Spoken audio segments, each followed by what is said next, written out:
value. I came this far, but I'm planning to go farther. I'm on a roll now. When you work this hard, you deserve to party harder. I came this far, but I'm planning to go farther. You wanna gamble, yeah? Pictures, please.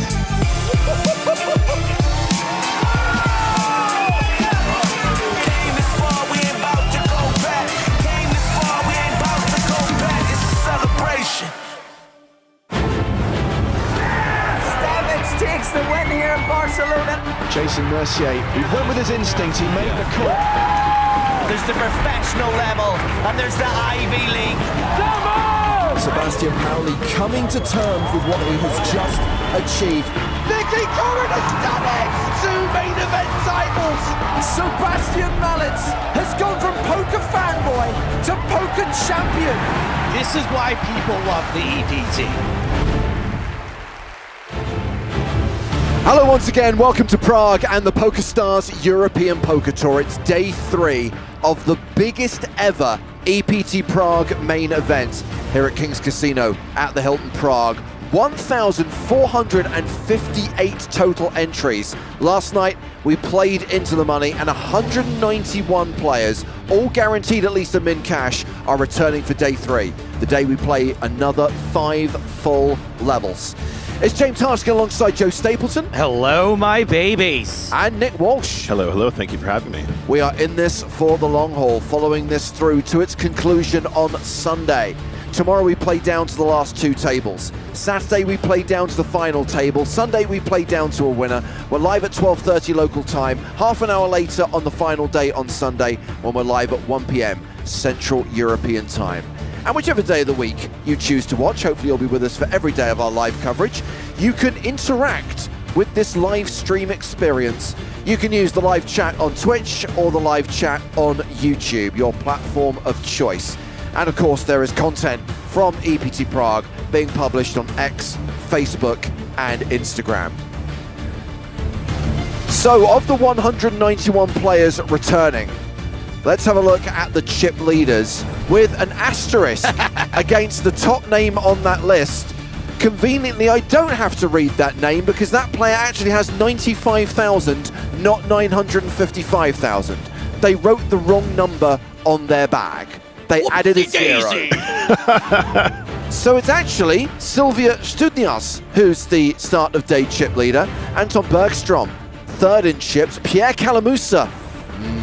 Calamusa sits behind him, and this is the lineup at our first feature table. 2 former Prague champions on the main stage.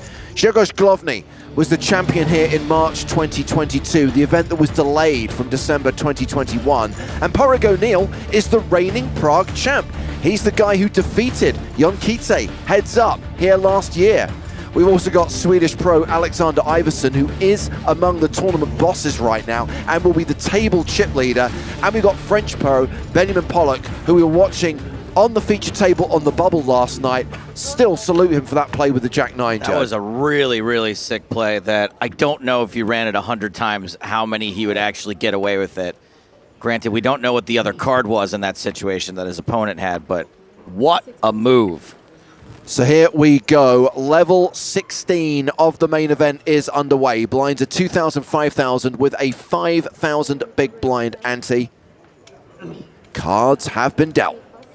So just before we continue here, guys, do you think there was any chance whatsoever that he thought if he wrote the wrong number on the bag, they'd just be like, huh, it's okay. Yeah, he's got 955,000. I mean, people do write it as a bit sometimes. It's entirely possible. Sure. I don't think that anyone ever thinks they're going to go, oh wait, we owe you 5 million chips.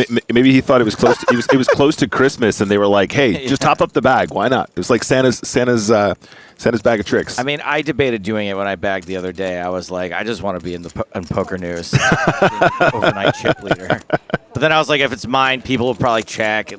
They won't trust it.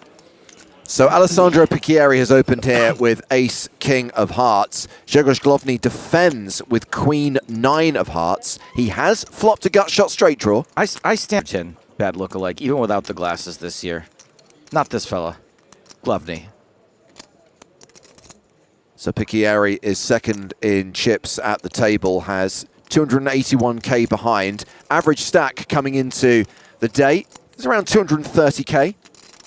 I actually entered all of the players into ChatGPT, so I already know who's going to win. You've already solved for the winner? Yeah, it's done. Nice.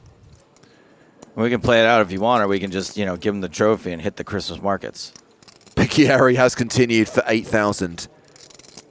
Glovny with that gut shot and backdoor hearts, which we can see are no good for him. Makes the call, and we are going to the turn, which is the 7 of diamonds. Picchieri now a 4-1 favorite with ace high. Glovny checks a second time.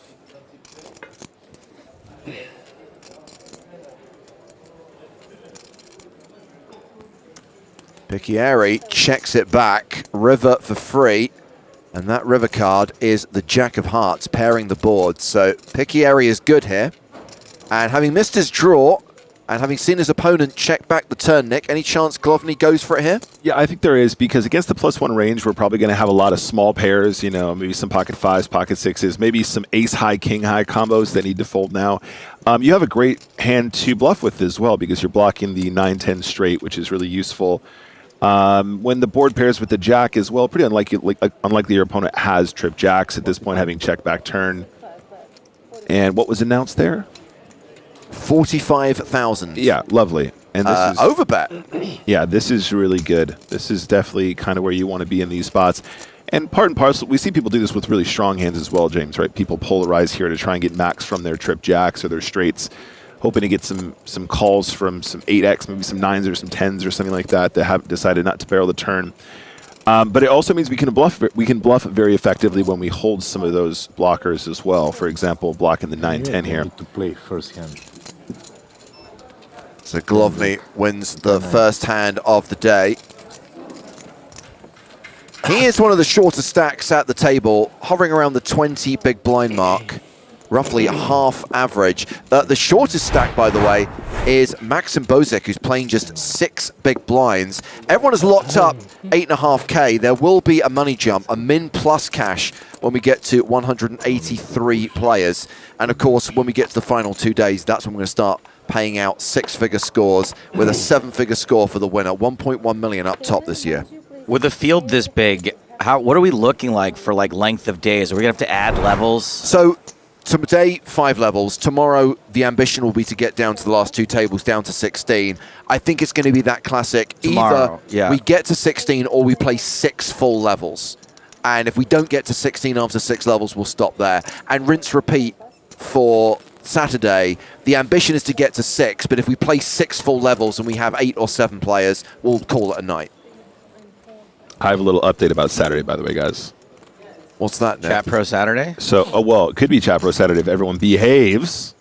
No, I was going to say, so obviously Saturday I'm playing day 1 of the Go Championship, right? Yes. I received my official email informing me that I'd be playing the C flight. Right. Which starts at approximately 6 p.m. in real time. So there is a chance I might still be able to come and help you guys out during that day, assuming we give it a little bit of buffer, because I want to make sure I'm free a little bit for some interviews and stuff too. How about you kick things off on Saturday and then we release you back into the wild? You know what? It would be my pleasure, because I don't like to let you guys down, and I want to help you guys out so it's not such a long day, and then I'll feel better going into the event knowing that I've done my duty. Duty.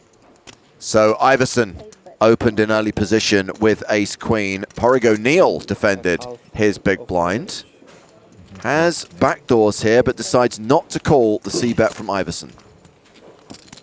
AI, baby. AI, baby. So yeah, interesting to have 2 Prague champions sat next to each other at this table on day 3. And we've already had 4 eliminations, so down to 187 players. So 3 from that pay jump? Yeah. Or 4? 4.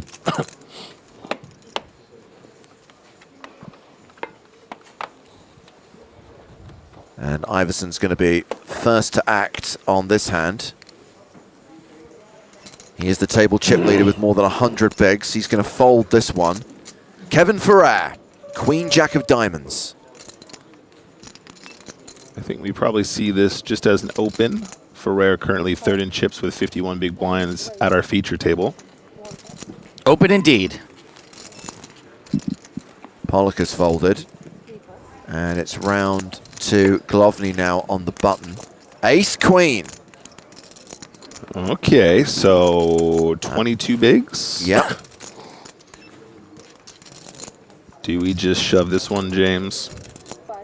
I mean, I do because I hate playing post-flop, but I'm not saying that's necessarily the best thing to do. Yeah, I default to Glovny's wisdom here. Just decides to flat. Porrig O'Neill in the small blind. Has nines. Okay. And he announces all in, shoves for 25 big blinds. Fold from Picchieri. I imagine Ferrer will pass, but Glovny might take the spot. Count, please. Oh. He's not going.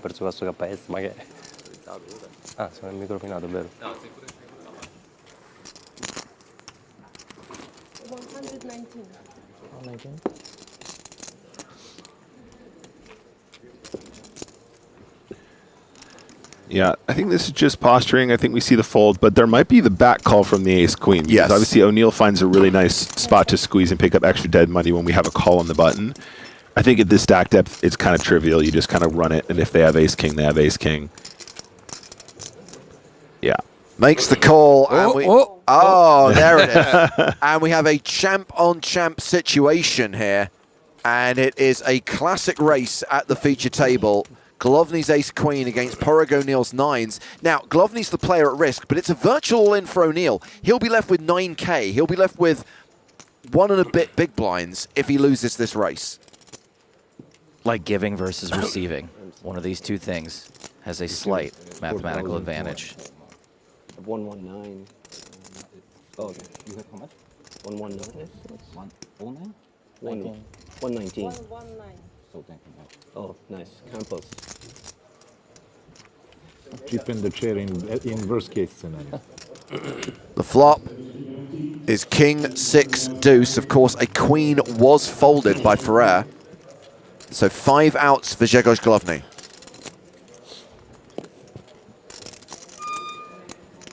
Embrace the squeak. Race the squeak. Turn card is the 8 of spades. Still an ace or a queen on the river required for the former Prague champion to survive. Looking good for the reigning champ. And 9th hold. Glovny's eliminated. He looked like he knew it. Yeah, let's make sure, but That's a bummer. that's the case. I mean, I like Porrig, but I also like Glovny. What are we supposed to do? Stars nuts. What can you do? Stars nuts. Stars nuts, I forgot. And you got it already. Yeah. Yeah, Okay. we counted through. That's right. Good game. Okay. Of course, the shot clock is in play today. Start of day 3, so everyone will have received 6 time bank cards. Remember, the clock is 15 seconds on your first decision, 30 seconds on all subsequent decisions. Porrig O'Neill now playing close to 50 bigs, now an above average stack, and we are down to 186 players. Porrig O'Neill, man. Big fan of this guy. I thought he did really well last year. And would love to see him go deep again this year. I like those stories, James. I like when we have repeat patterns. Yeah. We had double Rania. That was fun. What the hell else are we supposed to talk about?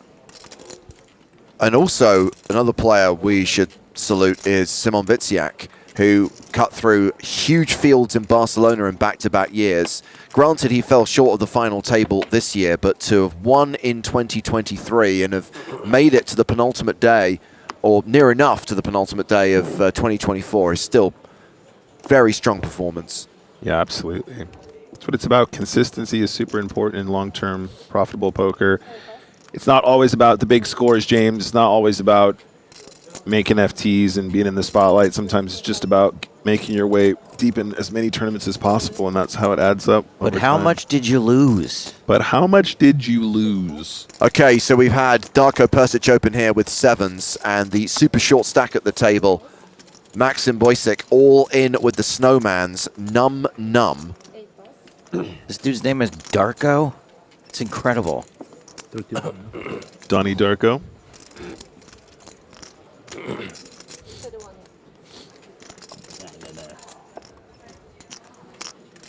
I don't think he's folding for an additional 21. There's the call, and it is a domination situation. Oh. Bosic, a pretty decent favourite here to double up with 8s. Bo Selecta. Bo Selecta.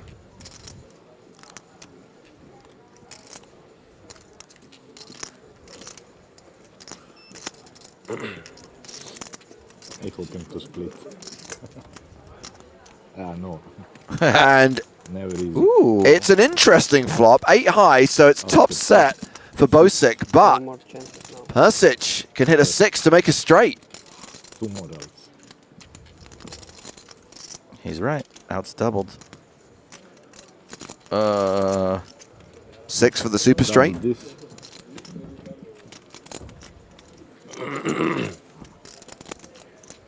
River card is a king. That's a double up. Great start to the day there, finding that early double. Now playing 14 big blinds. Darko Persic down to 19 bigs. And we've hit the pay jump. 183 players remaining. So everyone's now looking at a min plus cash, 9,850 euros. Got a pitch for you. Okay. I go out there, try to broker a 183-way deal. And then we all hit the Christmas markets. That's right. Then we hit the Christmas market. Get some blue wine. I'm going to continue this. Okay, so are you proposing an even chop, Joe? Or are you saying that it should be done by chip equity? We don't have time for an equity shop. Yeah. Okay, it's so an even chop. 6 million. Anything could happen. We're days So away. there's about 6.8 million remaining in prize money. Okay. And there are 183 players remaining. Yep. Everyone would get 37,000 euros. That's pretty good. That's pretty. Don't make a face at me. That's pretty good. I don't look like I was grimacing. I was really, that was my, actually that is pretty good face. Okay. Sorry, yeah. If it were up to me, I would broker the chop like before they deal the first hand. Everyone gets 5K. It's perfect. Especially for the players who are in for 2 bullets. I think if everyone knew that they were going to 10x, I think they'd be pretty happy. Just got to lose a few more. Not quite at 10x yet. No, I know. That's what I mean. Was an open shove from Bosic. Wins himself blinds and antes. Now chips up to 17 big blinds. So we talked to Adam McCullough at the start of the day about his rivalry with Rory Jennings. Of course, Adam got a cash yesterday and has now overtaken Rory on Hendon Mob. It's going to give me bragging rights, but also we've got a little race to 100k between us on the old Hendon Mob. So as soon as one of us hits 100k, the other one owes us a big, nice dinner. So I'm hoping to also pip him to that as well. Like, who knows how far I could go? I could probably win it here. Nice. And having got into this kind of like a later stage of the tournament, have you been seeking any advice from any of the players here, like the pros and stuff? Have you been talking to anyone about kind of how to go further into the big tournament like this? I think I'm always like, I think I need, if I somehow manage to get to like the final table or really close down there, I'd need a lot more advice. Obviously, I'm still learning, I'm still keen, but it's just the same as always, really. Sam Grafton, Finton, Spraggy, always chatting to them, always listening to them talk over their hand histories and trying to learn more. So, yeah, I'm keen to learn more, usually anyway, so hasn't changed yet. Congrats once again to Adam McCullough for making his first EPT cash. Nice fellows, those two. I encourage you, if you run into them at an event, to say hello. That's what they're here for. Get a picture. Yeah, also check out The Club on YouTube if you enjoy football punditry. Tell them they don't know anything about soccer. Where does the word punditry come from? I don't know. Thought that would be in James's almanac. Use Google, what's that for? Oh, jeez. Google sucks now. I'll ask Not good. I'll ask ChatGPT. If you Google punditry, it's just going to bring up like a bunch of sweaters that say punditry on it. No, I mean, like, you know, use the dictionary function on Google. It can find it in the dictionary for you. What's a dictionary? So Ferrer Diction. completed in the small blind. Pollock raised from the big blind, and Ferrer is now 3-bet.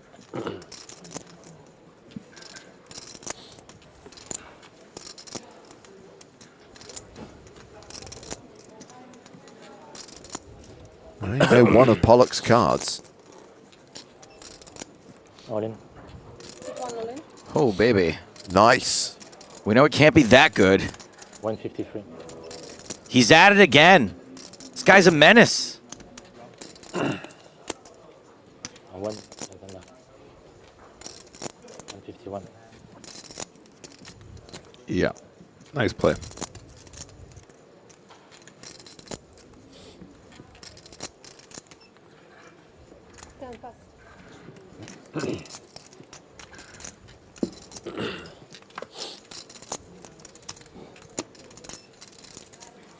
Strong move there by Benjamin Pollock. Is there really someone on YouTube who thinks that this is Prague, Las Vegas?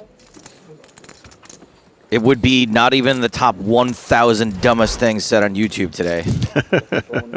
Hello to Joshua Anything with McSwiney. it, Taking a seat on the main stage with just shy of 40 bigs. Let's continue to do that. Wearing some traditional Vegas garb. This is a great hat. I'm really jealous of this hat. Do you think his van is parked directly next to the river or just near it?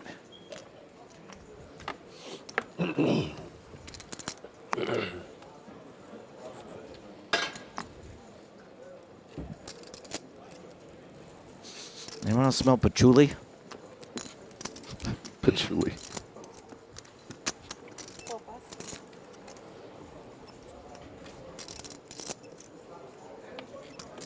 McSwiney with Jack 7. He looks like he's going to ask you 3 riddles before you can look at your hold cards. Should be guarding a tomb. Cup of Christ in it. So it's Iverson who opens the action here, raising with King 4 of hearts.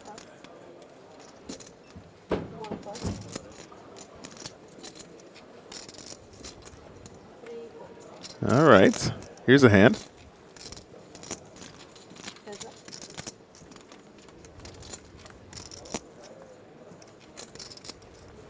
Eight, 7, 3 with 2 hearts.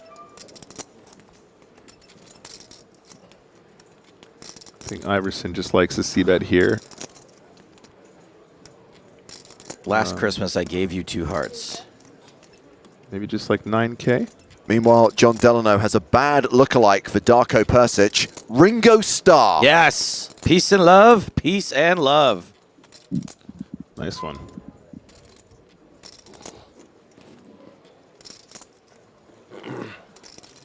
Iverson with the King High flush draw continues. I think he went for 8.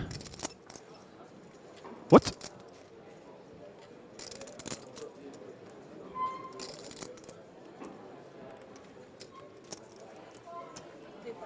And a fold from All Persic. right. Yeah, fair enough.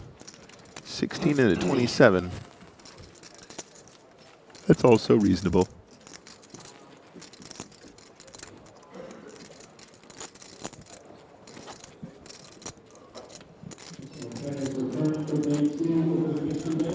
$16,000. Almost 2 over all in. That's what can you do?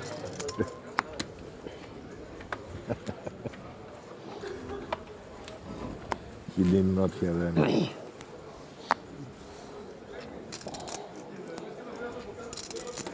Down to 178 players already, just 20 minutes into the day.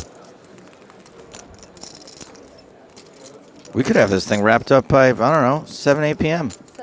And looks like Picchieri's going to play a hand. He's got 1.6 million in live earnings. 3 of his 4 top cashes have come from the Czech Republic, all 3 at Kings in Rozvadov. Pocket 6s here for Kevin Ferrer, and he calls the raise. Pollock's on the button.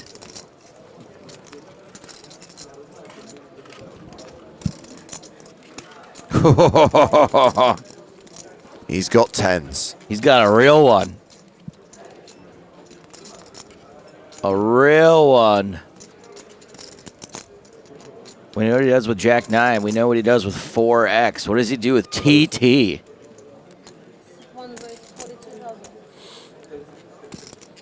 42, so pumping it up. He's obviously adjusting for the fact that there's been a call in the cutoff as well. That's approximately a pot size 3-bet. A little bit smaller, as you'd expect. I would expect this to go fold, fold.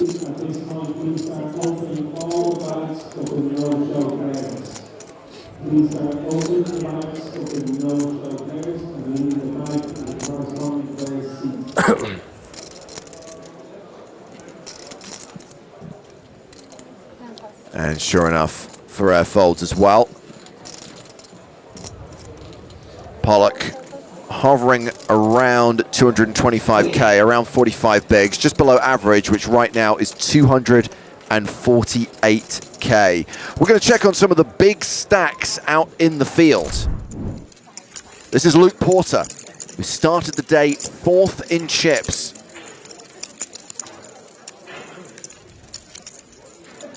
It's creamy and it's fishy. It's Pierre Calamusa, 3rd on the leaderboard. There is Anton Bergstrom, 2nd in chips today. And there is the start of day chip leader, Sylvia Studniarz. By the way, here is a not so hashtag fun fact from StatTrick. So far, and bear in mind, what have we seen? 15 bust outs? We have lost not 1, not 2, but 3 former EPT champs. We saw Grzegorz Główny get knocked out by Porrig O'Neill. That happened on the main stage. We've also lost Anton Week. He busted in 187th. And Lucien Cohen, Ratman, went out in 178th. Very sad. We didn't get a single Ratman. Blow up. So that means just 2 former champs remain. We've got Porrig O'Neill at the feature table and Davide Katai. Lovely stuff.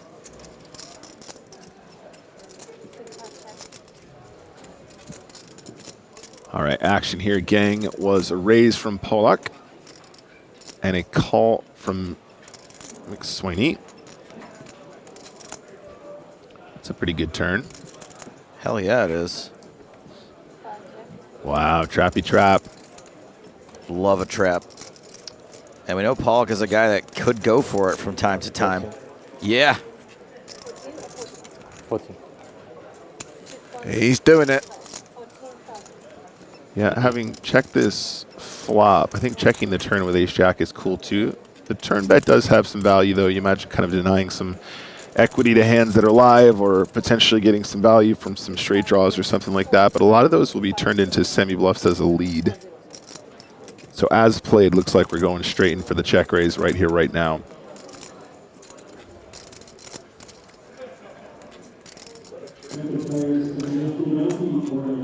I don't know if people check raise bluff this turn at the correct frequency. And you're kind of blocking a lot of the things that would call your check raise, aren't you? Yeah, like I'm a kind of a fan of the second check. I think that's definitely something you want to do. But check raising this turn, I think it becomes very strong. Yeah. And a lot of the stuff that checks the flop and then bets the turn, like even if they have like, you know, 9s here or 10s or whatever, a lot of those would just bet flop anyway. But I think it starts to look really scary for some of those. So I don't know. I think the check raise, of course, is not a mistake, but I wonder if perhaps we want to be a little bit more trappy again there and allow our opponent to maybe sort of value own themselves. Maybe they're trying to sort of thin value bet a pair that's under a king, just above an 8 or something like that. Or perhaps just lead the turn yourself and just kind of start the action, set your price, rather than having to be forced to find check raises on later streets. But as played, nice pickup there. Ace-5 suited for Alessandro Picchieri. Opens to 10k. Uh-oh. It's the artisanal sourdough. I'll have a Picchieri on sourdough. A Picchieri in sourdough? 5-4 suited for McSweeney. I had to explain the history of the artisanal sourdough to Vanessa Cade and to Caitlin Komeski during comms the other day. Sounds like a real chore. Well, it was my honor, actually. But, you know, I had to chastise them for their lack of poker wisdom. You know, who doesn't know about the artisanal sourdough at this point? Who doesn't know the dumb stuff that we have come up with? Where have you been?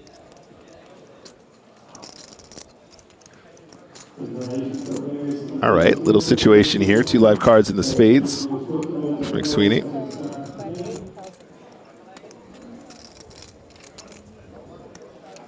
Post-flop flip alert.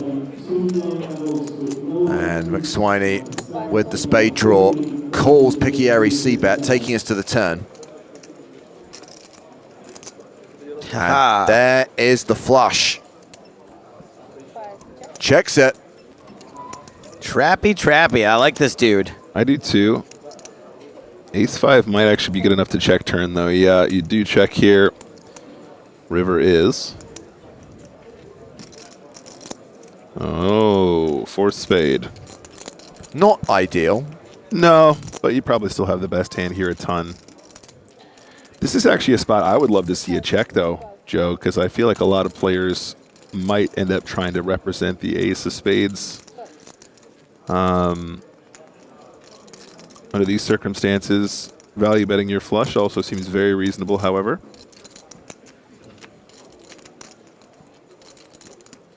Clever girl. Someone just dropped a dumbbell. 55. Took me a few years, by the way, of working at this venue before I realized that we are situated right below the gym. And when it sounds like the ceiling's about to collapse, it's because someone's doing a workout. Oh, is that what that is? Oh, when you said someone dropped a dumbbell, I thought someone like picked up Griffin and dropped him. Wait a second. Picchieri finds the bluff. Whoa. The raise on the river gets the job done, and that's what I'm saying. These players under the gun, they love to represent those ace combos. Let them do it. Check it over. Let them rep it, and then call them. You ain't got no spades. I got all the spades. That was impressive. What if he just bets pot when you check it to him? Beat him into the pot with Really? a call. Okay. Yeah, show him who's boss. Assert dominance. I'll think about it. Nice play, though. No, I really like that. I think both players probably doing okay there. On the river, pretty quick give up from the spades, but of course, got to be concerned about bigger spades on the 4-spade board.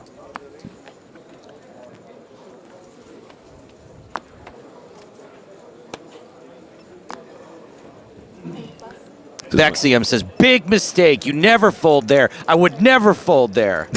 Yeah, but he's got one of those Oh, faces. he capped it. Yeah. Okay. All right, fair enough. Good either way. You have to remember that the face dictates the tone of the comment. Including Vladek Voda Papadikua, who says, why didn't he call that with the best hand and 9 question marks? I'm going to give this person credit and say that they're being sarcastic. Okay. Yeah. Okay. Vladek's a reg. What about JGS99, who's first time ever chatting, saying, no way he folded? Nope. That one I'm not so sure about. You bent. Okay, can I just get out in front of this, guys? So, it's one of the things Griffin's really good at. He likes to stay abreast of what's happening here on stream. You know. Oh, he watches, yeah. So he stays. When he's not on stream, he keeps up to date and he watches. How much you want to bet that later on he comes downstairs and he goes, "Sorry about that drop earlier, guys. I was lifting so heavy and it was a 50-50 shot. He like comes in holding a dumbbell." Alternatively, he's in the corner of his room right now crying because Joe called him a dumbbell. He's the best. He's the world's oldest living 12-year-old.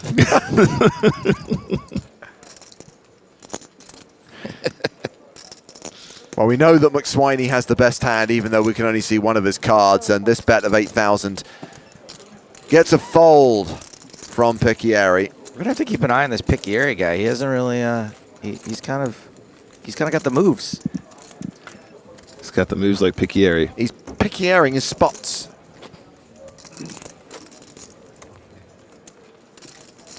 Half an hour into day 3. 21 eliminations so far. We did predict last night that we would see a mini bust-out bonanza at the start of the day. Many short stacks clawing their way into day 3 and making a stand and not advancing beyond the first 30 minutes of play on day 3.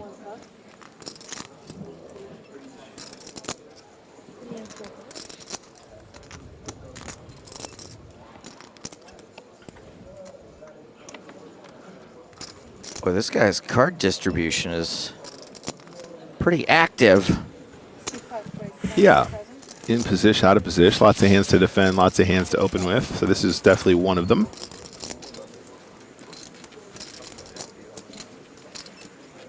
We're going to see McSweeney picky area again. Round 3. No.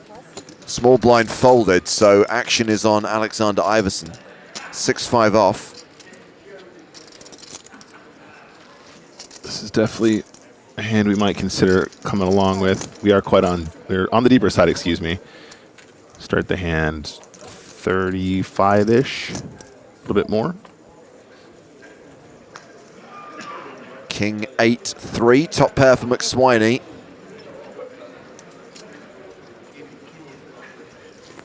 Iverson playing in float, checks the pre-flop aggressor. Yeah, I think we can just bet relatively small on these textures. 8K into 29 feels really good.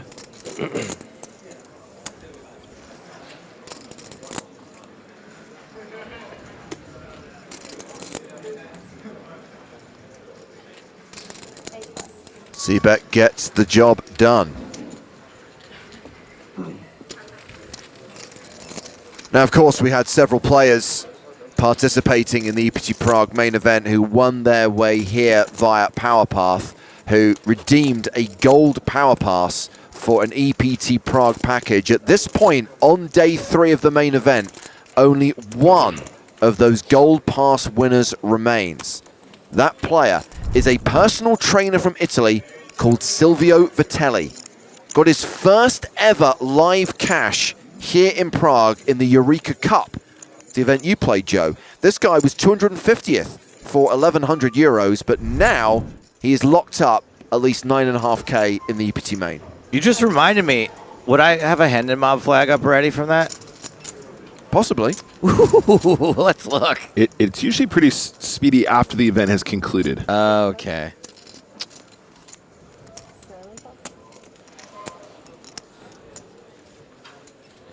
By the way, I think that was my first ever EPT event that I played. I can't remember ever playing another one. Will it have the EPT flag or will it have a Eureka flag is the question. Oh, does it not really count as an EPT? No, it's part of the Eureka, event? yeah. Oh, no. Well, I guess I've never played an EPT event then. How do you spell Stapleton? Okay, got it.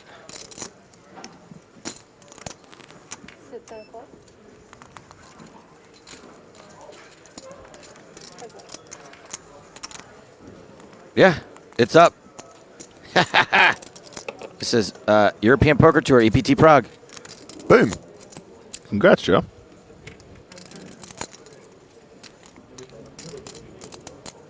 What's my total earnings now? $33,343. Y'all can suck it. 5 digits, baby.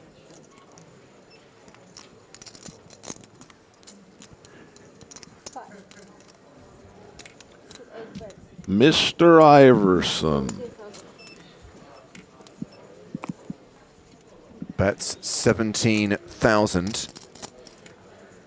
He was the pre-flop aggressor. This is a C-bet, and it gets a fold from Ferrer.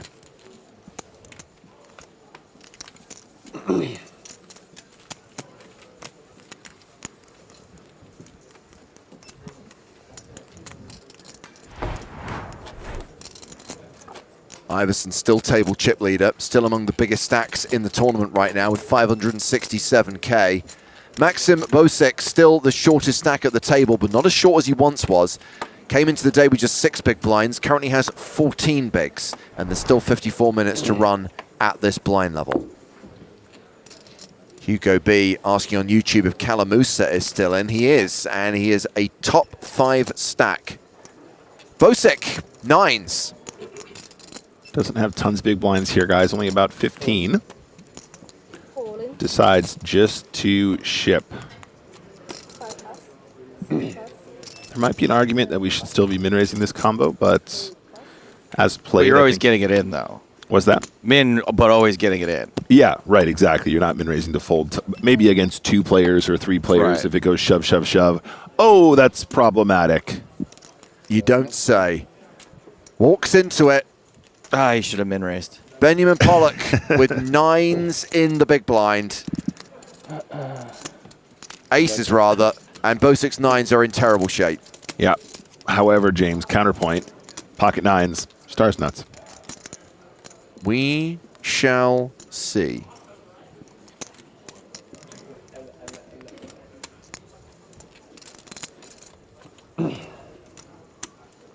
Oh, baby. There it is. 9 high flop. Oh, dear. Hit him with the 9. I did not mean that to actually be a commentator's curse. 9, but 9, 9. Well, additional outs for Pollock. A deuce would give him the wheel. If Barry Greenstein makes an appearance, it's a higher set.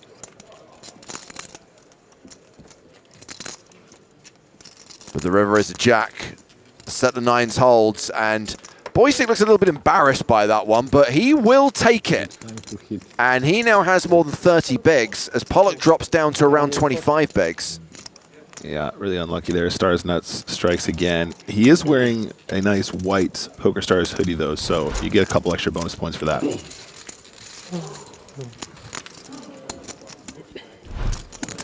You never see that stuff online, guys. I'll tell you that right now.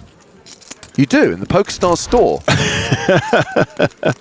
24 bigs, though. Benjamin takes a little bit of a tumble, excuse me, there. But obviously doing nothing wrong, just annoying poker stuff. Poker can be annoying, that's for sure. I mean, I've seen Benjamin Pollock get so unlucky deep in these events, deep in the World Series main, deep in our mains. I know he has successes in side events, but the main, that's the crown jewel, you know? Action's going to start with Bosick. Starts the hand with 155,000. Folds.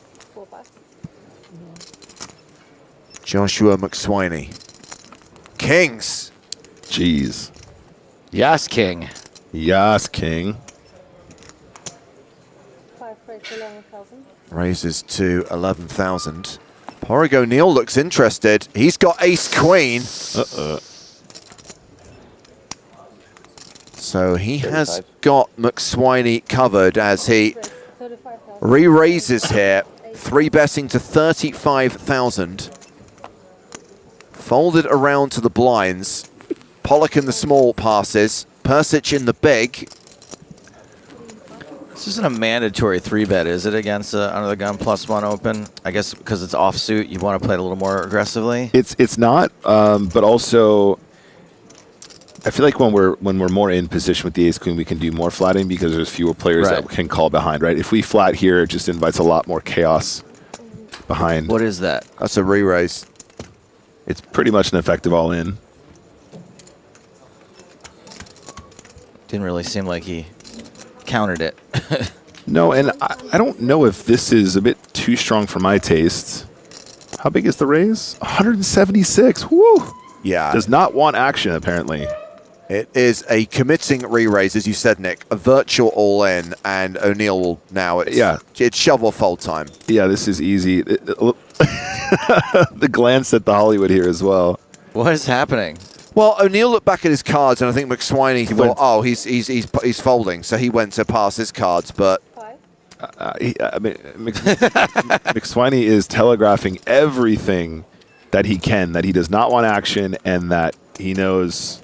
Is he doing that intentionally, though? Is he trying to look weaker? I honestly can't I tell. want action on kings, and I'm the biggest scaredy cat in the world. I can't tell, but the sizing and that sort of body language to me just says, look, mate, I like the chips where they are. Don't mess with me. I don't want to be cracked. And it's still a big pickup, so fair play. Could also be nerves on the feature table as well, guys. Let's not forget it's a high-pressure situation. Literally 5-6 cameras on you at all times. Hot lights out there. Thousands of people watching at home.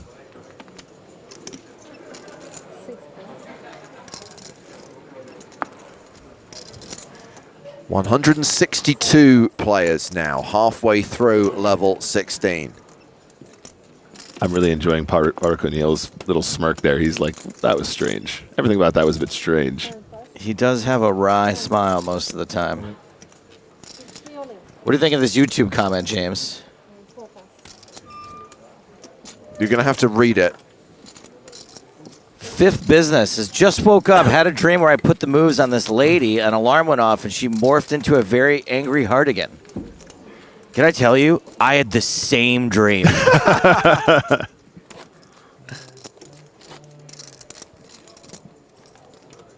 So stepping away from the feature table to show you Adam McCullough, who we heard from a short while ago, and the other last remaining PokerStars ambassador, Sam Grafton. So Adam and Sam, both from the UK, the last two guys repping the red spade in this record-breaking EPT Prague main event.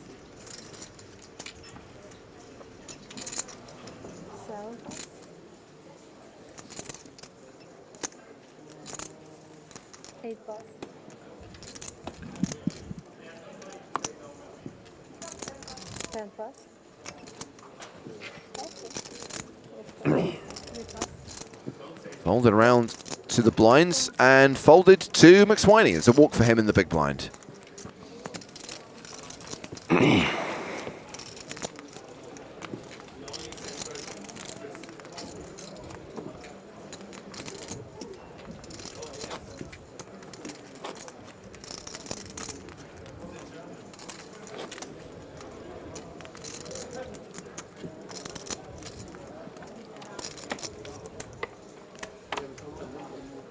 Vexium says people are scared of McSwiney.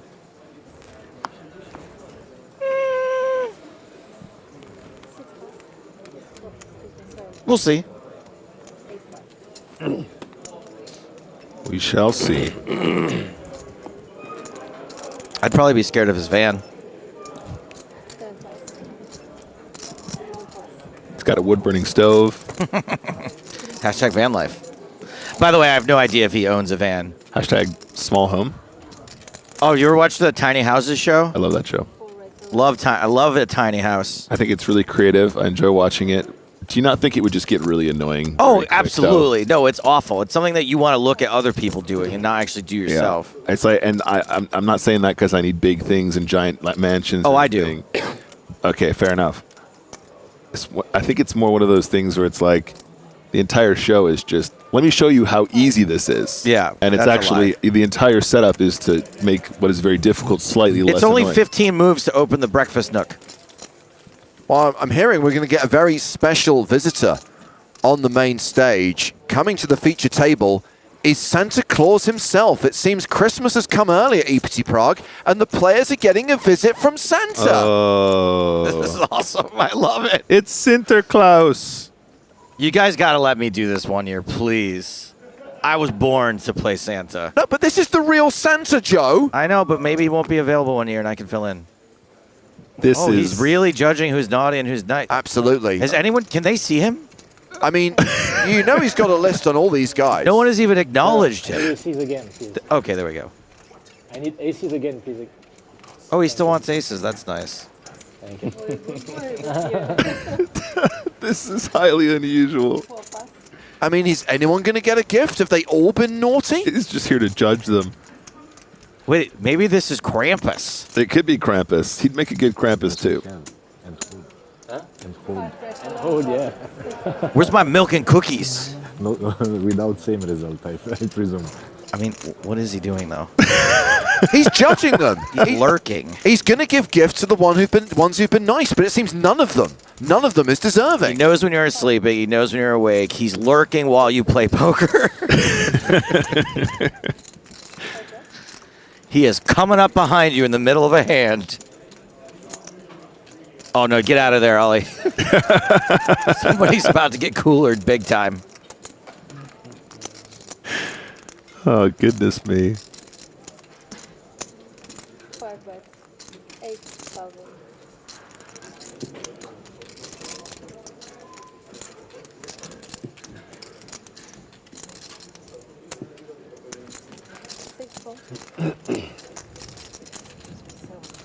$8,000 apiece as we go to the turn. Flopping a pair and a flush draw. I forgot that was even possible. McSwiney now 77% favorite to win the hand. 6 of spades on the river for the ultimate cooler. No, just the 3 of spades. So McSwiney improves from a pair to the nut flush. 7, check.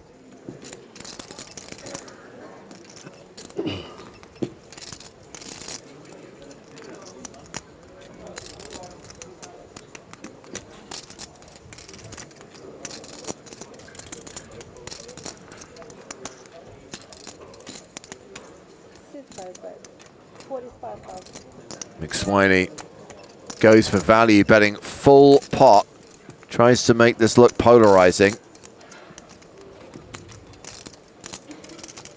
And Picchieri does have a bluff catcher.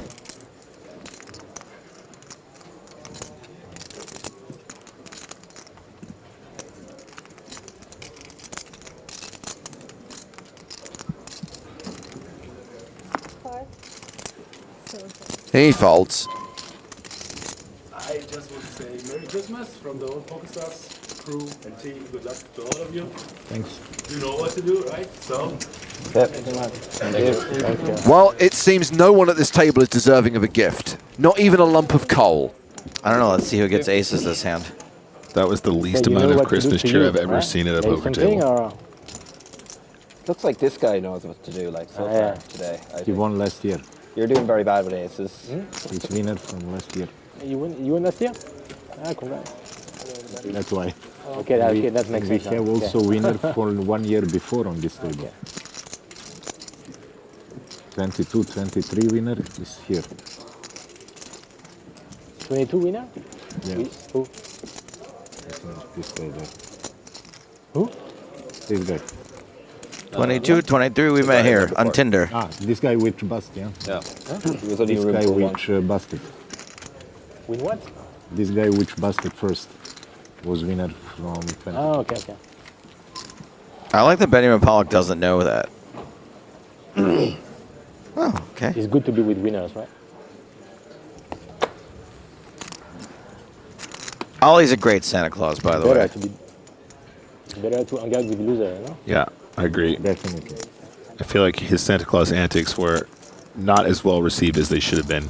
You bunch of Grinches. You're taking a gamble going up there. Deep in a EPT main event. He got a smile from Porrig O'Neill.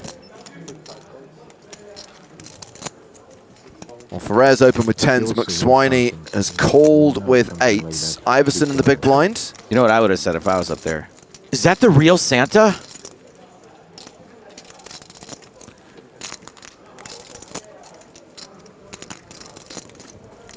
So we are going to go heads up to the flop.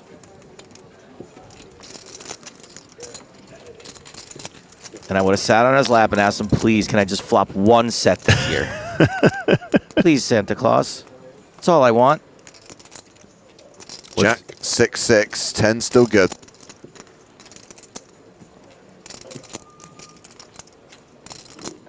And it's 10 stacked first.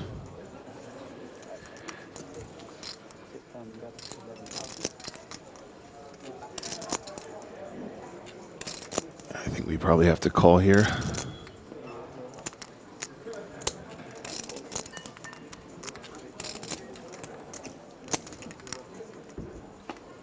$11,000 each. An ace on the turn, which might slow down the action.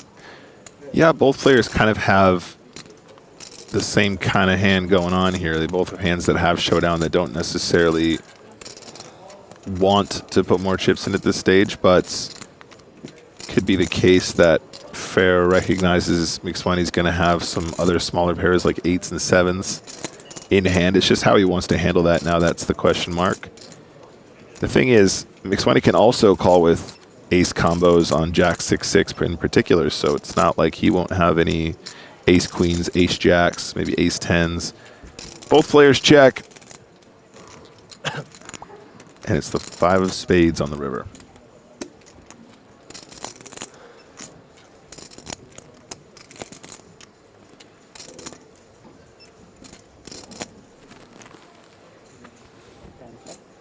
Yeah, both players happy to get the showdown, like I said, and 10s are going to take this one.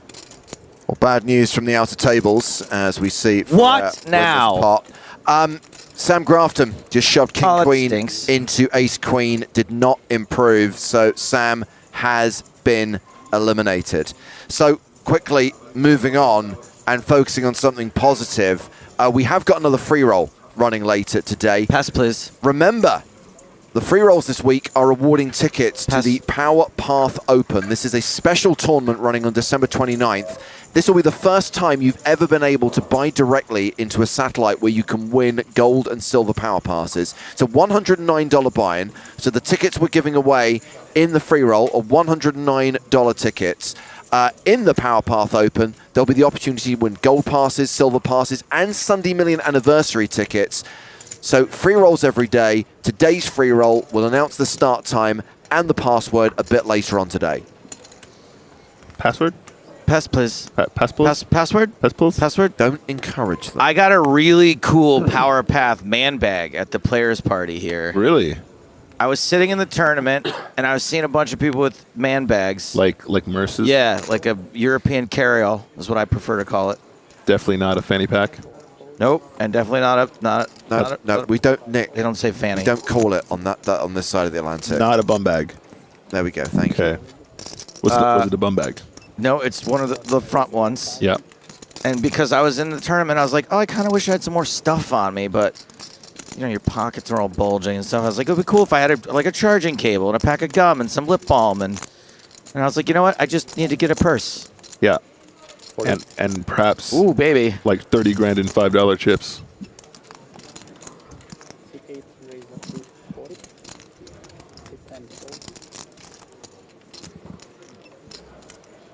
Well, this has moved to the 3-bet stage, with Iverson re-raising from the small blind with the ace-10 suited.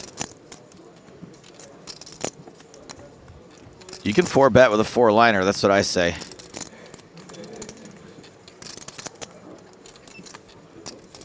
The 10 is a 4-liner, right? Yeah.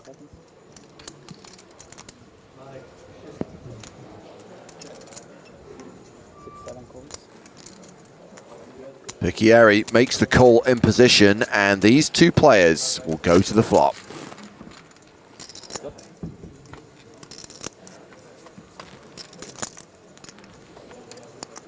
Eight, 5-3. 10s, 4-1 favorite.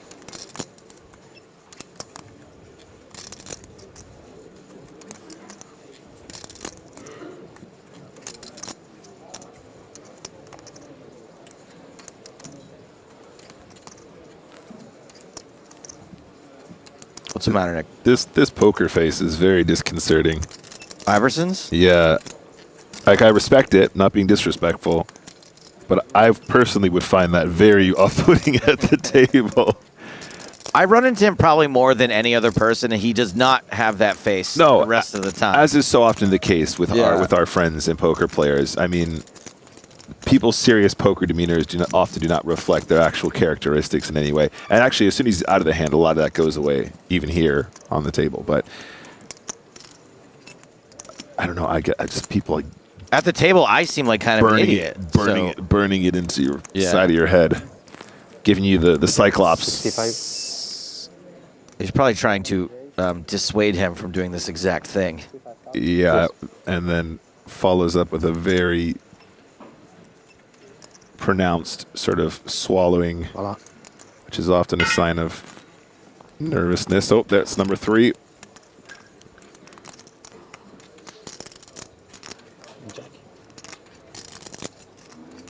Don't look at him. Don't look back at him. That's number 4. He's going to melt your soul. 2 cube of 5 and call a 0. That's number 5. Number 6. Jameson is good. You can have a good day. I can have a good day.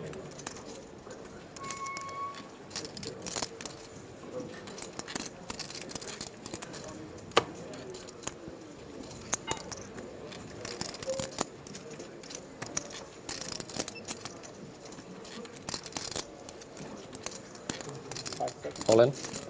Whoa! Woo! Lamba, lamba. That I was not expecting. Oh! And you just got called. That was a snappy snap as well. I mean, Iverson's not drawing dead. It's just so dirty if an ace comes. Or worse, running diamonds, running wheel cards. I think running diamonds is actually less dirty than just Feeling lucky? Bloop. ace. Sorry? Feel lucky? Sometimes, yeah.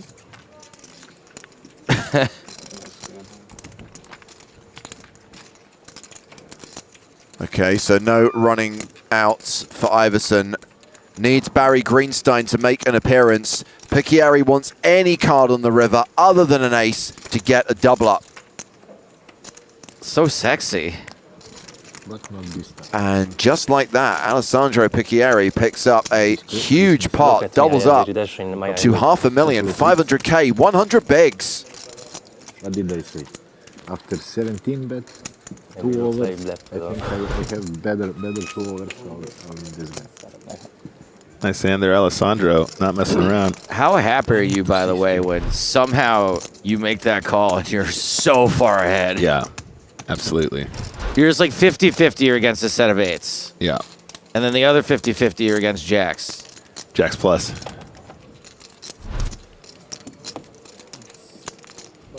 Yeah. 30 minutes left on this level, 30 minutes till the first break of the day. 155 players remaining. Wild Decker Herzbub asked, what was the action on this hand? It was all in and a call. Thank you for your question.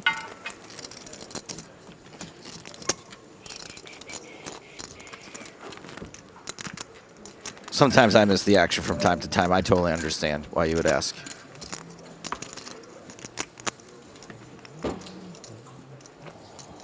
That's right, Bizeffa. We're playing 5 full levels today, so not trying to hit a target. Tomorrow will be the day when we try to get to 16. Final 2 tables. The objective on Saturday will be to get down to 6. Today, no numerical target, just 5 levels. Play to the end of level 20, call it a night. You know, it's just a discussion in chat about people's favorite Christmas movies, and I did want to give a shout out to my favorite recent Christmas movie. Did you guys manage to catch 8-Bit Christmas a couple of years ago? I didn't make it more than 20 minutes into it, and I got fed up with it. Oh, it was so good. I love that movie. That was great. If you guys are looking for a new one. I've watched a couple this year, a couple of the new ones. Didn't love the Jack Black one. I really wanted to like it. Oh, I watched Red 1. Oh, how was Red 1? Not great, right? Didn't get good reviews. It was like a very generic The Rock movie. Yeah. With like a lot of very generic kind of like bits in it. Funny moments. There was Krampus, the character was in it though. Yeah. Which I thought was fun. Actually, Krampus isn't bad. Yeah. The film. The horror movie, yeah. That's actually a much beloved one, I believe. I think Adam Scott's in that one. So Porrigo O'Neill opens with King Queen and gets 3-bet by the new table chip leader, Alessandro Picchiari, who's got a worse king, King 10. Tío, güey. Es un grande, tío. What's your favorite Christmas film Happy ever? Wars, tío. Me baja un poco. Probably 190. Christmas Vacation. That's a good one. How about you, James? Die Hard. Oh, that's it? Okay, number 2 then. Gremlins. Huh. It's, oh God, he's so annoying. Why? Why are these not valid answers? They're valid answers, but it's just like, oh, like I'm gonna pick like the unconventional choice because I'm so clever and I'm like, I think outside the box so much. I can't pick. I can't pick Miracle on 34th Street because I'm dark. No, it's because I don't think that's a very good film. Oh goodness. I mean, look, I think It's a Wonderful Life is I think a really good. There you go. Movie. There you But go. If I'm going to say what would I rather watch right now, I'd rather watch Die Hard or Gremlins. They're fun movies. Where would Elf be on your list, Joe? Elf's pretty high. Elf's really good. It is a good one. The whole Miracle on 46. What street is it? 34th Street. I've never seen that. But there's a modern one and an old one. There's right? the modern one is the one with Richard Attenborough, right? Yeah, and that girl who was in all the movies in the 90s. Yes, right? She was Matilda as well, or something. Yes, that's right. Yeah. You're being asked by Zephyr how you feel about Bad Santa, which I also think is excellent. What Yeah, do you- so that's a solid comment. I rewatched Elf, ironically, on the plane, coming back from the States this time around. I still don't get it. Elf? Don't get it. You're not really a Will Ferrell guy, though. in I'm general, not a Will are you? Ferrell Yeah. guy. I find him actually quite irritating. I thought Spirited was pretty good. It was hokey, but That I didn't make more than 10 minutes. it had its moments. It was a bit cheesy, but again, that's a Will Ferrell thing kind of thing. I don't really like singing in movies. Yeah, I get that.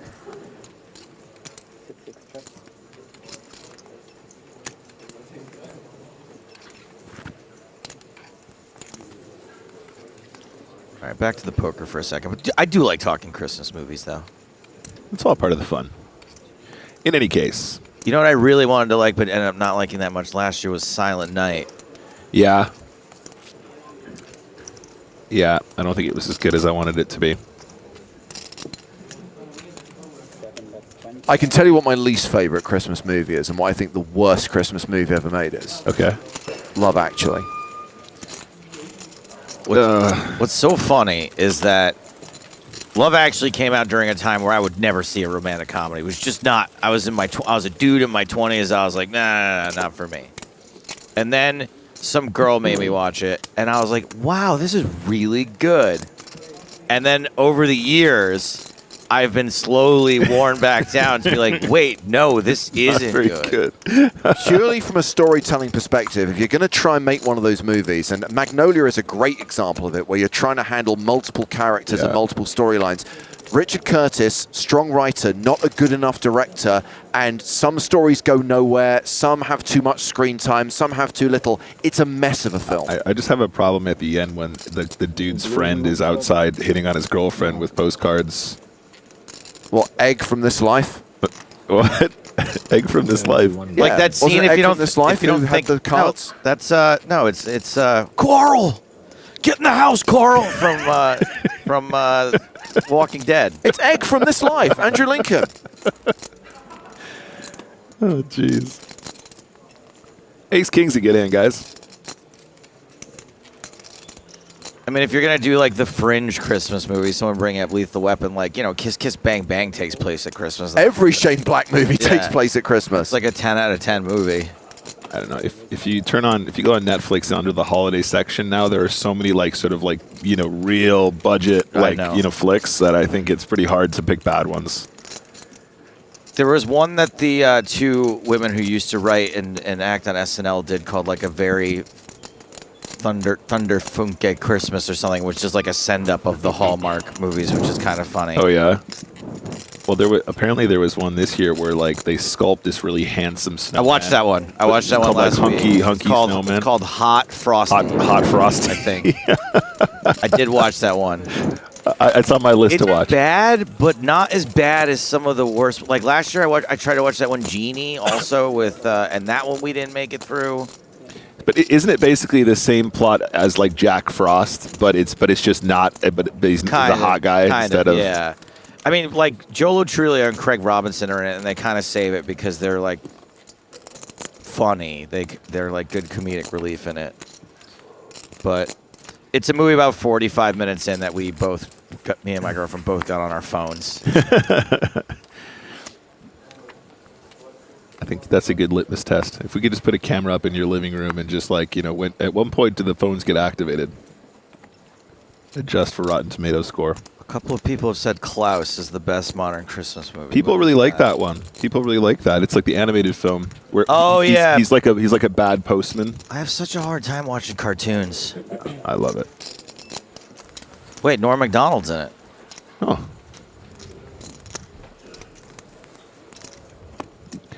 Somebody brought it up the other day. They said it was one of the most underrated Christmas films of all time, and I think it is actually very good. You don't play so much like before, eh? I'm sorry? You don't play so much like before. 3 times a year? 3-4 times a year, no? Like hobby now, huh? Like hobby now or something like that. Yeah, if I win, better, Just to keep a competition mind a little bit, it's important. To stay young. Yeah, of course.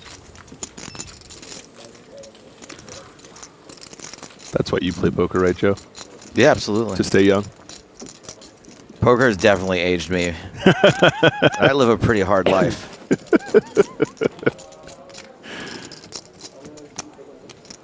I probably tell this story every year, but there's this Christmas movie called Christmas with the Cranks. Huh? I know that film. And it gets about a 4% on Rotten Tomatoes. And one year I'm home for Christmas. I walk in the living room. My dad is watching TV. And I go, what is this, Christmas with the Cranks? And he goes, yeah, it's a classic.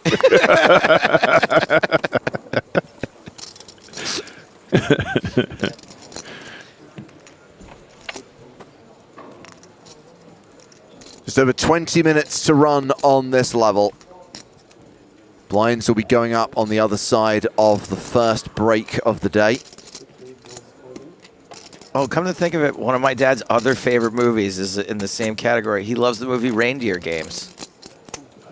No one liked that movie. He loved Reindeer Games. Wow. He's always like, hey, what's that movie I liked? With the Affleck guy. The only reason I remember that film is when you're watching Role Models and he's like, suck it, Reindeer Games. Yeah, right. Role Models is excellent. That is one of the best films of all time. Really great. I've done some good investment. Picchieri still table chip leader. Persic now the low man at the table. 16 bigs at the current blind level. 2K, 5K. And I lose almost 95%. Bridge declared it. Yo, Affleck, you the bombing Phantoms. It happened to me, but I checked it. It happened to me as well, you know. But,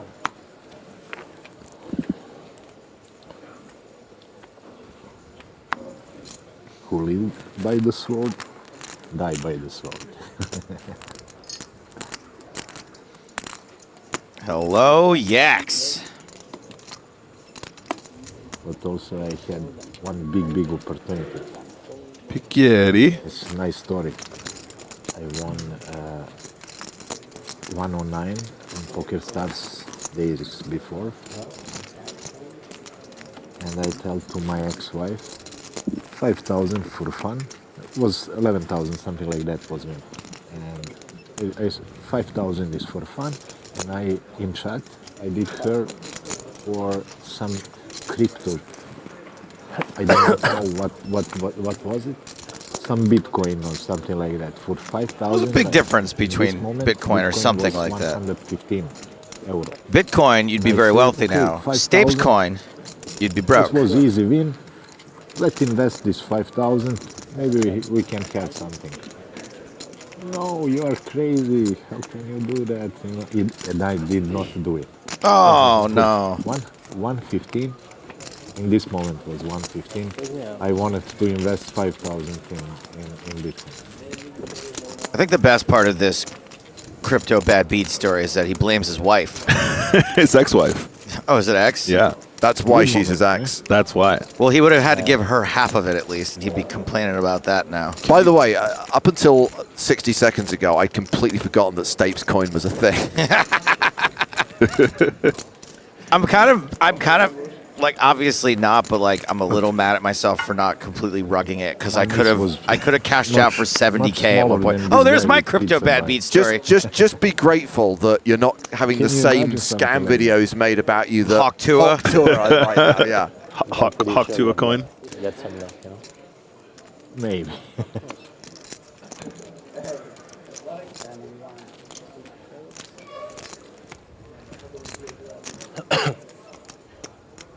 Stapes on that thing. Oh, jeez. There's always time.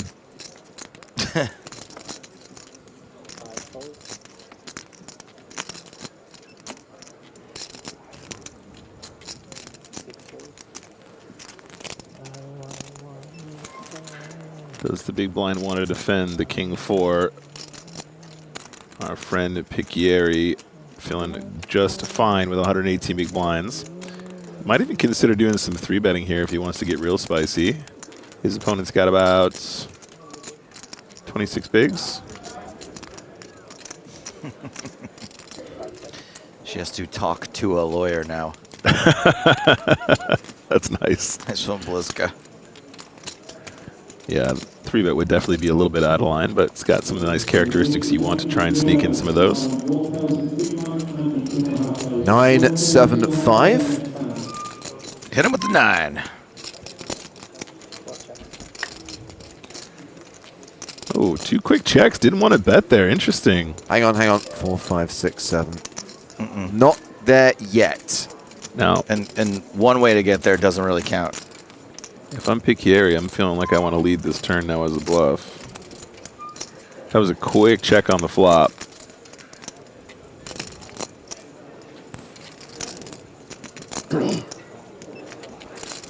Uh, 15? Ooh, that looks bigger. That's 30. Almost the full pot, or just over the full pot, Yeah. I should say. Yeah, and then if you're going to check the flop with King 9, this is what you wanted, but now you're in a really weird spot because you're losing to any Ocho here. And also your opponents can have clubs, they can have hearts, they can have a combination of an 8 with hearts or clubs, they could have complete stone cold bluff. I think we still just call now, though.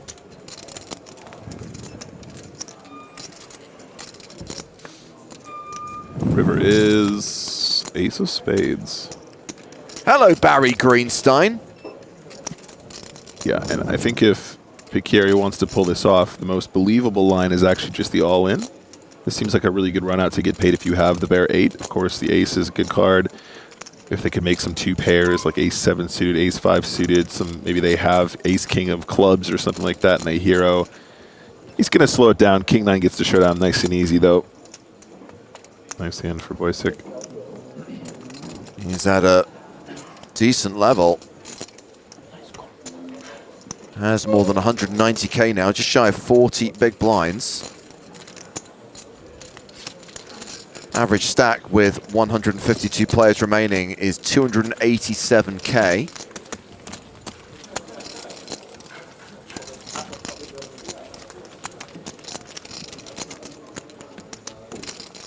You know what we should do, guys? We should give Santa Claus some more of those little rubber sleeves in it to put in his sack. Condoms?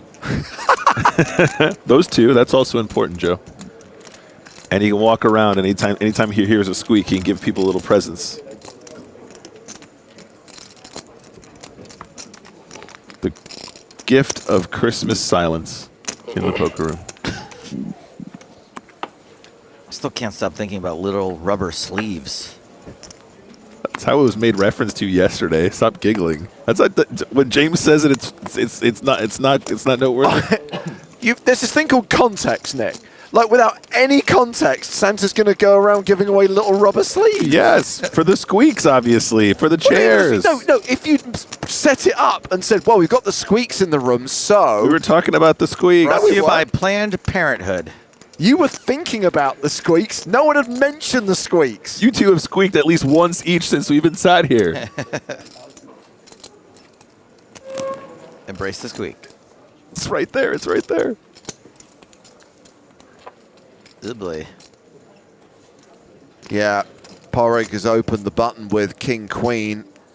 Alexander Iverson with Ace King suited in the big blind. And O'Neill is not that deep. He's only got 20 bigs. Iverson has shoved on him. Out of the big blind. I take this pretty seriously. But he did also just shove with no pair, no draw. Yeah, this is brutal.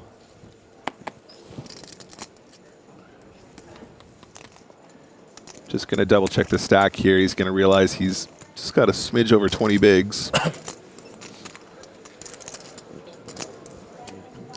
This is actually very close. Your opponent will shove some hands here that you dominate, a lot of hands that you're flipping against. They're going to shove like king 10s and queen 10s? Some of those suited combos might go in there, sure. Queen jack suited? Yeah, I mean, it's ICM dependent. Sometimes we slow down with those more often than we shove them, but there's quite a few ace combos where you actually have a decent price to call regardless. If he shoves ace 5 suited here or something like that, your 2 live cards are actually very high in equity.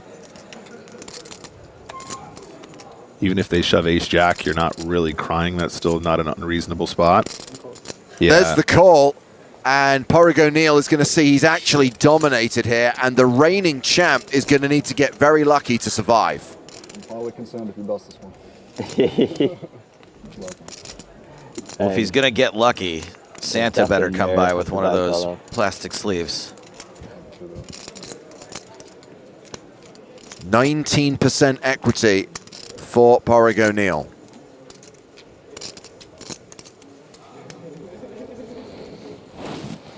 Domination situation. What you got on the flop for us, dealer?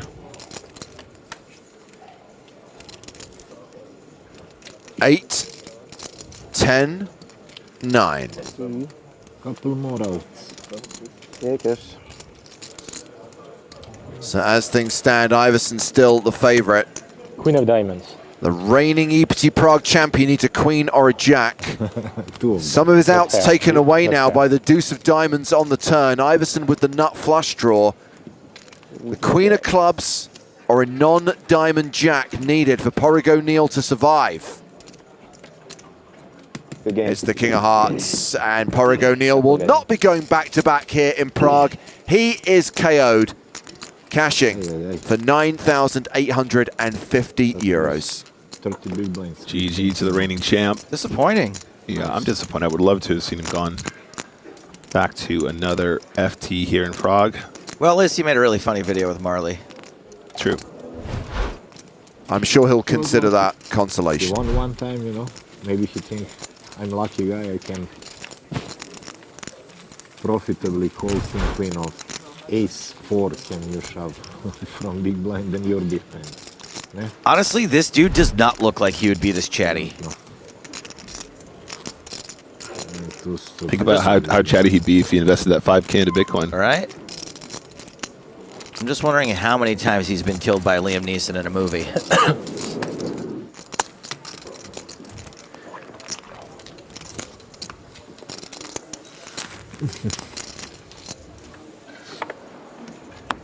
Pixels. Radovan on YouTube says, point proven, if you want to win EPT Prague, do not win it previously. And good job, BZFF, for pointing out, on a more positive note, that Tonka, on his birthday yesterday, took down the hyper. Did you see? Did you see? He look angry. Yes, he did. A little bit botox there. Lift this. Tonka is an animal He's like in more nice than one man, way. But always angry. It's not, but really just muscle on his chin.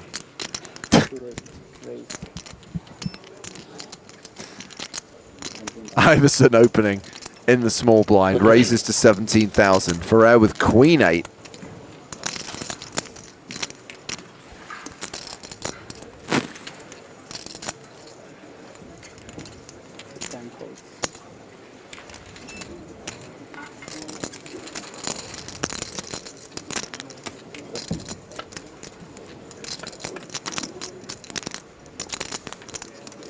Hey-ya. Wow, all clubs on the flop. So I guess this is domination rotation. Iverson now with the flush. I mean, this is as dominating as it gets. Drawing deed. Drawing indeed.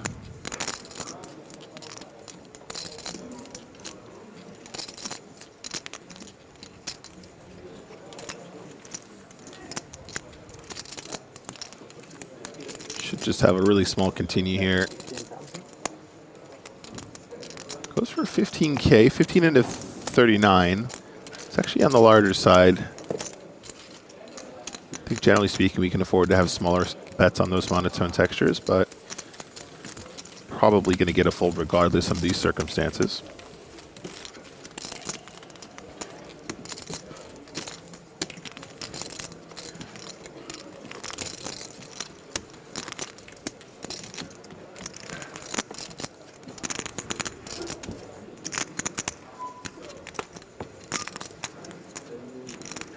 Last few minutes, last few hands of this level.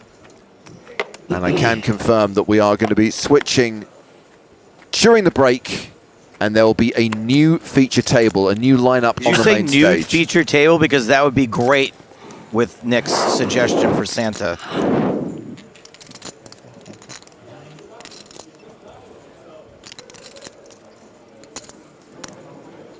Sadly, the 8 players who'll be coming to the main stage will be wearing clothes. We think.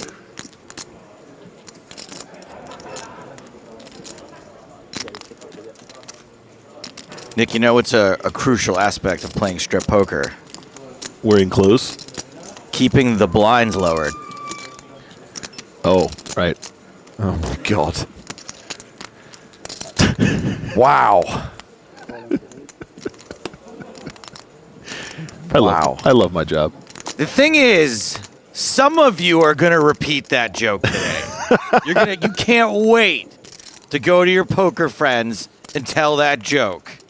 So you're welcome. My gift to you.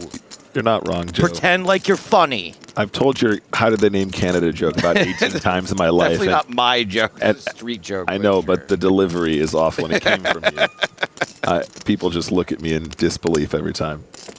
So Bosik's opened with ace-jack, been flattered by Iverson on the button with queen 10 suited. Ben Pollock calling as well with king 5 of hearts in the big blind. 3-way to the flop, which is ace 9 deuce with 2 hearts. Oh, heck yeah.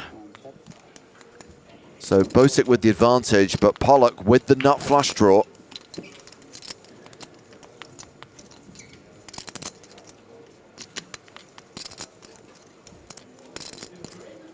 Action has been checked to Iverson, who's got 3% equity.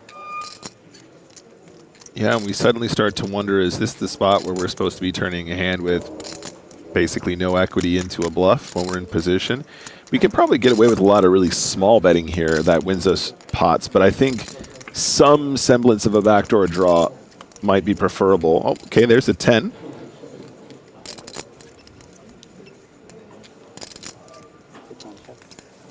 Backdoor draw for Iverson. I quite like that we see Pollock here just not sort of immediately barreling off because they have, you know, the king high flush draw. I think when the initial raiser doesn't bet flop and Iverson checks in position, we don't necessarily need to start betting. We might want to keep the pot smaller. I think the sizing from Bosik here is the really important thing because you want to start punishing those draws right here, right now. So 40K in the pot goes for slightly over half. I think there is a chance we're allowed to even go like, you know, 30K or maybe even full pot on the turn though, because we really want our opponents with the queen jacks in position and the king 10s and the queen 10s and that kind of thing to invest more, to see more cards, and we obviously want to get value from those hands as well. As we see, Iverson is going to stick around for the 22K, so that's working out so far. Pollock has a great hand to call here now. Great price with the additional dead money of the call from the button from Iverson.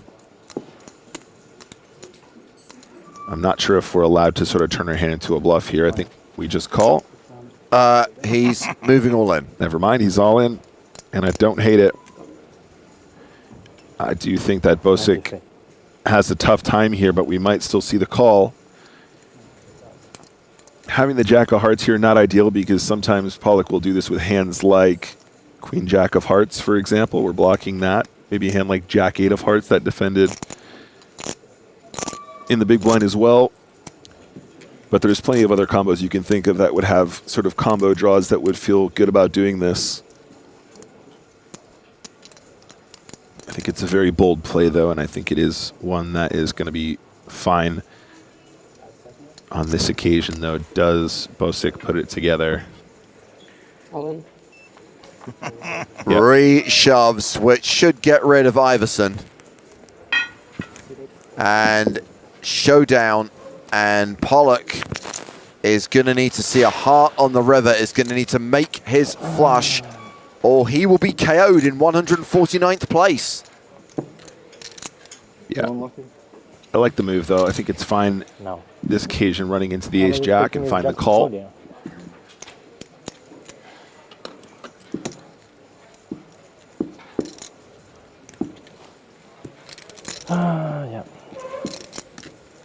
Reality bites.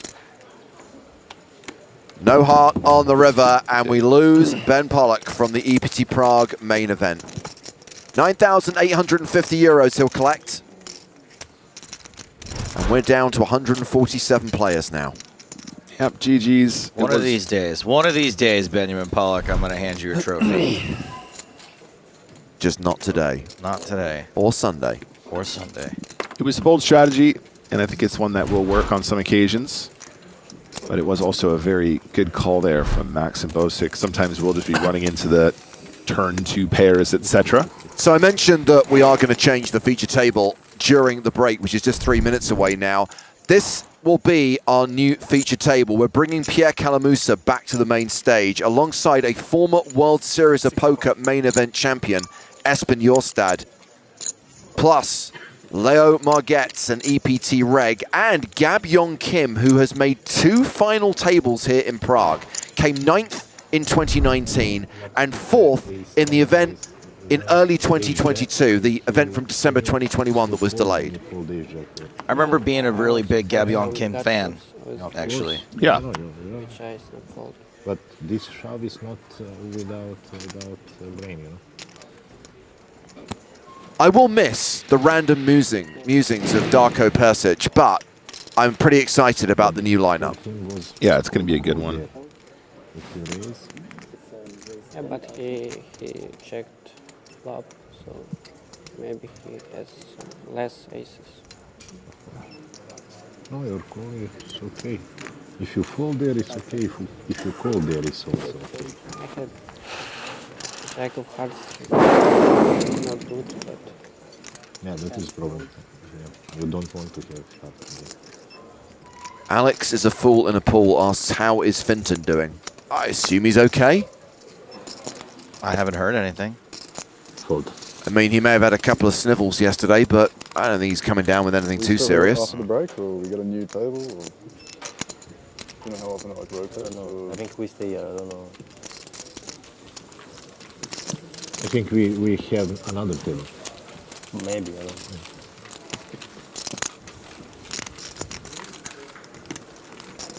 If I'm at this table and I've seen Porrig O'Neill, Grzegorz Główny and Ben Pollock eliminated, I'm like, that's us done. Like, we have to keep playing? Not bad. 33,000, now 300. 33,000. Almost. One game.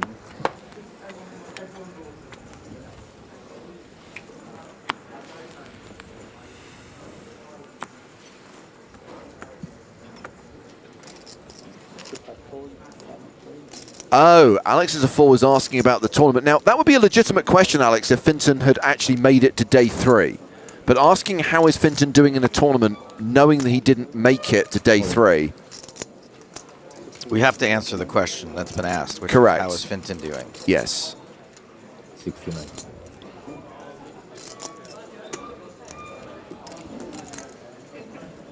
Little blind v blind spot. And a little just make sure that we don't get another hand in before the break.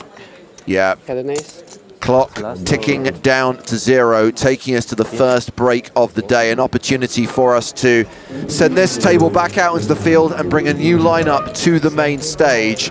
Confirmation that we are going to have Calamusa, Jorstad, Margetts, Kim at our new feature table when we come back from break, when the blinds go up to 3,000, 6,000 with a 6K big blind ante. Good session for Alessandro Picchieri, up to 93 bigs at the new blind level. Maxim Bojcik, what a comeback from 6 big blinds at the start of the day, now an above average stack. But yes, we've got Pierre Calamusa, Espen Jorstad, Leo Margetts and Gab Yong Kim.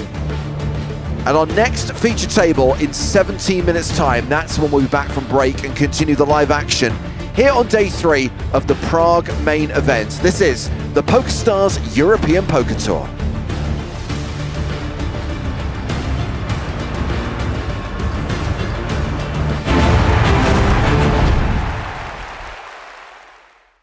Wow, look at the trophies. I love the trophy cabinet. That's so awesome. I have so good background physique for you.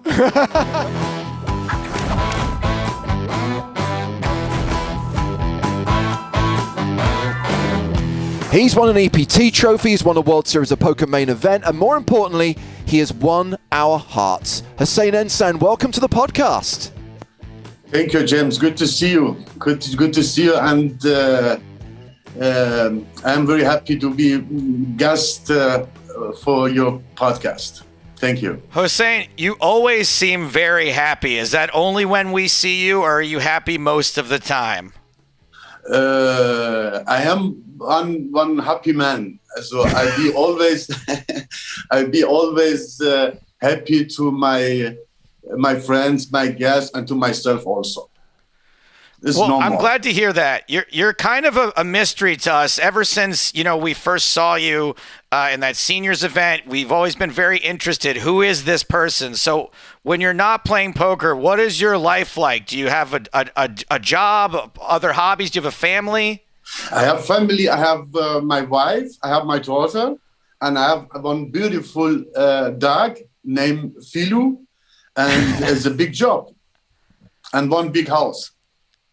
And it's a big job taking care of that dog and a family, yes. I guess. So at what point in your life did you discover poker? Poker is popular in Europe since the beginning 2000. And I met this beautiful game in Europe, and I fall in love in this game. And I started with that, but very small. And as I see my success, then I try to play higher than before. And so from 2001, yes. Got it. Okay, so do you consider yourself to be a professional poker player? So professional poker player, but what can I say? So I play a lot, and I take a lot of events in year, and professional poker player. Can I say I'm professional poker player? Yeah. So before you discovered poker in the 2000s, what did you do before that? So I am original civil engineer. Oh, cool! But I didn't work in this job. I started with a lot of jobs, and my before professional poker player, I had my own business with taxis and with drivers, and I was so flexible. I could playing poker everywhere. Right. So, and I see my success in poker. Then I sold my business and I started with poker. Nice. Yes. Well, it's certainly working out for you. Joe referenced that we first saw you when you won that seniors event in Barcelona. And all of us said, hold on a second, look at this guy. He's not old enough to play a seniors event. And you still don't look old enough to play a seniors event. So thank you for the compliment. So I was in Barcelona, and this year, 2014, I'm from 1964, and I saw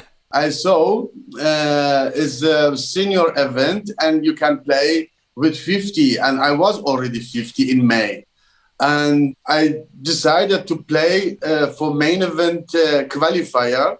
Then I see senior event. Why not? I play senior event. I play that, and I heard now it was the first senior event by the EPT. Yes, and I am very proud of myself. The first one EPT senior event, I won that.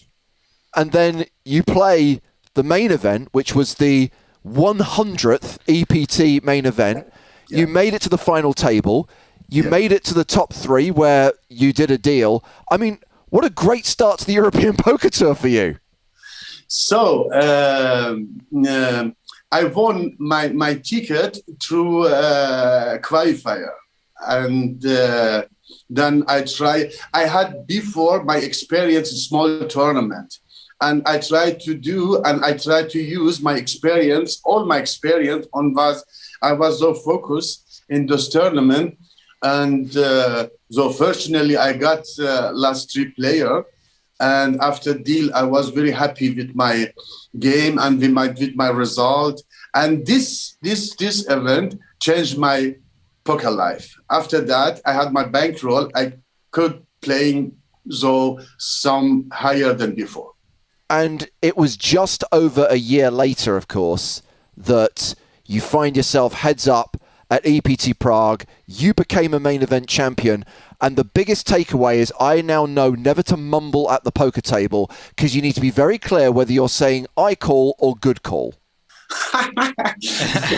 So it was James. I heard always dealer, they give card, and my opponent. And I think she was the name, I forgot this name. And she said to me, call. And that's why if I have nothing, I fold my hand. Yeah. Like always. And I said, I heard call. Then I said, I have nothing. I have just 5. And he said to me, the runner-up, Club Tremsing, he said, no, I said only it's good call. Then after that, I think about that. He cannot call with 8 high. That's why I was, I accept this good call. Yeah. We really liked the way that you guys handled that. I mean, that was a very, very sporting way of handling it and being fair about it, not really having to push an angle. What I love best is the fact afterwards, when you both realized that I thought I was bluffing, but I had the best hands. Please don't bluff. But you had nothing. You had nothing either. It was it was a great moment. Yeah. I see this game like sport, and you have to be always sportly on the table. Absolutely. So, okay, we know that before you won the World Series of Poker main event, you had a life-changing poker moment, you just said, in the Barcelona main event. When you won the World Series of Poker, was that life-changing, or was that just like a cherry on top? No, for sure, life-changing in the sense you have more money than before, for sure. And don't change my life. So you have more respect on the table, and you have to be always good ambassador for this sport. Yeah. And you have to you have always the responsibility to media and and like to society, and it's not as winning the event is much easier as you be for always champ is big responsibility. It is a big responsibility. I want to talk to you about your playing style a little bit. It is unique. It is not, like people have a hard time predicting it. Is there like a certain strategy or sort of philosophy you go along with in poker, or are you just in the moment improvising? So I can say in the moment, live poker is not so like online. Online, you have to take care always of mathematics, how many big blinds you have, and in live is also the same. It's like is small different, and I try always to confuse my opponent. I go always sometimes with nothing. I made a big bluff. And sometimes I have card and take a best value from my hand. And I mean, strategy is more important than mathematics. And day for day is different. So day one is the stronger day, and day 2 is a different. If I have chips, I try to work with my chips. And we can tell. I try to work with my chips, and for sure, I know always how many big blinds I have and how many big blinds had my opponent. And I try, if I have good hand, I try to get the best value from my hand. If I have nothing, I try to pressure my opponent. Its work is the other question. So what he's saying really here, to translate, guys, is that no matter what happens, he's trying to win every single pot, which we can all attest to. We have seen that. Hossein, one last question for you. Obviously, we talked about Barcelona as the first place. You popped up on our radar. Does that mean Barcelona is special to you? Is it a special place? And will you be there this year? So, Joe, I have two favorite city, three, Vegas also. before Vegas and Amsterdam. Amsterdam is not far away from my home. It's only two hours drive.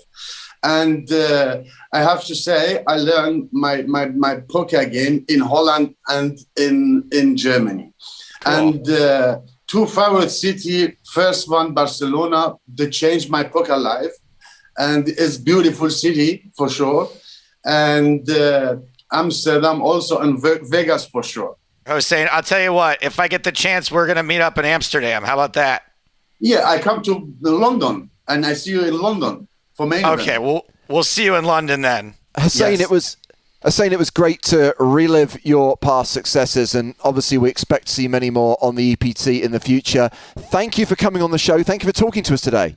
Thank you for inviting, and all the best. I hope see you soon in Prague or in London or everywhere of this planet. Thanks, Dad. Love you. I love you too, Joe.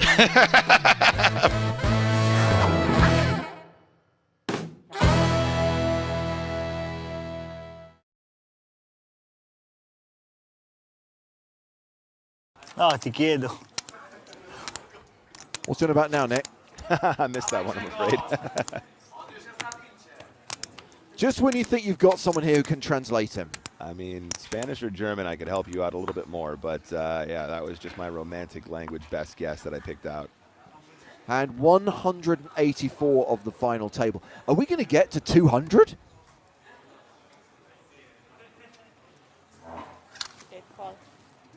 Ooh, queens for Glovny, and he just complete. He knows what to do. Yes, he's got him. Yep. He's got him. He's guaranteed he's got him. Yes. Cortellazzi does not change his strategy. He jams on Glovny, who calls all in with the queens. Disaster for the Italian. Well, hold on. He's got an ace. Oh. Many people believe there is always an ace on the desk. And Glovny is the at-risk player, and if Cortellazzi does improve here, if he were to spike that ace, this would be over, and the Italian would take down EPT Prague. Glovny needs queens to hold to survive. He's proved to be pretty invincible so far.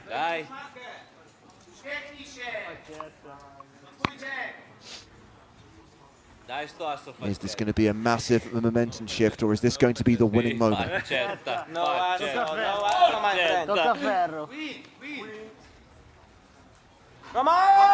ace on the flop. Jack 5-5. Queen's good. Not a good start for Cortellazzi. Gonna need an ace. No backdoors here. No wheel backdoors. No nothing. Only an ace from space. Only a berry. 87% chance that Glovny doubles up. Make that a 93% chance. Just has to fade Barry Greenstein. Just has to fade the ace on the river. If that happens, we have our champion.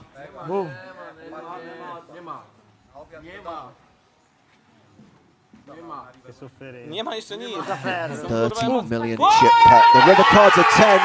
Glovny doubles up and takes the commanding chip lead. That is a huge, huge momentum shift, and that's a rail. That's what a rail looks like. That's what I'm talking about. Look at that rail. You glove to see it. You glove to see it.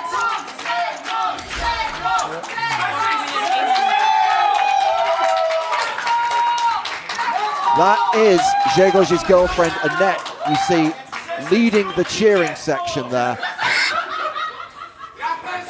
And he has the huge chip advantage now. It's 30 million place, 5.6 million, 11 bigs for Cortellazzi. Griffin, now he can just open jam, right? Yeah, absolutely. But I guarantee you every decision Glovney's going to make right now is going to be very, very calculated, just as it has been all tournament. Don't give, your opponent a chance to get back in this. You can see how erratic the Italian has been playing. One double up, another, shove, and suddenly Cortellazzi's going to have the chip lead. Okay. So be careful, pick your spots, and you'll finish them off. There's a lot of glasses going to waste. 5 milioni. 5. We've had 4 Cinco. consecutive Cinco. days of squeaky chairs, That means 5, right? and now the catering 6 section medium. is suffering a massive shortage. Okay, thank you. All right, so just asking him what his chip stack is. He said he thinks it's around 6 mil. Yeah, and he was waiting for him. Absolutely waiting. I can guarantee you that Queens is very rarely a limp at that effective stack depth. But if you know your guy, if you know how erratically they're playing, that's a trap all day long. And look at that result. Hand 185, and it's 8-4, and he's all in. Cortellazzi shoves with 8-4 of clubs. He's got Snap it. called. That is a quick call. Król dama Cards on their back. It's King Queen of clubs for Glovney. Ja król dama suited. A on 8-4 w tym samym. And now Maskę ściągnę. it is the Ja PokerStars qualifier who is the 2-1 favorite to win EPT Prague. But very large live cards here for Cortellazzi. You can see by the percentages, 32% to win this hand. Very, very winnable. I know all of you on the Twitch chat have had experience in a situation like this where you lose, and that's because the odds are this close. 10-7 deuce. King high still ahead. Of course, Cortellazzi does Nie not ma, nie have ma. a live suit. Nie no wiadomo, że ma, nie ma. Glovney, 3-1 favorite. 6 or a 5. Straight draw here. And that will seal the deal on the turn. Cortellazzi drawing dead. And Grzegorz Glovney has taken down EPT Prague for just shy of 700,000 euros. Yes, that's the rail we're looking for.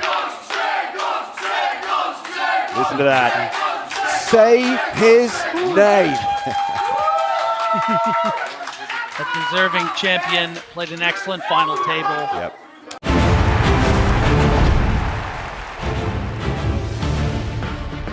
Fast forward to December 2024, and we are back in Prague with the PokerStars European Poker Tour. It's day 3 of this year's main event, the biggest ever EPT Prague main event with 1,458 entries and 145 players are returning from break here at King's Casino at the Hilton Prague. It's James Hartigan alongside Griffin Benger. Hello, everyone.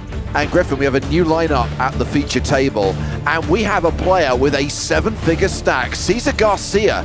1 million chips, more than 165 big blinds. Pierre Calamusa, who was one of the start-of-day chip leaders, still a big stack, still well above average, but Garcia's got him 2-1. Yeah, an incredible lead here on this feature table, more than basically effectively double than anyone else. But there's some big stacks on this table, between Pierre, Alexander, Sokolovsky with just under 500 himself, Luca Serenin with 450. So we're going to see some big boy poker today. We have got a former World Series main event champion, Espen Jordstad. We've got Leo Margetts. We've got Gab-Yon Kim, who came 4th in that event that we just saw Grzegorz Glovney win back in 2022. Much bigger prize money in 2024 with a total prize pool of more than 7 million euros and more than 1.1 million up top. Currently, we are paying players 9,850 euros. The next money jump, only 2 eliminations away. 143 is when we start paying out 5-figure scores. This is level 17 of the main event. Blinds 3,000, 6,000 with a 6K big blind ante. 6,000, right? Yeah. And Gab-Yon Kim straight into the action, raising from the cutoff with ace-jack of clubs. Ace-5 suited for Pierre Calamusa.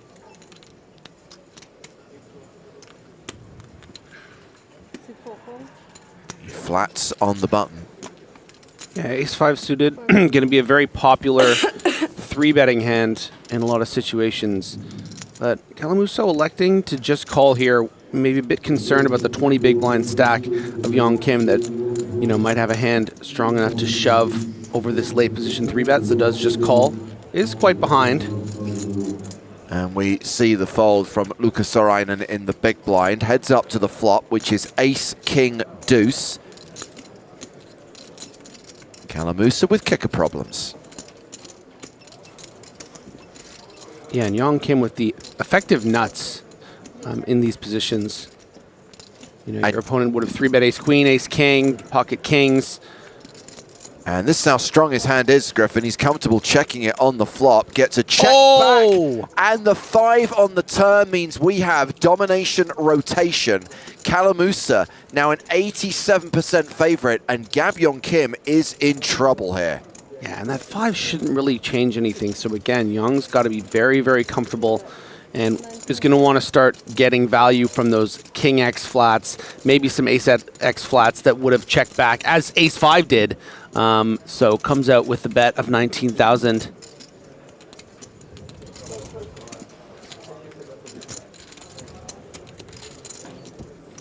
$19K flattered by Kalamusa, a blank on the river. And Gab-Yong Kim has 94K behind. There's 77K in the pot. Yeah, and I would expect to see a significant wager here from Young Kim. He is going to be sick when he faces an all-in. Should only really be losing to, pocket 5s, ace 5, ace 6 suited. Not that many hands.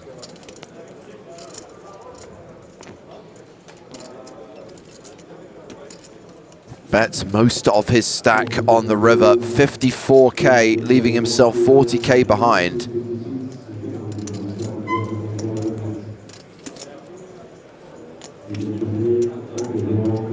And yeah, I have only 4 more. Yeah, this is Kalamusa raising enough to put Gab-Yong Kim all in. And our French commentator, Benny, pointing out that this is revenge from 4 years ago. Back in 2019, Gab-Yong Kim busted Pierre Kalamusa. 8-7 suited, cracked Kalamusa's aces. Wow.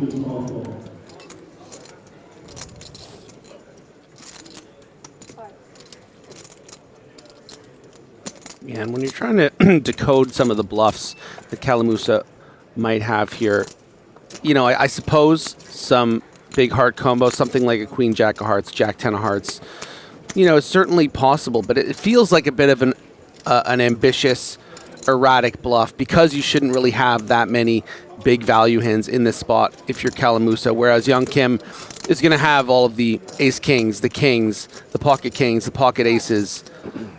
That's all right. Gab-Yong Kim keeping an eye on the clock. We are 1 elimination away from the pay jump. And I'm guessing he's just waiting to get the rest of his chips in, hoping that that number ticks down to 143. I mean, he can't make this fold. 40K still, effectively 7-8 big blinds. It's hard to imagine. A better hand is never value shoving. So what bluffs does my opponent have? No, it does put the rest in and see the bad news. Yeah, so Gab-Yong Kim is eliminated by Pierre Kalamusa. First hand of the level, first hand back from break. Gab-Yong Kim does not get the ladder. Cashes for 9,850 euros, but now everyone has locked up more than 11 grand, now that we're down to 143 players. We don't get any more today, right? No, they said not. So tomorrow they refresh them, or we get? Long time since I don't do day 4, or even day 3, so I cannot verify that. I think we get 6 more. 6 more Yes. every Okay, day. so 6 more no matter what. It doesn't Correct. refresh, it adds I on. can't remember. And you don't keep. You keep the ones you have remaining. That's right, it's not a refresh, it's additional. So any cards you haven't used today, you bag with your chips, and then you'll get 6 additional time bank cards at the start of the next day. Sorry. You want that back, or? Yes. Yeah, you did it twice. Well, we were picking him up just before the break, Griffin, because of his prior results here in Prague, but Gab-Yong Kim's already gone. And it's not. Okay. Away she goes. guilty when you Yes. And Pierre Calamusa is back up over 100 bigs, 644k. And then she finds it in her stuff, you know, and she says nothing. But it is Cesar Garcia who is the table chip leader and is actually second overall. So looking at the overall standings right now, Daniel Erlandson came into this session with 1,041,000. So has the slight chip lead over Cesar Garcia, who we're watching right now at our feature table. Only 2 players in that 7-figure club. More will join over the course of today.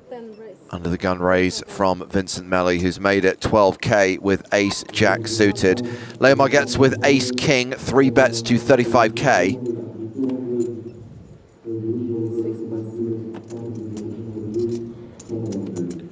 Ace jack suited, quite a strong hand, especially 6-7 handed, as we are here 7-handed. But alarm bells should be going off in the Frenchman's head here. You know, this is a very strong position to be facing a 3-bet on about 26 big blinds effective. It feels a bit too strong to just fold, you know, even if you are up against something like kings or queens, got some decent equity with suited ace jack. I think ace jack off, we would find the muck here. See if he can get lucky against Margetts, and that's a good start. Going to be hard to navigate with this ace king. Among Vincent Melli's accomplishments in poker, he won the UK IPT Nottingham main event in 2023. Huge field in that one, more than 1,000 runners, and a £1 million guaranteed tournament. Yeah, weighing her options. How is this going to be easier to play? Does a bet or a check? Does go for bet. And now Melli. 20 into 85, about 25%. I think if we call this hand pre-flop, we're going to have to see a turn.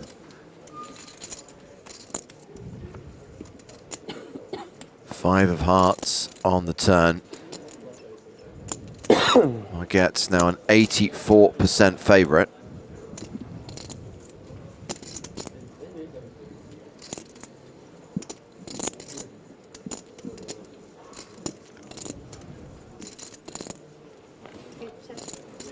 See if she decides to check back the turn.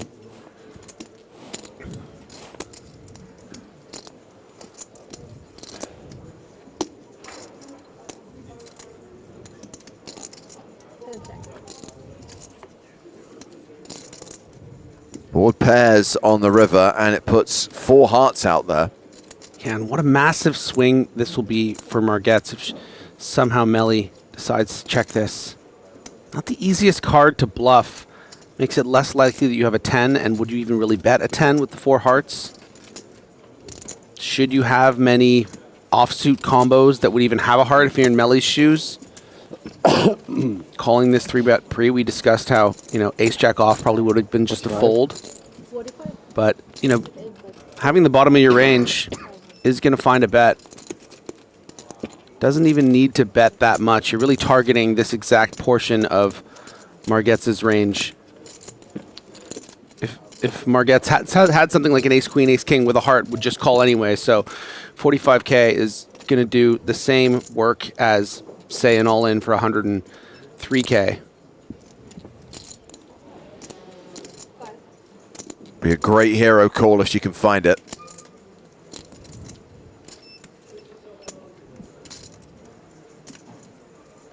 Just very few combos you're beating here.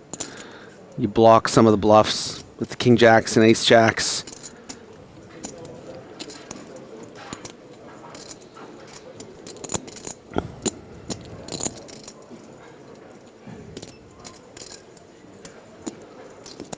I guess your opponent could also have something like queen jack of spades, also bricked out.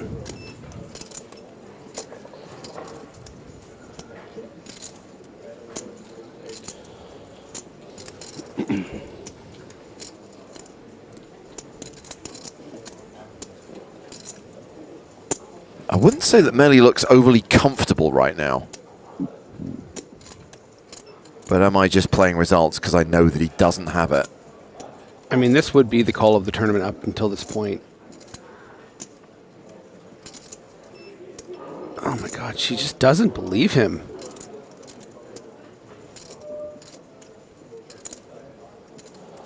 You know, king, queen of spades, also a combo that would be calling this flop. Maybe king, queen off, given the price, but just let it go. Didn't feel right, but she couldn't find the call, and Melly's bluff gets through. Leomar gets left with a 17 big blind stack and surrenders a chunk of time bank cards. Qu'est-ce que t'as, Léo? C'est ça que t'avais quoi?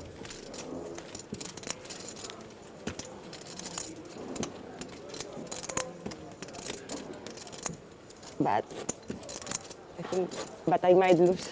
I don't think he. Je pense que tu l'avais pas. But he could still win.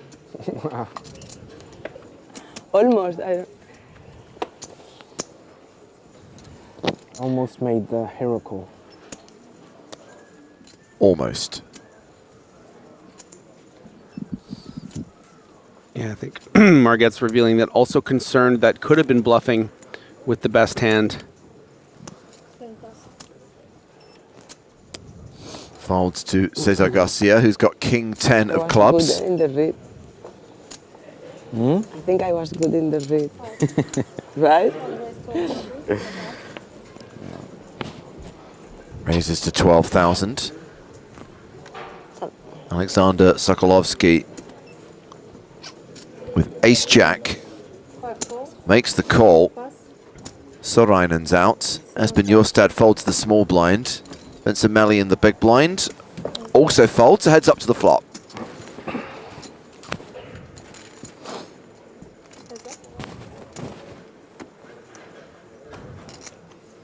Ten, 9, 5. Garcia flops best, top pair.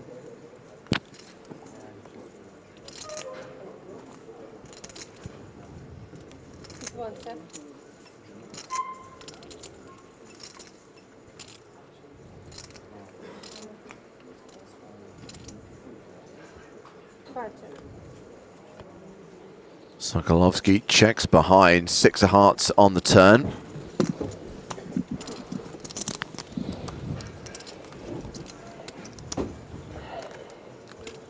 A theory from Starkey Cat watching on YouTube, Griffin. If the river wasn't a flush card, I don't think Margette's folds. Yeah, I think that's... But here's a question, though. If the river wasn't a flush card, does Melly bluff? No, we were talking about what we have for dinner. It's steak. God, you're good, James. That's a good question. Yeah, I can confirm that. I speak French. Guess we'll never know. But if you did not switch on the Solo mic, mío de you would way. know what we need to wait. Solo mío de way, Leo, por favor.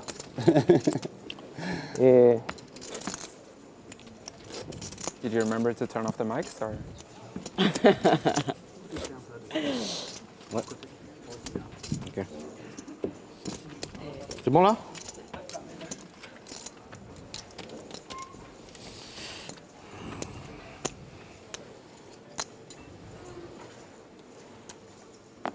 So Garcia, our table chip leader, has $1.2 million in live earnings. Has an EPT final table appearance on his CV, was 6th in Berlin back in 2012. That was the event won by Davide Katai, who is one of, I believe is the only former EPT champ remaining. We were down to 2, Katai and O'Neill, and of course Porrig busted towards the end of the last level. How much you got, Leo, approximately? 60, 70, like 80. Garcia's open, called by Leo Margetts, who has flopped top pair.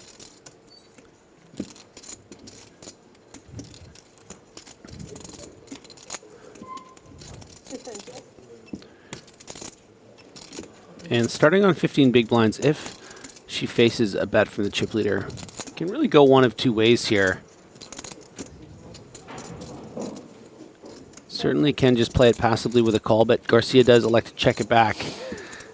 And now Margetts is going to start getting some value, especially because that's the 8 of spades. Garcia's percentage up to 36% with that flush draw on 2 overs. Great opportunity for value here for Margette's. Going to have some draws of her own in this spot when she bets, so she's near the top of her value range. And yeah, we can see her sizing up because of that. Looks like to the tune of 23 or 24,000.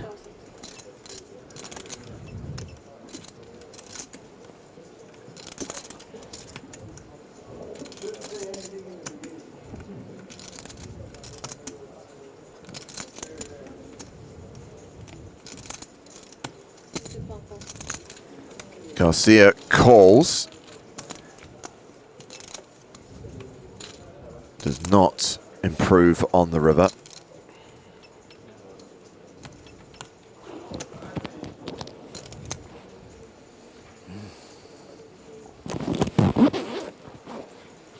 Zip it up, put it away.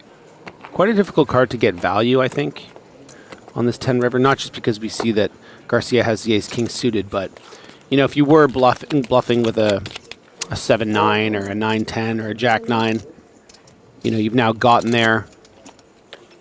If your opponent was calling with ace-high on the turn, certainly won't be calling a shove on the river, but she goes for it anyway, hoping that somehow get called by worse doesn't happen. But a nice pot, little redemption. Yeah.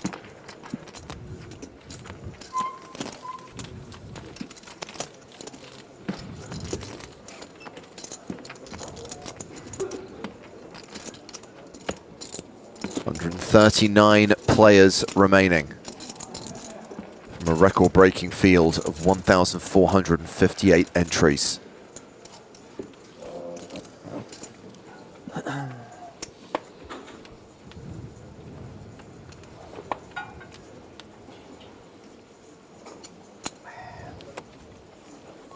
Radovan wants to know how the gym session went, Griffin.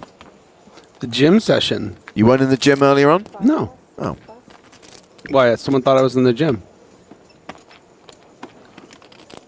So, there was a moment earlier on where there was a loud bang on the ceiling. And I pointed out to Nick and Joe, the reason we get that is we're right below the gym. So if someone drops heavy weights, we hear it. And I said, someone dropped a dumbbell.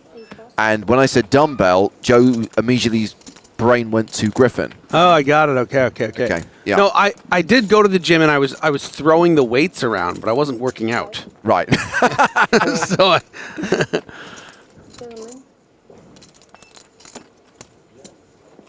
Margette's all in and gets faults. Easy peasy, lemon squeezy. Back up to where she started, beginning of this level.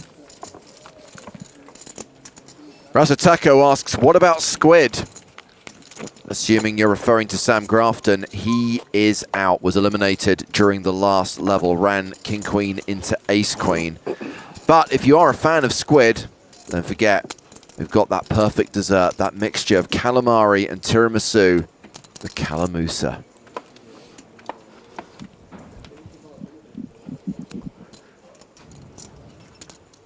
Yeah, Sam did not run well today. Actually, the King-Queen was just a finish off, lost a big flip, Queen's to Ace-King. That's the way she goes. Sarainen, haven't heard from him yet on this feature table. Yeah. Sarainen opening with King-Jack makes it 13,000. Round to the blinds. Garcia folds the small blind. Pierre Calamusa in the big blind. Folds Queen 3.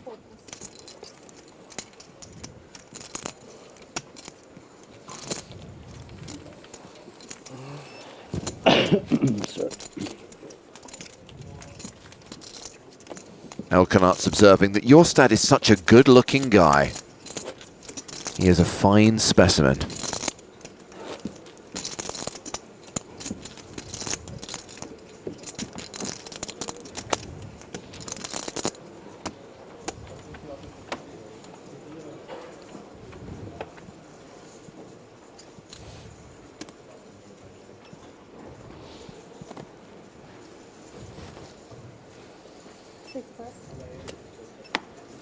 It's been folded to Jordstad, who's not going to play the 9-8. Melly is raising with something. Sorry. Cards need to go in the box, sir.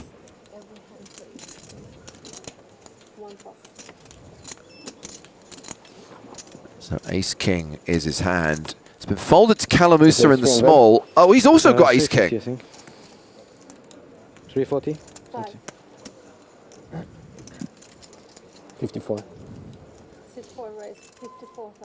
3 bets to 54k. Sokolovsky folds the big. Action back on Melly.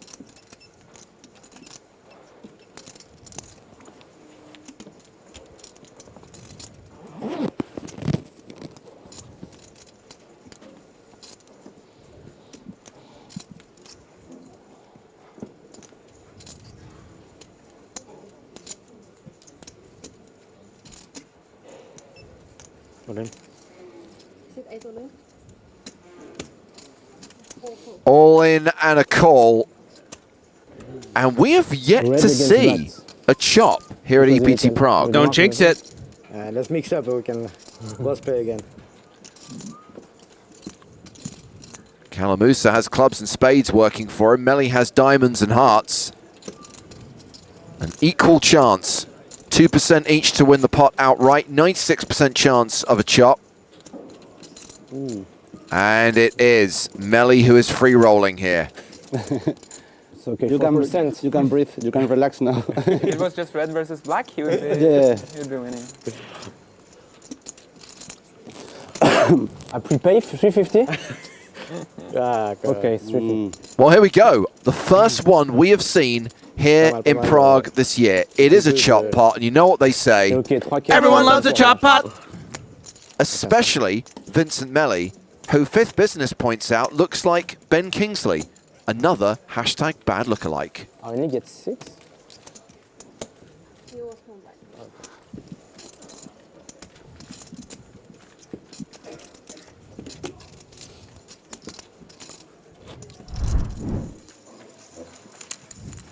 Meanwhile, we are going to check on some of the famous faces in the field, including Davide Katai, who is the last remaining former EPT champ. Adam McCullough, the last remaining player repping the red spade, the last remaining PokerStars ambassador. Silvio Vitelli is the last gold pass winner. He sat next to David Doherty. Still going strong in the main event. He was at our feature table yesterday. Is Sevens guy, Christian Rudolph.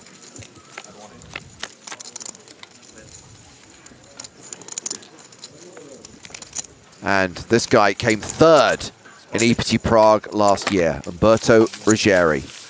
And talking of former Prague finalists, Jason Wheeler, who was runner-up to Cala do So here in Prague in 2017, is also still in contention. Nice.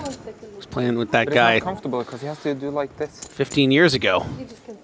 Still around. So Melly really can't get to grips with putting his cards in the box. It's having to be explained to him again. Look at my card quickly before, like, you know. I don't know what I have. I'm waiting. I'm waiting until to press it. Okay. You play Look first 4? and then put it. And 446. Thank you so much. Then you can think while it's being put, you know. Yeah, that's right. Okay.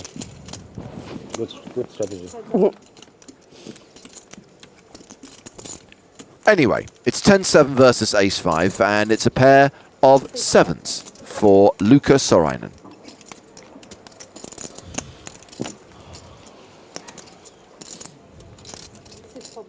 Calamusa with the open-ended straight draw. At the pre-flop betting lead and continues here for 6k.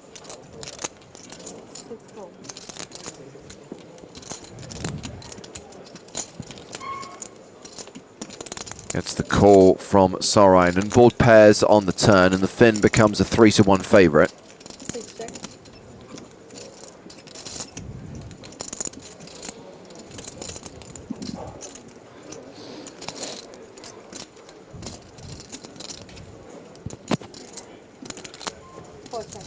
Calamusa checks it back on the turn and gets there on the river. Makes his straight.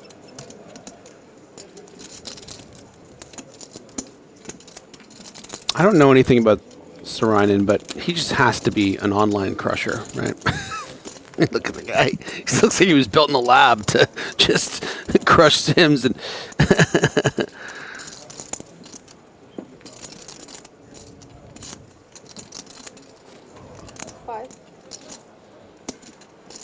It's not just a straighty flushy board, Bizefe, it's a straighty flushy paired board, my favorite type of board.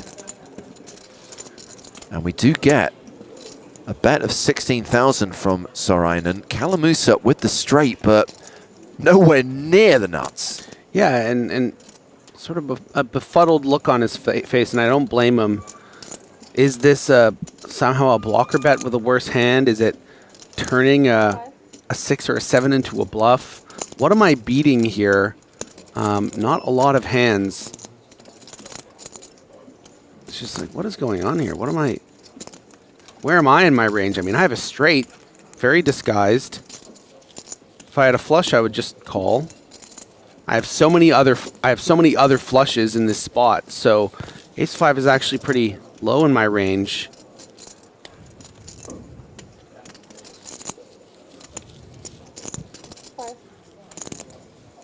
Curiosity call. Straight is good. Pierre Kalamusa is going to win this pot.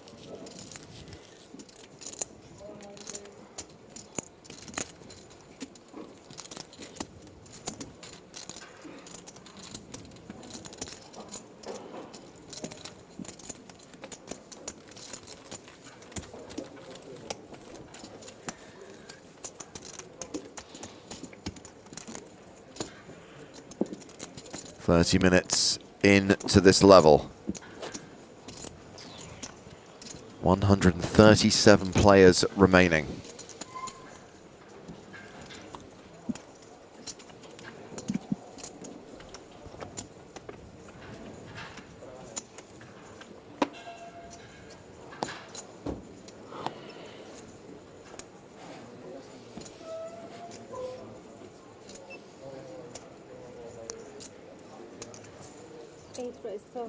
Melly with 7s. Raises to 12,000.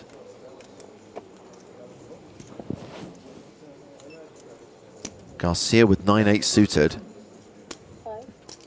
Will not be folding.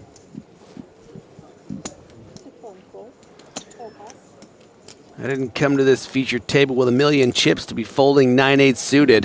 What about Jack-10 suited for Sokolovsky? I didn't come to this featured table with 500,000 chips to fold Jack-10 suited. He sounds so similar to Cesar Garcia. They do. I did notice that. That's why the impressions sound the same. While he is 3-betting, he is re-raising with the Jack-10. A little bit of a squeeze move. And action back on the original raiser. Listen, we love to see the flops with the Jack-10 suited, but this is quite a yummy little spot for Sokolovsky here. Garcia shouldn't be really trapping very often, so you're up against, you know, if you can get through Melly, which effectively folds the best hand with pocket 7s. I mean, Garcia might still continue. Started 420. Just got so many chips. What are you going to do with them?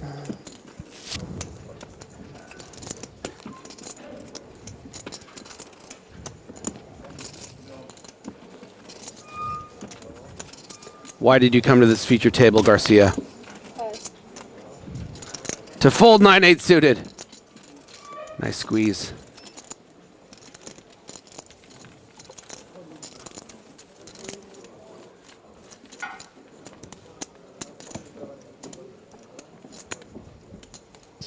Sokolovsky with just over 500k, more than 80 big blinds. Garcia has dropped below the million mark, but still has more than 160 bigs, and of course is still chip leader at this table and one of the chip leaders in the tournament.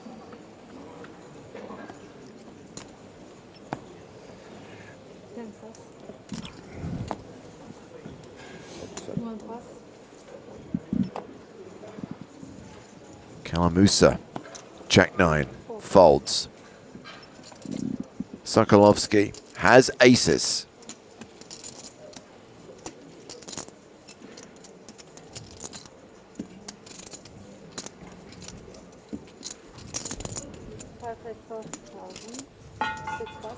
Ouch. Elkanut's highlighting that Sokolovsky is a poker coach and all-round beast. End of the day. Action folded to Melly in the big blind. Queen Jack of strawberries. That's worth a defend. Oh yeah. I want to see a flop with this pretty little hand.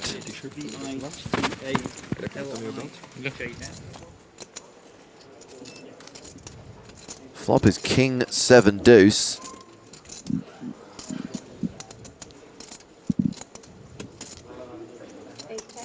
Melly checks. I think Melly has maybe one of the worst hands he could defend against a small bet here, with the back doors, the queen and jack, sometimes maybe even often being live.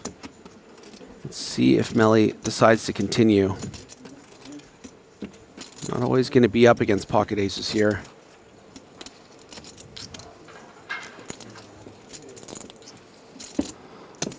Yeah, and does so to the tune of a raise. I think this is okay as well. Of course not in this particular situation is it very okay. It's pretty disastrous. I don't blame him for finding this move. You know, when you're just facing a c-bet from ace-8 to clubs, just going to be getting a fold here. But Sokolovsky does have the ace of clubs, but that is not the 8 of clubs, and there is additional equity for Melly. One of the better non-heart cards you can get. If you want to continue your story, maybe fold out something like 2 9s, 2 8s, ace 7. This would be where you would want to barrel. It's always the perfect card to want to now follow up on your check raise with a bet on the turn. Dennis. Sí. 41. 41.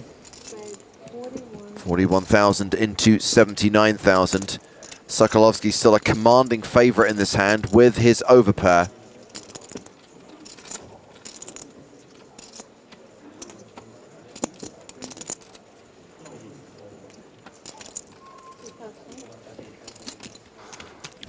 Calls.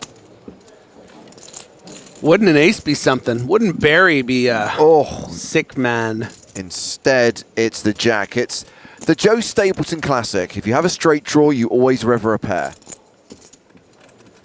Yeah, it might be a good card for Melly in not losing more chips. I mean, obviously a good card would have been an ace or a 9, but yeah, you know, where the river, a 4 or something, an 8 might have just gone for a big bluff now that he's rivered that card that might have vaulted him ahead. And also because it brings in the backdoor spades, not a lot of reason for Sokolovsky to try to go for any value here, so you're not going to be facing a bet very often from this particular hand.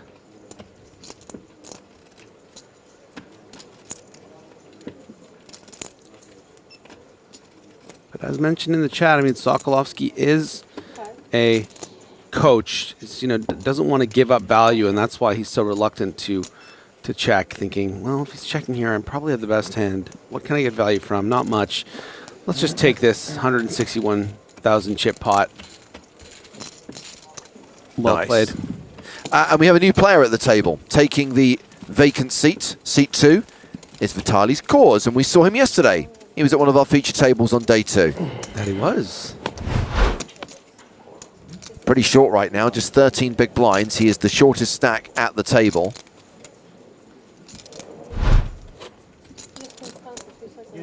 It would have been nice if he shoved the river. Not really.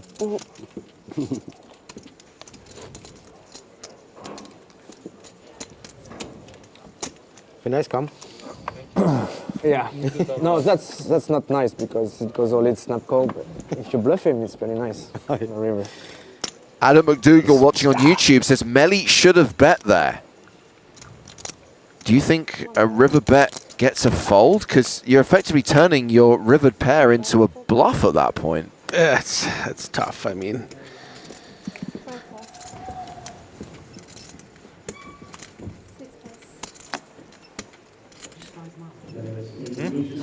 Folded to the blinds. Melly in the small.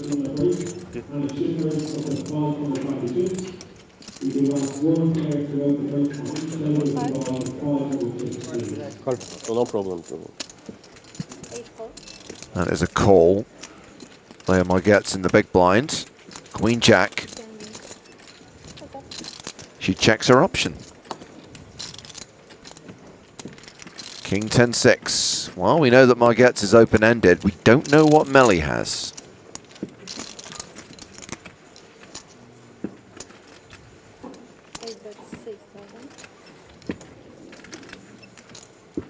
A bet of 6,000, likely to at least get called by Leo.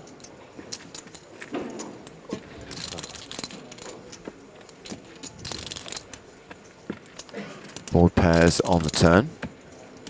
And there's a chance Queen High's the best hand.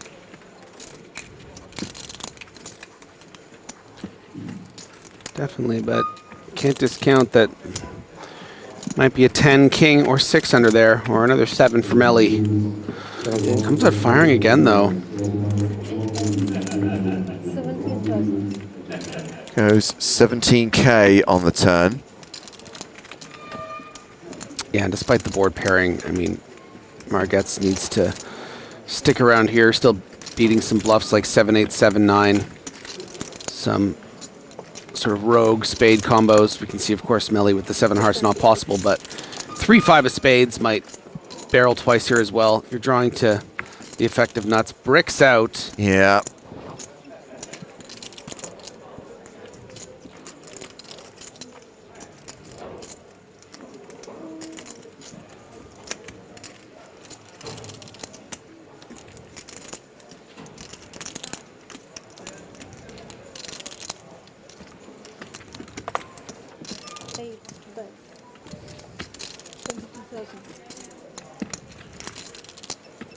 Well, he's bet flop, turn, and river. 22K into a pot of 64K.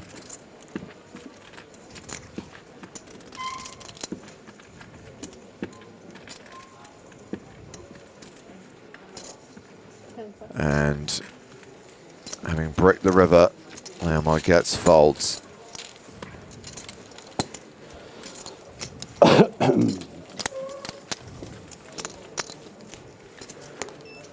Good sweater scarf combo today from Melly. Scarves have been on point during this event. Record breaking in terms of field size, but also winter attire.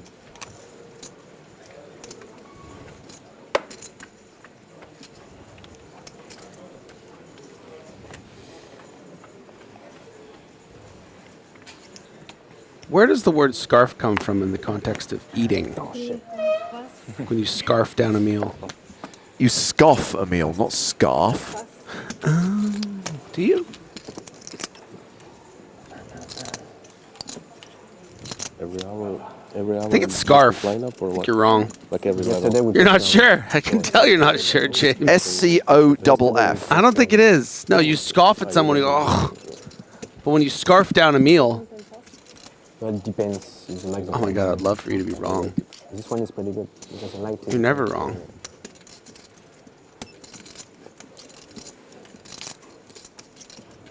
Yeah, to scarf down as a phrasal verb means to eat quickly. If you have a plate of food in front of you and you're ravenous, you're very hungry, you might scarf it down.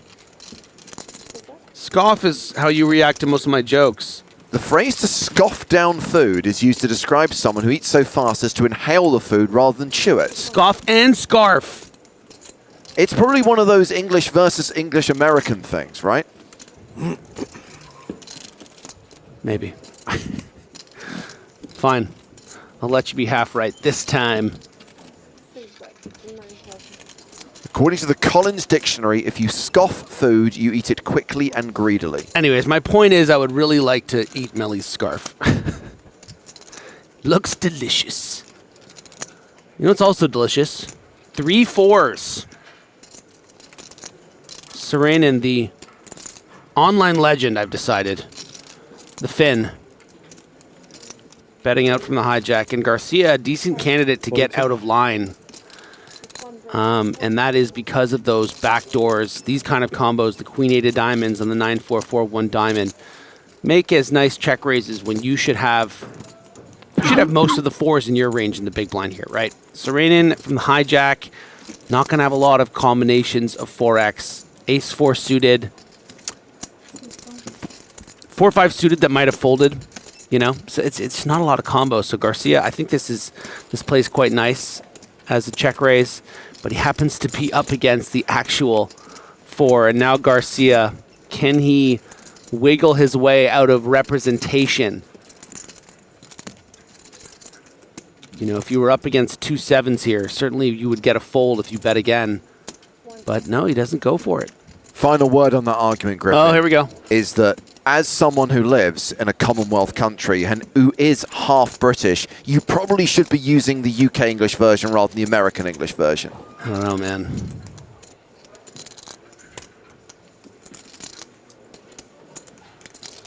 I just don't know, James. I've been scarfing for so many years. You just want me to give it up? You want me to give up the cloth, man? We need to side with your betters. Garcia folds the turn. Nice pickup for Saarinen. Good job, Garcia. 1 and done. I wouldn't want to bluff that guy twice. Well, we're going to step away from the main stage. We're going to go to one of the outer tables. We're going to check on Adam Makola. And Adam has moved all in. He has been called by Pavel Wojciechowski. Ace-8, the hand for his opponent. Adam with 9s. And it is an ace-high flop, meaning Adam Makola is sent to the rail and cashes for 11,300 euros. A reminder, this is Adam's first ever EPT main event cash. All smiles for the absolutely lovely Adam Makola. Had a beer or two with him last night, some great chats. Just a real lovely dude. First EPT cash, first of many. 39. Not as lovely as Pocket King. Yeah, we have got a cooler alert here. Kalamusa with kings, Saarinen with aces. So Kalamusa's opened to 12,000. Sorainen's made it 39,000. Looks like it's going to be folded back around to Kalamusa.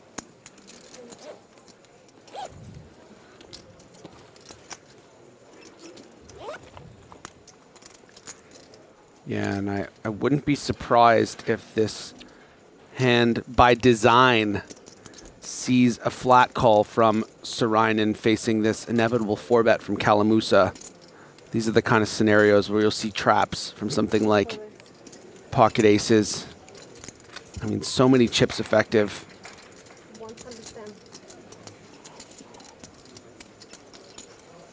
Or is Saarinen going to think to himself, I think he has it here. So Saarinen is the effective stack here, and he has, what, 70 plus bigs behind? Yeah, which pocket kings, of course, rightfully so, are definitely going to get in. But there's only really 2, maybe 2.5 hands that will actually play for stacks here, and that's why I anticipate a flat from Saarinen. So many more bluffs in Kalamusa's range than hands he's going to be prepared to put in 450,000 at 3,000, 6,000, you know? Yeah. Kings, sort of begrudging queens. Ace-king doesn't even always going to play it for stacks here. So just going to keep the bluffs in, and then, you know, you're going to stack kings like almost always.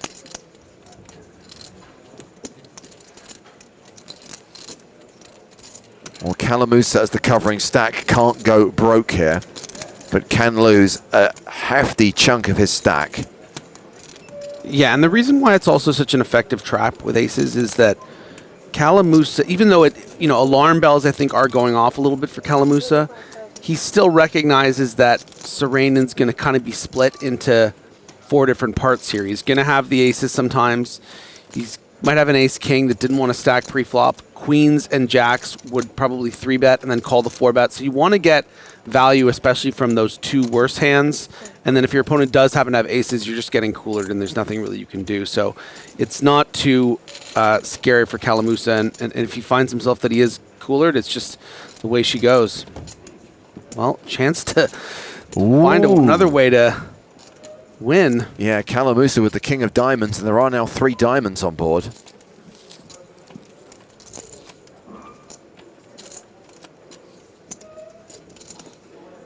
Now, if you were up against, say, pocket queens or pocket jacks that had a diamond, you would want to be betting again. 100K the bet from Kalamusa.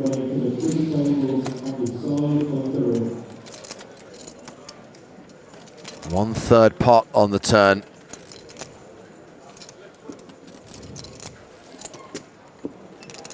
Yeah, and a shove wouldn't really make much sense here. If you did have something like jacks or queens, you would just be calling again, so that's what Serenen's gonna do. And oh, wow. Kalamusa goes perfect to hit the flush. And Sorainen about to have aces cracked.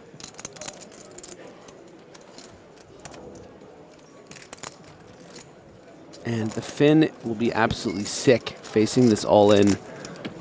Kalamusa knows very well what Sorainen's range looks like here. Understands that sometimes he's going to have, you know, aces with the ace of diamonds, maybe ace-king with the ace of diamonds, but wants to get value from the pocket queens. Does indeed shove on Sorainen, who's looking at a straighty, flushy board. It's not a snap call situation. I mean, quite an argument for a fold, actually, right? You just got severely unlucky here.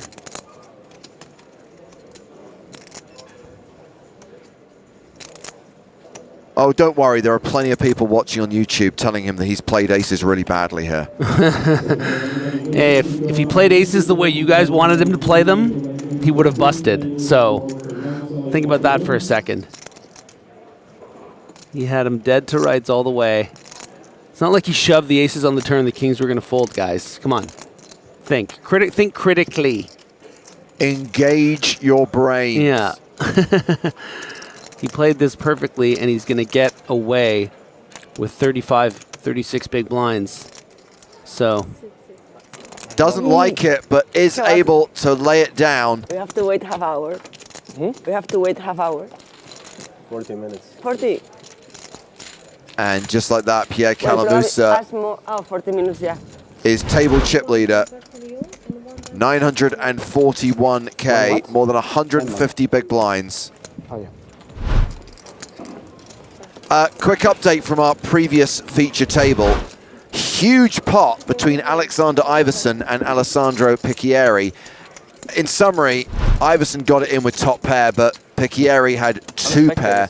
Iverson did not improve and was eliminated, and Picchieri is now playing more than $1 million. We have prime seats to the main show. Have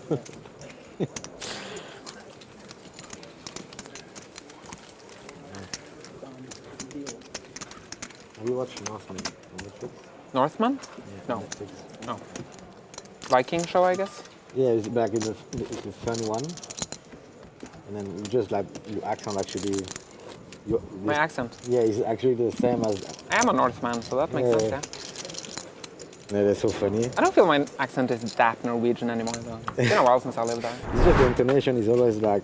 I think I wouldn't be able to pick the Norwegian accent. I don't know how to... you know, when it's easy to... stereotype accents? Yeah. I don't know how it would be. For me, it's very easy to pick it out, but I don't think I have it. No. I'm very biased, but I don't think I have it. He's not that strong. strong. Not that strong anyways. He's not that strong. Because for me, when I hear like Norwegian like politicians on TV and whatever, it's very, very obvious where they're from, to me at least. The Northman was a great movie. Was that Robert Eggers? Yeah, if you get a chance. Yes. On Netflix, I find it very funny. It feels like... Aces! Like one of the characters or in general? Tread carefully. Type of... Sometimes when you're patient, you mark gets what you deserve. Right. Comedy, basically. It's, yeah, it's like... 150, Leo? They talk like us now. Less? Back in the Vikings way, so they want to allow like, some rules, normal rules, be nice, and it's really good. Okay. I'm going to assume that a lot of the analysis of that Aces Kings hand I'm reading right now is sarcastic, because I'm really hoping that people aren't being genuine. This one, every time I feel a bit down, just put it down. See, this is why I stay out of the chat, man. It's a comedy show. It's comedy, yeah. Oh. Check.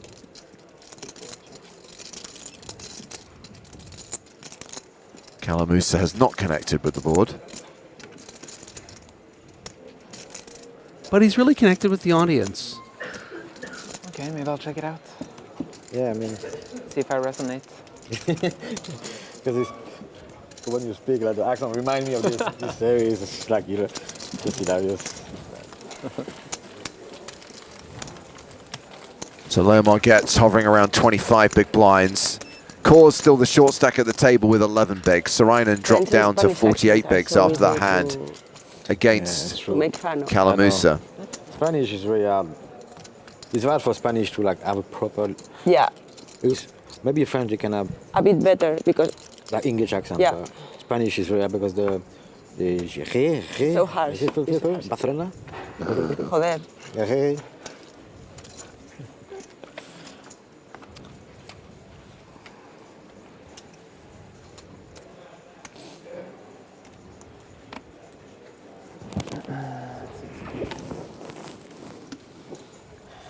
Herbob14 has a question which I'm happy to answer.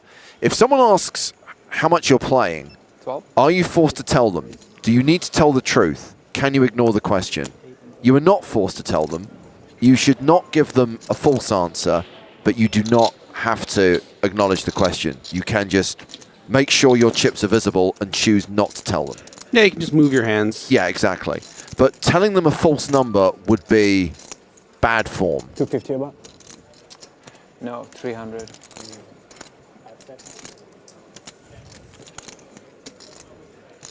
54. Oh, Calamusa out of line.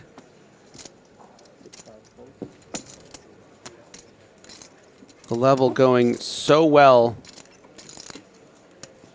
Deciding to pressurize Jorstad, maybe making assumptions about the fact that Espen's been quite sort of card dead tight so far. Would maybe be making some opens to try to get the blood pumping here, something like a king jack off or something in early position that would have to fold to this kind of pressure. But Jorstad with the loaded pocket queens also going to be aware of what that image might have been portraying, and I think we'll be happy to play for stacks here at 50 big blinds. But we will see. Call also not out of the question.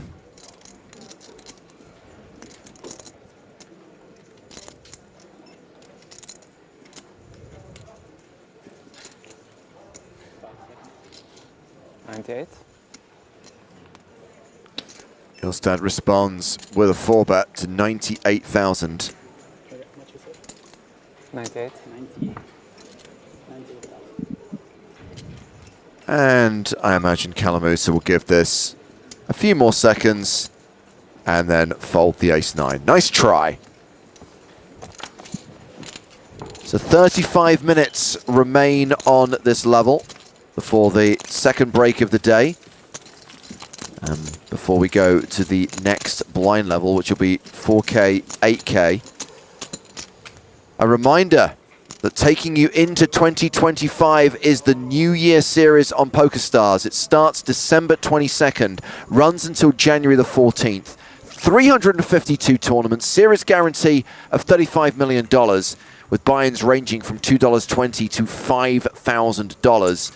Highlights include the main events. There are 3 of them on Sunday, January the 12th at 3 different price points. Each will have a $1 million guaranteed. So there's a 109, a 1K, and a 5K main event, all of them on Sunday, January the 12th. On the opening weekend of the series, there's a $55 Red Spade Open. That means bounties on PokerStars ambassadors playing in that tournament.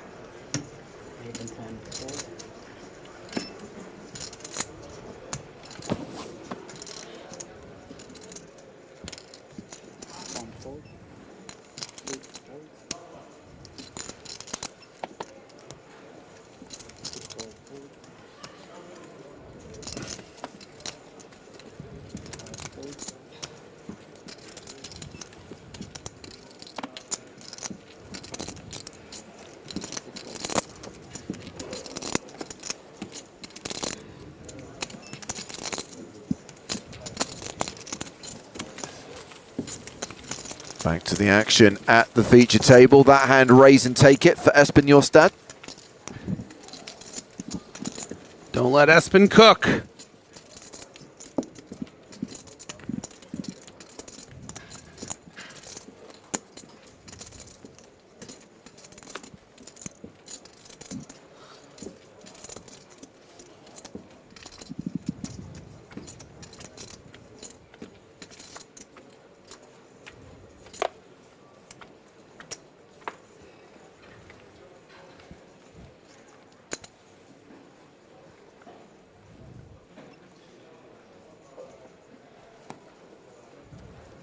Queen Jack suited for Melly.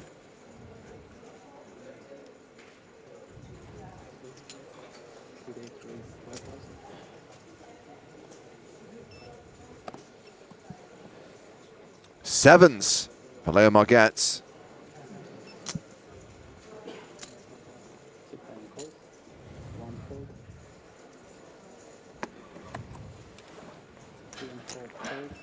I think this is a bit loose from Margetts.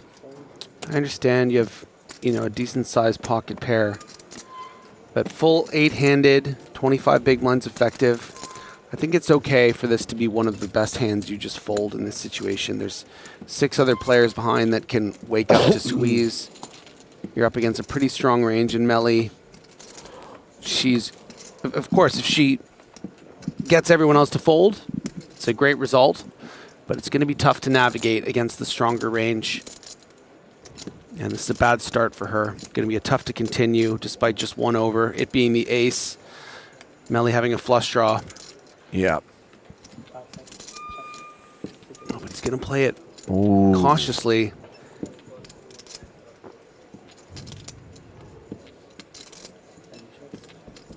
Action goes check, check. Queen of clubs on the turn, so Melly now with second pair to go with his flush draw. Leo Margetts, just 3% equity. He's drawing to 1 out. And now she's just in murky waters. Do I need to start turning these 7s into a bluff to target hands like 8s through jacks that might fold the turn here? She decides just to check, hope that she's somehow ahead. 6 of clubs on the river.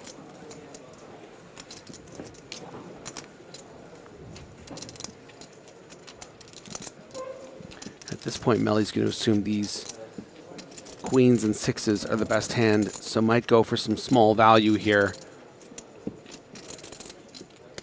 Perhaps targeting something like pocket 10s that would have flatted pre and could sometimes serve as a bluff catcher.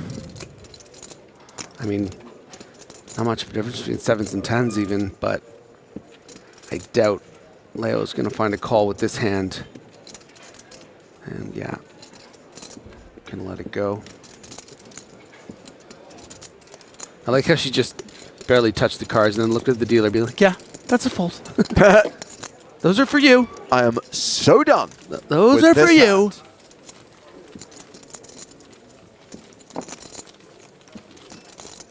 We are at 129 players. Make that 128 players. Clearly another elimination out in the field. This only the second of 5 levels to be played today.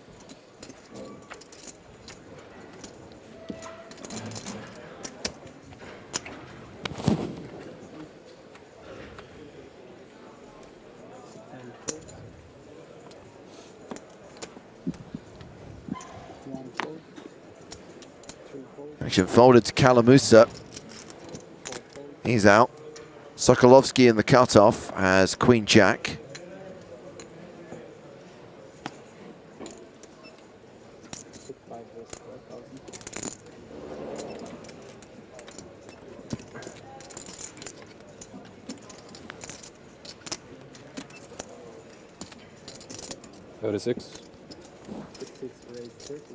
And Sorainen with aces again, hoping they hold this time as he 3-bets to 36,000. Espen Jorstad has 10s in the small blind.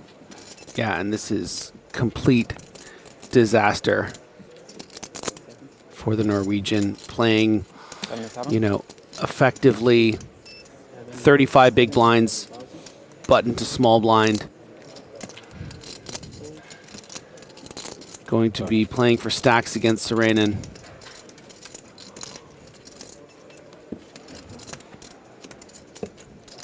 And I have a feeling Serenin isn't going to get tricky again this time. Yeah.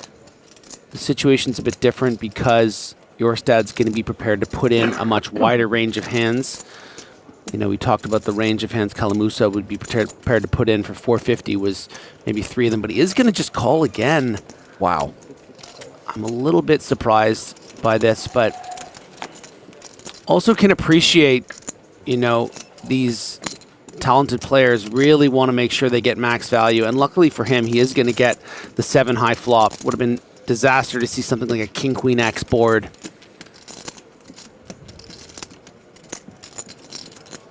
Looking good for a Sorainen double up. 9-1 favorite. Jorstad first to act here and has the betting lead.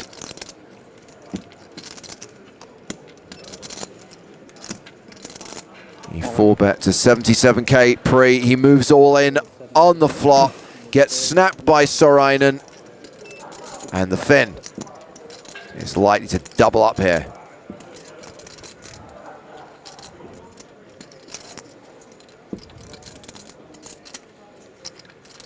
Spot of bad luck here for Espen. No real way to get away from this one. Just a straight up cooler.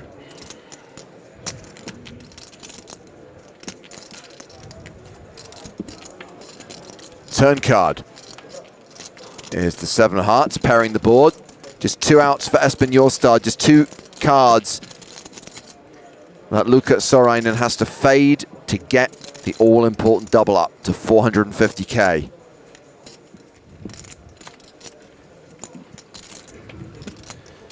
River is a king, Sorainen doubles.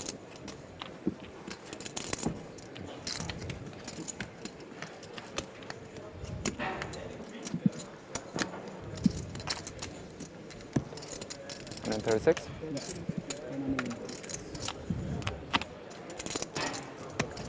And that's going to leave Espen Jorstad with 161k, around 25 big blinds.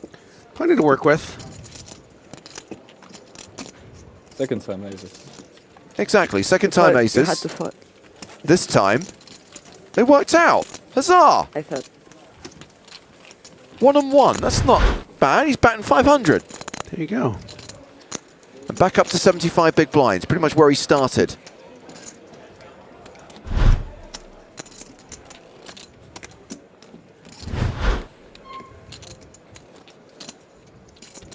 Jorstad unfazed. But I would say slightly vexed.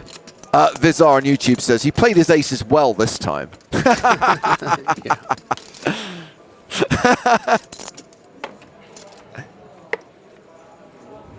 He did very well to stop the 10 from coming.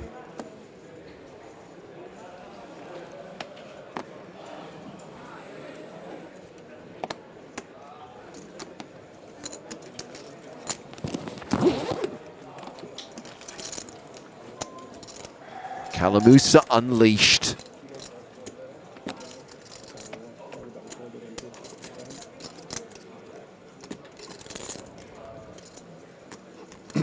Jack 8 on the button for Jorstad. 13.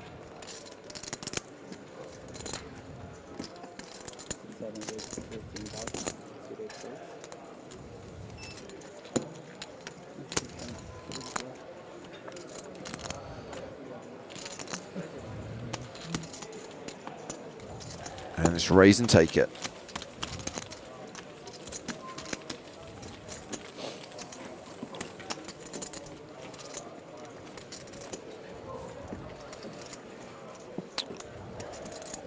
Down to 123 players now.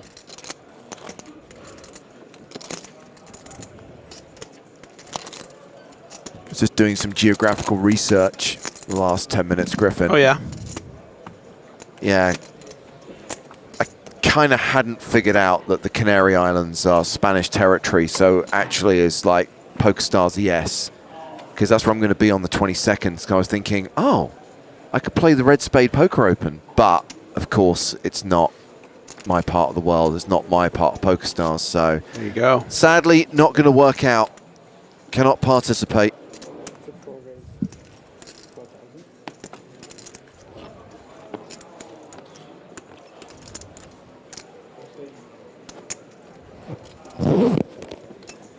Kalamusa, sheathed. Raised to 12,000 with ace-6 suited. Sokolovsky calls with sevens.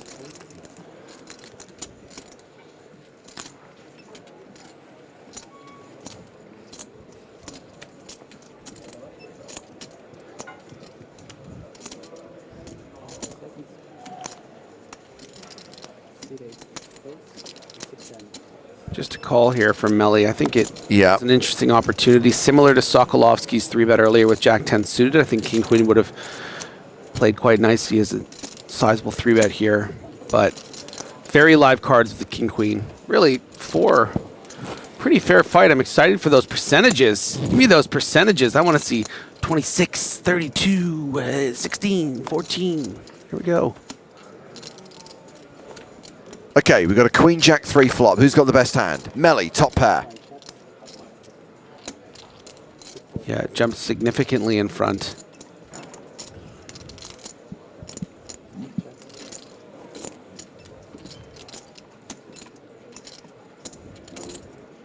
Amazing Garcia still has 6%, by the way, with the spades dead. Right? He's really 5% to backdoor a straight or 2 pair. That's remarkable. I know, right?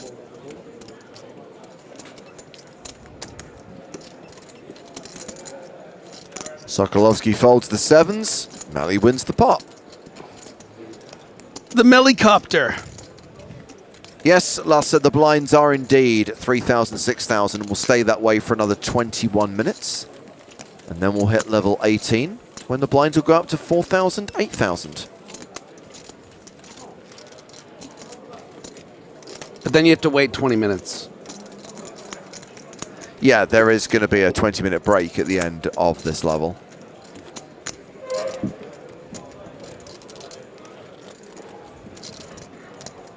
And yes, KVKFC, the blind levels are indeed 90 minutes long.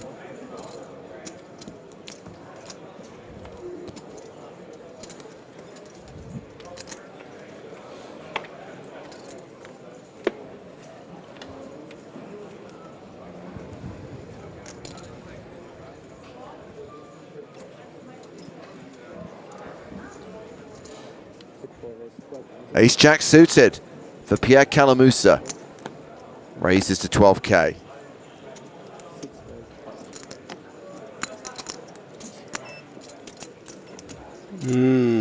Aspen Jorstad also has Ace-Jack. Yeah, a bit tricky. A bit tricky on 29 big blinds with Ace-Jack off here. 36? I think I like just 3-bet. Makes it so easy to play here because you just never play for stacks here with Ace-Jack against Kalamusa if he 4-bets. But Kalamusa's going to be raising, you know, pretty wide with how many chips he has. And you should have a pretty strong range. So really curious to see how Kalamusa reacts to this 3-bet, holding Ace-Jack suited in particular. How much did you play it, Sven? I think I started with 176. 176. I think it's a decent candidate to just 4-bet shove sometimes when you're up against the bluff portion of Jorstad's range. But because it's suited, yeah, I'm not surprised to see just a call. Ace-Jack off, we get into that territory of do we shove or fold? Ace-Jack off, I don't think we really consider calling. Ace-Jack suited, let's see 3, and wow. Not how many one, jacks left in the deck? 2 jacks. All jacks now out. This is absurd. This is just silly. This is a song that I am very prepared to sing, but just... Could come running diamonds, Griffin. Touche, James, touche.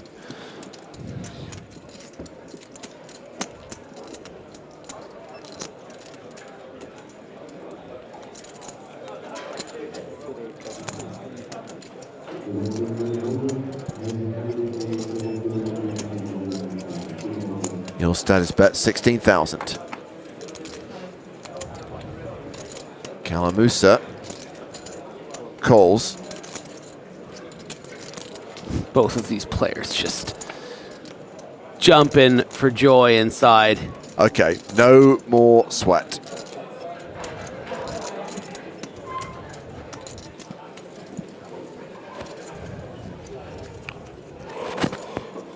Okay, I'm gonna say 35,000. Over under. I think you should take the over. Quickly, James. What? 35,000 over under. What he's gonna bet? Under. You always do this. You pretend you don't hear me, then you wait for the answer, and then you win every time. I genuinely didn't hear you. What do you mean you hear me? I had genuinely tuned you out.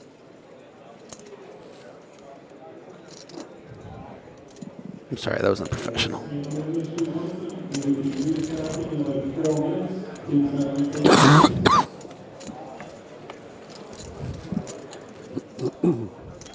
Okay, over under 92,000.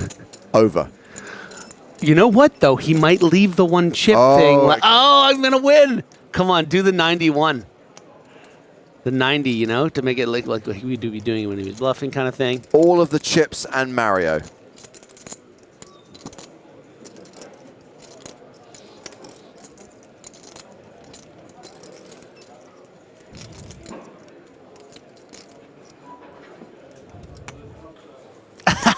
Under, baby! Oh, Espen. The one chip.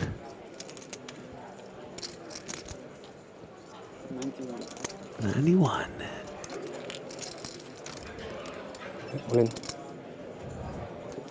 It's funny because your set's probably thinking, oh, he's got nines. So, this is our second chop of the tournament, and you know what they say? Everyone loves a chop pot.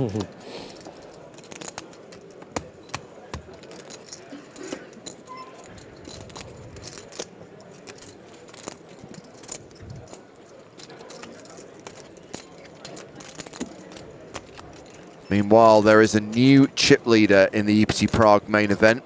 Adrian Mack from the USA has been doing a pretty solid job of accumulating chips all day. Now has 1.2 million. He is in the catbird seat with 120 players remaining. Wow.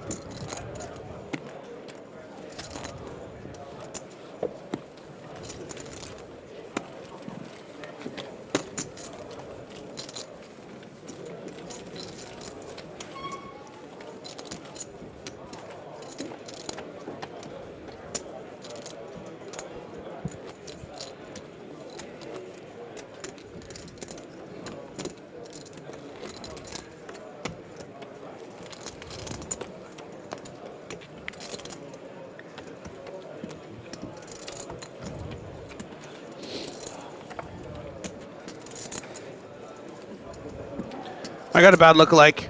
Okay. For Coors. Yep. I'll wait till the camera gets on him. It's okay, I can see him at the corner of the screen.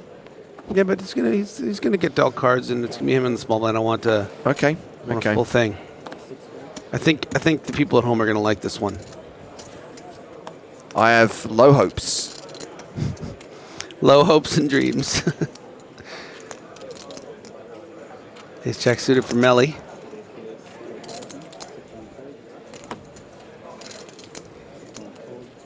Chet Hanks. Who? Chet Hanks. Who Chat knows. Who is that? Chet knows. You must know who Chet Hanks is. Chad Hanks? Chet. C-H-E-T. Hanks. Son of Tom Hanks. Famous for his Rastafarian ways.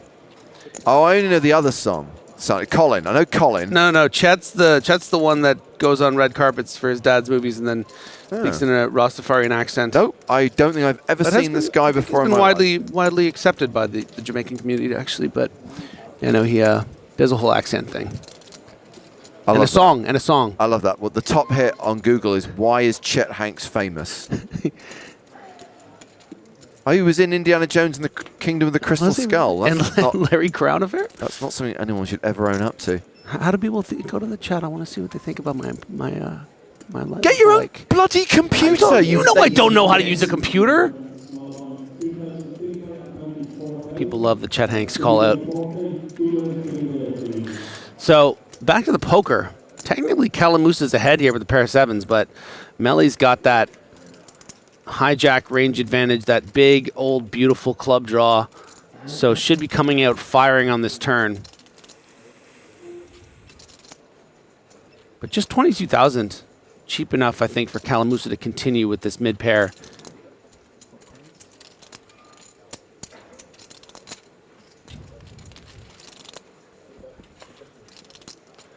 Big river. Serve me up a big bowl of Calamusa. Yeah, and this, you know, sizing on the turn from Melly.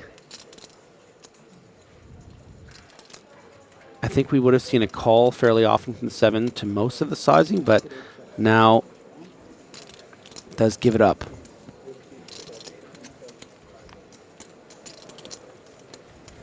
Calamusa. C'était snap call. Snap call. Snap call river. Still up over 900k. It's been a good session for him. I have to check.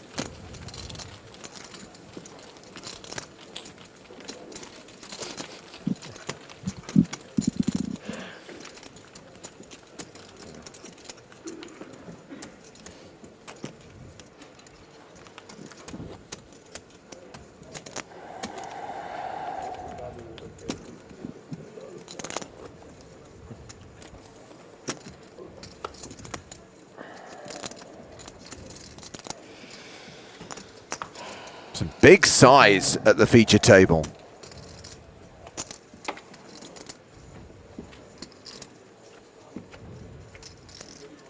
These players are going to get a break in 11 minutes' time.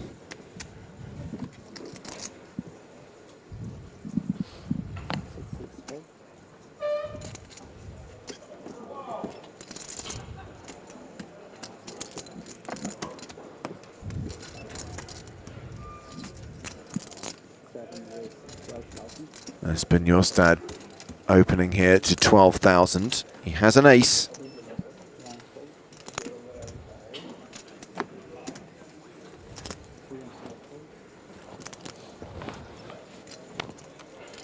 Round to the big blind. Alexander Sokolovsky with ace-5. 180 or started 181. Tu vas à Dakar en janvier? T'es à Dakar en janvier? My money's on Jorstad this hand. Can I change my vote? This could be a domination rotation situation. We don't know Jorstad's other card.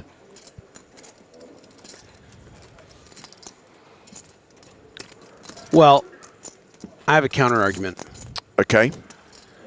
Because Jorstad's under the gun +1, Mm-hmm. I don't think he's raising any ace-6 off combo. So he can only have one combo of ace-6, which is ace-6 of spades, which would be still ahead of the ace-5. Yes. I don't know how many ace-9 off he opens, and he can't have ace-9 suited. So I think he is always behind here unless he has pocket aces. But he could have any spades, any combo of ace-6 of spades, which technically would be a domination rotation because the 5 has jumped ahead of the ace-jack of spades, for instance. So I think it is almost certainly a domination rotation, but it could re-rotate on a spade turn. Okay, well, we've got 22,000 from Jorstad called by Sokolovsky. Jack of spades, so now there is a strong chance Jorstad has a flush. Of a re-rotation. Or an ace-jack off now getting there. And I'll tell you what, if I know anything about Espen Jorstad, whether he has another spade under there or doesn't, we're seeing a significant wager on this turn card.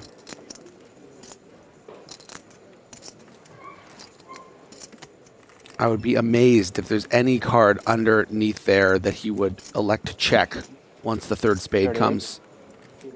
And there's the half pot bet. And surely the ace-5 is going to turn tail and run.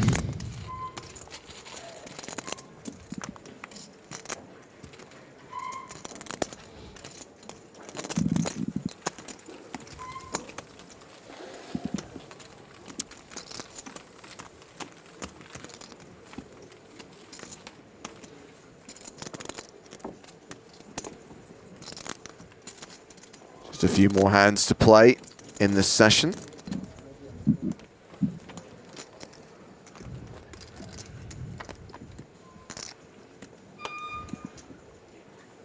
And the occasional squeak from the floor.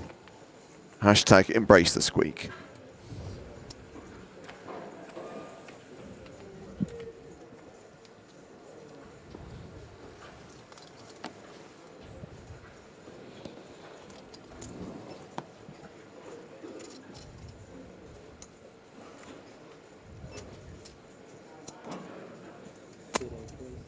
Yostad, King 10 of spades, raising to 12,000.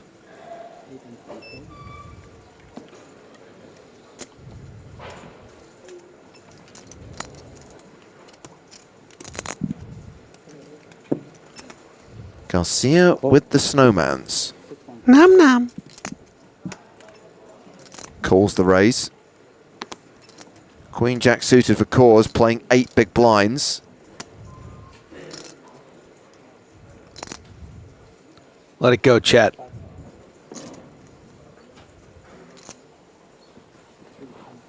Gotta let it go.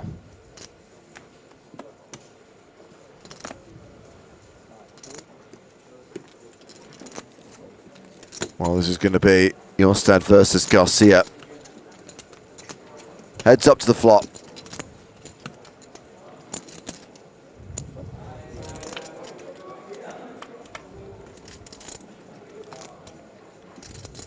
And pretty decent flop for the eights.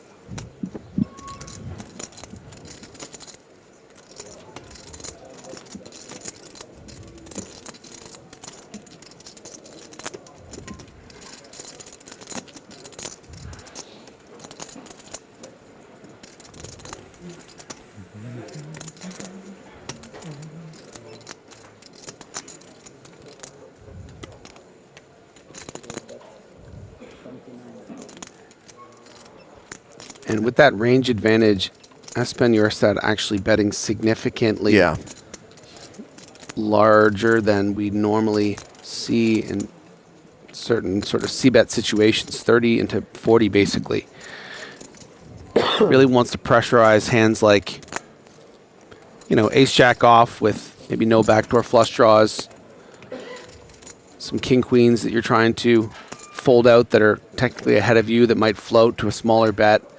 But with the quick call from Garcia, Yostad's going to know that because of the sizing of the bet, this tightens Garcia's range.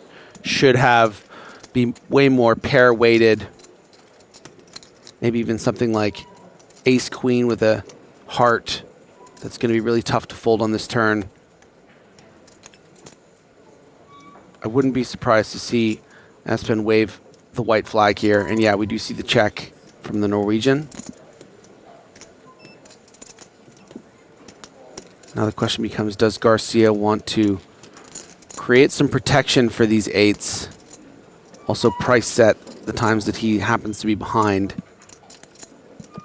You would hate to give a free card here and, you know, let your opponent either get there in the form of a king or a 10 or just get a card that they might bluff at, like a fourth heart or an ace. And yeah, the protection bet comes and a quick fold. Nice hand, I think, from both of them. If you're gonna bet it big. I don't blame Espen there at all.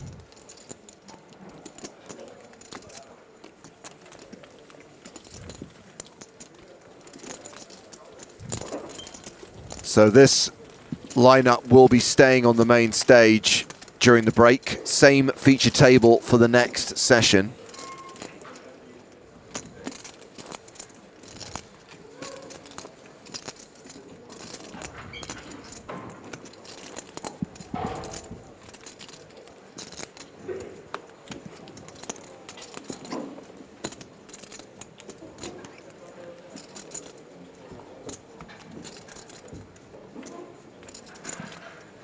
Squeeze in at least one more hand before the break.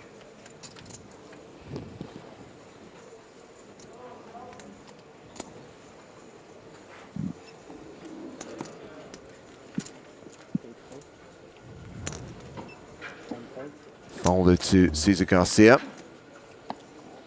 As the Spraggy, ace-7 offsuit. Lets it go. Good move. You got the shove there. Course. Oh, might be able to sneak one in here. 8.5 blinds. You could certainly just fold and take your break, but maybe you could get this shove through and get over 10 big blinds. Yeah. Would not have got through the ace-king of Kalamusa, so if he's watching this footage now, 30 minutes in the future, how does it work? He would be watching it right now, technically, but this happened to him 30 minutes. It's always very confusing. He's not watching anything, Griffin, because he's at the feature table and doesn't have his phone. Oh, that's right. Okay. And the break would be only 20 minutes, so he wouldn't be able to. So he might be watching this tonight or on the dinner break. That's a possibility. That's in the future. Yeah. Okay. So about 400, right? You guys get it. Anyway, it's Kalamusa who opened and Sorainen who called out of the small blind.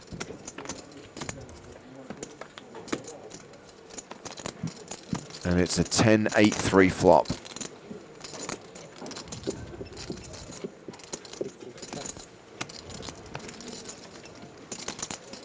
Yeah, I think this flat's fine from the small blind with the queen jack. I think you're sort of breaking even against the opening range of the cutoff here against Kalamusa. Feels too strong to fold pre and has flopped decently. 2 overs in the gut shot.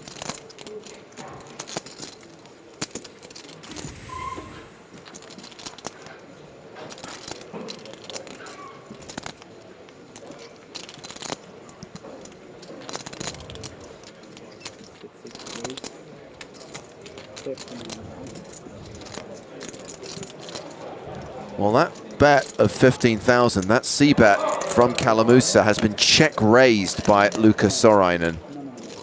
Yeah, and really pressurizes a hand like ace-king. But with the backdoor hearts, I think this makes complete sense to call in Kalamusa's spot. You know, you're beating the draws. You're still backdoor drawing to the nuts 2 ways. But it gets real tricky on a card like the 6 of spades. So ace high is still the best hand, but Sorainen obviously representing strength of that check raise. It was to 39,000.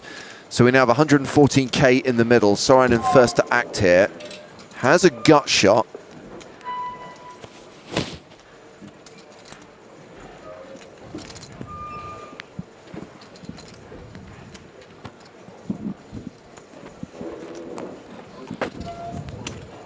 And he is gonna barrel. And now that the heart draw has disappeared, Griffin, this becomes a tougher decision for Pierre Kalamusa. Yeah, I mean, I think you understand that you could be getting bluffed by an exact combo like this, but it's very hard to stick around. And I love the sizing from the fin, just going big or go home. You know, understanding sometimes you are going to be up against, say, a 10 for Kalamusa that might call again, but you're also going to be up against that ace-high range that is going to have to fold to a large size. Did you bluff nice me? hand. I had kings with king of diamond. What did you have? Aces without a diamond. Really? I thought either queen without a... check now. Huh? I queen check. Queen check. So stacks of the players at the feature table who will be returning to the main stage after the break. Big stacks for Cesar Garcia and Pierre Kalamusa. Sokolovsky and Sorainen doing okay. Everyone else on the shortish side. Margette's down to 15 big blinds, and at the next blind level, at the 4K, 8K blind level, Kors is going to have just 6 bigs. He is in the supreme danger zone. Danger zone! So we return with more action from day 3 of the EPT Prague main event after this break. We'll see you in 18 minutes' time.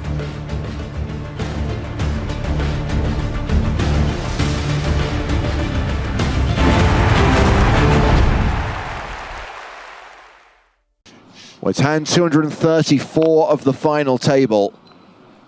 There is the shove. King 10 for O'Neill. The call, the compulsory call. Oh my word, he's not even live. He's got 10-5. Yep, and look, he's doing the right thing here, guys.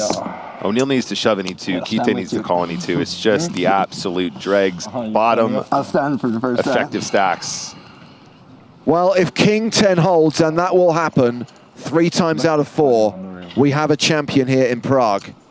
That was the turning point. Yes. Yeah, well, look, it's not over yet. A good observation. Can I have a 5 on the river as well? We've seen a lot of chip swinging in this final table at this heads-up battle. 5 is not beyond the realms of possibility. It is not, no.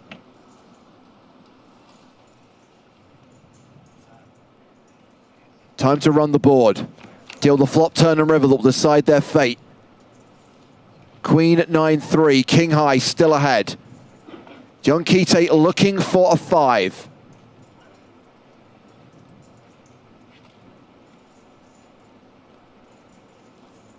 Three outs for the Norwegian.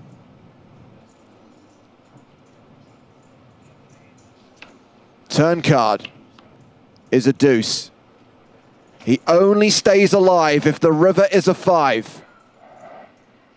O'Neill on the verge of victory. Can I use my river like last time? Been lucky so far. The river card is a 9. It is over. Congratulations to Pádraig O'Neill, the winner of EPT Prague 2023. Unbelievable stuff. What a comeback story. €1,030,000.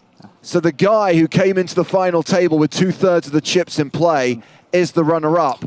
The guy who came into the final table with just 12 big blinds is the champion. Unbelievable stuff. I'm so pleased for both of these guys. An absolutely monster score. Commiserations to my friend John Kite. Could have gone the distance. That heads-up match easily could have gone either way. Both players playing stellar poker. And Pádraig O'Neill just clinches it in a couple key hands, and that is that. Celebrating there with his friend Mark McDonnell.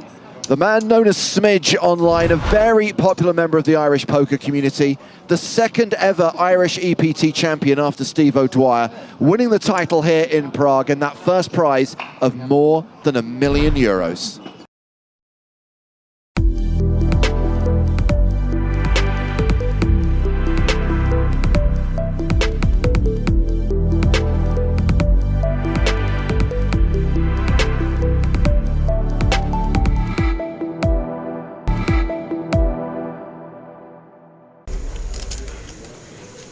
So blinds currently 800, 1600.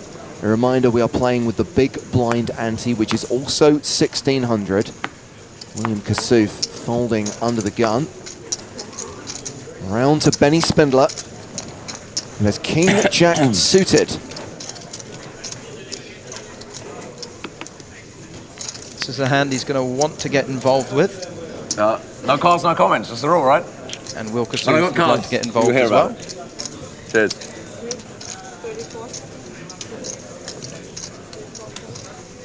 So it's a raise to 3,400. And Philippe Salgado has pocket 4s in the cutoff. He's going to flat. Round to Ali Tariq in the big. Queen 4 of hearts. He passes. Looks like we're going heads up to the flop. And one of the 4's gone. He won't know it. But Salgado's chance of flopping a set significantly diminished. Yeah, who cares? I'll just do it anyway. Oh man, what a flop. Unbelievable. The set of 4s for Salgado and flush and straight draws for Benny Spindler. And it's almost a flip. 43% equity for Spindler, who is currently behind. And with that kind of board, Spraggy, my question was going to be is how fast should Salgado play this? Very quickly. I would imagine it's a board where he's going to want to raise some of his draws. When you have a hand like pocket 4s and your opponent just has so many hands they can continue with, it's a case of building the pot as quickly as possible. Because even if Benny Spindler has a king-queen, he's probably going nowhere. And what you don't want is, let's say against a king-queen, you don't want the 9 of diamonds to fall or the ace of diamonds. There's so many action killers as well. So I would imagine we see a raise from Salgado. For Lebanese touch anyway, yeah. Spindler's C-bet is 5,000. But your parents just happen to be in Africa? Or Yeah, my dad went 40 years ago. Salgado. 5 years ago, started his businesses, and I'm taking over now. Okay, okay. So your parents still there? Half the year. Yeah. Yeah, going on. Has raised it up, made it 14,500. My town, they're all in Africa. And if you're Benny Spindler at this point, you just have so much equity, it's very hard for you to make mistakes. I never usually hear that. So we could easily see him move all in, try and get it in against maybe a dominating draw. Yeah, I played with that bet this year. Does decide just to call.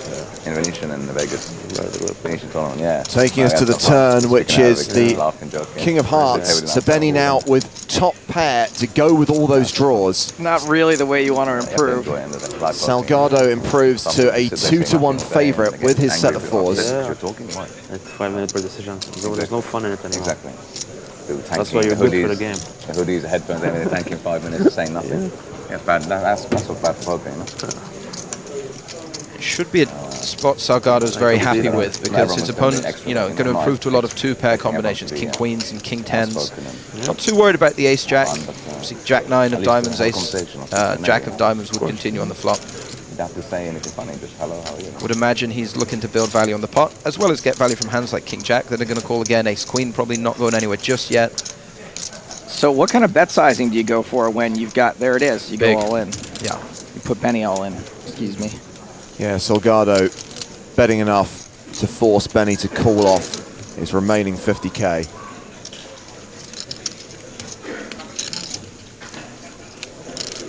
A reminder, shot clock not in play until later today when we get one table off the money.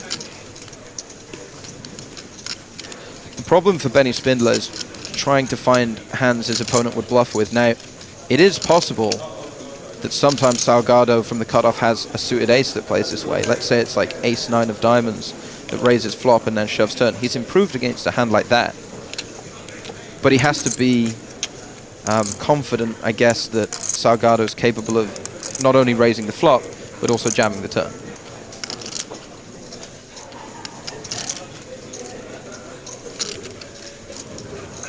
Wow, close to 3 minutes now. All into call for Benny Spindler.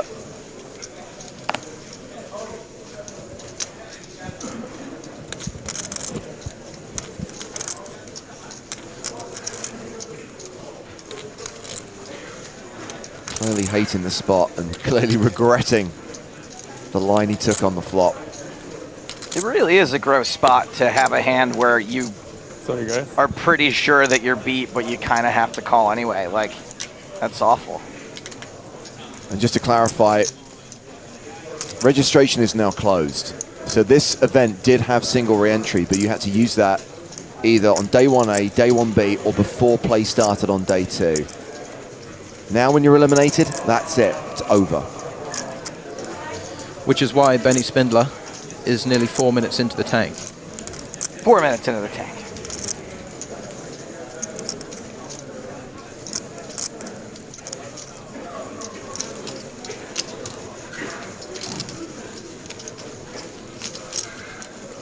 Shrug of the shoulders. There it is. Benny calls all in, and he is at risk of elimination here, and he is behind 33% equity, looking to improve to a straight or a flush on the river. Otherwise, we lose one of the 20 former EPT champions who began day 2 here in Barcelona. He'll be sad to see his king and his jack not live. He would have liked to be up against the queen 10, but it is the pocket 4s. 2-pair or trips won't be good. The river is the ace of diamonds, gets there both ways. Benny Spindler gets the double up and will now be the second biggest stack at our feature table. 86 big blinds. Bad news for every other player. Horrible news for Felipe Salgado, who just drops below the 50 big blind mark. Cruel game. Did nothing wrong, got all the chips in with the set.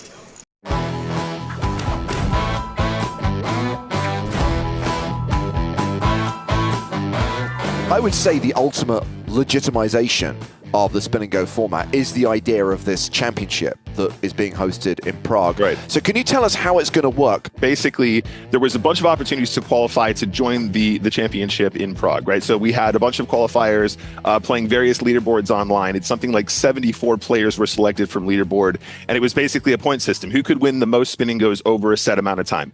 If you were at the top, you kind of got guaranteed a spot, and then there was some free rolls associated with people that were in the top 50 from that sort of period.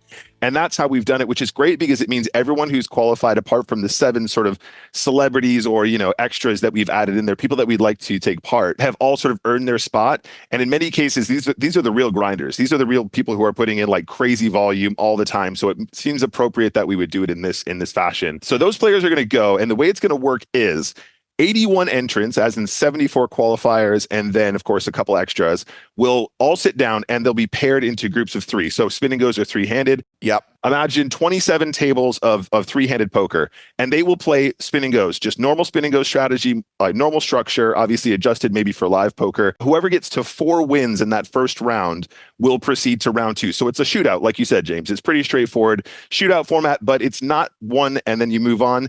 It's you keep playing spins until one guy has won 4 total. So whoever gets to 4 first, you're through to the next round, and that will pretty much take up the whole of the first day of a 2-day event. So they can play up to 12 matches. Everyone wins 3, and then one person wins 4. Yeah. It's sudden death, It could take a while, it sounds like. Yeah, exactly. Yeah, so it could be I'm up 3, then Steve's up 3, and then John's up 3, and then whoever gets that last one is the player that goes through. So this first round is 27 tables, 81 players. 10. Sorry, 10. Yeah, right, exactly. Yeah, so 9 plus 1. Yeah, so of those people, there's going to be 27 tables. So that first day, I think, is just all going to be round 1 because there's a lot of poker to be played. But again, I think that's appropriate. Like if we're going to send people to play a format that is based on one of the highest various formats that you can play, I think we need to have a little bit of volume just to make it entertaining. It would be gutting if you went there and played literally one hand and were then out. Exactly. So I get the idea of it being like the first of 4 makes it through. Now, of course, one of the things which defines a spin and go, as you highlighted, Nick, is it's a 3-handed sit and go. But the other thing is the idea of the random prize. Now, I know that there's a 100k prize pool. Yes. How is that being distributed? I mean, when you're playing these games in the first round, is there any money attached to them? So this is where round 2 gets more interesting, and then so on and so forth. So really quickly, we've just played that first round. That was the first of 4, right? That was basically just pure qualification. If you get through to that, if you get past that first round, you will be in the sort of running to win something. And this is where it starts to get interesting. So we've gone from 27 tables down to 27 players, which is then 9 tables. And at this point, we introduced the sort of randomized spin sort of thing, right? Nice. So at this stage, I don't know exactly how they're going to distribute them, but my idea is that what we will do is we will put an envelope on each table of the 27, and then the first game that is played or something of that ilk, whoever wins that one will get to open that envelope, and they will have prizes between 2,000 and 10,000 euros immediately. So in this next sort of round of qualification, we start to get a little spin going. Does that make sense? And again, at this point, we're not playing for actual prizes first, second, third, but then you guys get the idea. So in round 2, there's going to be a randomized element where if you win a game, you'll have the opportunity to pull an envelope. And then in round 3, we'll be down to 9 players across 3 tables, and there'll be more allocations there. And then eventually in the final round, final 3 players, 10,000 for third, 15,000 for second, 25K for first, in addition to anything that you guys win during the actual sort of randomized draw. So it's got the sort of spicy spin element built in as well. Those prizes are pretty cool when you consider that this is a free roll. Now, when I know that people had to grind, they had to play online to earn their spots, but then it's like there's no entry fee, and I believe that the prize was a package, right? So they're coming to Prague gratis. Yeah, that's right. It's a travel, accommodation, and then I think the actual buy-in is about 1,500 euros, so like 1,450, something like that. So everything is covered, which I think is a big part of it as well. Like, if you imagine how the sort of size of that, if this was a buy-in tournament, nobody would probably travel to Prague specifically to play an event of this size unless they were local, of course, and then of course that would make sense.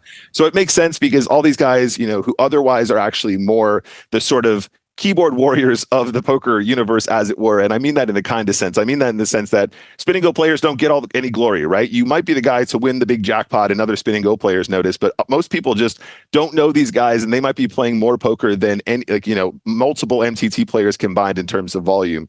So it's cool that they have their little moment, and we're gonna have some stories, and we're gonna get to see some faces attached with some of these sort of super famous spin names. So my big question, which I don't think was answered, but forgive me, is there a wheel? There is.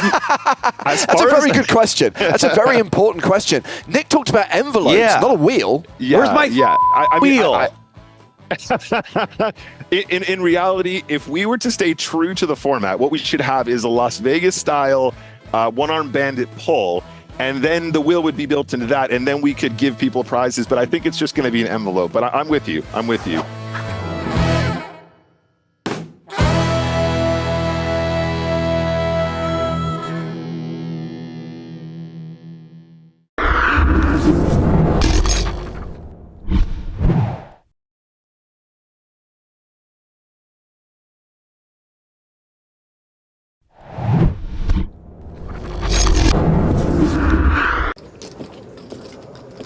Calamusa in the cutoff has kings. I'm starting to think maybe he can call cards. Hey, could you call for a Mother's Day card? I think it's too late for me to go out and get one. Calamusa raises to 240,000. Adrian Alan folds. Jan Bendix in the small blind with ace-6 of diamonds. Call. Round to Asan Umarov in the big blind. I think it's my turn. There's only one hand you want here, my friend. And it's not 7-8 offsuit. They're both red? Well, he is getting ridiculous pot odds, but my guess is that the 10-euro qualifier isn't going to be quite as experienced post-flop as the French grinder and the former EPT player of the year. Well, he decides to call, and we're going three-way to the flop. Hey, maybe Patrick Bruel will sing my mom something for Mother's Day. Calamusa, the favorite here. The flop. Jack 6-6, trips for Bendick. Oh, gross. King's no good. Check. Action check to the pre-flop aggressor. Calamusa continuing for 300,000. Of course he's going to bet. He's going to have the best hand a ridiculous amount of the time. Bendick calls. Umarov folds, heads up to the turn.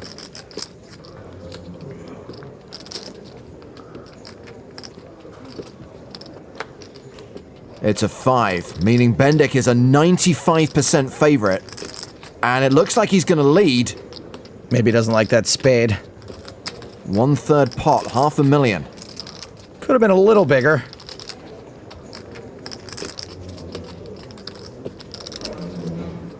All in. Calamusa shoves. Cool.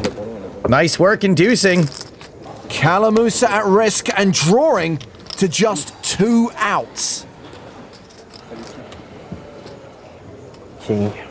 Unless it is a king on the river, he is out in 5th place. Poor guy probably expected to be up against a flush draw most of the time. All right. Flat flop, I guess. Nobody expects Jan Bendix, Jan Ben trips. Clubs or diamond. The river. It's a king! Hit him with the hide! I don't know how or why. New phone, who dis? That's why I'm the best, huh? Jan is not amused. Baba Booey. Hello, hello. Hey now, the king of all suckouts. Sorry, Jan. What more can he do?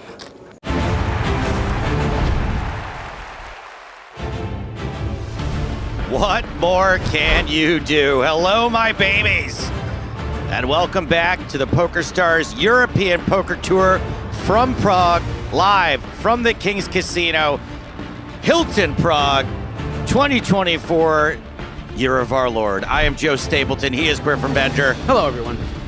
Uncle Daddy and my unruly stepson coming at you for the 3rd level of the day today. Top 5 stacks on your screen. Daniel Erlandsson, 1.2 million in trips. Adrian Mack out of the USA just behind him, but these are the players we will be looking at Welcome back to the likes of Cesar Garcia, Pierre Calamusa, Luca Sorainen, Leo Margetts, Espen Jorstad. Now, if you're one of the 3 names I didn't say, you kind of feel bad about yourself, but I can't do all of it. That's 8 names. I'm not doing all 8 names. Blinds 4,000, 8,000 with a big blind ante. 111 players left in this here biggest EPT Prague of all time. Pretty sure it's pronounced Pragu, like ragu. Prague, I thought it was. Yeah. Sorry. Prague? Right. I always thought it was like Ed Sprague. Prague, like from the Toronto Blue Jays. Yeah, that's an incredible reference. Sprague. You made my whole week with that reference. You got it, pal. You made an Ed Sprague reference? How dare you? Oh. It's just a flip. Sorainen 75. 75. Makes it 18,000 with Queen 7 and Melly with the King balls. Is re-raising out of the big blind. That'll do the trick. That'll do it. That'll do it. You sure about that?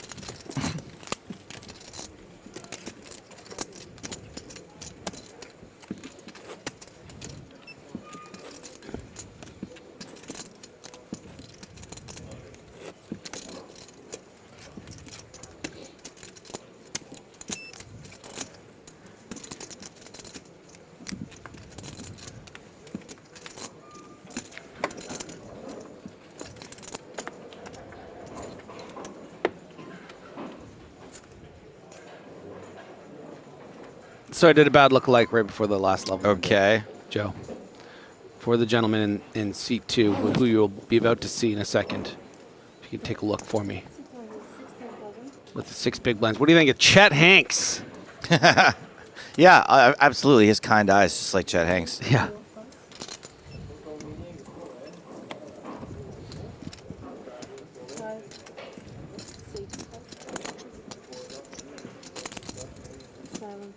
I can't wait for the Chet Hanks biopic. I want to know, or maybe I think a Chet Hanks TV show would be pretty dope.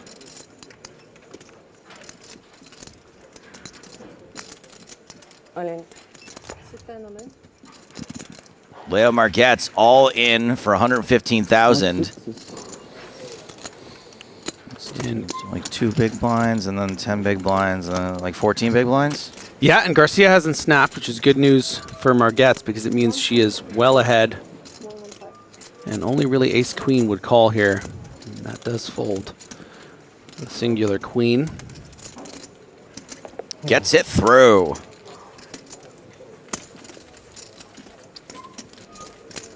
Always happy to see Leo on a feature table. Channel 5, all gas, no brakes, did a Chet Hanks video. It's top tier. Thank you, the Zulu.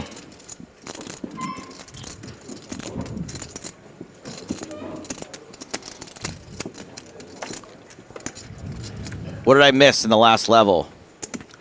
A huge clash between Calamusa and Sorainen, aces versus kings, where Sorainen was just flatted a 4-bet with the aces, and then by the river was 4 diamonds, and Calamusa shoved, and Sorainen folded the aces. That was a big swing. Wow. Espen got coolered by Sorainen. Sorainen had aces, and Espen had 10s. Oh. Yeah. No 10s came. So you might say it wasn't Sorainen 10s. Hallelujah. No, I probably wouldn't say that, actually. Now that you mention it. Ace 10 of clubs for Calamusa is going to be a raise and take it. Ace 10 of clubs? Did Excuse me, ace 8. You there? Excuse me. Sorry, you did, actually. That's your whole thing, is you get in people's brains, Griffin. You're a little brain worm. Costanza. Your little brainworm stepson. Is it 40? 40? 6 maybe. Imagine like a Curb Your Enthusiasm style show with Chet Hanks and Colin Hanks, and how different their lives must be. Chet Your Enthusiasm.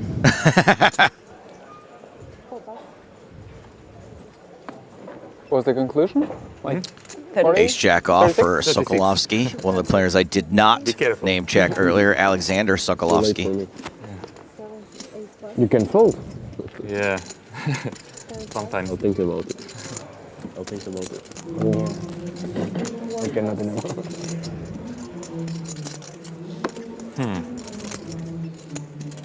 Hey, do you get more chips in the free roll if you register right away? Does anyone know? Because why are people asking for the password when it's been open for 5 seconds? Who cares? Wow, very surprised by this. Calm down. 4 big blind fold from Vitalis Kors. Already had one of his 5 big blinds in there, plus the one from the ante. I think you need to peel there with the 8-5 suit to try to flop some equity. See if you can find a double. Instead is going to be blinded out to 31,000.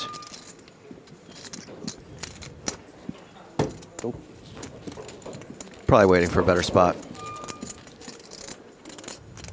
As a guy who often gets down to 4 big blinds, I can relate. Yeah. To this I mean, situation. you're basically the expert. So. You've ever heard the term short stack ninja?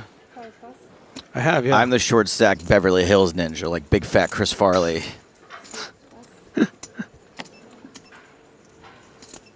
Queen Jack for Aspen.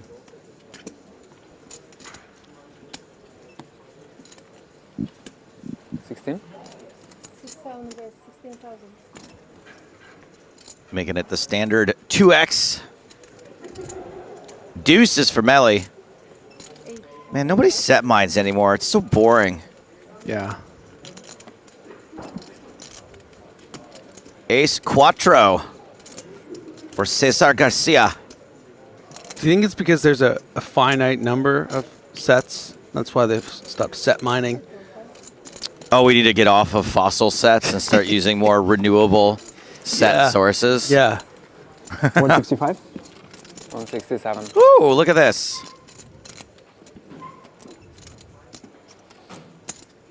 Calamus is an anagram for a USA clam. It's true.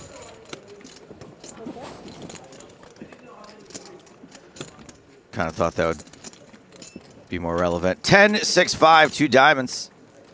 It's also an anagram for Muscle USA. Musla USA? No, it's really not, though. You're doing a lot of work with multiple letters there, pal. Yeah. Come on now.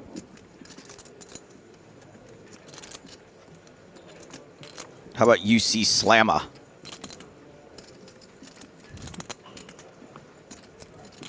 I like the way his name is spelled, though. It's like starts with like a C, eh? Ah, yeah. Then there's an L. Where you live in? Where do you live again? I live in L.A. You live in the L.A. Where else do you live? The USA. The USA. Yerstad continuing for 22,000. Queen of Diamonds, relevant, Griffin? Could be, man.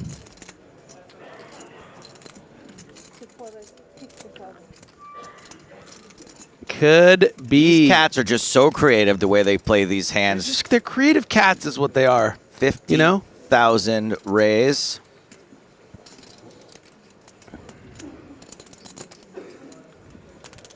Hey, Lucas on YouTube wants you to know that saying nobody's set mining is boring when the player is under the gun +1 or 2 with pocket 2 is such a bad analysis. Well, that's me then. I'm out of here. Good luck, everyone.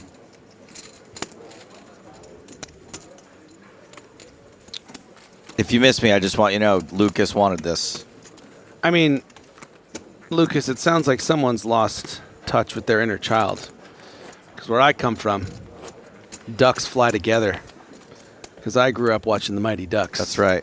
And you gotta get those deuces looses, get them in there. I used to lie to girls in bars and tell them that my name was Gordon Bombay. And then I was a local golf pro. So if you want today's password for the free roll, it's an anagram for nail L, all lowercase. Good luck with that. Did you ever watch the Neil Farrell documentary? I didn't because I don't live in the UK anymore. Yeah, I want to get access to this thing. What do you got to do? Sorainen, queen, and another queen jack for Kalamusa. This time a little more attractive because you know why, Griffin? In the clubs, we all fam. We all fam, yeah. Oh, I've been rewatching Broad City actually with my girlfriend. God, so good. Kalamusa with the big old 3-bet. A pause from Sokolovsky, maybe not believing it so much. And a bit of an interesting spot for Sorainen. I think at the 6K blind level, might find some flats here. And you know what? Even at the 8K level, he says, I remember this guy. This is a strong raise. I don't need to just get in, 60 big blinds. I can just play this. What about now? 9, 10, jack for Kalamusa. 4/5 of the way to a straight. 3/5 of the way to a flush. Over pair for the player from Finland. Diehax is asking, in the what? In the what? In the club. In the club. Yeah, we all fam. You can look it up. In the club, we all fam. Look it up. What? In the club, we are all family.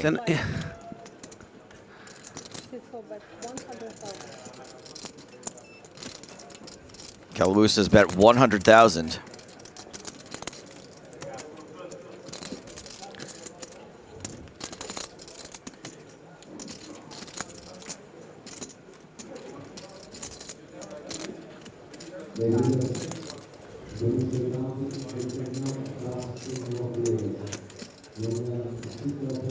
Would you say that a straw is open-ended? All in. All in. Yeah. Yeah, I think it is. Wow, he calls it. Yeah, the money goes in super fast here. Kalamusa's bet of 100,000 shoved down by Sorainen. 408,000 total. Wow. Kalamusa snaps it off. Wow. He's behind. This is a monster pot. Yeah, the chip leader right now in the entire tournament is 1.2 million. There's 982,000. Beautifully played by Sorainen, getting a snap call from just the straight draw. I mean, once you put 100 out there, you kind of have to put the other two. Is this? Oh, that's a great turn card for the Finn. And Kalamusa down to 7 outs to bust Sorainen. And whiffs them all. Yeah. Double up Luca through Kalamusa. Sorainen now with that 982,000 in his stack. I want to say I did dub Sorainen a online phenom just based on appearance. Just judging. Just on decided a youthful. Yes, cash crusher out of Finland. Dabbles in PLO. So you just made all this up? Yeah. I haven't looked into it. I mean, odds are some of that's going to be true. Yeah. But if anyone in the chat knows.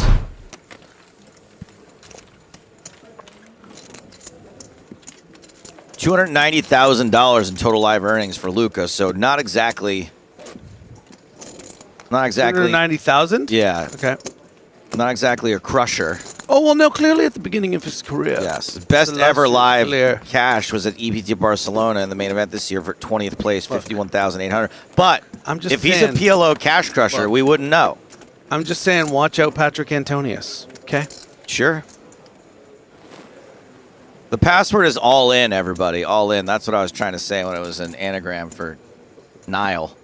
I thought it was Neil was the thing. I didn't even get it. All in. I know you didn't get it, Griffin. That's okay. That's why I'm saying it. Because you are the audience. I am the surrogate. You are my stepson.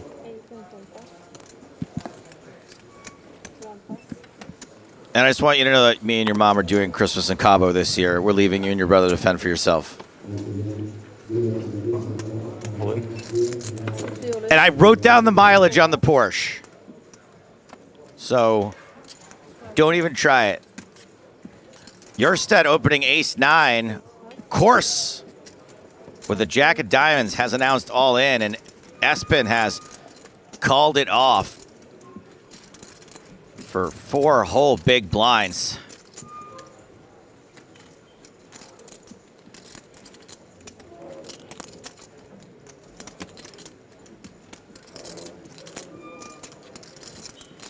Sorry I couldn't indulge in the bit about my mom and the Porsche, but I saw that James left some cookies. Yep. No, I know. So I had to You eat saw them. someone else's food and you had to go after They're it. ginger snaps. The other They're very card, by the way, festive. a jack as well. Straight draw. Straight draw for Yerstedt. Do you want one of these? I do not, thank you.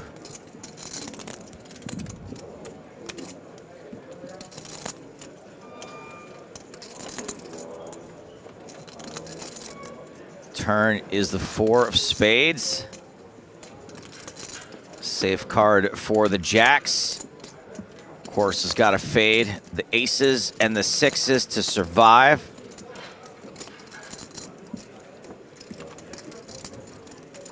How much? River is a jack. 31? Maybe just... Overkill.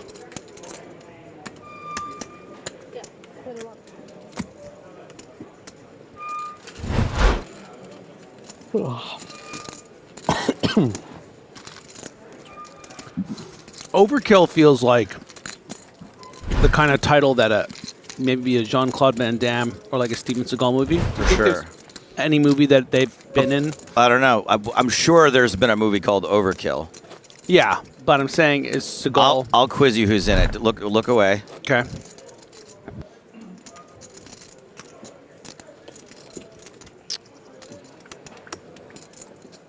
Okay, this is funny. This is fun. There's a lot of movies called Overkill, by the way. Okay, yeah, I bet. There is one called Overkill, the Eileen Wuornos story. Do you know who Eileen Wuornos was? No, who's that? She was like one of the only female serial killers. She was played by Charlize Theron in a film. Okay, yeah, and Monster. Yeah, but she's in this 1992 film. She's played by an actress who is very relevant today, but an older lady. Do you want to guess who played? Actually, you know what? We got a hand here. Ace-5 of hearts for Leo Margetts. We'll get back to that. Mm-hmm. Calamusa with another quite playable suited Broadway.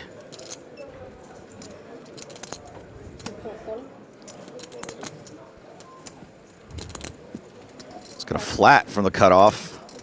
Sokolovsky's out with 8-5. So Ryan, okay, you know what? Being that I played a little poker this week, I was thinking about small blind spots a lot more.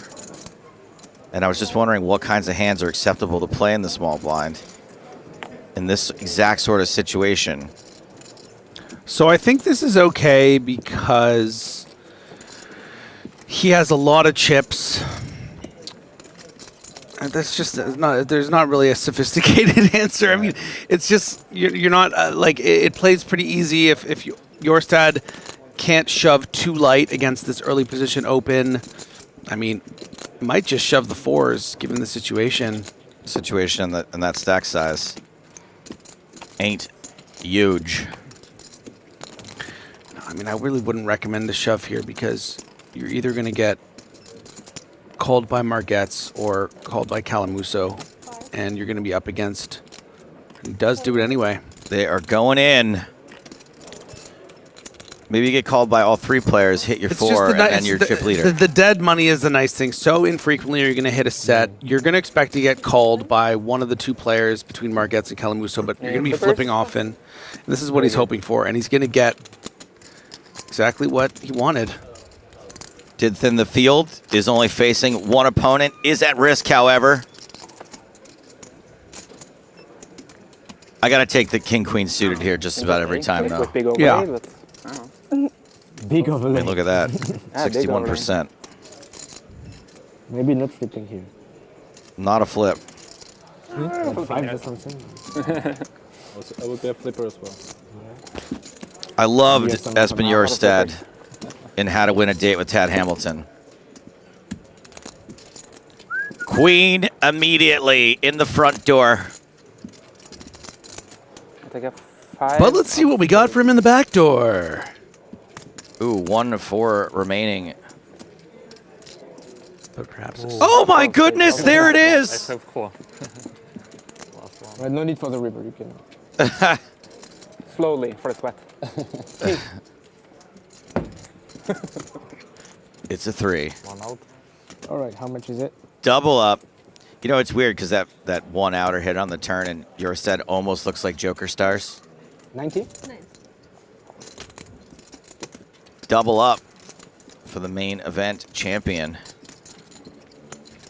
By the way, very impressed with him as a human being. I think he's a great ambassador for the game. I think some players don't show much interest in it. I think he's been a pretty cool dude.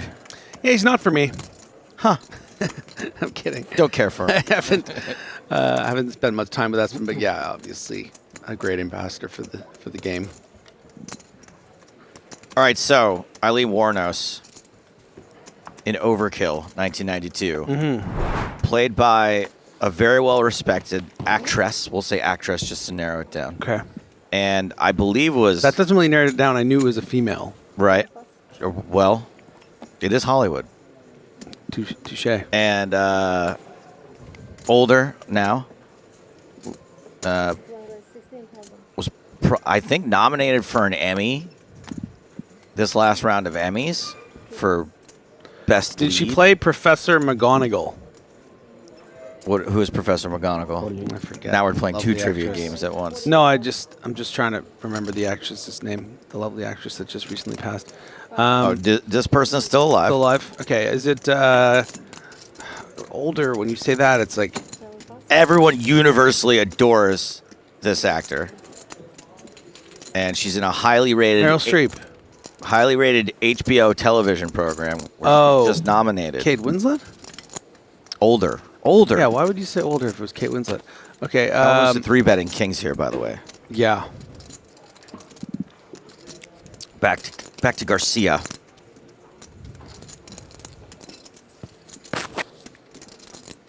Someone in chat's gotten it. I'm gonna believe that they are getting it based on my clues and not from just looking up the answer. Olivia Colman. Still not old enough, probably. Not old enough. Not on an HBO series. In the series, this is going to be too much of a clue. In the series, she plays a comedian. Oh, see, that's the thing. I knew you were talking about Jean Smart, and I just didn't think Jean to say it. Smart. That's Overkill. Yeah. Now, to your point, there is a movie called Overkill from 1996 starring Aaron Norris. Oh, outer table action. Outer table action, indeed. This is Stanislav Grodek. Just won a big pot from one of the chip leaders, Adrian Mack, so he is now first in chips with a stack of 1.3 million. So Aaron Norris, I'm just wondering if Aaron Norris is like a Chuck Norris knockoff. Yeah. So you're almost there. I mean, he's clearly related to Chuck Norris, right? I assume so. You also worked on Walker, Texas Ranger. Yeah. When you called him a knockoff, I was like, Chuck Norris doesn't have brothers. No, like he has knockoffs. He has clones, slightly degrading clones. Do it, Course. Whoa. Huh. Hey, against UTG? Terrible fold? Or just you don't care for it? It's fine. It's just tight. You know, Where we at pay jump wise, buddy? Let's have a look at that. That's what I like to do when I see someone make kind of a tight laydown with a short stack. We've got 106 players left. It's just you can fold out even a hand like ace-10 sometimes on 10, 12 big blinds when you're shoving, you know. We're about 10 players for the next pay jump. I mean, I think maybe Garcia would call ace-10, but wouldn't be thrilled about it. And Sokolovsky's probably got queens, so what a fold. That's a lot of action behind, too. There you go. A lot of reasons to fold. I'm not saying it's wrong. I'm saying it's just conservative, which can be good when your tournament life is on the line. 16? Oh, 9 back. Yeah, sorry. Yeah, you're right. I moved the button for you, okay? An orbit penalty. You're not going to tell James about me taking his cookies, right? Wait. I think when he wait, you moved it reaches again? for his cookies and his cookies aren't there, and he knows that you have been in the Now we moved room, it I'm twice. not going to have to tell him. Because it was on me. I moved it and now. There's a lot of cookies in there. I don't think you've He was noticed. under the gun. Pointing. I would also like to get to rat out Statrick, who also took 1 or 2. So we're in this together. Wow, under the bus. From under the gun to under the bus. Yes. Pablo on Twitch chatting for the first time asked, did someone know what is the password for the free tournament in the web? Yes. Thank you for your question.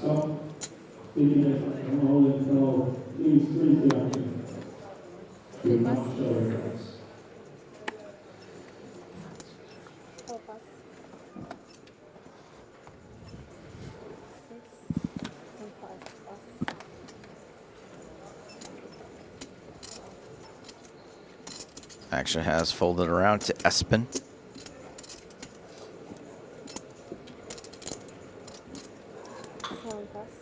Folds queen 4 suited.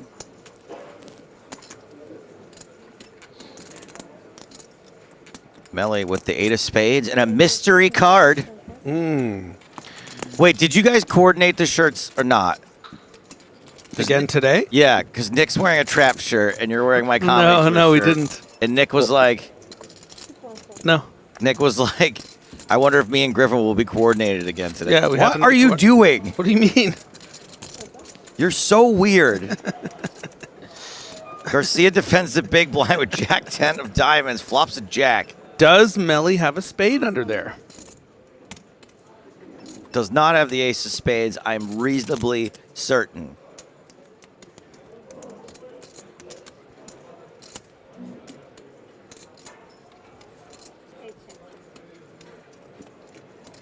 Check, check. 2 7s of hearts. Oh gosh, I feel like that was a 9. Yeah, 9 of hearts.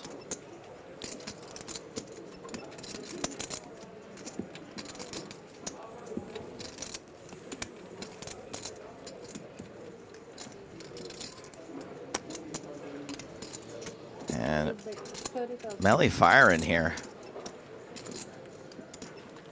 8-10. Well, we know that he at least has a Melly buster. Does not get a fold from Garcia.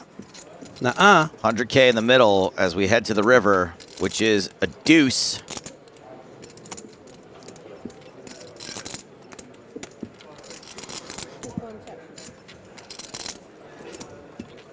Garcia checks it over to Melly again.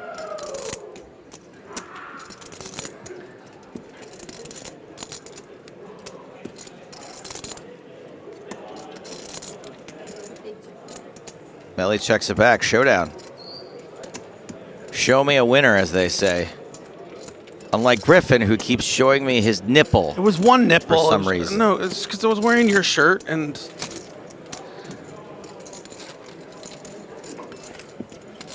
And Garcia's jack's going to be good enough.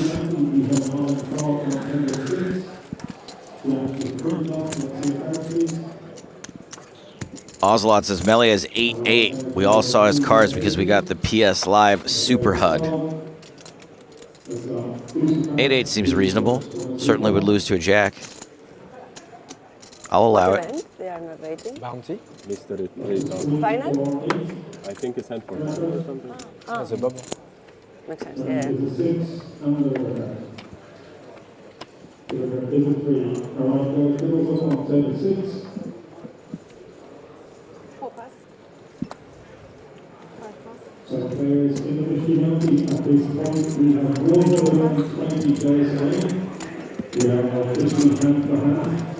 Action's folded around to Melly.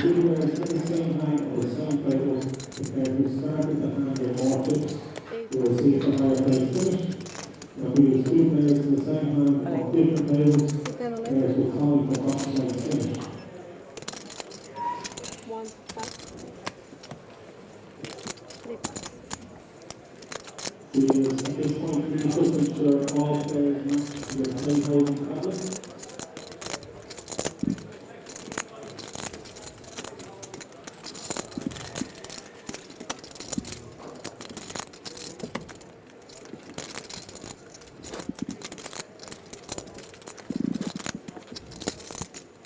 Just the worst people. Just the worst people. Leomar gets all in, gets through there.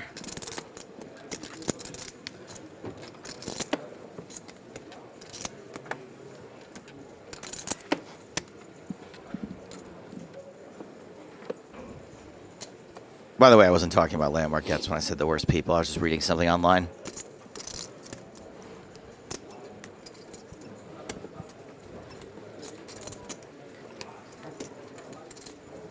Six ways, 17,000. 7, 8, 10 pass.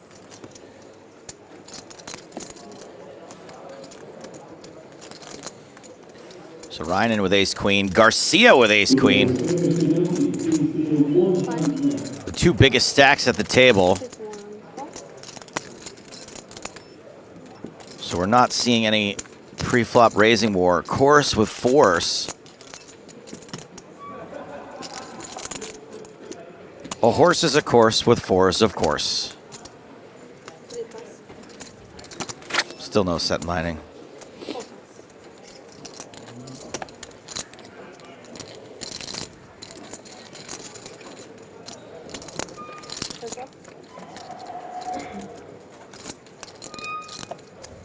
And the flop, Jack 10 deuce.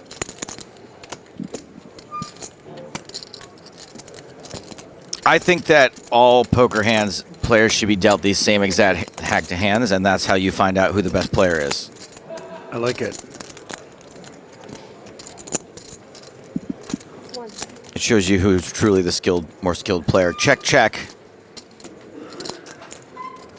Both players turn an open ender.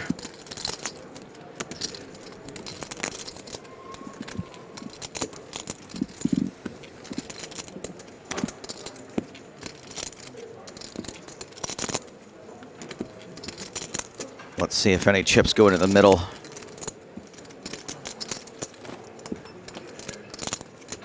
Now that both players have a little something to be excited about.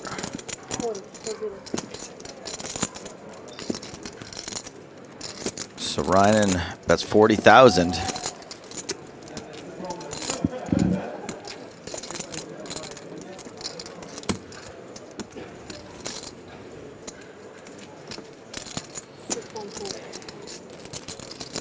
Garcia calls. Garcia River. Boring. I mean, it's going to be boring anyway. Let's see if someone can win this pot outright. Or if we get to showdown and everyone loves it. Riley on YouTube asks, what are you guys doing when no one's talking? Just sitting in silence? Mostly hugging and kissing. Yeah. We're just having a little smooch every now and again.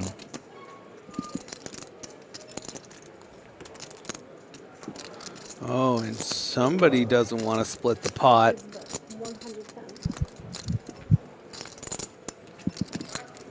110,000. That's how much you got to call for half.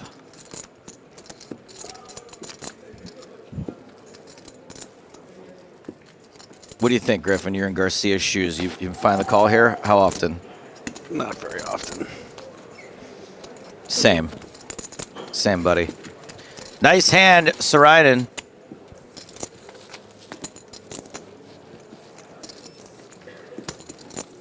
Ed Kilworth is jealous of us. Why is that? Because of the hugging and kissing, I think.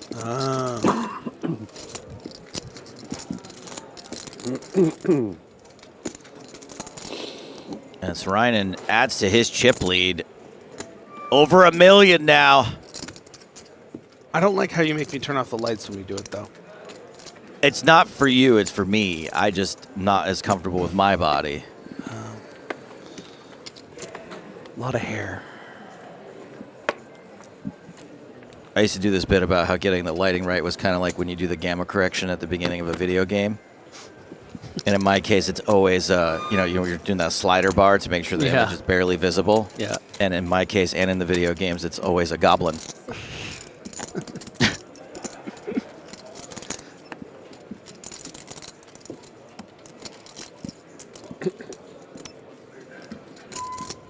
Espin with sixes.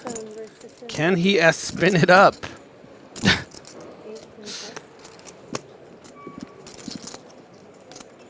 25 big blinds, I will allow it. I will allow you to crowbar that joke in. Kalamusa with the Grafton.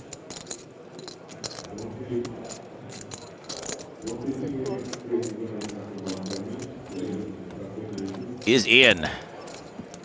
Sokolovsky with another fun one. Unfortunately dominated, but the hearts are live. Let's see 3. Come on. Come on. Don't get hot, get in the pot. And all the cards here are 6, 6, 7, 9, 9, 10. Check this out, buddy boy. What the hell? I can't even follow this. That is a flop indeed. That is an open-ended, straight flush draw, mid-pair, top pair, open-ended, under pair, under-ended. Under-ended? I think Espen's going to need to find that check button and hope to get lucky with a turned 9, but not many 9s out there.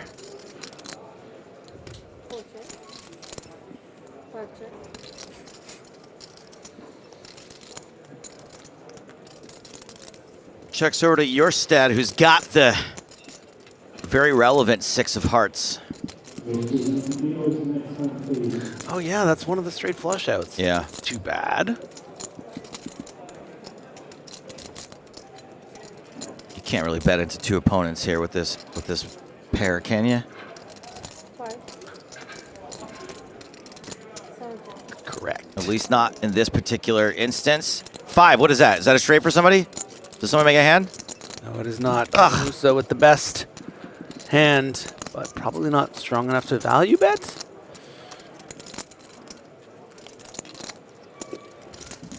Does find the bet. Good for you, Calamoose. Sokolovsky's sitting there like, you gotta be kidding me, man. Oh, so annoying. Frustration call at the 7 here. You have all of the missed draws. You can't really put someone on a missed draw, can you? Well said.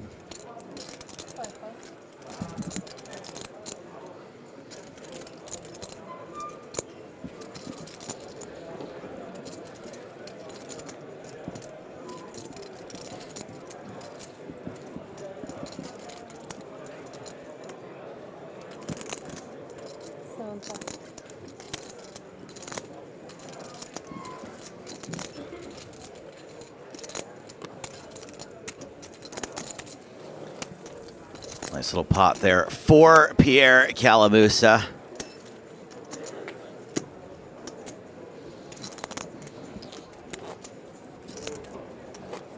Boyce 82 asks, can I still enter this tournament? I think I can win it. No. Thank you for your question. Just 100 players left. Still several days to go. We're 5 spots away from a pay jump. From 13,000 euros to 15,000.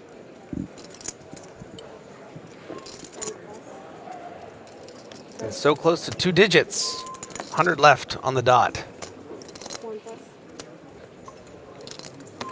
Prodnas Nordens asks, what does the widget say with how many players should we end the day?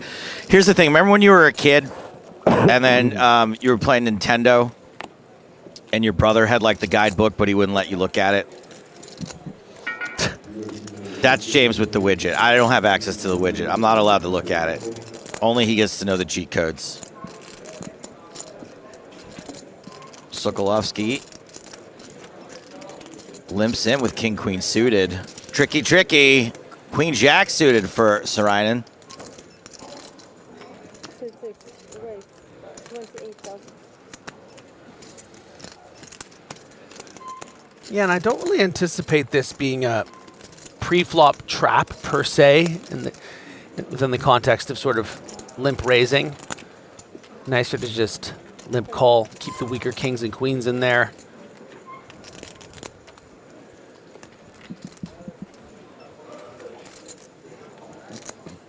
Ten deuce deuce.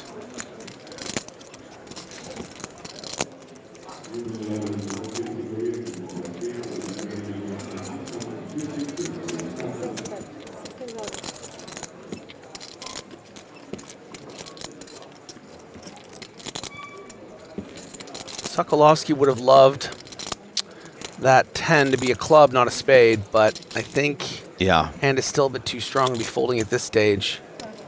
I do love a queen suited. The bet of 16 called. Oh, there's your club.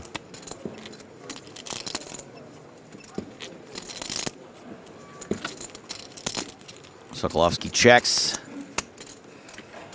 Double paired board now. Yeah, not the card Saarinen was looking for here. Gonna have to just check it, and brutal. Oof. Brutal result here. That is a rough card for Saarinen. Sokolovsky checks.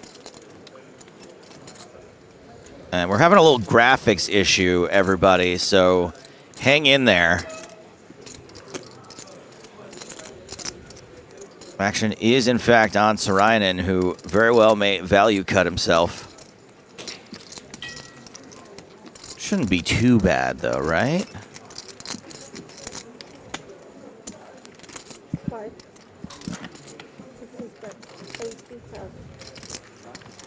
80K.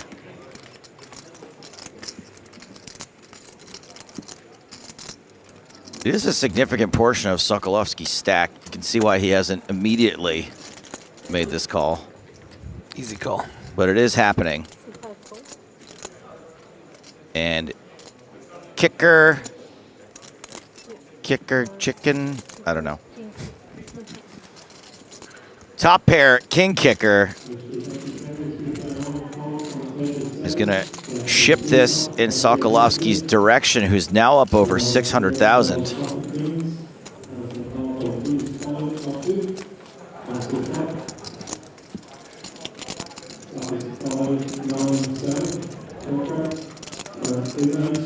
That's the one case. One more. Come on. The last man don't need more. The last man don't need more. Things getting pretty serious here at EPT Prague, down to 99 players now.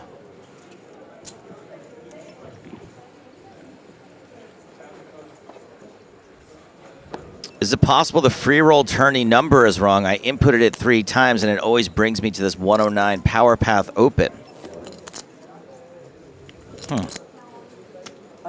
We are advertising 2 different. Oh no, that's the. Yeah, we are advertising 2 different tournament numbers I can see in the YouTube chat versus the Twitch chat. So maybe let's try this one. Try that one, Zakat. Because no one on YouTube is complaining. Believe me, they would be. Come, please. 123. Asking for a count from Leo Marget's all in, which is exactly that, 123,000. That's about twice as many chips as course. So, is there a reason to ask for a count when you're the shortest stack at the table? Yeah, because you're going to have some assumptions about what her range would look like as an open shove of, say, oh, right, of 15 course, big that makes blinds sense. Yeah, versus sure. 18 big blinds, or right, or 9 or big 8 blinds. big blinds. Sure. Yeah. Yep. Okay. Cool. Thank you.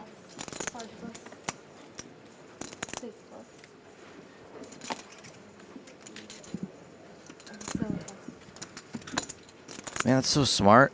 I don't have the brain for this game. I really don't have it. What do you mean? You cashed the last tournament you played? I do have to talk about something relatively grim right now, unfortunately, Griffin. More grim than my poker skills.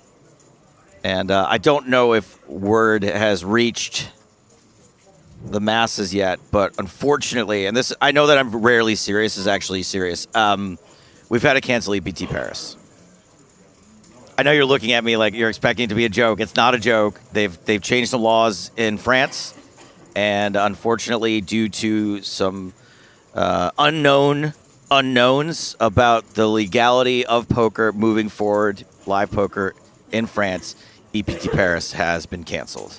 Woof. If you have a package already, it'll be converted into $T. It's not affecting any of our other live events next year, but no EPT Paris, at least in February. We are hopeful that maybe it can be rescheduled sometime in the future, but we do not know when that will be. There's a press release out there if you want to have some more specific questions answered, but no EPT Paris. I know that you like that one, Griffin. You know why this really pisses me off, Joe? Why, buddy? Because I had this running gag for the last 6 or so years with my girlfriend where her birthday would always fall on EPT Paris, so I would spend her birthday, she's French, in Paris without her because she would have to stay back for school. It was like this thing. We had this hilarious joke where I was like, I'm never here on your birthday, and I'm in the city of love, where everyone's speaking the language you speak and I don't. And now the joke will be that you have to be with your girlfriend on her birthday and have no excuse to not be with her. You absolute scoundrel.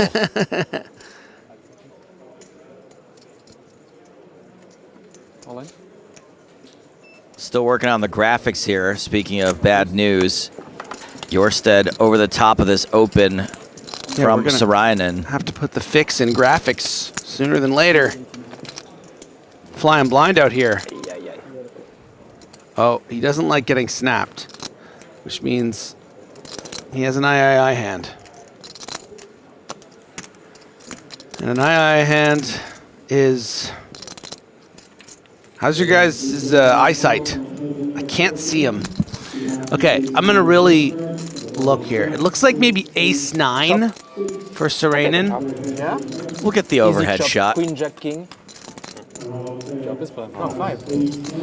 Ace-9, that's right. Domination situation, but domination rotation on the flop. You call it before. You call it before. Last one. 5 of spades. At all-ins, I'm very good, yeah. 6 chop. Wow. Flush draw now for Sarainen. 6-9 or a club. Be careful. And that spin doesn't take this whole pot. I'll take it. River. Oh, man, it was black. It looked like a 9, but faded it all. Another survival double up for Espen Jorstad. 430. Regarding the wife, yeah. Yeah? You have kids? Yeah. Okay, so no bluff. 2. 2, wow. You? 1. So far. Huh? So far. Yeah, I'll make another one. To not be lonely. Huh? To not be lonely. Yeah. Yeah. Gives sense to life, right? Yeah. They're at home. They're playing poker. Brendan says, is there a better place to move EPT Paris, maybe to Germany? It'd be very difficult at this point to put another event on in February. I don't think it's going to happen. Yes, completely. But I will say... And we'd have to change the name, too. We couldn't just keep calling it EPT Paris. EPT Paris in Germany would be very confusing. Yeah. New locations are constantly being talked about, being investigated. Because your wife will say, I want one more baby. I'm done. That's it. No, because she'll say, okay, one more, please. No. And she will break your balls till you make one. Which bone? We're done. It is woman. No, we're done. Too old. 2 girls? 1 and 1. Boy and girl, yeah. Nice.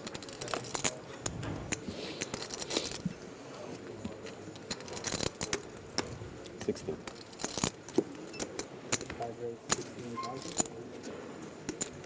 We're gonna see an open here from Alexander Sokolovsky. This is giving me throwback vibes, Griffin. We used to do this cards down 52. until the final table. We were just here speculating, doing bits. A lot more color. Reading Yeah. emails. Yeah. Playing games. We were doing those. Remember when Twitter used to be fun and it would be like, turn breakfast into a poker term. You got one? You think he's thinking so? His temperature's rising. You prefer the boy or the girl? Me? No. You prefer the boy, right? Me? No, I love them both the same. Come on. Sure? Yeah, of course. Sokolovsky, father of two, getting grilled about Always which have a child favorite. he loves more. They say a 90% admit they have a favorite and the other 10% lie. Yeah. Really? But I have 101%. And I also lie saying I don't have a favorite. Yes. Cats are not. But No, but so it's even for humans. I try to lie to myself saying I don't have a Of course favorite. you have one favorite. No, really. No, but Do you have a one that favorite you baby? get- Not favorite that you Of your will babies. save him from the cliff, but favorite I have a lot of that least favorites. you get along better. There are periods one is more interesting, periods the other one. But no, but even when, imagine now they are too young, but when they get older, you will have more feeling, more affinity with Yes. one than another. Probably. With the girl all the time. You're like, I'm so in pain for the boyfriend of your kid. no, I mean, if he's a nice boy, it's okay.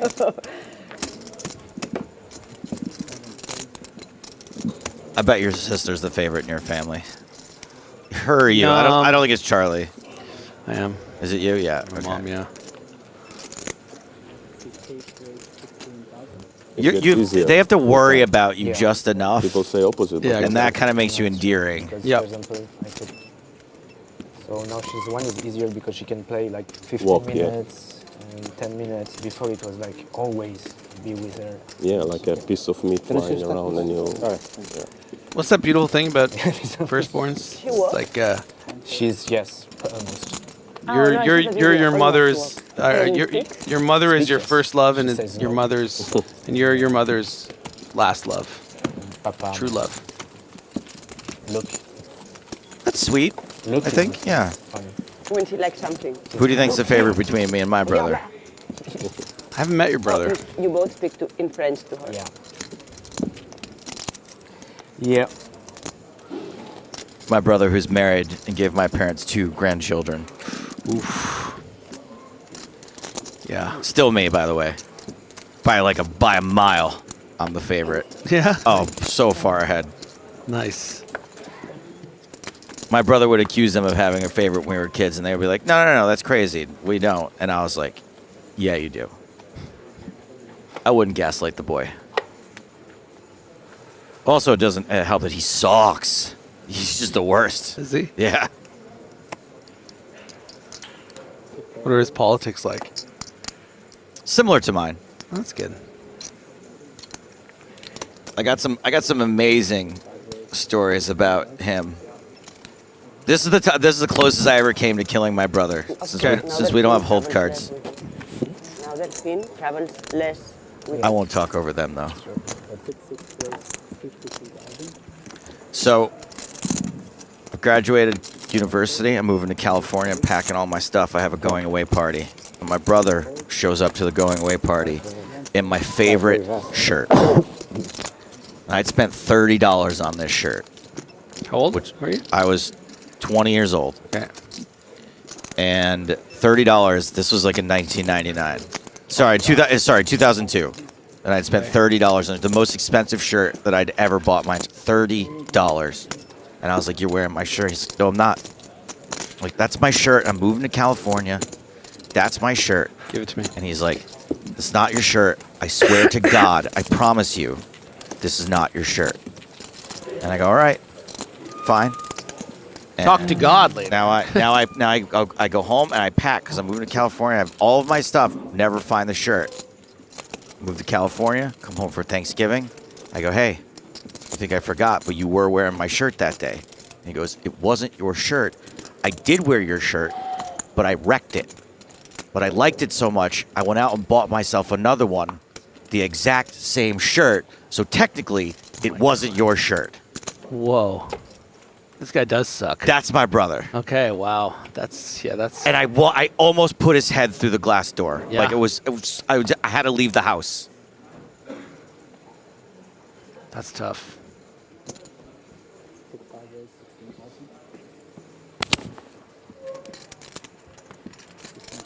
Aaron on Twitch writes W brother.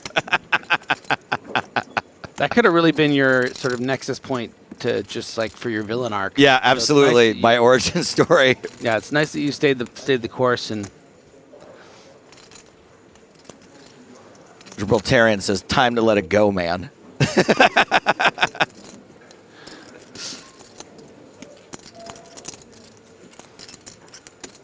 All in. Leo, all in.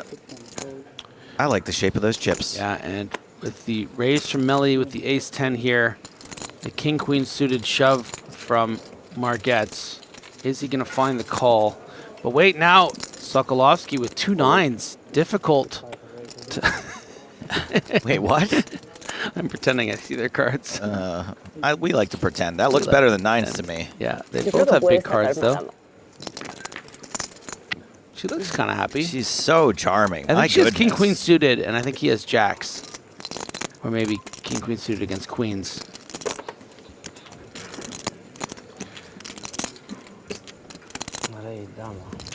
There's a video of on YouTube of Leo Margetts waxing my chest. Really? Yep.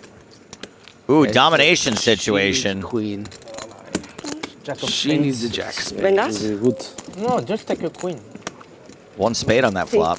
Queen of diamonds. Queen of diamonds is okay. Vale. Okay, Queen of also diamonds, too many outs, you I double up. accept. Va? ¿Sí? No era el plan. No spade, no queen. Perfect. Leo down Or of the other thing. Class. to one I- last wing and a prayer. Hearts. Any queens about?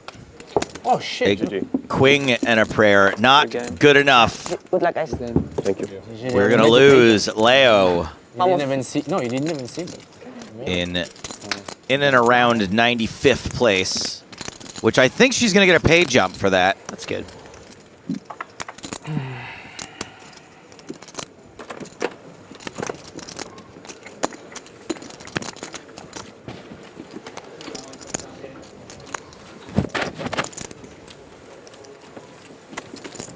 Bye-bye. Thank you. Yeah. Thanks. Adios, Leo.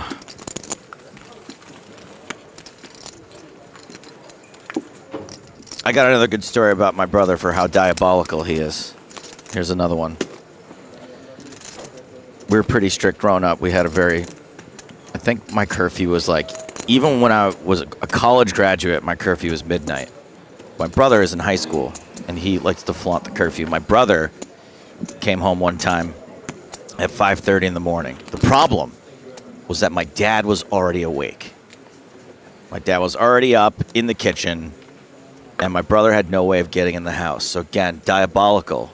What he does is the middle of winter, upstate New York, takes all of his clothes off, strips down to his underwear, stuffs them in the bushes, goes down the end of the driveway, grabs a newspaper, walks back up the driveway, rings the doorbell. Bing bong. Dad answers the door. Brother standing on the front porch shivering. I went out to get the paper and I locked myself out. Oh, so he still had like his underwear or whatever. Just had his underwear on. Dad was like, all right. Yeah, 5 total. Sure. That's genius. Diabolical. That is, yeah. Diabolical. Make sure he's on your side. So That's crazy. That's like, how do you even think of stuff like that? I don't know. That's next level. Anyway, they have a favorite, and it ain't him. Yeah, wow. It's the kid that was sleeping upstairs. He'd be my favorite. I mean, it's nice not to. All right, who's involved in this hand? We got Sarainen Well, I agree, and but Sokolovsky. I also think it's nice that we don't play like infinitely long days. You know, like finish like 2 a.m. No, it's good, yeah. Very nice that we can like Pool the cleaner says another W. It's nice when you like, if you finish your eye, then This you can guy don't miss. He don't miss. Don't miss. All right, looks like we got a continuation bet here of 15,000. No alcohol so far. Sokolovsky lets it go. That one is a W. I mean, it's undeniable. I mean, there's no... You can't even be mad at that.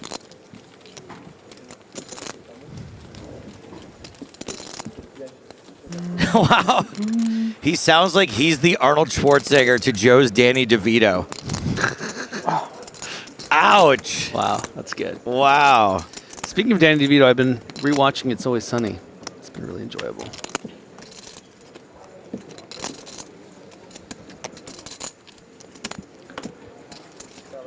I gave up on the show at some point and never went back to it.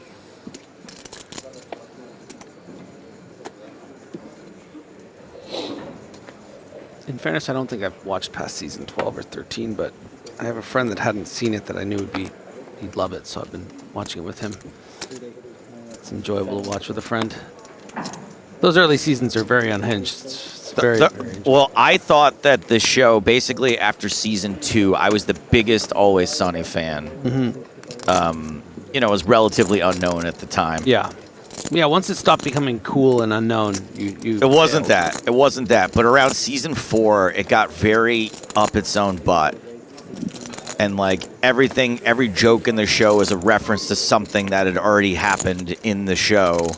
And I got really tired of it pretty quick. I heard it got good again not long after that. Yeah. And kind of remained consistent, but I just never went back. Yeah. Ready total? Yeah. And I was also really jealous because I was trying to be a sitcom writer in LA, and like 2 guys that me and my writing partner knew became like the showrunners of Always Sunny because of a spec script they wrote called Golden Girls Gone Wild. And when you write a spec script, you're not supposed to write a spec script that like is about a show that's off the air. But they did, and it was like went through the industry like wildfire, and they got made like executive producers of Always Sunny, like so early in their careers. Right.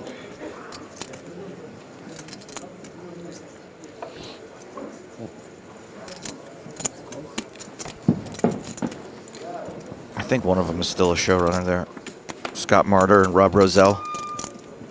You recognize those names from the credits. I'll look out for them.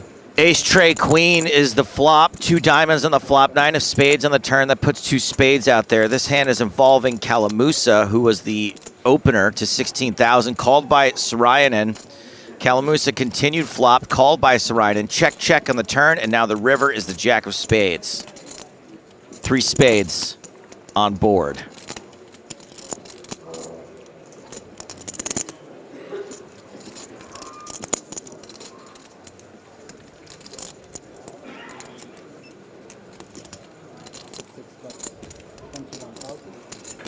And it looks like Sarayanen is betting into Kalamusa on this Jack of Spades river for 21,000.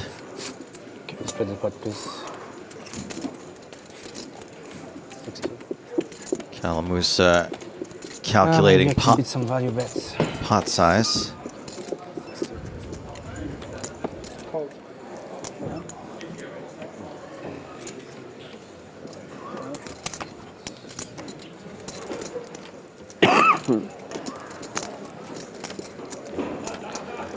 Makes the call.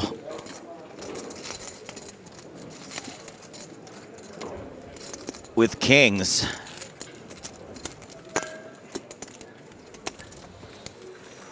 And scoops it. He did say he could beat some value bets. I should say so with pocket kings.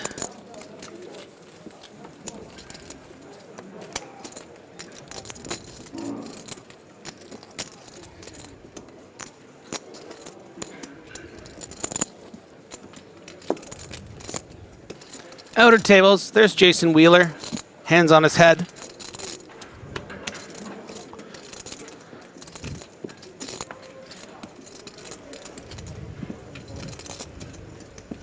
What's happening at this table? Anything specific? Seems like we're just having a wander. guy in the pink hat, I played with him in the Eureka Cup. I remember because I thought he looked a lot like Ronnie Barda. Back up on the stage. We do apologize about the graphics situation. Looks like we're going to have an under-the-gun raise from Vincent Melli.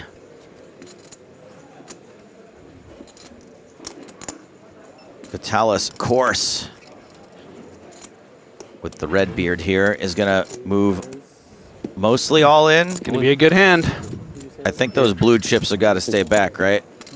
I didn't hear an all in.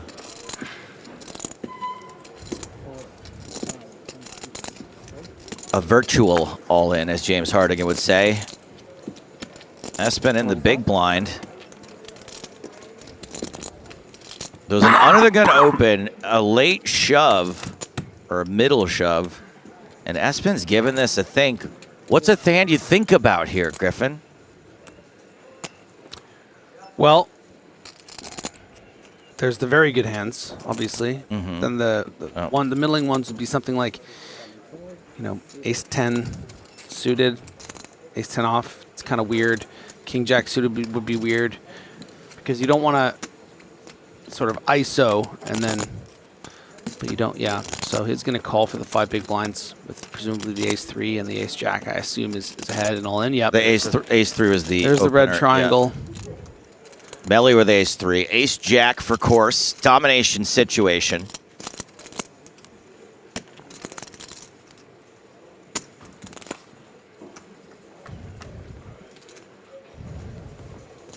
Oh boy, that is an unfortunate flop for ace jack. Yeah, I think you can stand up. It's a small spot. For the TV. That's for the TV. I mean, so 5 of spades is not funny.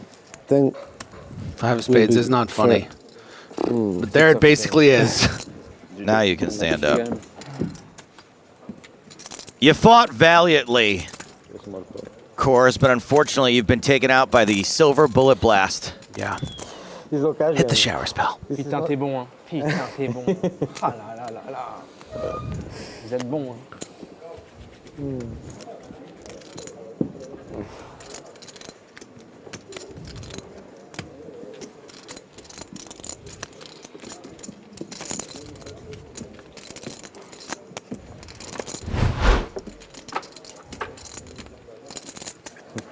Oh yeah, is that what he's got? Cool. Vincent Melli with 282,000 now, 35 big blinds.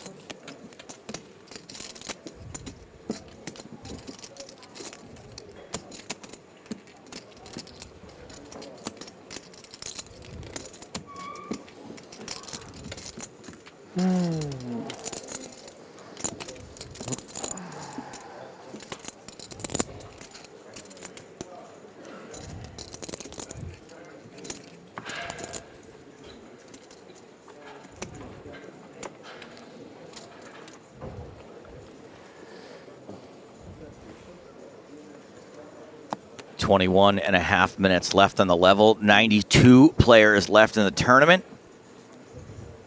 I have gotten word graphics will be back soon. You got any fun stories about your brother before we got to go back to talking about poker nonstop? Fun stories about my brother. Did you ever almost murder him?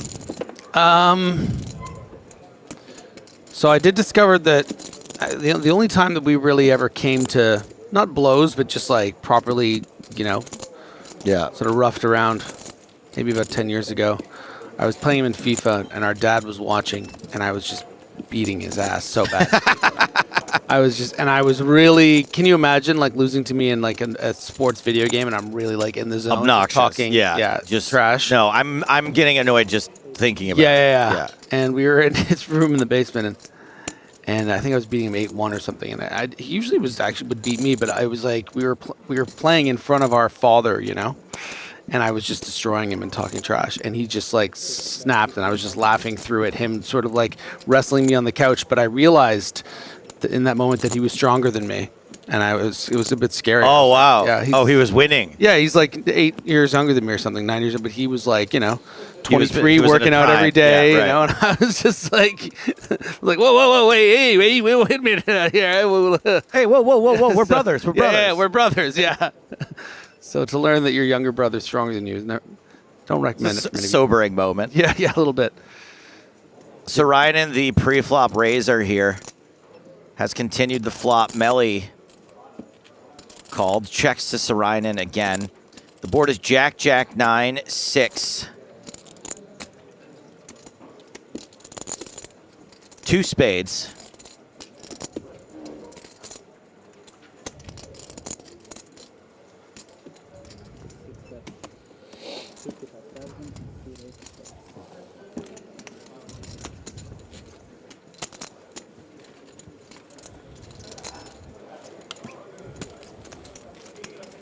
It's a strong black hoodie, isn't it, from Saarinen?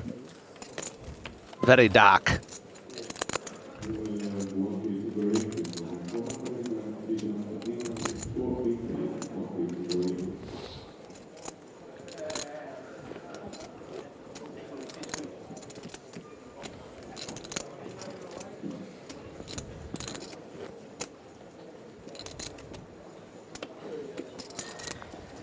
MQS, why isn't the stream showing players' cards? We have the cards. Why? It must be a problem on your end. Yeah, you can't see them? You should maybe get your eyes checked, or maybe there's something wrong with your... Yeah. I would try maybe like a reinstall of your entire hard drive. Yeah, that's strange. 9-8 off. Folded another gun here from Calamuso. Yep. Now on Sokolovsky. King down or suited. Interesting. Yeah, a bit of a loose open here, but you know, we are playing shorter handed, just 6-handed, and of course Sokolovsky playing 700K. I think it's okay if he can get through these players here. Melly not even thinking about it with the ace-8. I think that's okay. And of course you got to fold 4 high. Yeah, in the big blind. 4 deuce off.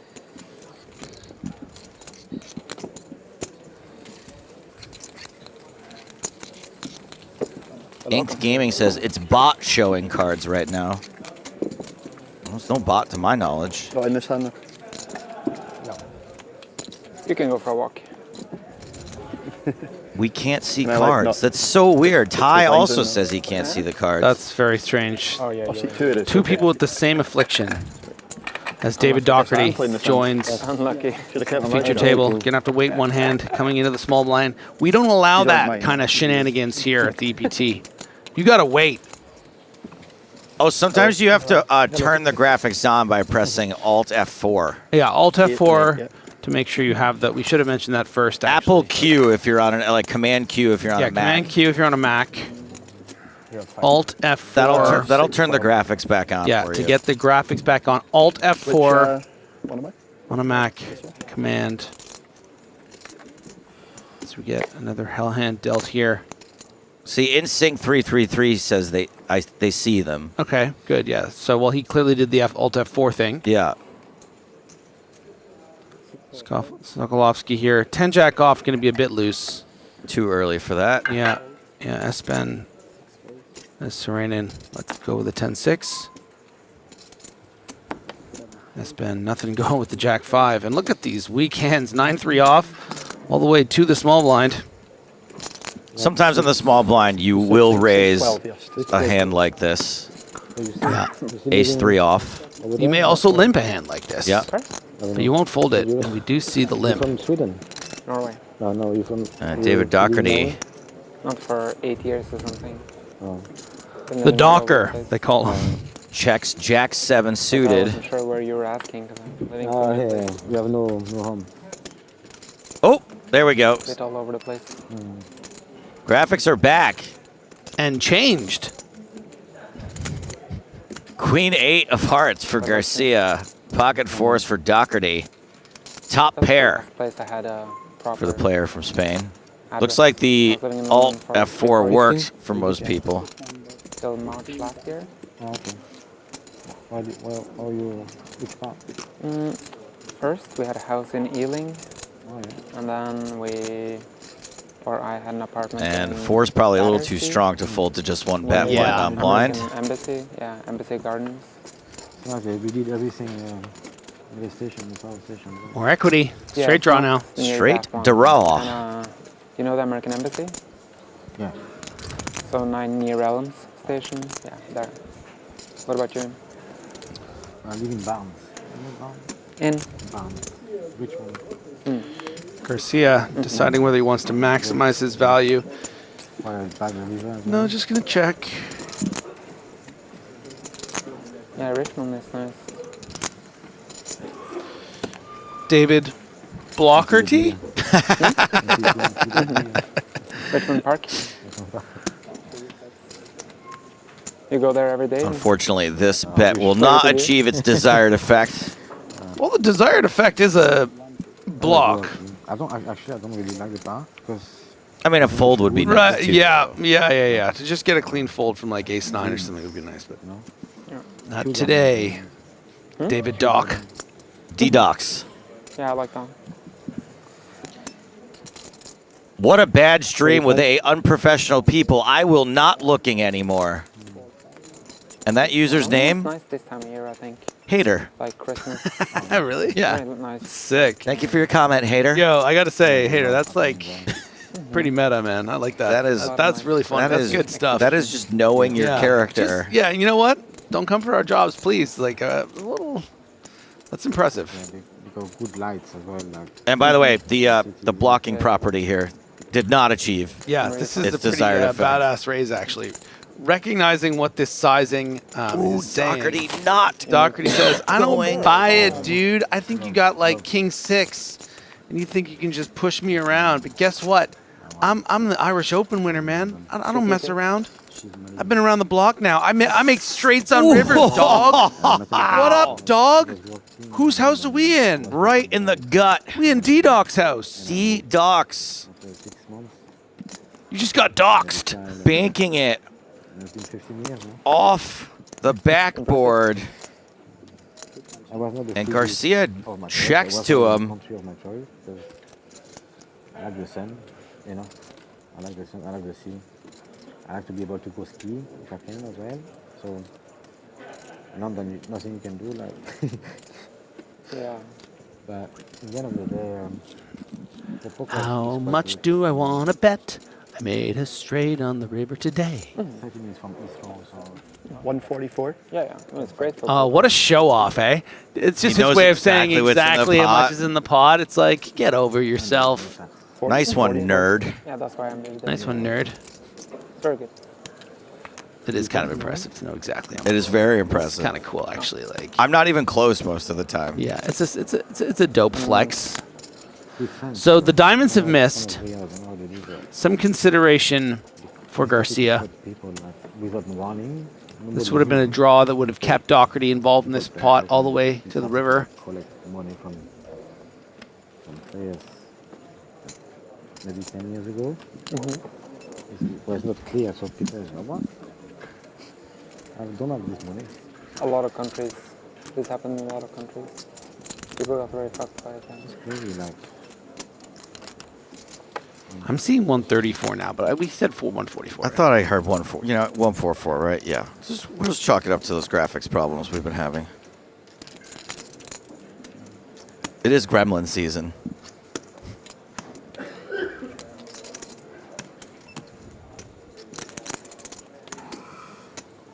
I have a question for you about the BSOP after this hand. You got it. Nice. Also known as the Brazilian series of poker. Garcia chewing up a time bank here. It is a pretty difficult spot with those missed diamonds. But Doherty can have all manner of fours here, can he? Yeah, he can. Nice fold. Good laydown. Frustrating, I'm sure. Okay, BSOP query. Yep. Apparently we're not supposed to say BSOP. Oh, I said it.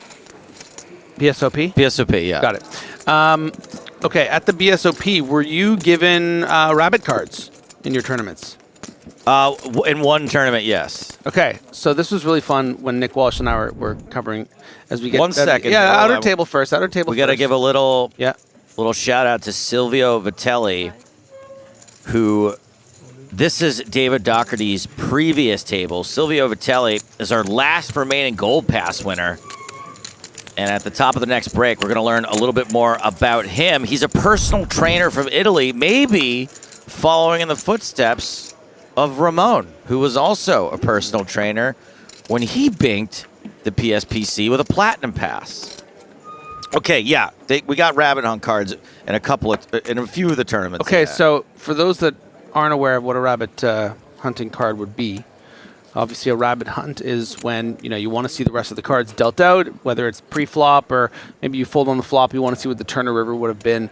So it's like a fun thing usually in cash games. You ask the dealer to like put it out or whatever, but in this tournament they actually have it in the tournament where you can see what the cards are going to be. However, in the tournaments we covered, the final tables, what all these high rollers agreed to do is that the rabbit card, you could use it as its intended purpose, or you could use it to see an opponent's cards after you folded, like one time. So like you're in a big pot where a guy's 3-barreled you or whatever, you use it, and they all agreed communally, on the final table. It made for some interesting, fun, kind of like forced shows, It's a really good example of what the entire... I was only there for 5 days. Yeah, the spirit of the the BSOP was a lot of that.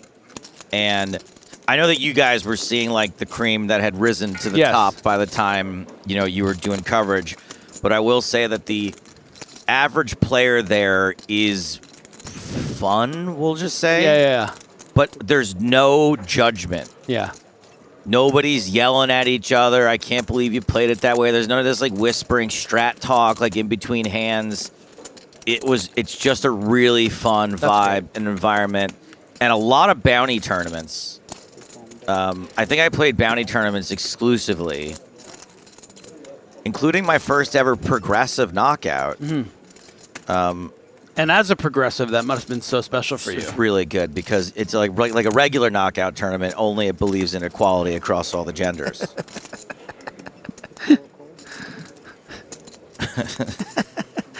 Calamuso ahead here with the 9, having called in the big blind. Garcia's going to need to turn some equity here, I think, to keep barreling. That's pretty bricky. Might with the range advantage. Probably not. Right, on the button here, going to be hard to fold out a 7, pretty much impossible to fold out a 9, so I think we'll just take the free card. But I have been surprised before.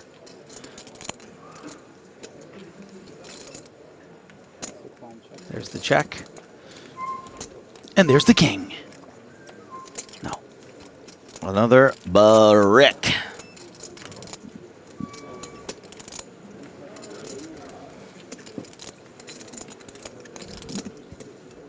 I did not receive a single bounty in the progressive bounty tournaments I played, unfortunately.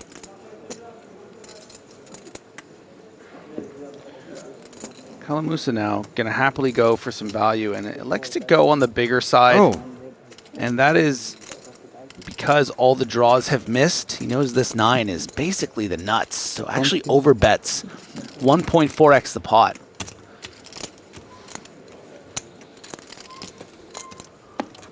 If he was up against 2 jacks or ace-9 or pocket kings, would have heard from those hands on the turn. So he's going to know this 9 is basically quads. And we know that other card is totally irrelevant. Yes. Given Garcia's holding. It's a good spot to be polar, right? Because you're going to have your 8-6s and your 10-8s and your 10 jacks and your... Jack 5 of clubs, those kind of hands. Then you're going to have those 9Xs that go for big value. Garcia is going to be blocking a few combos of straight draws. And technically some flush draws with the king of clubs, but, king of clubs combos might not be making big bluffs like this anyway. Wow. Whoa, wait, heroes with king high is wrong.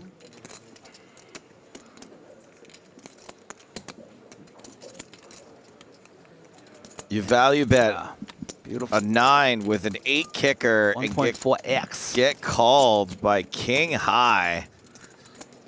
This is just the kind of stuff that I just will never happen to me, or I'll never. But when you're watching it, you get it, right? Oh, it's great. No, sure. I just don't see a scenario where I ever bet 1.4x pot with a 9 there. I'd value bet that. Yeah. Yeah, you got 60%, 65% in you there. I also don't see a scenario where I call with king high there either, ever. And I assume that you got to be a pretty good poker player to do either of those things. Just a few minutes left to late register the free roll. Information in chat about how to find it. Tournament ID 3832165081. I hope you got that. Password all in. Who came up with that one? What creative agency did we hire to come up with all in as the password for the free roll today? What six-figure executive getting a raise figured out that brain buster? I'm getting fired, aren't I?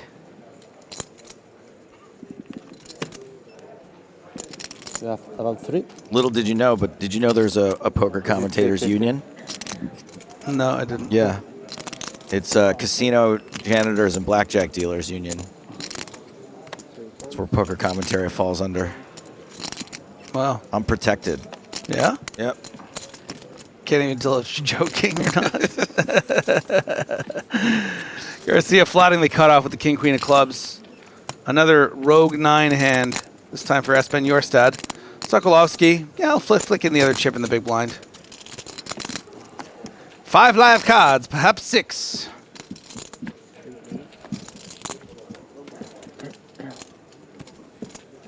King queen just always wins here, huh?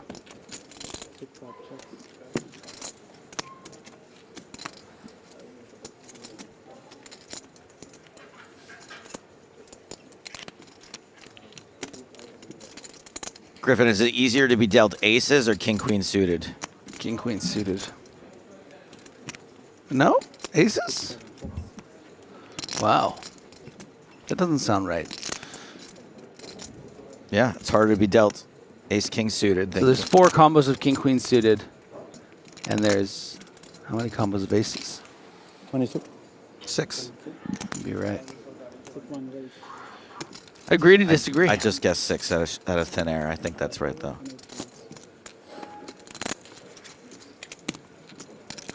That's the fun thing about 2024 is you can just disagree on facts. Yes. Just be like, well, that's your opinion. 2 minutes left on this level. We're going to get a new feature table. Yeah, let's do it. You want to know who's at the table? I do. Well, we know that Silvio Fatelli is at the feature table. Oh, no, he's been knocked out. No. That's our last Gold Pass winner out. I don't think we've had a Gold Pass winner make a deep run into anything we've covered. They're usually like all gone by the end of day 3.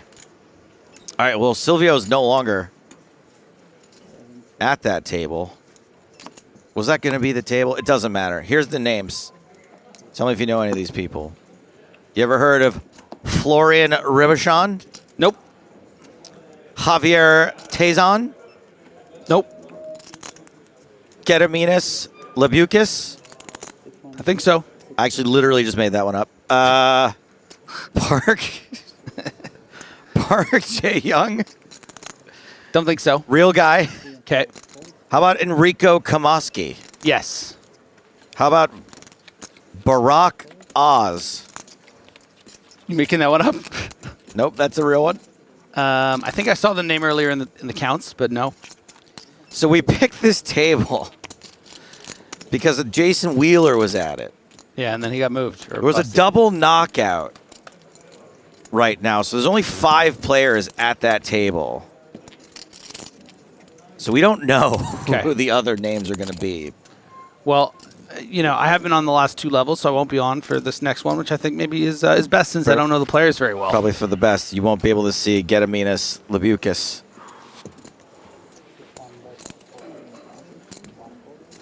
That's the one I made up. Yeah, I got it. Okay. Thanks. Pair of 7s for Sarainen.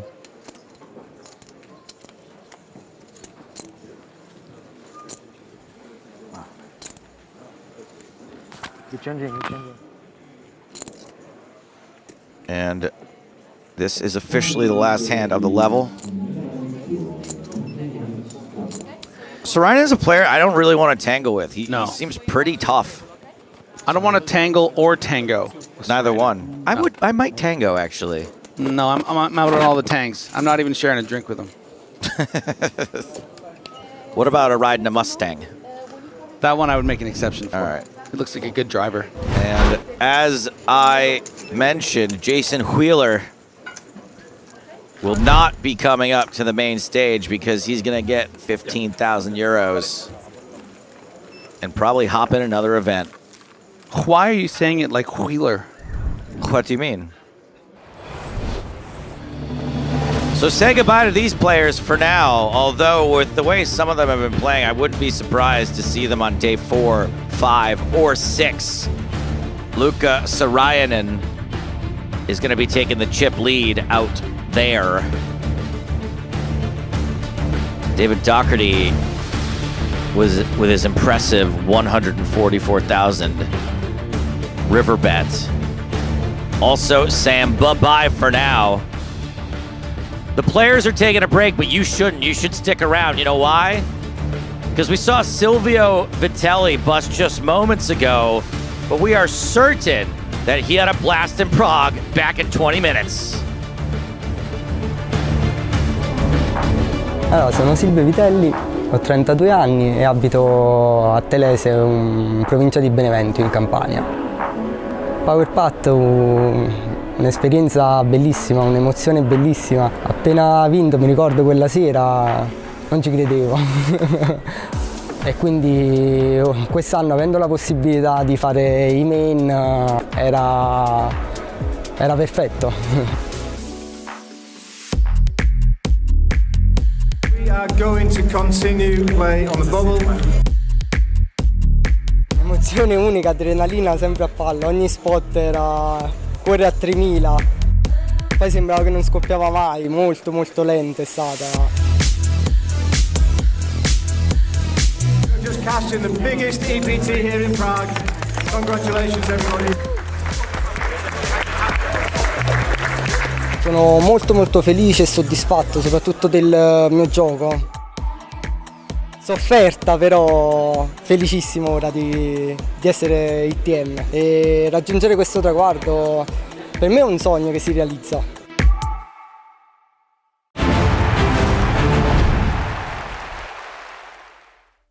Remember earlier on in that final table, I called him down with bottom pair in a blind versus blind spot where he had a full house, and you guys were like, "Oh, what the hell was that?"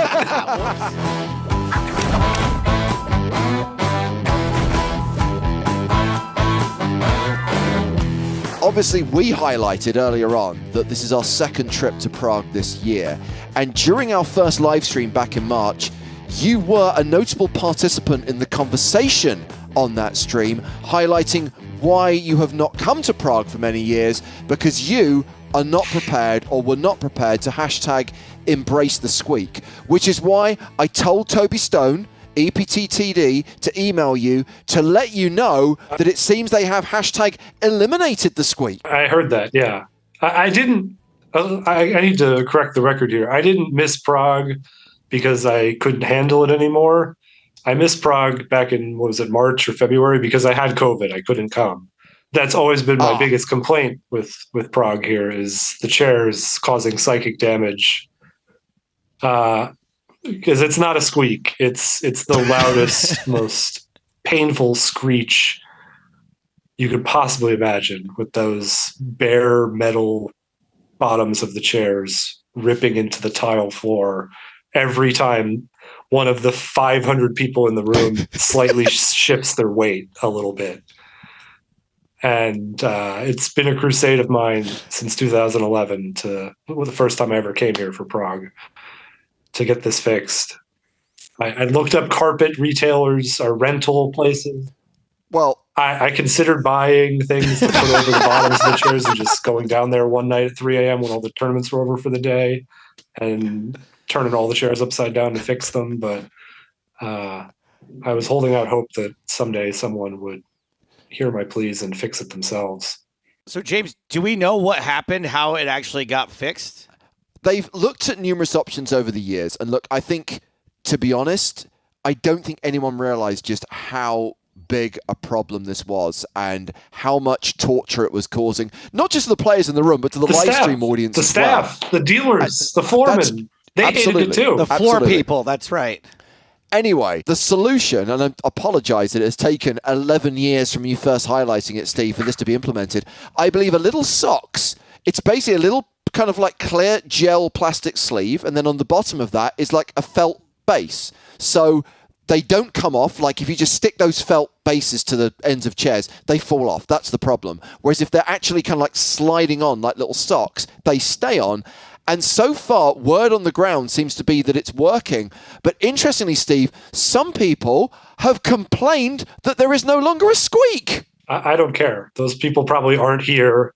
They're probably some people in your audience that just enjoyed memeing the hashtag.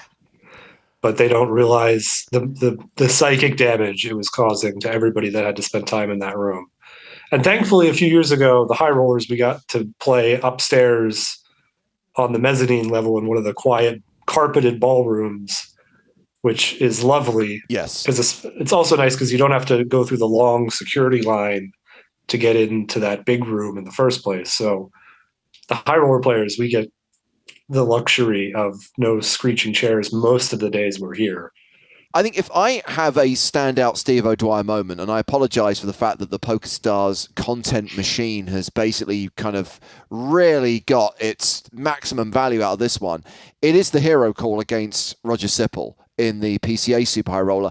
And I just like it's also the novelty value of it, right? Because the final hand, the winning hand, is so often an all-in pre-flop. It's so often a race. So for it to end with a really good hero call, it's something a bit different, especially for those stakes. And also against a player who you're not going to be expecting to make a move like that. Well, I think there was a bit of a misconception about Roger's tendencies. I think most people just look at him and be like, oh, that's not the kind of guy you want to be making that hero call with. But I had never played with Roger, but I knew people who had, and they were like, watch out. Good advice. I mean, there was, if you remember earlier on in that final table, I called him down with bottom pair in a blind versus blind spot where he had a full house, and you guys were like, oh, what the hell is that? Whoops. And it was the same thing. Like I had heard, like, you just watch out, be willing to make some loose calls against this guy. And in that hand, it was the first hand back from break. And right before that, he had just lost a big pot. And just my thinking was like, he's going to go on break. He's going to kind of psych himself up and be like, I got to win those chips back. I was ready to make a big hero call going into that hand, or those first few hands after break ended, because I thought he was going to be like, I need to get back to even. I gotta win some pots here.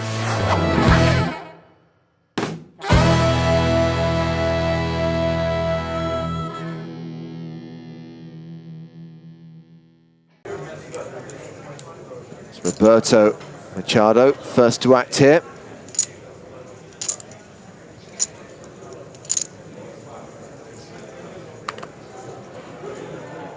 Folds. Lena 900 has folded. Steve O'Dwyer has pocket fours. Boxes. O'Dwyer fewer than 10 big blinds. And he has moved all in. He has been presented with the red triangle of death. He didn't leave the single chip behind. How much? Oh, and he's dominated by Eduardo Rodriguez, who's got pocket fives. And here we go. O'Dwyer at risk and behind by a significant margin. 4-1 underdog. Hey, don't discount that 3% split, James. 210.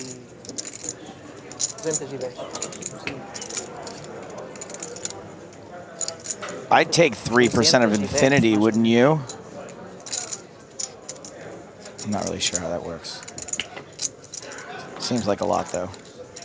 Flop has a 4 on it. You could just go for the outright win.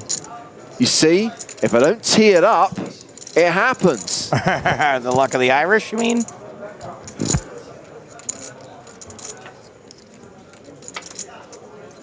You know, you could have really jinxed this. There's still 2 black 5s in there. No one ever hits a 2-outer on the river. Oh my God! You did it to him twice. GG. You did it to him twice, Hartigan. I can't believe that just happened. You are also Irish too. What are you doing? Stephen, I'm so sorry. Yeah, real. How did you do that?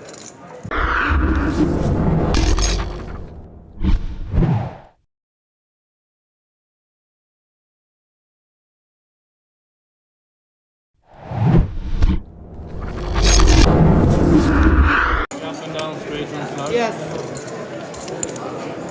That's And before you're rolling with Jack 3, and I don't think I've ever been that. Ah, no, you did.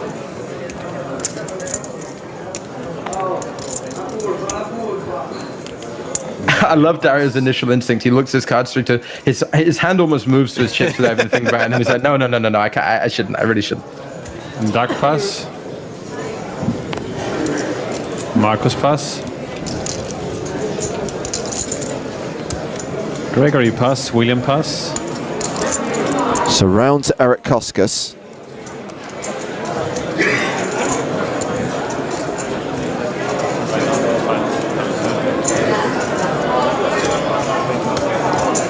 One, 2, 3, 4.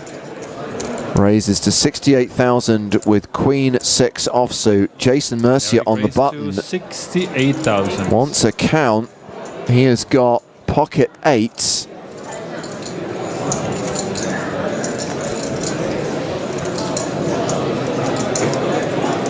Eight is the number of abundance, James. I don't know if you knew that or not. Huh. Mercier Snowmans. does indeed have the snowmans.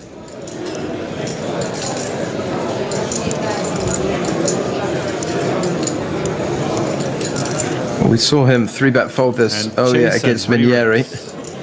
You'll see him 3-bet this now to 183,000. Another 115,000. Ace Queen for Johannes Strassman, and he folds. Wow. People hated Ace Queen. Comes back to Eric.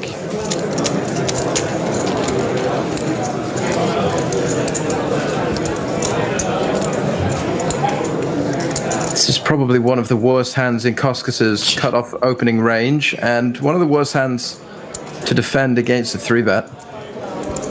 I agree with the second half of your statement. I'm not sure. He's going to re-raise. It's one of the worst hands he would open with. If you're gonna defend, defending with a 4-bet, definitely better than a call. Wouldn't recommend either. The re-raise is another 115,000. But the Queen is a high card in the deck, Spraggy. That's true. It's a top 5 card.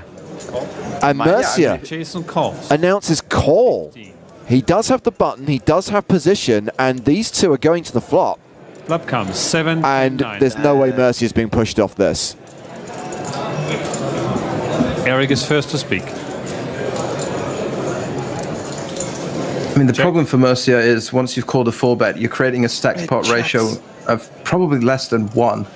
So on boards like this where your opponent does have the overpair, or even on like a, like a 6 deuce board, it's very hard for you to get away in any sense. We do see a check now. Board is 7, 10, 9, 5. Mercier now nearly a 90% favorite.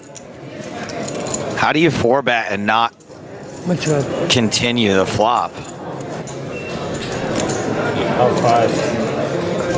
Well, it's not a great flop for Queen 6. 530. What is? Well, that's it. It's Queen, never queen, quite 6. gonna be, but 6, queen. Good. Eric checks. Sorry. I should have thought of queen, 6. Jason bet all in. In terms of bluffing this board, I mean, I guess your queen blocks queen jack and king queen that might continue. Not sure if they call the 4-bet. It is a little bit awkward to bluff on a connected flop without much of a connection. Murcia now does move all in with the 8s on the turn, and we are for some reason not yet in the mark.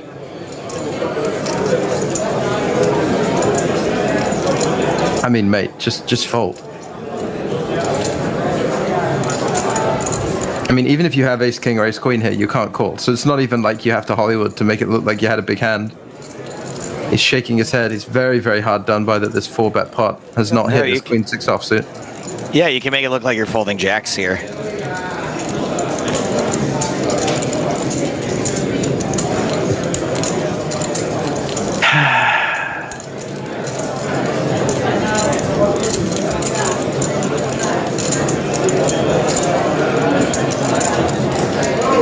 What a valuable use of come on. everybody's time. What a great use of everybody's time. Hey, thanks, Koskas. What would a commentator even be saying right now, James? Eric pass and Jason wins the pot. He has a gut shot. He's thinking, if I call here, an 8 might come on the river.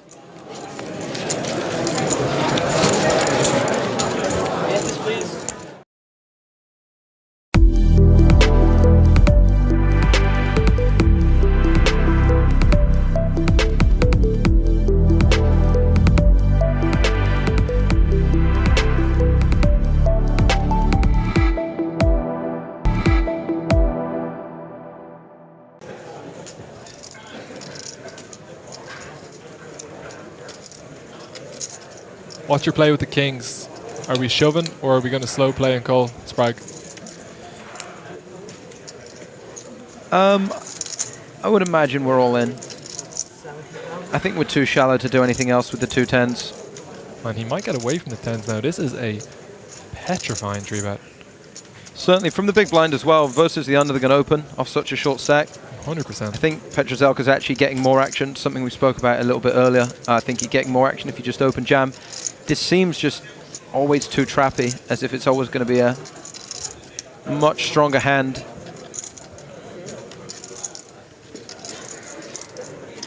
All in. He does. Oh, no. All in. No. So 10s into kings. It's Domination Nation. And Klas Lofberg, the civilian alter ego of Bucket Hat, the superhero sidekick of Cool Man, is all in and at risk. Almost got me to pass, so now I need to hope.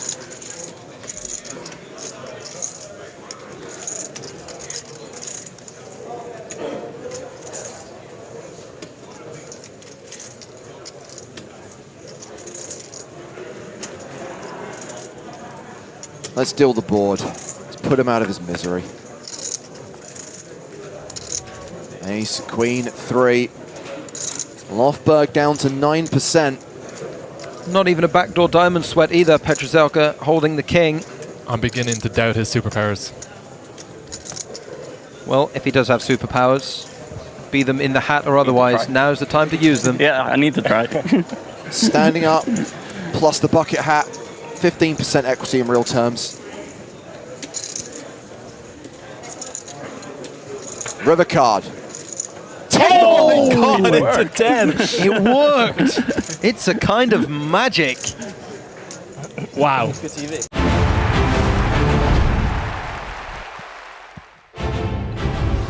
Hello, my babies, and welcome back to the PokerStars European Poker Tour, live from Prague 2024, in the depths of the King's Casino inside Hilton Prague. I am Joe Stapleton. He is Nicholas Michael Walsh. Hello, everyone. And these are your top 5 chip stacks. Interesting. Jae-Young Park, now chip leader with almost 1.3 million. We're going to be seeing that fella very, very soon. In fact, the name will be coming up shortly. A quick reminder of what they are all playing for. We're not going to get to these for a couple of days yet, but Vegas, Bahamas, pretty cool. EPT Prague still paying out over 1.1 million to the winner. Biggest EPT Prague of all time. 1,458 entries, of which fewer than 100 remain. We're down to 86, my babies. Current payouts are at 15,000 euros. You're gonna have to make it to the unofficial final table if you want to get into six-figure territory. And it gets real juicy starting around, I don't know, 6th place. Approaching a $250,000, 300,000 for 5th, nearly 400,000 for 4th, $500,000 for 3rd, almost $750,000 ball if you are the runner-up. And once again, a 7-figure score for the winner. Even the change, $1 million and change, that change is $146,500, excuse me, euros. All in euros. I don't know how much longer I can talk about these prizes. Thank God. All right, here we go. I said we were going to see Jae-Young Park's name pop up again shortly. There it is. He's at our featured table. Second in chips is Barack Oz. What a name. Florian Ribachon and Eriko Kamaski. Don Mulders. Just looking for names that look interesting to me. Siegfried Kapeller. Oh, this should be fun. Who's the only name I haven't said yet? Sarai Alansao. Notice how I left that one for you. Enjoy it. Alansao. The shortest stack at the table. Javier Tazon. Javier Tazon. A nice international mix of players here. We got Korea, Israel, France, Italy, Spain, Austria, and Belarus. Got it. Nailed it. Well done. Take that, American education system. Now things are going to be a little chaotic here at the beginning. There was a double knockout right before the break. And therefore, as players went to break, they didn't know they were going to be at the feature table, some of them, because they were just going to get moved there. Table's just broken. So we're playing catch up a little bit. 176. We're playing catch up here, guys, not mustard. Can everyone take their seats, please? Now a phone. Mateo, leave the... We obviously need to also take phones away. No electronics at the table, please, lads and ladies.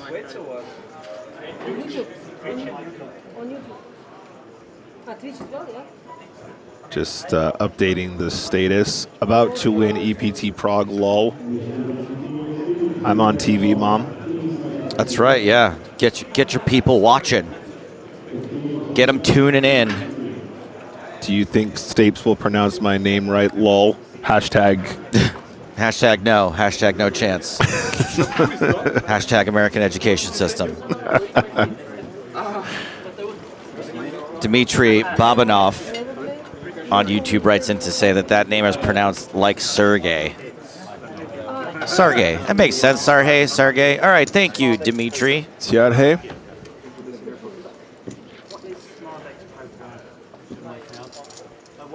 Kapeller, I don't even know her. That one's courtesy of Alan Saunders.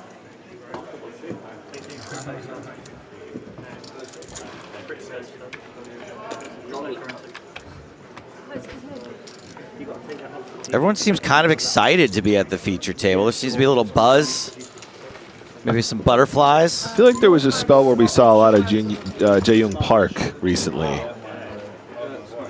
I might be wrong. Did we see him at some EPT tables recently? It's possible. He doesn't look familiar to me. Somebody remind me. I feel like we might have seen this individual somewhere, but we have done a lot of poker this year, Joe. It's fair to say there's been a lot of poker. There is a different Korean player who final tabled. No, I know who you, well, I forget his name now, but I know who you're talking about. Wasn't thinking of him.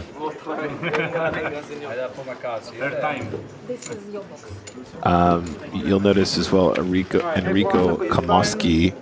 There's a guy we know. There's a guy that crushes big tournaments. Crushes big tournaments. Famously got slow rolled by Sam Grafton. Otherwise known as What Is Love. That's right. Baby Do Hurt Me. Baby Do Hurt Me. It looks like we are just about to get underway. No, you're right, Joe. I don't recognize this Jaehyung Park, but it does have absolutely mountainous chips. 1.271 million, 102. Oh.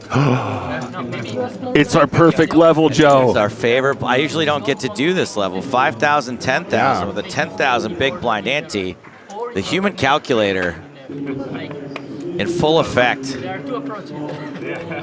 One of my favorite thing about PokerStars live events is we have a structure that we apply to many of the events regardless of their speed and clock time. And these days, Joe, it frequently involves that double 1K level. We do 1K, then we repeat the 1K again, and I love it. For that exact reason. Math is hard. And 1K is easy. Anyway, back underway, 10-9 suited. The Grafton, speaking of Grafton, this is Ribachon. Great name, Oz, by the way. Do you think he's getting royalties for the new Wicked film? The original Oz? The Great and Powerful Oz? Can we call him the Great and Powerful Oz? Yeah, sure, why not? Oh. Great and Powerful Oz, 3-betting sourdough, and is chosen a hand that is unlikely to 4-bet. Ribachon tried to table captain with 10-9 suited and has immediately been met with resistance. You cover me, right? Well, that's Ribachon. You got a bit more than me? 850. I played with him. I started with 850. Chad is suggesting we should just call him the Wiz, which actually is a little bit more catchy. Just call him the Wiz. Not the Wizard. I think the Wiz is more of a proper Oz reference. Ribachon does not fold and catches top pair. Gut shot for the Great and Powerful Oz. Okay, Joe decided. 65. Sorry, chap. 65. One heart out there as well.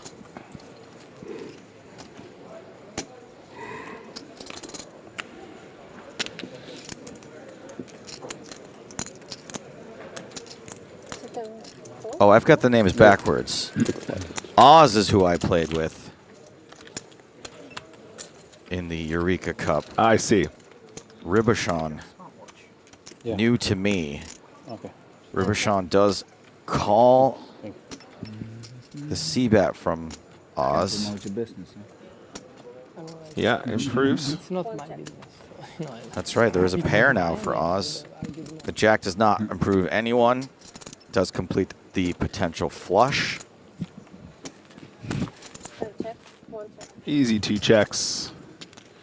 Yeah, I like this move. 10-9 suited played pretty well there. The hijack can have some pretty scary stuff there. Not necessarily to inflate the pot on the flop with a continuation bet.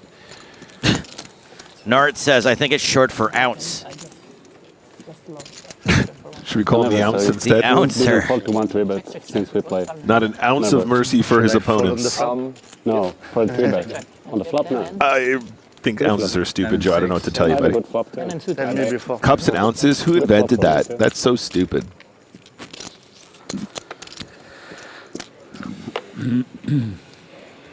If you can't measure it in a scientific beaker, I'm not interested. That's the level of cooking that I want to do. Oh, it's about a cup. It's going to be way too much or way too little. Don't be ridiculous. Cooking, you can eyeball stuff. Baking, no, not the way I cook, buddy. Really? Regimented. Oh no, I'm a freestyler. I'm okay to like adjust, but like to begin with, you kind of got to have some clue. Round 150. So Oz is going to be involved again, the great and powerful, this time facing an under-the-gun open from Alonso. Just flatting ace-queen suited.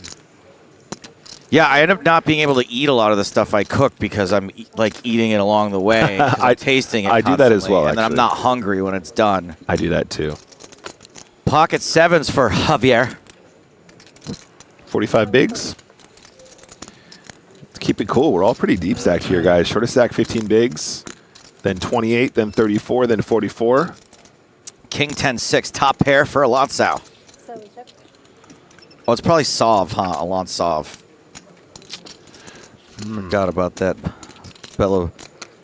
Belarus. You say the U is a V. Belarus.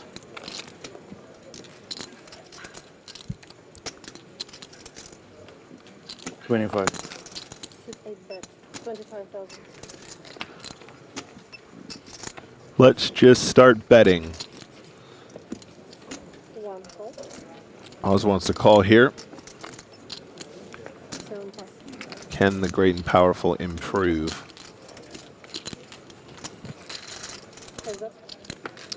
Gut shot the spade.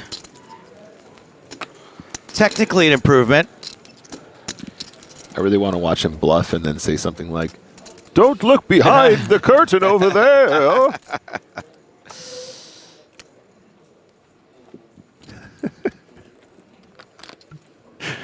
Oh, jeez. 65. 65,000. Thank you, Tom. Pay no attention to the man behind the chips. You know Oz a little too well.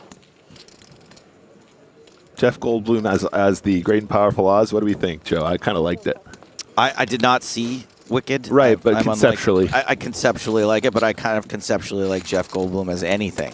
Yeah, I suppose that's true. Did you watch the Greek mythology thing? I think you did. I watched the first episode and I really liked it, and I just never went back to it. You kind of turned me on to the first episode, and then I stopped to try and watch it later on, and then never got around to it. That's kind of what I did. What's really weird about me is that I've been on the road, obviously, I've been home for 20 days. I know, you and me both, buddy. Yeah. And when I'm on the road, I don't like watching new stuff. I only want to watch old, comforting things. Yeah, I understand. Do you know how many episodes of The Office I've watched on this trip alone? Yeah, I'm with you. 40, I think. Trying to think what my go-to is. Yeah, a lot of The Office and stuff like that. Do watch quite a lot of old anime and stuff like that too. I know that's not your jam. Another pair of sevens. And Park is in with it. 6 of diamonds. Tazan is in. So Tazan is a bit of a legend, and I don't really throw that word around very easily. He's a Supernova elite for several years and holds the record for most hands played in a 24-hour period. That's serious on Stars. That's very serious. 52,200 hands. So I'm assuming if it's old Supernova elite, that would have actually been hands of cash. Yes, yeah, of course. I don't think you could.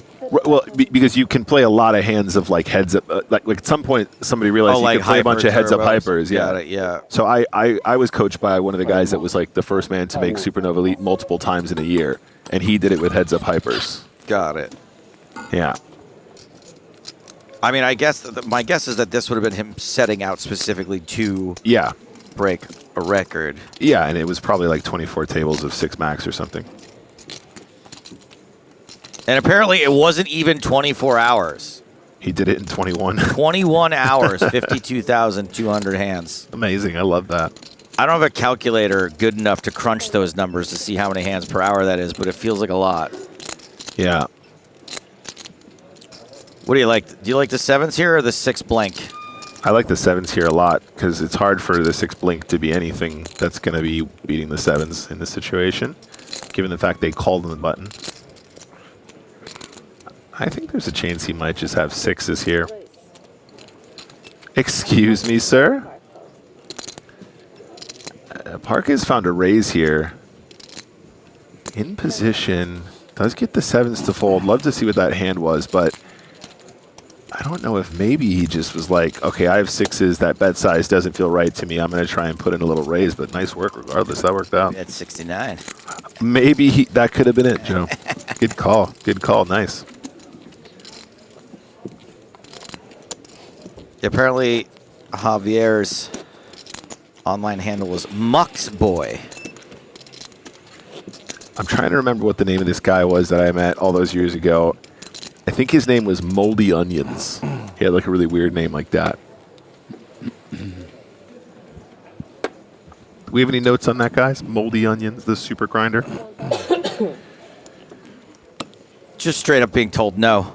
No, even looked. They just went, nah, we're good. I don't pull rank here, We Joe. sent one message. We're good. I don't pull rank here, We Joe. did the minimal amount of research. No. Thanks. Nobody respects me here. It's fine.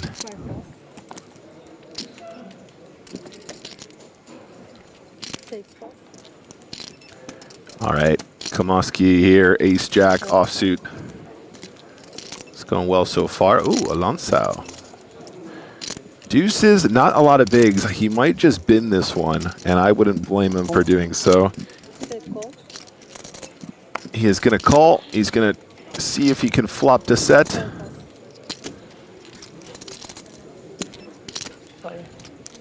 I make it a pizza and I flop the set. We're gonna get in trouble for that eventually. I feel like it's one of the last countries you can do that, but we're running out of time. Kamoski is about to bet 15K on this flop, Joe. Official prediction. Sorry, I was still thinking about how making a pizza.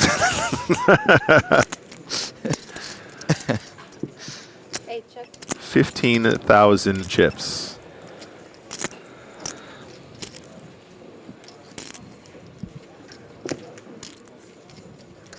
Ed Kilworth hopping in with some facts here. Moldy Onions is Ryan Bell. Oh.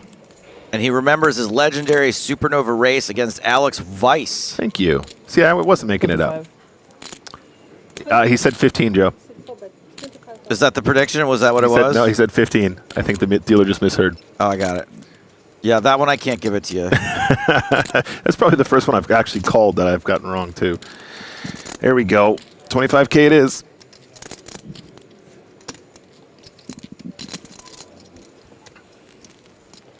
Enrico, very experienced player, default to his wisdom.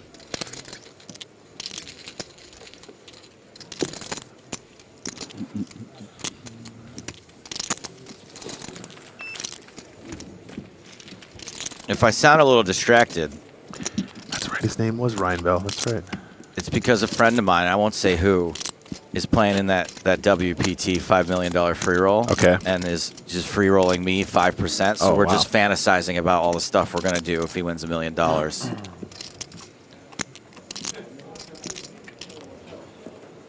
So far, all we've come up with is pizza party. You make it a pizza, you flop it. You win it a free roll. You make it a pizza. Perfect.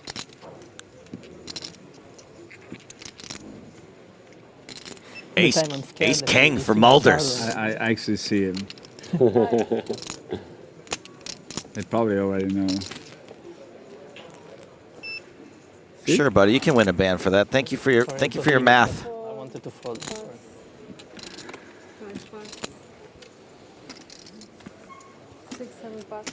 Mulder's raise gets through to the button. I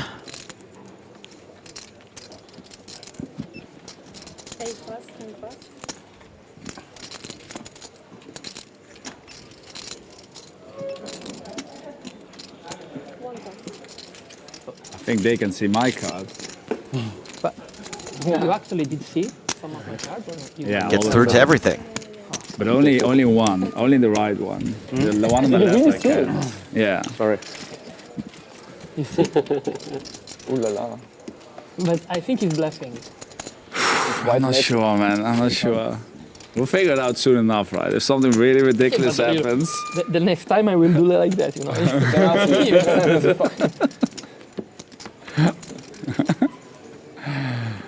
Oh. No, I'm okay. Are you really? Don't do it like that. You should make that one. Yeah, exactly. I'm covering like that, no way. I saw one. Yeah. Because you don't. If I fold, you don't care. So maybe if I do like that. Maybe we can share some cards. No. It's illegal. For sure, we do not. Not in TV table. 8 plus. So now that Tazon's back in action, somebody went through the trouble of crunching those numbers.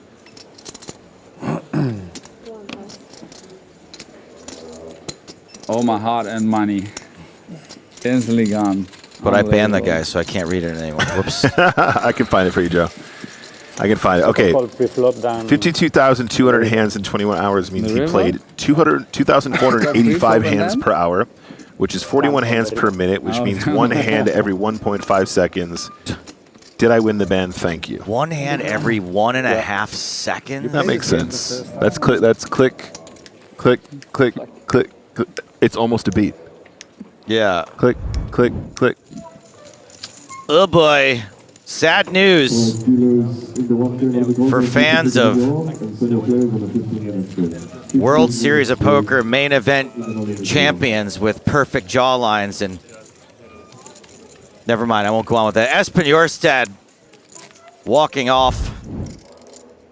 Alexander Sokolovsky shoved the river with a flush. Jorstad called it off with a set of jacks. Set no good. Jorstad eliminated. Ace Queen offsuit for the great and powerful Oz on the button.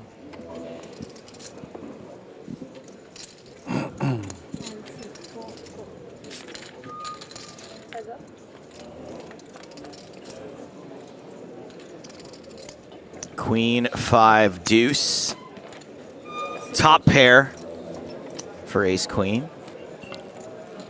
Backdoor clubs as well.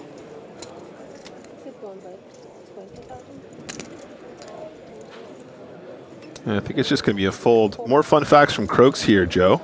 We appreciate Croaks here, actually. Yeah, we do. He did it playing 24 cash games, mainly NL 401K, ending in a loss of $4,065.46 while raking $4,736. So with Supernova Elite Rakeback, most likely about break even. But that's not the point, Crooks, right? The whole point is now that you made it, now you can go back to not 24 tabling your craziness off, and then you get to enjoy all that sweet, sweet Supernova Dolares. It's a good fact, though. Doing it in 24 hours is very impressive. Table all day long? I mean, imagine doing that and not losing a bajillion dollars. Yeah, and then the next day you're just sipping coffee, tabling, and you're like, haha, infinite rakeback. It's like when you play Guitar Hero on like super hard mode, and you're like, this isn't so bad, and then eventually you're just like, bam, bam, bam, bam, bam, bam, bam, bam. That would be me playing poker that fast. Bam, bam, bam, bam, bam, bam, full off, bam, bam, bam, bam, bam. Plus, you have to slow down to rebuy, right? Right, if you reload, that's going to take time off your. I guess you have auto reload. No, it's auto. It'll be auto reload. He'll have a table stacker. He'll probably have additional auto prompt cues where you hover and also hotkeys enabled. So hover and click instead of click, click, click. Okay. Click to focus. I don't know what any of this means. Click to bet size. Click to I fire. have not played a hand of real money poker on PokerStars since like 2016. I don't know what any of that means. Like instead of clicking on the table you want to activate and then clicking a bet size and then sending the bet, you just hover over the table that you want and then you have a hotkey size already, so it's one click. Saves time if you want to play 1.5 hands per minute. Hovering seems harder to me than clicking, but I'll take your word for it. No? I'm getting a no here from the research department. No, the whole point was you don't click. The click is you actually sending the perfect size bet with one command. Well, think about it. Like when I use a public toilet and I hover, that is actually way more effort than just clicking on it. He's got a point, chat. He's got a point. That's the only hovering that Joe does these days.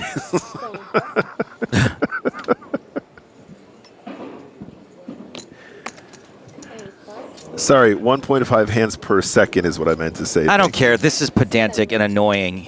You're banned. Thank you, Megafish. You're also banned. Appreciate that. Oh, also, no, let me do it, Joe. Let me do it. Drop you, bruv. You can get him. You are actually banned. Do not insult my Joe.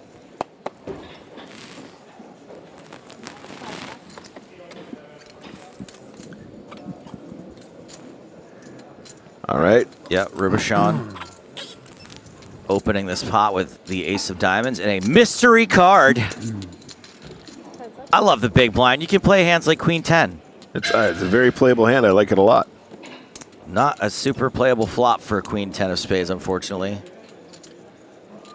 Oh, Baskers, this is maybe the nicest we could have. Sorry to be that guy, but is there a free roll? I love him. Thanks. That it's reasonable. Was a very well-worded request. Unfortunately, I don't think late registration is open anymore in the free roll. Closed. Try again tomorrow. You get bonus points for asking nicely, though. I appreciate that. Yeah. Just for that, we're going to have another one tomorrow. It depends on the size of the spoon, right? Is the thing like... How many cups is that?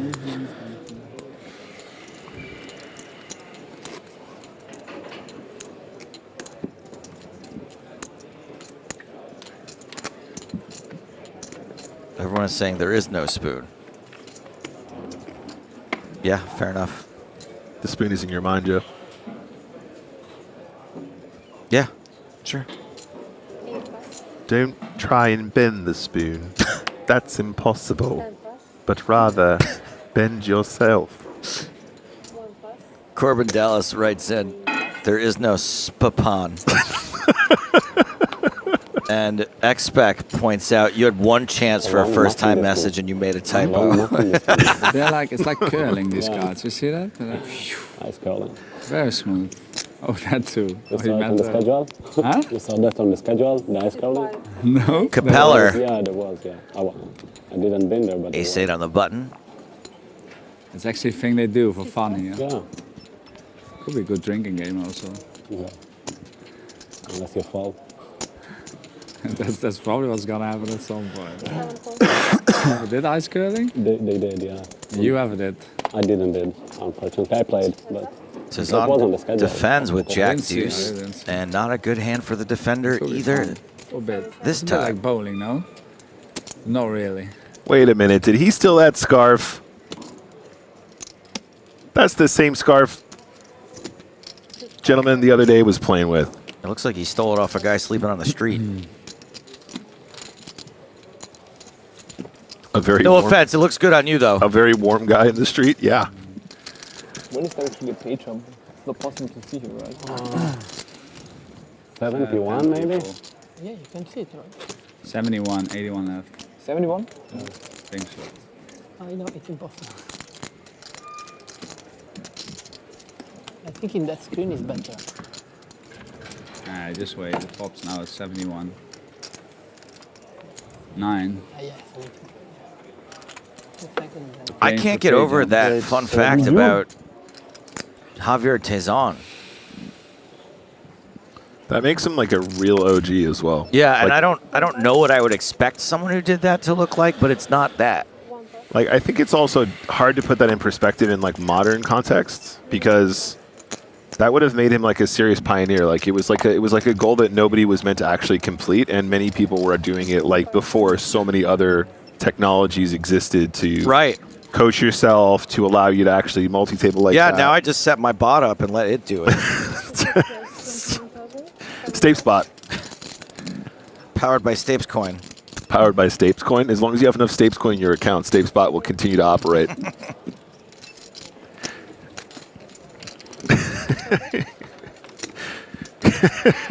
Playing confirmed minus EV poker at all times. Oh yeah, no, it's definitely losing money too. Top pair for Park. Bottom pair for Alonso. Guaranteed to play non-GTO at all times. Like they totally know about it. They just let it fly. They don't even care. They're like, okay, Stapes coin. Sure. It's backed by a known currency, powered by a known crypto blockchain.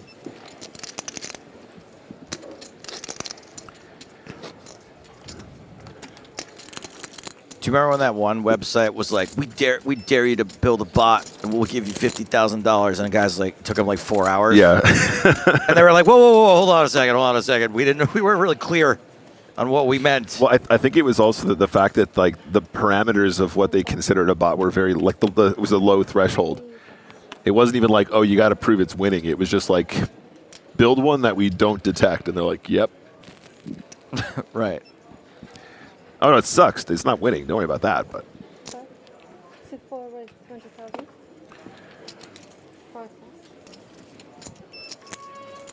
Kumoski, ace 8. Over to Mucktaboy, who mucks. Big blind. Florian Ribichon, queen 7. Actually, I got a really good story about Supernova Elite. I can't believe I haven't thought about it until now. Let's talk about this one first, guys. Let's get back to it. 520, 530. Jack 8-4, pair of 8s for Kumoski. Going to be the best hand a lot of the time. Ribichon checks to the pre-flop aggressor. Yeah, and then you have to imagine he's probably just going to feel pretty good about c-betting this board. Having a better kicker with your second pair is actually much better because you know when you get called that you're actually going to be out kicking some of those ochos that your opponent might call with here in the big blind. Sizes to 40K. Okay, goes pretty big. Takes it down. Nice hand. All right, what's this SNE story? Okay, so this is actually very much in line with the gentleman here at the table, Tezon. So I had a friend who was going for Supernova Elite once, and he was a cash player, and he was like a prolific sort of 24 table grinder. Yeah. But he wasn't playing like 1K. He was playing much, much lower.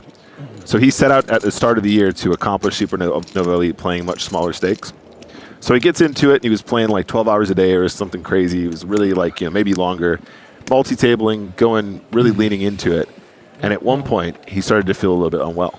So he's like 1 week away from accomplishing his target. It's like December. At one point, like unwell, like in his life, or like one evening. No, like he felt like something was wrong. He wasn't feeling himself. Okay, and so like a more serious thing than just like being rumbly and the tumbly one night. Yeah, and so he goes to the doctor. He's like, Doc, what's going on? And he goes, look, I don't know what you're doing right now, but you got to stop whatever you're doing. And the doctor was like, I think there's a chance you might be going deaf from all the stress you've asserted on yourself. Oh, my goodness. Yeah. And so he stopped about 1 week away from his target to make Supernova. I'm glad he stopped. I am too. I think you need to look after yourself. You need to. It's not a good situation to put yourself in. He did the right thing. But it was just 1 week, Joe. It was just 1 week. I can think of a lot of players that would be like, sorry, bro. I can't hear you. I got to go back. Exactly. I guess I won't be hearing anymore. No, he did the right thing, and I can report he's well and happy and healthy. Deaf from stress. My goodness. Not deaf. Deaf. Deaf. Yeah, deaf. Okay, good. D-E-A-P-H. Deaf. Pocket kings for Park, flatted by Tazan, who has flopped a very dangerous top pair.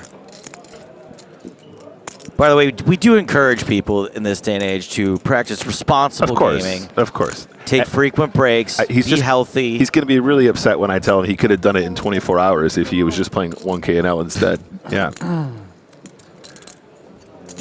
And after Park checked, elected to not c-bet, Tazan fired 15,000. And lo and behold, did not get a fold from Pocket Kings. 7 on the turn.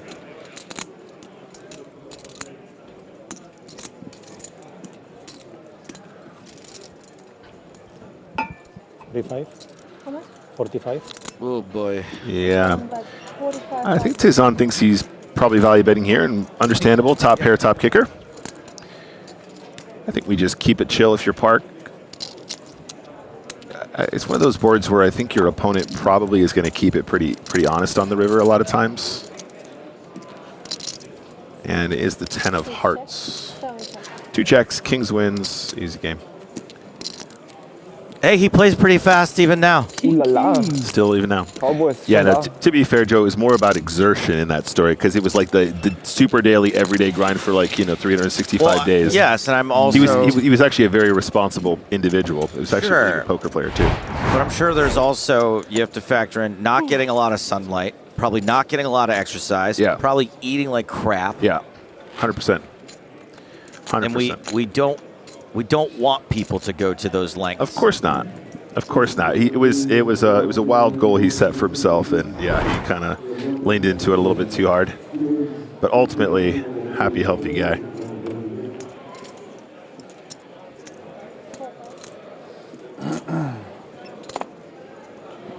Devil's card says I could last a week. Fair enough. I couldn't. I mean, that's even with an unlimited bankroll, I wouldn't last a week doing it. Although I did play about 9 hours of Ultimate Texas Hold'em in my room last night on a Play Money app. Maybe. James, I hit the Royal. It's over. I'm done. I got the Royal. I'm out. I busted my account.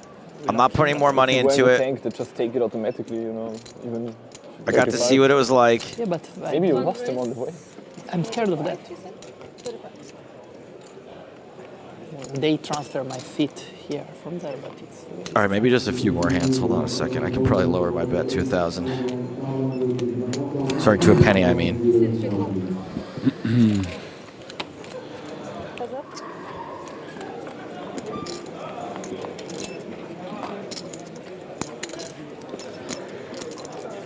Guys, we have arrived at the flop. Was a raise and a call. And the board is king high.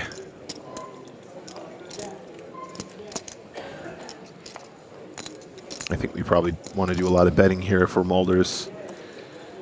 Just feels like a really great flop. Blind v blind. When your opponent checks on this board as well, they turn up with quite a few hands that have showdown that just don't want to continue betting on the flop. Goes for 25K. Like the sizing here too. Having this sort of 1/4 pot, or it's sort of actually close to a third. Having a smaller sizing here in general, I mean, is just going to be a good way to allow you to bluff really efficiently if you want to do that. If you want to set up for some bigger bets on later streets, around 30 effective to start the hand. And I don't think the 7's a slowdown. I think the 7's probably a continue. A speed up. Yeah, I don't know. Sometimes you're concerned your opponent will have some 7x that checks in the flop, but they're going to have clubs. They're going to have 8s and 9s and 10s and jacks and queens. Might be concerned about kicker, but a lot of those king X that raise here pre-flop will continue barreling on king 7-6. 2, 1, time bank. Oh, got it in. Yeah, I think that we can probably have some leniency there. That's fair. And the bet was 85K into 130. Again, like this sizing.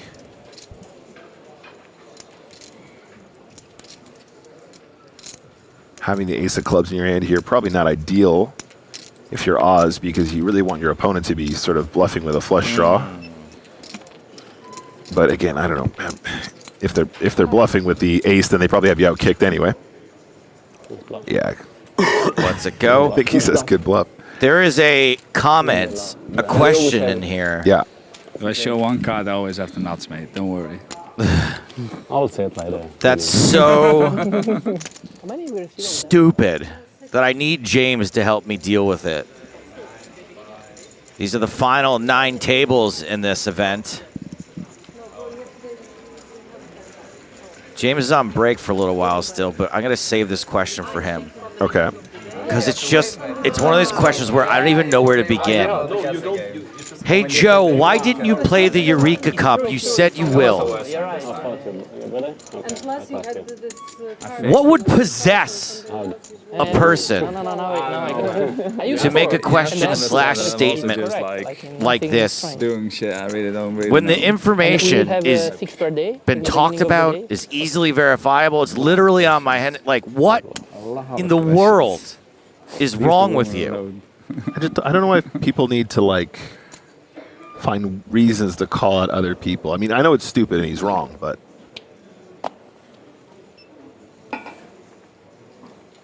You never ask questions? Not those that don't matter, no. Wow, they must have heard the question the guy on YouTube asked. Where do we come from? That's not a question for now. What is the infinite? let's do that tonight, okay? 2 more levels. We got a bit of I don't know, what should we take for those questions? I guess DMT is okay. Oh my goodness. We should not talk about this on TV. You should not talk about this on TV. I mean, all he did is ask you what country you're from, bro. He's talking straight into the mic. I'm not sure we need to travel the mycelial network to talk about being from frickin' Italy. You already have the answer to those questions? No? You're looking for them? Make it bigger because you I don't touch them. Yes, Tom, that question would be allowed on Chat Pro Saturday.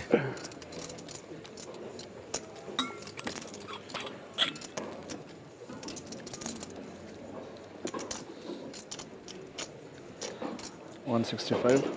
Oz 3 betting with King 10 off. The great and powerful. The great and powerful Oz. Rubishon 4 betting Ace 10 off.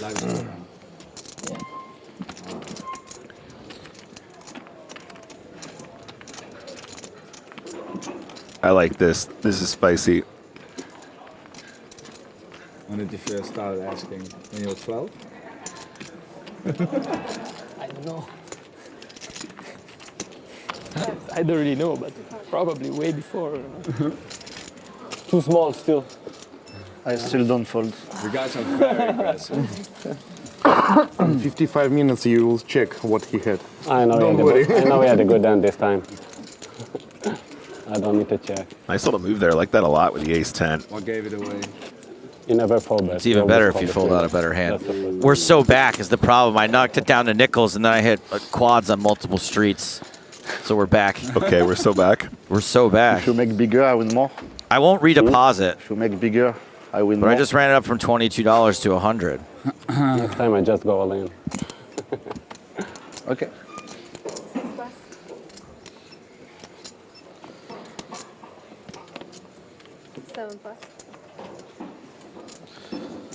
Oh, thank you. MJ, you're banned. Thank you for your channel points.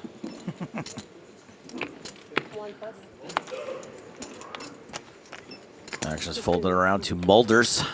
It's going to open 10-8 off. He is applying the pressure here. It's going to work as well. Look at the 10 deuce in the big blind. Just such a garbage hand. And it's going to take it down. Nothing. I'm liking this new table talk. This is funny. I knew you guys had nothing. Boom. Give it to him, both barrels. Yeah. It's a fun spot to say it in, too. Sorry. Sorry.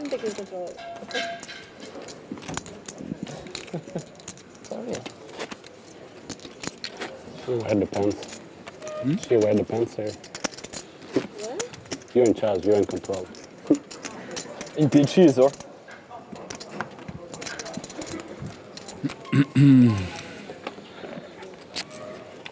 79 players remaining. The next pay jump is at 71, where we go from 15,000 euros to a little over 17. 8+.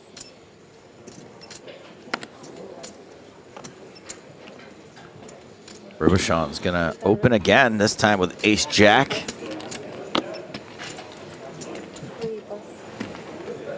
Yoon asks, is the venue of EPT Prague King's Casino or other? That's right, King's Casino in the basement here of the Prague Hilton. Now I feel bad. Fizbo wrote back, sorry, Joe, frowny face.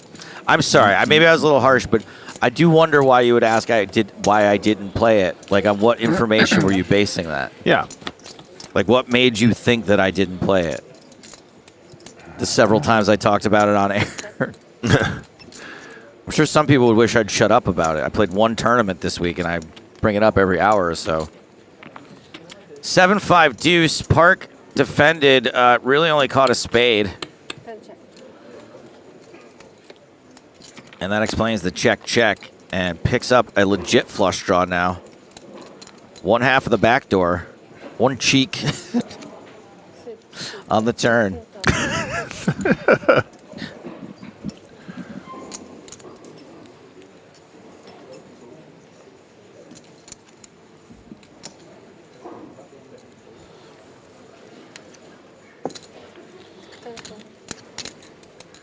Park betting now. And Robuchon does call with ace-jack. Park misses. Ooh. And that's top pair on the river for Robuchon. Oh, dear. Doesn't feel right.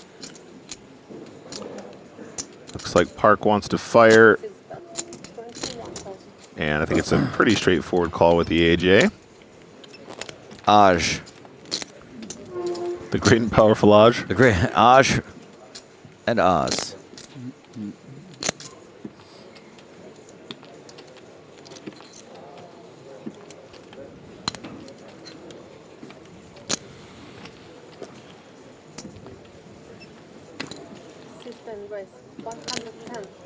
And Park has tried to bluff this river for 21,000. And good for Robuchon, who somehow is finding a way to value raise top pair.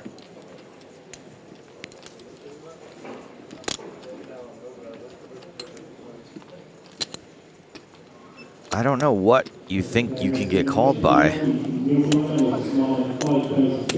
Or what better hand you're folding out.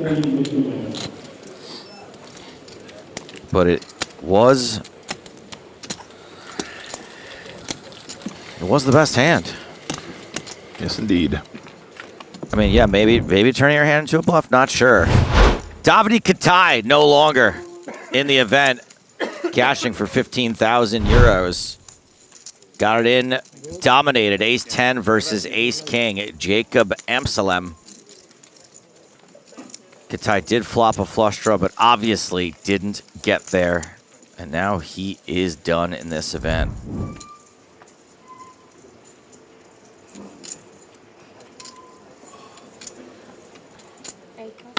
Leaves us with 78 players.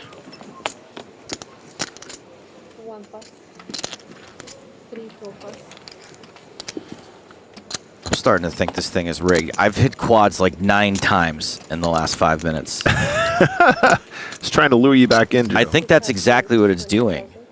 I mean, is there a disclaimer somewhere that they're like, oh no, we never said this is like as accurate as the real game? There might be. I wouldn't read it. True. Capeller kicking things off with a raise, Jack 9 of hearts. Cezanne is going to defend with 4 deuce off. Capeller's bad lookalike is Joseph Fines, says Fifth Business. Let's see. Yeah, all right, sure. Sure. It's not for us. Capeller in position, looking to put in a small c-bet, I imagine. No, I'm good. Thanks. Decides to bet 15, like it a lot. That's it. A little bit of cognac. That's why I'm betting 8 high. You're confusing me. You had 8 high? Said like 2. If I have to choose a card, it's very likely I'm not bluffing. Yeah, but 8 is better to show than a 9. 9 will be more boring. Yeah, I Grafton. thought about You that. getting these messages from Grafton? Just now finding out EPT Paris is canceled. Oh.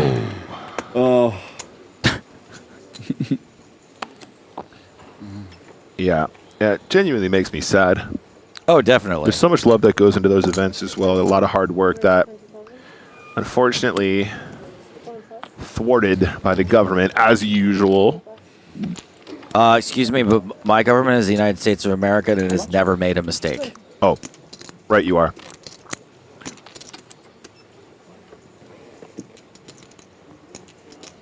Komoski just trying to figure out the lay of the land here. Is going to find the 3-bet. A lot of king-queens like to do that here. 65K. What is love? Going to put in the 3-bet. Wonder if... Oh, never mind. Oh, it's the biggest bounty. I think this is just a side fold. 75. That's the biggest? Three like They're still in. Yeah. Yeah, all of them. Doesn't get too out of line there. Lets it go. You're the first one getting a fold from him. I can't believe it. Yeah, right, exactly. Yeah. Only against me. Increase the size. Yeah. Cheers. You found the correct size. It's better position. 65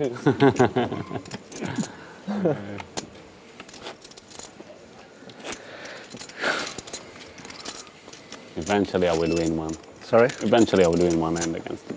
I think it's like 7-0 so far. No, you win one. The important thing is that you keep trying. Okay. You guys been sitting at the table together the whole day already? Yeah, most of us. You too? What? Us, four of us. Some of us. Yeah, 4 of us. We'll let you guess who. Yeah, okay. Mulder's out. Oz is On the folded. other table, he was on your left, right? Komoski is joining them. It's gotta be the same. Wow. Yeah. King Jack for Capeller. Huh? The guy who never folds. Capel Jack. And you keep bluffing. I keep betting like shitty hands and keep calling. Even when I have a good hand, Muck Boy on the button with ladies. Nah. Never personal. It's a game. Are you sure? Sure. I have something personal. Yeah, I took from him the money and I give it to him. So that's what happened all day. Yeah. And this looks like a Yeah, click there's back, something re-raise, personal who you 50,000. but the other doesn't care. He doesn't care because he won. But Not he a doesn't. pure click back, but not a big re-raise. And actually, it lost to this guy. Yeah. Want to keep him in there with the King Jacks. Took from everybody, I think. No, not from me. Basically, we joined your table. Yeah, 3-busted like in the last round before we got to the TV. Ah, okay. What a friendly table. Yeah, really chatty. It almost feels like they're walking off the break soon, but I think King Jack just needs to fold. Nice for a little consideration there, but decided against anything else in that hand. Hey, Javier from Spain, always aggressive. Well, Nicholas. Yeah. It's time to talk Spin and Go Championship, the first ever Spin and Go Championship. They should call it Spin and Go Championships. That's what I prefer. But anyway, happening here at EPT Prague 2 days from now. It's a 2-day event. 74 qualifiers, 7 special guests. Are you a qualifier or a special guest? I'm a special guest because I'm the spin guy. Cool. And it's 100,000 euros in prize money. Now, do you know what the other special guests are yet? Have they been announced? I believe Felix Schneider's is one of them, but That's cool. I have not been made aware of the others yet.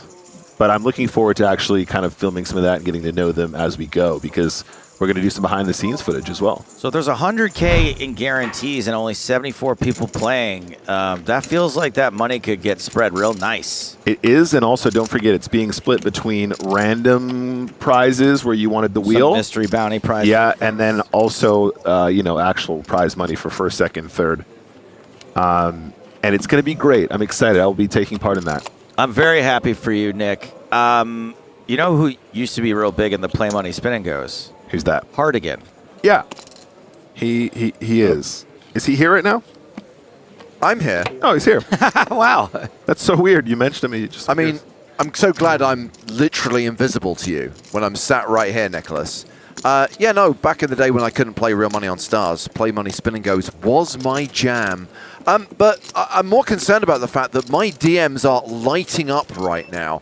I have a lot of person complaining about the fact that Joe promised to play the Eureka Cup, only to then cash. So I don't know what happened there. Fizbo is back, and they've been really nice. I feel bad how hard I went at Fizbo. You see, Joe, I was in Prague with my girlfriend. I actually played the cup and looked in the PS Live app so I could see if you're playing or not, but your name didn't come up. I just wanted to say hi. Anyway, sorry if my question was rude. It wasn't intentional, and I just tuned in. Remember, when you're searching the PS Live app, it does show names as they appear in people's passports. So if you're searching Joe Stapleton, You have to be looking for Joseph Giacomo. My legal name, which is Giacomo Stapatini. If in doubt, search last name rather than first name. Although if you're searching for Adam McCullough, search for Adam because his real last name is McElroy. So it's you just got to know. You just got to know. Start with 2 letters and see how you get on. Start with J-O. Anyway, that was a heck of an apology, Fizbo. We're good. And I apologize for being so vitriolic at your question, which I do thank you for. Also, Joe, you're not invisible to me, buddy. You're just stealthy. Oh, no. I can't believe you just said... You're just telling James that he's not invisible to you, and I called him Joe. I'm out. You guys can sort That's this it. out. You're out. Wow. You're out. Thank God we got 2 days without him where he goes and does his spin and go nonsense. I was talking to Joe anyway. Sorry, James. Welcome back. Thank you, Nicholas. And yes, to be clear to the people who may be a little bit confused about what they may have heard part of, no, Paris will not be the first EPT event in 2025. Sadly, circumstances beyond our control, French government policies, regulatory changes in Paris, we have unfortunately had to cancel EPT Paris, hoping that maybe it can happen later in 2025. But to be clear, the first EPT of next year will be Monte Carlo at the end of April. Yeah. And my condolences to all the people that put in loads of hard work to make that a reality. We hate to not do it, guys, but yeah, and I think one question, I'm sure you've addressed this already, but the obvious follow-up is, well, what's going to replace it? To find a new venue, get contracts agreed, plan something, get qualifiers running, get all the branding done between now and... It's not enough time. Yeah, it's literally not possible. I think it's like lots of things that we do, James. People really underestimate how much organization goes into even our smaller events. Yes. And yeah, it's just not enough time, guys. These things are planned well in advance. The key is if we're going to run an event, we're going to run the best event we can and not just put something on for the sake of putting something on. Of course, I talk about Monte Carlo being the first EPT. The first big event that PokerStars has on the docket for 2025 is the Irish Open, which is a couple of weeks before Monte Carlo. Yeah. And I think this will be... I don't want to kind of like overcommit here or overpromise and potentially underdeliver. I think it could be the biggest and best Irish Open yet. Yeah, and why not? And why not? It's easily accessible by the same kind of pool of individuals. It's a fantastic event, very well run, world famous, longest running European tour ever, if I'm correct. It is, yes, longest running European tournament series. No Limit Hold'em tournament outside of Vegas. There yes. you go. Sounds right. And also record-breaking year on year, man. We just got getting bigger and bigger fields all the time, and I'm looking forward to that. And I think other people will gravitate towards that as well in lieu of EPT Paris. And just to answer someone's point here, the Irish Open is its own thing. We're not going to make the Irish Open an EPT. It's a hat on top of a hat. Yeah. We got King Queen against Queen 7. And it was a domination situation pre-flop, which has been retained post-flop. James loves that phrase, by the way, Joe. You know, the hat in a hat. One day I'm going to come into the office wearing a hat under a hat and just take it off in front of him. Just see what he says. King Queen still way out in front here. Park with near enough 80% equity.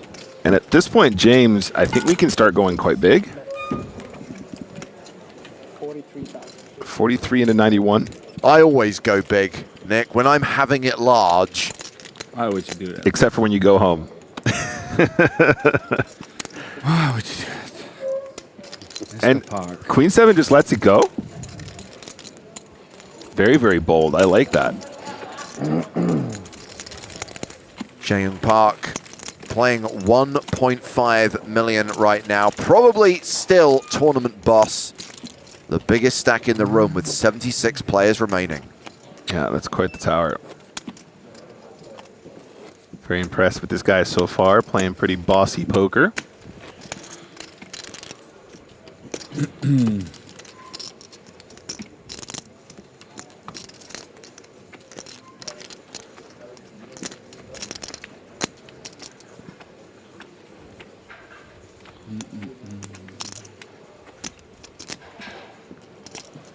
Yeah, you make a good point, Ed, as well. The schedule this year is even more extended for the Irish Open. If you guys haven't had a chance to look, it is online, so take a gander. Also, especially if you're a mixed games fan, nice long festival there, and it's going to be a lot of fun regardless. Mr. Park, how you feeling?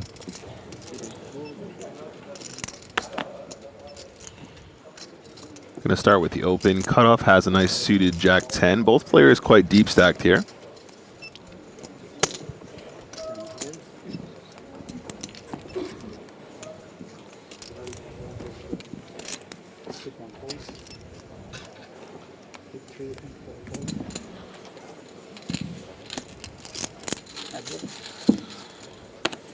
All right, we are going to call in position with the JT.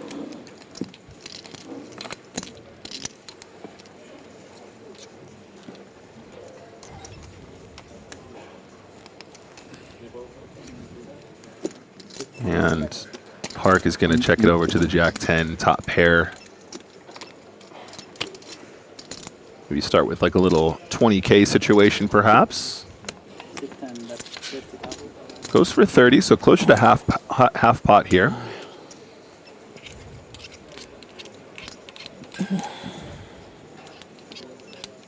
Is this the fourth or the third level we're playing? Fourth. After that, we have a dinner break, then one level. And then level again. Just lets it go, man. So disciplined. This guy really seems to know where he's at in these hands. Nah, I mean, doesn't really make sense. Was a domination rotation on the flop, but no problem. Just play, let us play, and then send us to the dinner. Right? Why we have to do dinner break and then only one level? I don't really understand it. Maybe there is a reason, but I don't know what is. No clue. No clue. Yeah, but we shouldn't ask questions. Not too many. That don't matter now. I think this is a very good question. But it's useless, actually. Maybe, is it though? I think you should like make like a small campaign out of it. Just go to the floor. Just fight. It's just fight curiosity. For your cars. Fight for your cars. Come on. You're the perfect person for it.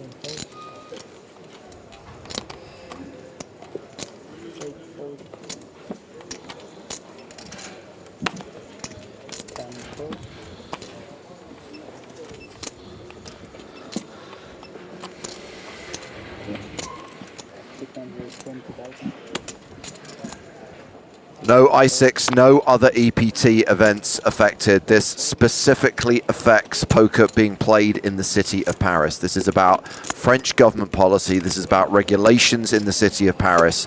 Nothing else on the tour is impacted. The great and powerful Oz has raised to 20,000 chips. And Big Blind's going to defend here. Jack 8 of the offsuit variety, and go to the flop, which is Trey, King, 4, Rainbow.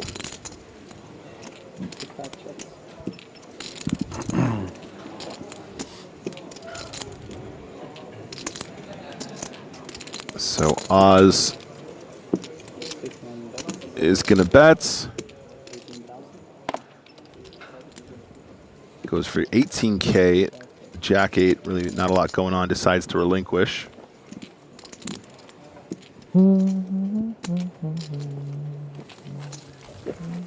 Hey, it's Enrico Kamoski.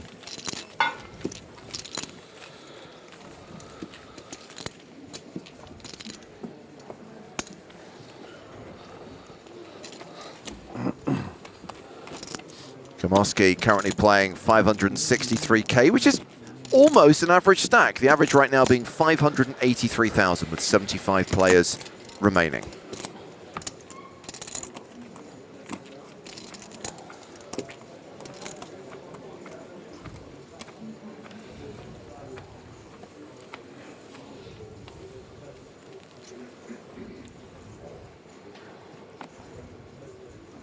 you looking forward to the dinner break, Nick? Very much so. Not only because I look forward to food, but I look forward to spending time with my friends. Oh, isn't that sweet? He's very huggable, you know.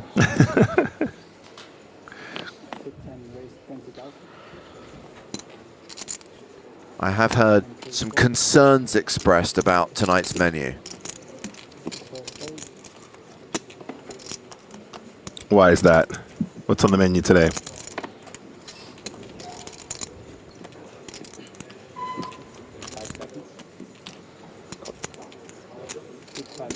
Someone was freaking out about veal. Oh. Oh, I see.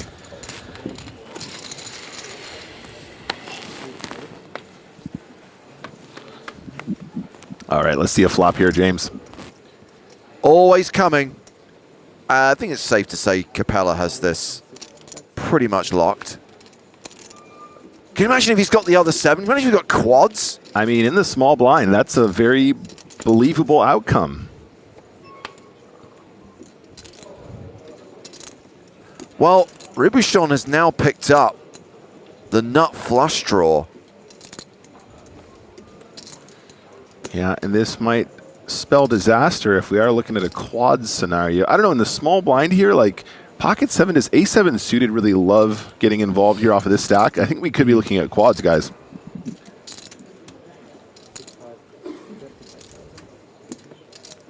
Do you know why, James? Why? Because it's always coming 7. It's true.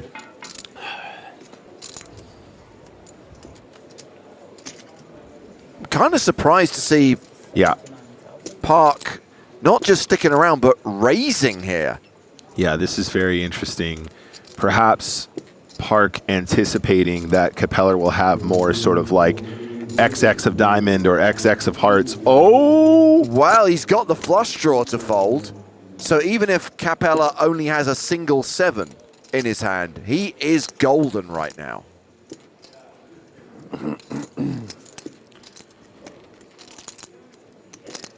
I mean, we've seen Park find some really interesting spots to raise. So far been very crafty, but on this occasion, how wild can it go? I mean, at this point, it feels like he's kind of committing to repping the 7.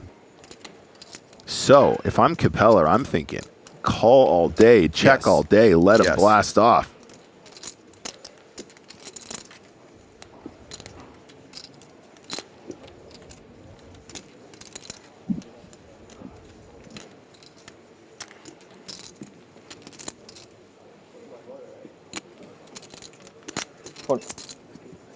He does call. Meanwhile, Simba99 is shocked by Ribuchon's action. What? Fold a flush ace? Yeah, I think actually with the action, it's pretty fair. It was 78. 28. No, 79, sorry. 1,000. Don't worry, Capella, you're going to get that chip back. And more. Is that 78 now? Yeah, he put Jack on the river. Sorry. It's okay. See, this is why you should not. Can Capella find a check and will induce another bet from Park? No. Probably yes. Yeah, if I'm Park and I've raised this turn, I guess now I really feel committed to representing it, especially if it doesn't come a heart or a diamond. Yes. 8-9 might be in there, but again, in the small blind, we don't anticipate Capella to have a ton of 8-9s. He's checked it. Uh-oh. 54 massage. He's got showdown with the 4s here as well. Is it quads? It's got to be quads. How much did you spend already on the Oh, okay. So he's probably quite happy the flush draw got chased out of there. Yeah, perhaps. Bit long, yeah. I thought the ball was pretty fast. It's a really interesting spot, though, James. If you think about it, right? He's kind of repping a 7, as the big blind will have. But then he also has showdown when the board doesn't come out, the hearts or the diamonds. For sure, it was Man, that's a really smart spot from Park. Good job, Siegfried. Very good, very good. Very interesting poker here. Instead of focusing the play, you know?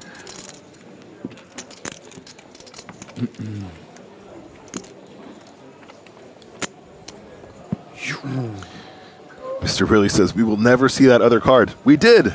It was 6-7 of clubs. Making sound effects for TV, you know. Yeah, the table has a very good surface. Simba99 is not backing down, Nick.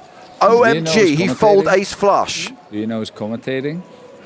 What a loser. In fact, he said, OMG, he flawed ace flush. Yeah, often it's always those two, but they're like a guest often. Who do you hope for? Or you don't care? What do I hope for?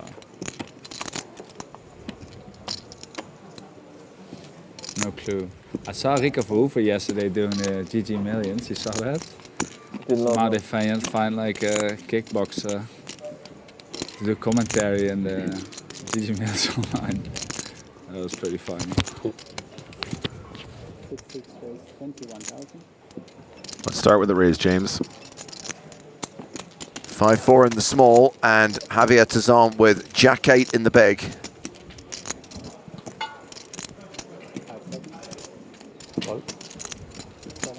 Tazan calls.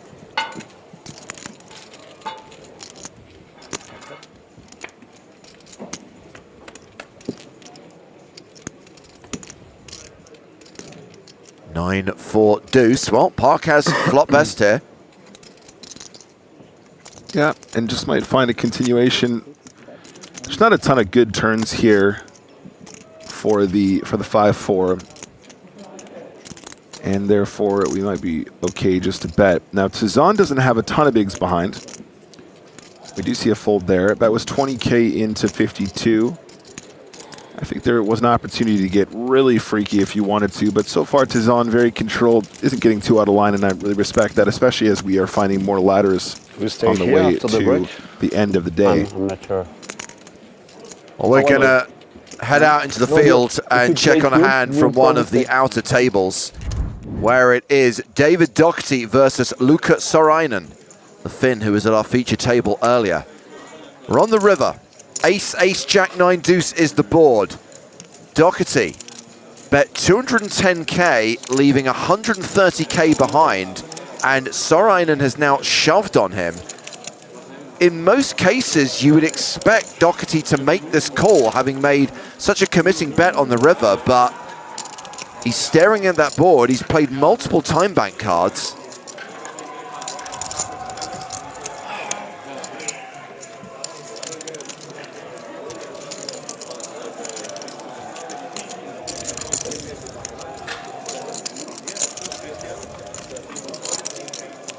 Does not look overly confident or comfortable.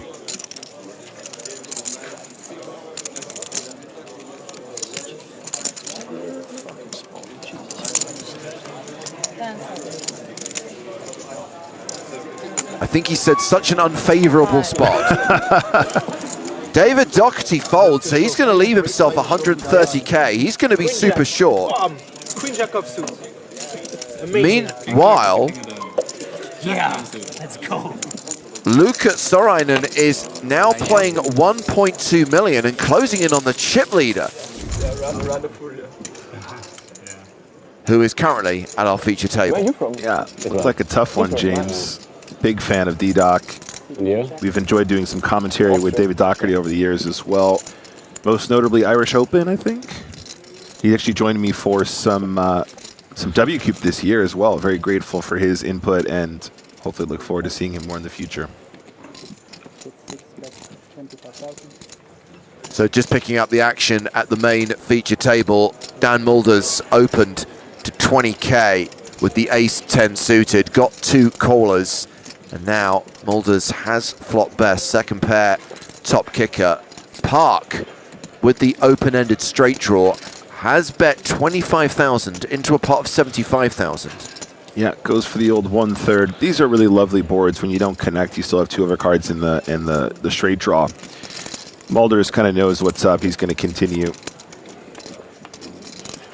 Oh, that is the straight. That looks like the nuts to me. Jae-Young Park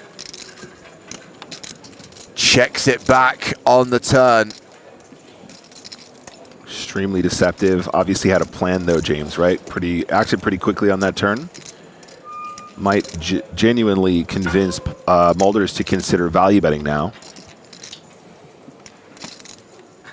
125K in the middle. Does Mulders want to put in a little blocker bet? Is he thinking maybe he's going to get a lot of value from a worse 10 some of the time? Maybe he's going to target some 8-9 that might have called in position, then sort of semi-bluff the flop. 45. Yeah, 45K into a pot of 125. Yous are going to get raised. Yeah, as Jar Jar Binks would say.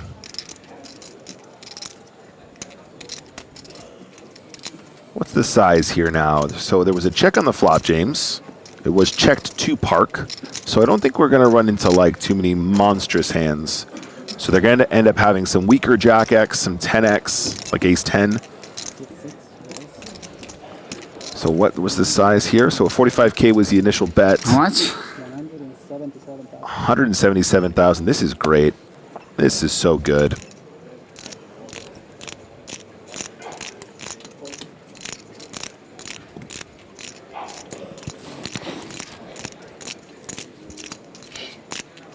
That check on the turn, James, honestly, could end up getting Park paid.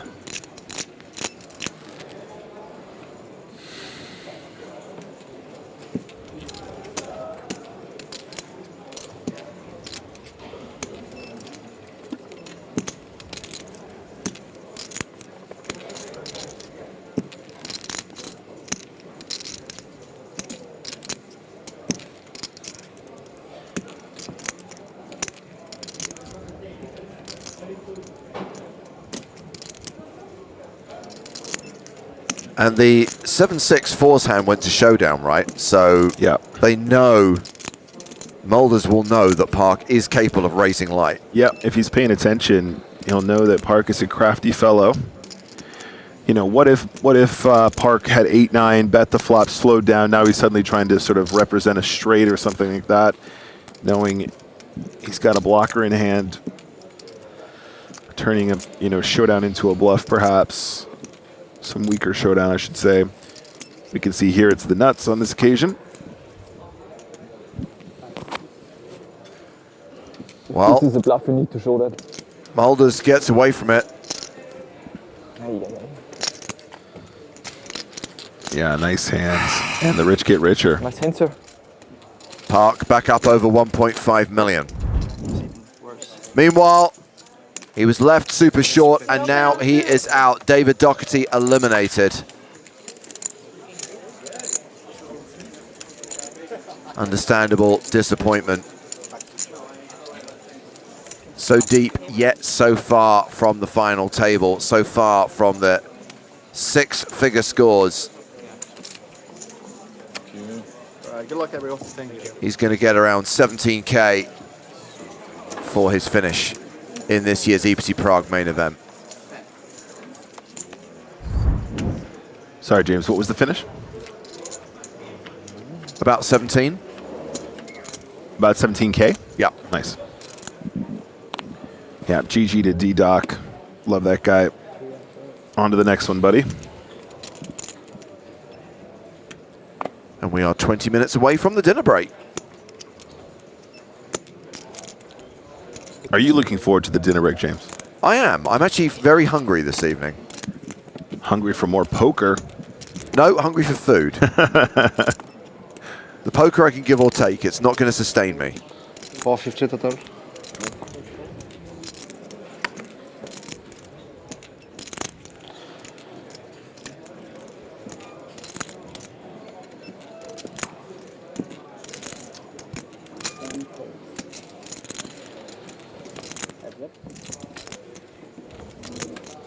Nice pretty hand to defend the big blind here with the ace-4 of hearts. Okay. And we do indeed have top pair versus second pair.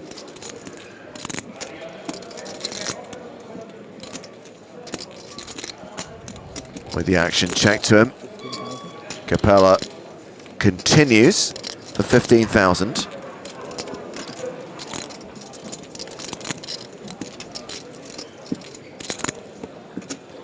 We probably just call a lot here.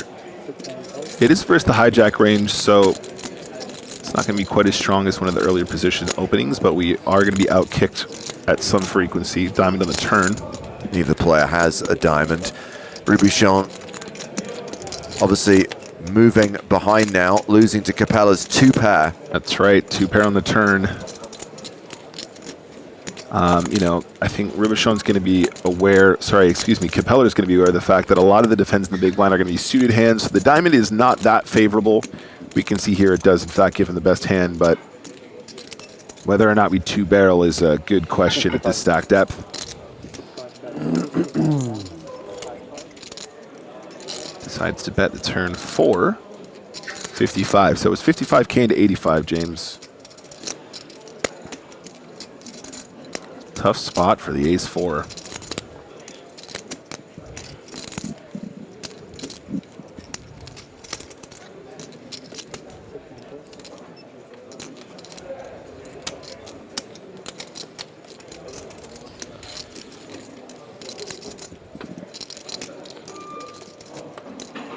Deuce on the river.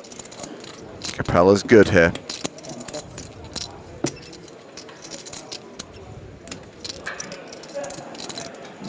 These are really interesting spots now, James, because we don't have that many opportunities to get value, right? Yeah. We can play lots of hands, but in any given tournament, there's only so many moments where we know that we can potentially extract value.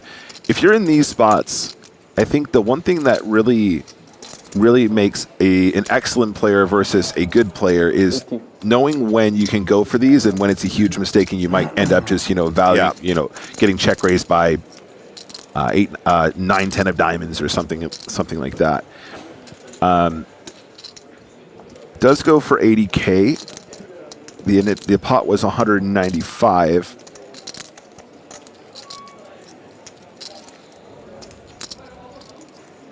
And at this point, you're starting to feel a little bit like you're getting milked.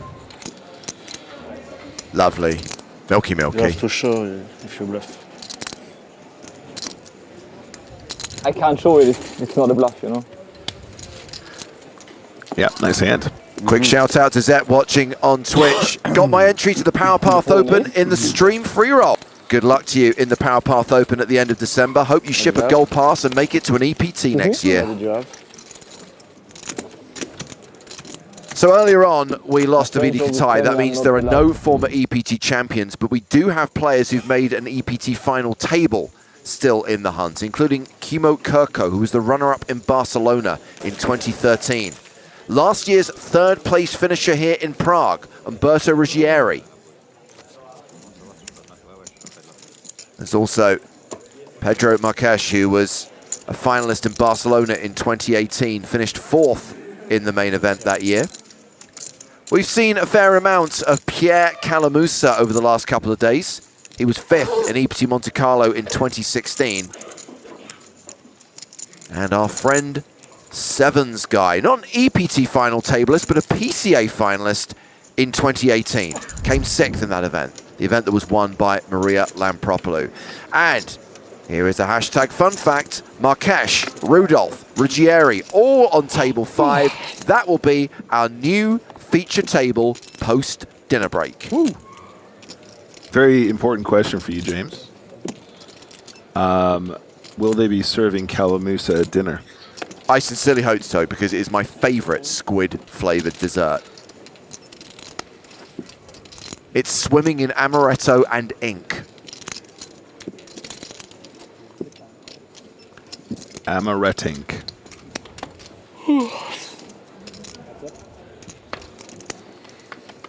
All right, what's going on here? Raise and a call from Oz in the big blind.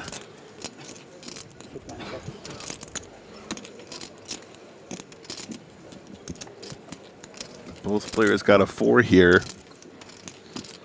Is it a domination situation?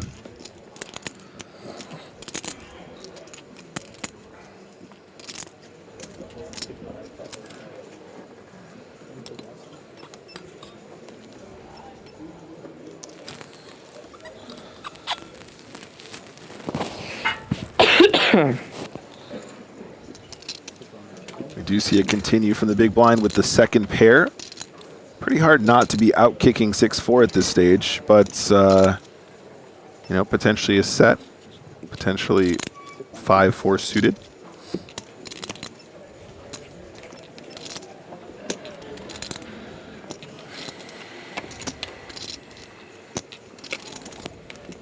Sorry we're keeping you up, Enrico. You have to understand here, James. Enrico used to playing 20 tables. This one table stuff just ain't fast-paced enough for the Kamoski. Queen on the river.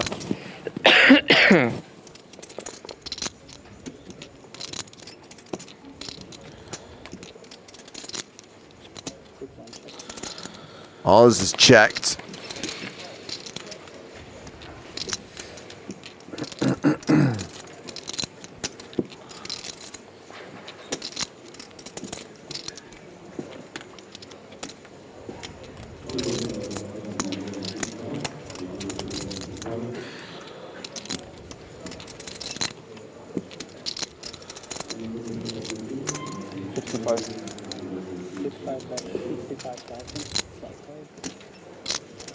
And looks like Capella is deciding to turn his hand into a bluff.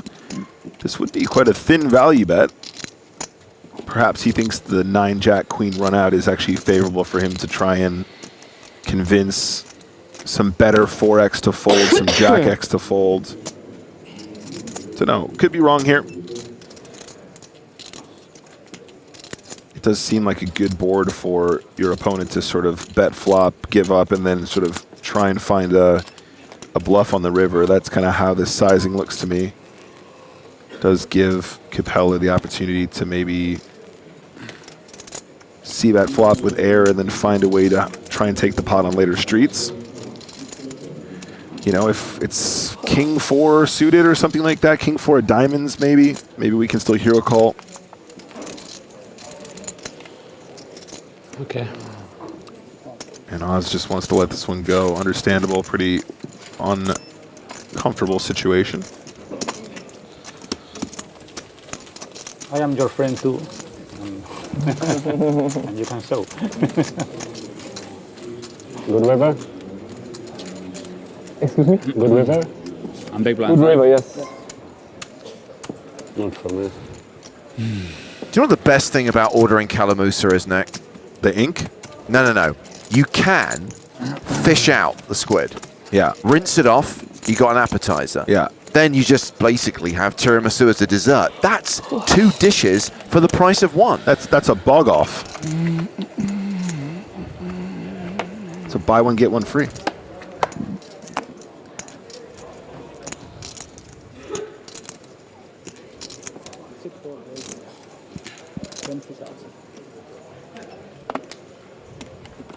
Enrico Kamoski opening under the gun with jacks.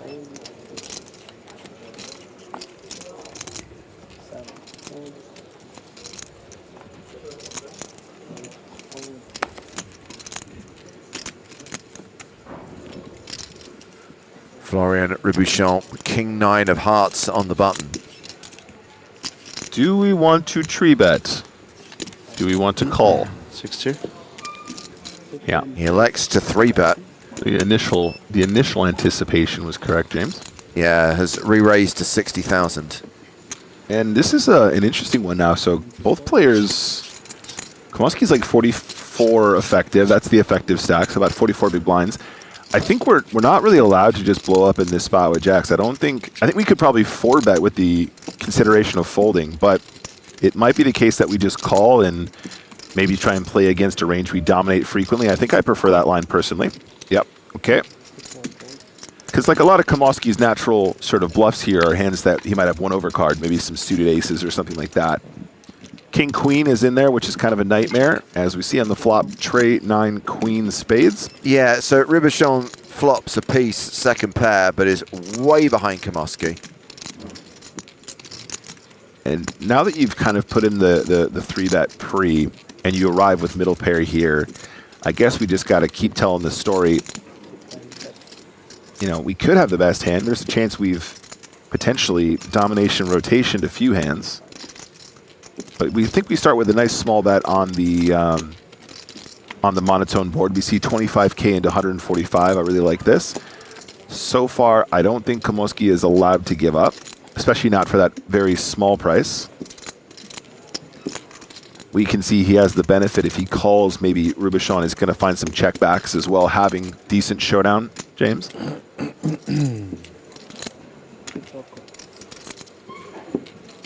seems good so far. Turn is going to be a big decider now. 9 of diamonds. Oh, wow. Oh, Ribuchon hits a miracle card and now has 95% equity. You know when you just find a 3-bet bluff and it turns into like the effective nuts? No, because it's never happened to me. I know. I'm trying to. I wish I could feel that one time. And suddenly you're like, oh, I'm value betting very clearly now. Of course, still needs to be concerned about spades and all that stuff. I'm only joshing, guys, but we want to continue now. Manifested the 9. He knew it was coming. Yeah. Fires 1, 2, 5 and takes it down. Komoski gets away from it on the turn. So the team have looked around the room and we have at least 10 stacks right now. 69 players remaining. 10 stacks above $1 million. We think that Thomas DeRoy is the chip leader. He's got 1.6 million. Sylvia Studnias, who started the day as chip leader, is playing close to 1.5 million, so she's probably second on the leaderboard right now. Romanian filmmaker, EPT London finalist, and former Poker in the Ears guest Dan Kishu is also playing a 7-figure stack. And I will also always mispronounce his last name, so I'm glad you're here to help me with that every single time. I always see it, and I know exactly who it is. Kishu. I need to remind myself. Thank you, James.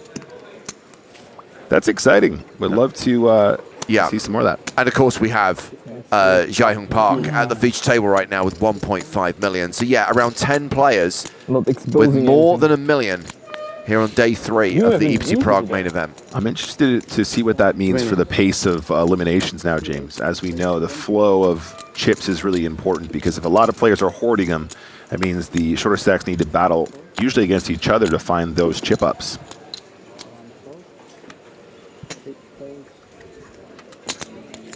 It's 20, right? Yeah. That's right. Geno as well. Raksha, good shout. Long-time Twitch fan, Twitch supporter, did some streaming himself. Member of the community for Yonks is still in the mix as well with over 1 mil. Hopefully we'll get a chance to catch him on the feature as well.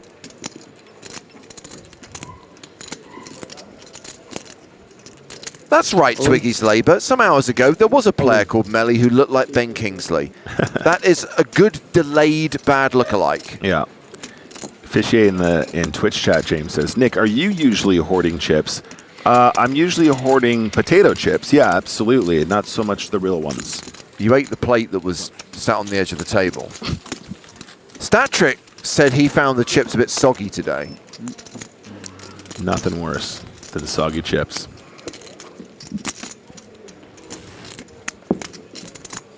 Rakta asks, is Sorainen still in? Yeah, and he's another player with a 7-figure stack.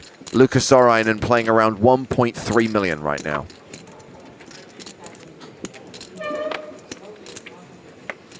Dan Fox in Twitch chat asking, is this actually live?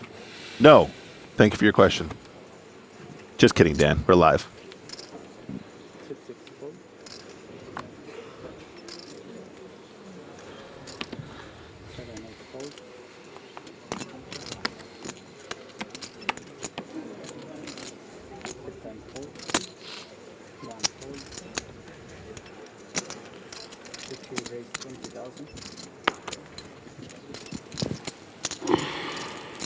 Mulders raises the button with an ace.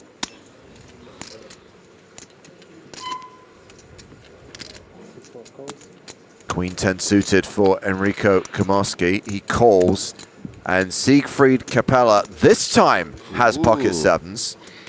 James, this is interesting. Could actually, if he's looking at the stacks, find a 3-bet here that puts Mulder in a weird spot. Decides just to call, which is also, of course, very reasonable. But perhaps could have put Mulders in a tricky spot and then get Komarski out as well. Huge flop for the Queen 10. Greeted by a huge yawn.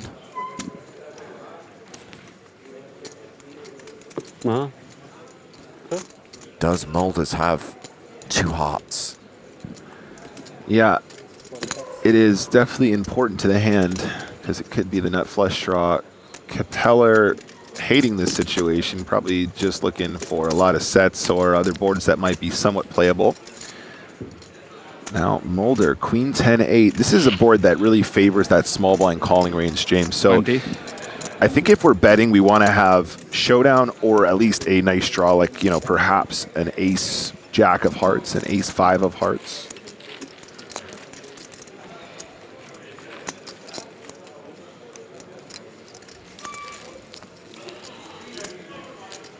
Now, Kamoski probably wants to put in a raise. Don't forget, there's still a player to act behind James. That's more chaos in your hand when you're trying to clean up equity. So I expect to see a check raise on this texture. 60. 60,000. Well, that's going to get rid of the sevens, and now I guess we'll see whether Mulders is on a heart draw. I guess not. He folds.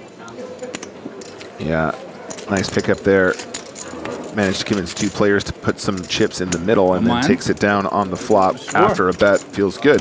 So we're going to squeeze in one more hand. We've got 15 seconds on the clock. So this will be the last hand before the dinner break. And a reminder, the last hand where we'll get to see this current lineup with a new feature table coming to the main stage on the other side of the 60-minute dinner break. Nobody can hear me. I can say whatever. Finally. Are you ready to dispose the mic?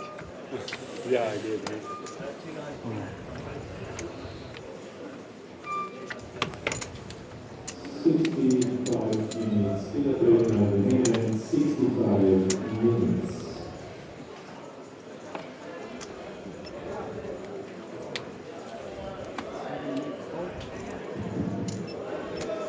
King Queen suited. And Florian Ribouchon has raised it to 20,000. Yeah, beautiful hand. Let's kick it off here. We've had some pretty big hands with the old King Queen since I've been watching. Oh! That is a big hand. Barakar's with two kings. And 75 3 bet. Okay. And Oz has re-raised to 75,000. Now it's on the blinds. Capella 7-3 off. No thank you. Enjoy your dinner, sir. Parks out. So what does Ribouchon do here with King Queen suited? Interesting, yeah. Let's not forget Oz started this hand, you know, with 40-ish bigs. I think he just wants to go to dinner, James. Who doesn't? We're all hungry. It's been a long day and there's still 90 minutes of poker to be played. We still have another level to close out today's action. The evening session kicking off soon. Blinds will go up on the other side of the break to 6K, 12K. Park very comfortable, one of around 10 players with more than 1 million chips. Mulder's getting short. Alonsau also on the short side. But we're going to say goodbye to these 8 players. New feature table on the other side of the break. We welcome some former EPT finalists. Umberto Ruggieri, Pedro Marques. Christian Rudolph's back on the main stage. That's Sevens guy. And before we disappear for an hour, we're going to show you some highlights from this year's Players Party at the Prague leg of the PokerStars European Poker Tour. Enjoy.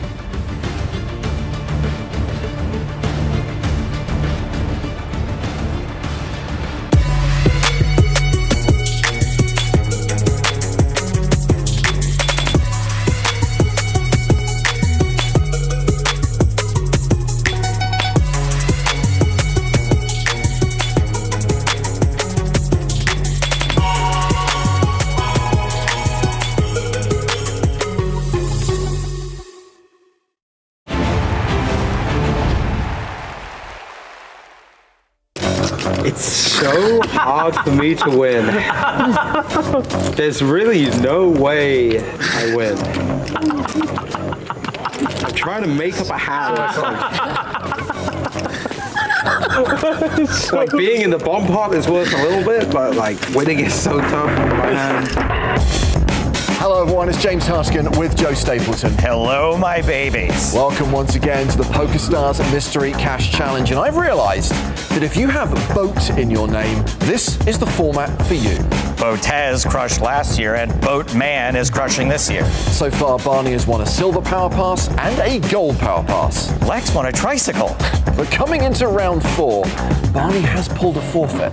We'll have to see if the 5-second shot clock is enough to put an end to the reign of the Boatman.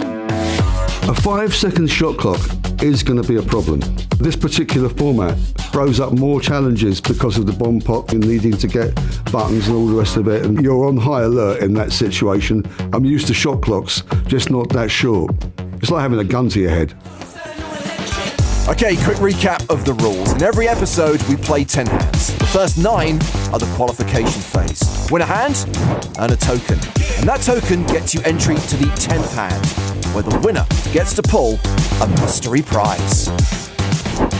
Here are the runners and riders. Well, Tonka is in profit by almost 20k, while Lex is down roughly the same amount. At the end of the game, the winner will earn a gold power pass worth $10,000. I really don't like Vegas, honestly. I always say I love Vegas for like 2 weeks, but like I could just easily like lose my life there. I love living there. I love Vegas. Holy shit. Listen, whenever Mirta divorces you and takes your children, we'll move back to Vegas, okay? That'll be the first place I go, I'll tell you this. And you better take me with you. Yeah. Flashing through Lex's head like, leave your kids. I'm weighing, you know? Hey, maybe Lex can find my dad while he's there. Time for round 4 of 6, blinds 25-50, and we're playing pot limit pre-flop, no limit post-flop. Lex has straddled, and Barney is raising with Queen 9 of clubs. 6 is for Tonka, he calls. Spraggy with Ace Jack on the button. Maybe time for a 3-bet and a stylist. He does re-raise to 1,100 euros.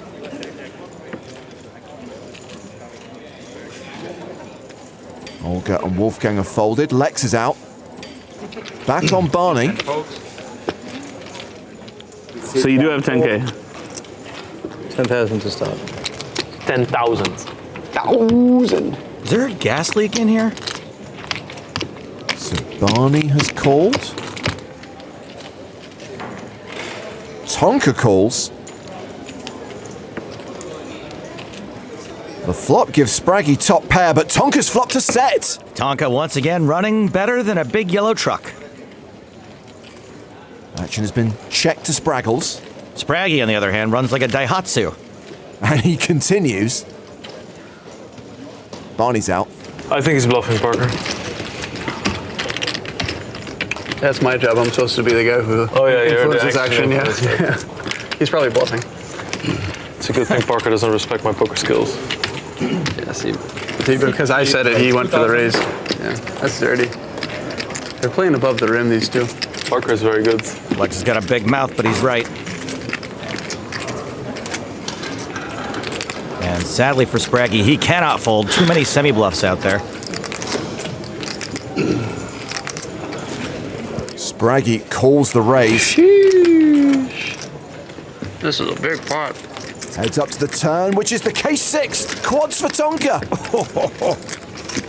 Not only does it improve Tonka's hand, but it improves Spraggy's relative hand strength. So having check raised the flop, what will Tonka do on the turn? He bets 800 euros. Gonna keep on trucking.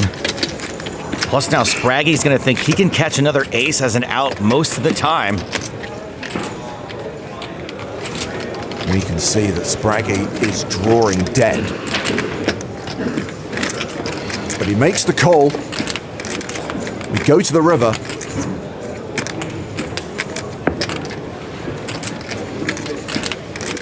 Which is the 2 of diamonds. Okay, that does put a potential flush out there. Except Spraggy has the ace of diamonds, which is going to block a lot of the flushes Tonka might have. Well, there's 9,000 euros in the middle. Spraggy only has 6.7 behind. Tonka has more. A lot more. Tonka shoves on Spraggy. And does not like it. Now, what Spraggy's trying to figure out here is how much money is it worth to him for Parker to not show him a bluff? Pretty sad. He'll be very sad if he calls. That ace of diamonds is going to be a problem as well.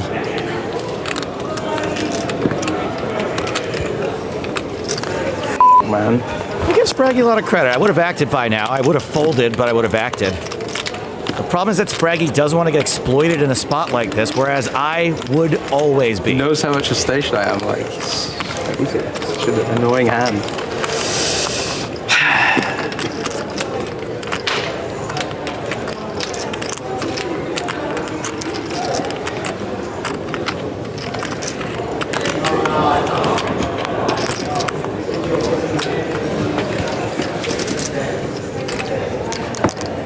That's a call. Hold. 9-9. Wow. 9-9 flush or what? Nope. I'm used to a slow roll. Come on. 9-7 of spades. Show the hand. Mark the hand. Dealer. You need to show 5. Just quads. Wow. Crazy bait. Crazy bad bait. You're such a bad person. Such a crazy bait. You know? I believed it. Like, you knew. 10K, please. Yeah, I have a relight this. 10,000. Quads. He slow rolled the quads. Such a bad person, Parker. It's unbelievable. No, it's just such a bait. There's no way he announces his hand. If he loses, he just mucks. There's no way. As soon as he says his hand, I know I'm dead. Crazy loser. So Tonka stacks Spraggy, who's just reloaded for another 10,000 euros. And Tonka gets a token and the steel card. Getting a chance to slow roll Spraggy was pretty juicy with quads. I'm not gonna lie. It felt good, you know, doing a 20K pot. Obviously, I wouldn't have slow rolled anybody else except for Lex probably, but you gotta slow roll Sprag when you get the opportunity. You just must. Parker's ruthless. Those two have a friendship. It just seems like it can't get nasty enough. You're such a bad person. Such a crazy bait. It's one of the most disgusting things I've seen. There was 20,000 something euro in that pot. Because I know what an awful piece of shit he is, the slow roll was softened a little bit by his predictability. He's not a very cunning villain. 9-9. But he is a villain nonetheless. Honestly, the way he was talking on the flop, because he was in conversation, he started talking, I knew he'd flop something good too. Yeah, I was trying so hard. I swear to God, as soon as he started talking, I was like, he's. But also at the same time, the man's never folded a river since 2004, so it doesn't matter. This run, I had like a repeat 6, and then I have ace of diamonds too. So second hand of this round. Action starts on Barney. Still got that 5-second shot clock on him. 6-4 suited. He calls. If you don't have time to think, just call and figure it out later. Blind call? Okay, I blind call too. I don't think Spraggy's dumb enough to play it dark. 6-4 clubs. And that's a raise. It's a bit much. 275. I knew that someone will ruin the party. Classic Spraggy. 275 euros.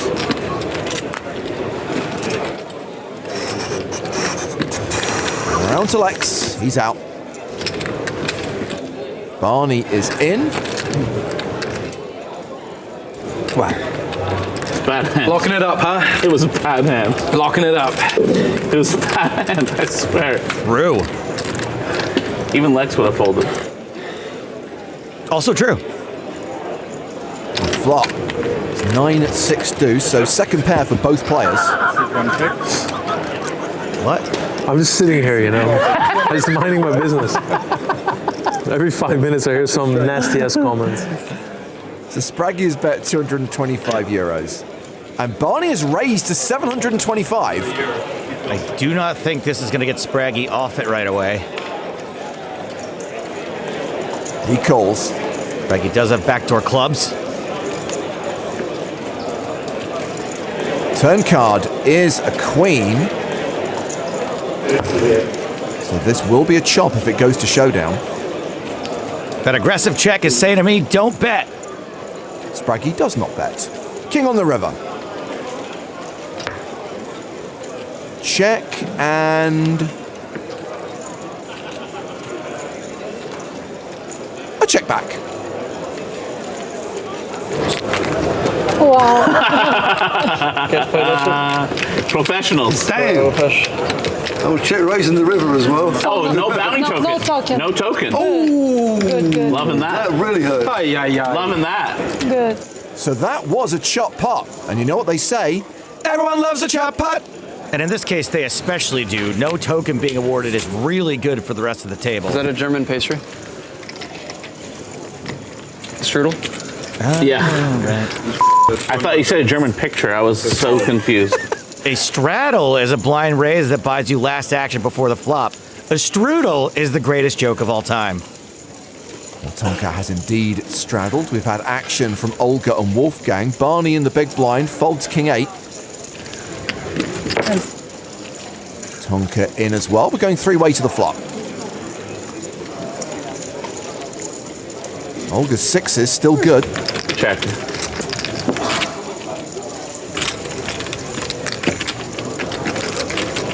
Three overs, though. Checked around. 4 on the turn. Olga still ahead. Is she going to get to showdown with them? Tonka's bet 50 euros.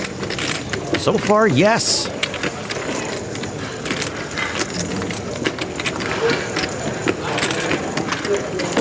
Olga calls. Wolfgang calls. He's got that gut shot. Three-way to the river. Which is a 7. How did he know?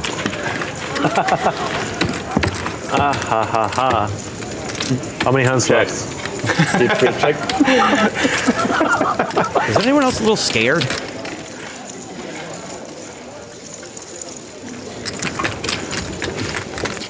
Showdown. 6 high. I have 2 6 highs.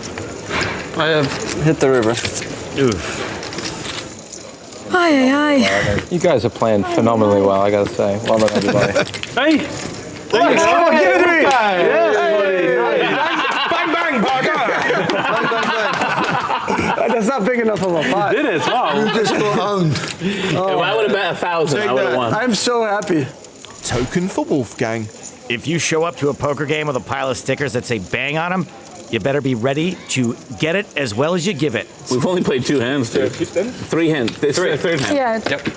No. Sorry, the first one took a while because I was stacking off at 200 big blinds. Oh, yeah, that's right. That was the first hand. I was about to call clock again. What a great episode. Yeah, I agree. That's the thumbnail and the title for this one, no matter what we do. Man, I'd actually already forgotten about that. That's crazy. I had not. Please do not talk over Wolfgang. I need his YouTube tips. Tres leches. Wolfgang raising. 1,075. Lex re-raising. Lex has had it. I mean, he doesn't have it. You get what I mean. When the turn came, I was literally sat there praying that you had aces. I was like, please let him have aces and let him try to slow roll me so that I can re-slow I would never roll slow roll because I'm not a... What's it? Piece of If only we knew what they had just said.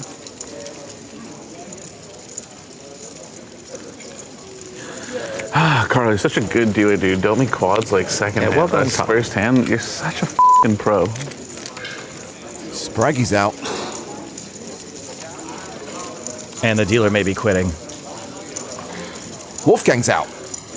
All right. Lex made that look easy. Thank you. And Lex now has a token, which means 50% of the table is in for the bomb pot. Action starts here with Olga, 6-3 offsuit. She folds. Wolfgang with queens, raises. Lex with king 10. Tranquilo! Yes, tranquilo! Come on. I'm just starting to have some fun here. It's a 3-bet. Fold from Barney. Tonka, 4 bets from the small blind. Oh my gosh! The obnoxious re-raise. a lot of chipperonis.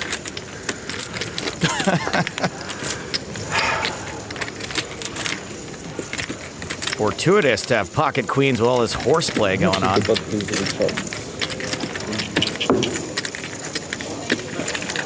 This pot limit pre-flop. Let's see who watches my videos here. Choo-choo! All in. All aboard. Lex folds. I think the train noise may have done it. So he's made it a lot. Oh, okay. And this is just about the only way to stop Parker from trying to outplay you.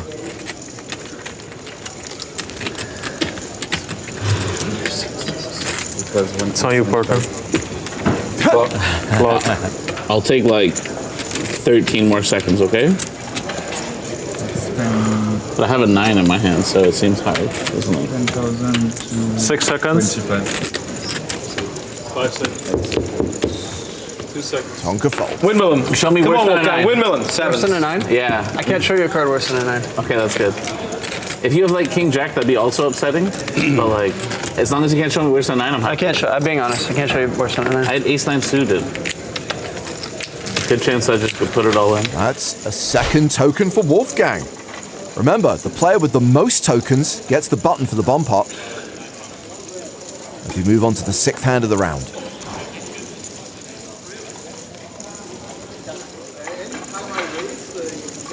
Queen 6 suited. Wolfgang calls. Lex is in. Barney is in. Guys, I'll just say this out loud, okay? No one's ever overlimped the button strong. What the hell does that even mean? I know. Guys are wizards. These young guns. I'm like the third oldest on this table. I check. Are we all in? Very. Yes. A bomb pot? You guys didn't raise? A self-created bomb pot. You didn't raise my limp? Family pot? Weird family. Ace Jack 6. So Wolfgang's ahead with bottom pair? That seems really unlikely, but It's a danger zone. true. Bottom pair danger zone for sure. Stop, dude. I'm inspired. What can I say? I'm an inspired man. Lex has bet 50. Barney's in. Why? Tonka's raised. Worst game in town. I just want to click it around until we get all in. We're playing limit or? Thing is, if everybody just calls, I'll put like 2 grand in on the turn, you know? You just need to get there. No, you won't. I did it last time. You'll do no. Come on, it's on you. It's 2 big blinds. You'll do Please, no. just play the fucking game. He's such a tanker, dude. It's crazy. Greg, is serious. This is why I said I wish that he got the 5. By the way, Barney's been on a 5-second clock this whole time, just playing like a fucking beast or what? I forgot. Easy when nobody's really thinking at all. Hey, good luck, everybody. And 1 fold. Thank you. You guys made really nice calls there. So 4-way to the turn, which is a queen. That's 2 pair for Wolfgang, and it's 2nd pair for Lex. Looks like Wolfgang has locked up another token.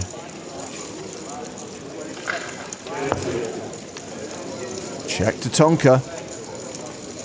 And he checks behind. 4 on the river. This is all Wolfgang. He checks. Laying the wolf trap. Lex bets 50 euros. Barney. Oh, this is why. Raises to 550 That's euros. a bad man right there. Raise 550. I better snap them all. I don't want to waste time here. Gets called. Go down. 9 high. Okay. Okay. Nice hand. Ooh, yeah. Oh my gosh, you have 3 tokens. I know, guys. Relax. I know, I'm playing out of my mind right now. Had some help on the turn and from the 5-second shot clock for Barney, but yeah, take all the credit. 3 tokens, not bad. Action's going to start with Lex. Jack 7. He raises to 150. Barney's out. Tonka with 7-5 off. He calls. Spraggy folds the button. Olga gives up the small blind. Wolfgang in the big, queen 3. I'm playing so far above the rim right now, it's unbelievable. Just calling here is just like... That means you're playing well? That's a top level move. Bravado game on point, that's for sure. Wow, 2-pair again? That means you're playing well? Above the rim? Yeah. Above the rim? Yeah. Like the rim's here and I'm playing above it. I'm gonna make a bigger bet this time. 75 euros.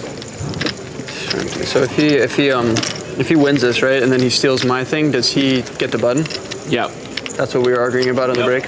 And that's been confirmed that I do indeed get that. Gotcha, okay. There's actually some super sneaky table talk here from Wolfgang.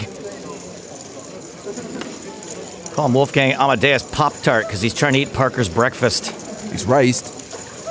This is like out of my mind. Like finding the raise here is just absurd. You win, you win. That's 575. I fold. He's gonna slow roll me too? I didn't think we were that close. Gotta make some big laydowns. That was a pretty big laydown. Parker really is too good. Wolfgang earns a 4th token. So Tonka, Wolfgang and Lex all have tokens. Barney, Spraggy and Olga need to win a hand this round. And only 2 hands to go before the bum pot, where there is big value. Still 2 gold passes in play worth 10k each. 2 silver power passes worth 2.5k each. Still plenty of big numbers left in those envelopes. Or is it envelopes? Huh. Barney with 10-4, folds. Guys, I'm limping all my hands here. Awesome. A Gibbons. You're limping is pimping, I heard. Okay. Limpin' is simpin'. Get him, Olga. Ace-Jack on the button. What? Wow, she is a fighter. Raise 275. Said screw your free button. 275. She raises the maximum, 275 euros. Seat 8 folds. I don't believe you. I bought. Oh, fold. Wow. Lex, 3 bets, pots it to 950 euros. Seat 10 re-raise 950. Back around to Olga. Unlucky for her. Why don't you believe me? I think you want to win the button. And you're on the button, you want to win a button, and there's only a few hands left. Okay. So I think that anything that looks good, you're going to raise. A call. Lex with a great hand and a good manipulation tactic. Heads up to the flop with 2k in the pot already. And Olga flops top 2. Heck of a good flop for Olga. Lex continues for 500.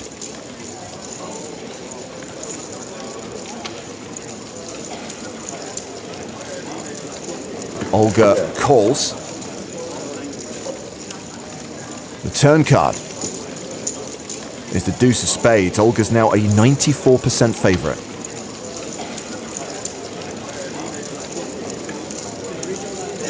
Lex checks. What's going on here? Candid photography? Nudge, nudge, say no more. I think Lex might fold here for a nickel. But Olga is really going to hate to check and see another club hit. Luckily for her, Lex has no club. Oh, you got a big enough camera there, Wolfie? Jeez. I know you're a tourist, but come on. 1,725 euros is the bet.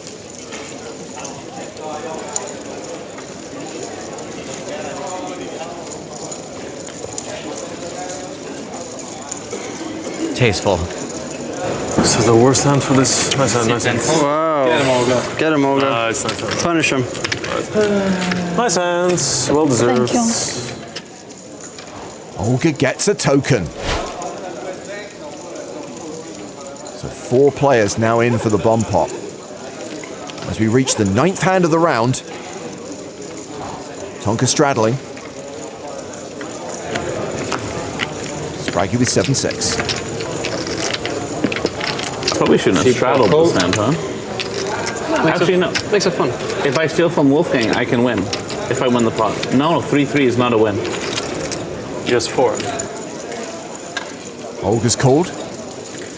I will not fight for this one. Whew. Lex calls. Barney calls. Tonka. It's my turn. I thought it was Barney's turn. I'll check. And hit 3 check. I noticed when Barney was eyeing me up while I was eyeing him up that it was indeed my turn to act. T-Tors. Not much gets past you, huh? Burn. Flop. King 9-7. Lex flops top pair. Okay. Check to Tonka, who has the jack of diamonds. If at first you don't succeed. I know that song. How does the rest go? Try again at some point. Yeah, what's the melody though? I don't know. Yeah. Tonka bets 50. Spraggy calls.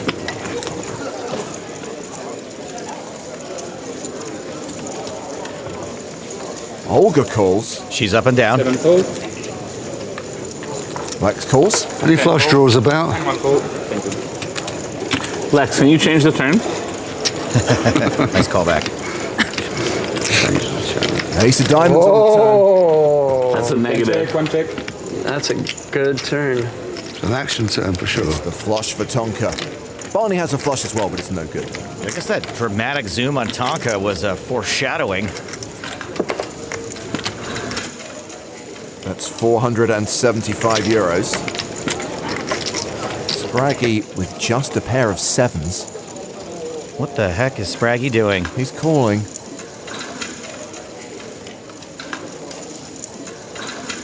Olga's open-ended straight draw now looks meh. And Lex folds his king. 5, 4, 3, 2, 1. And Barney's timed out. Let the record show that I didn't actually that I would have called you. Shot clock saved him. Queen of Hearts on the river.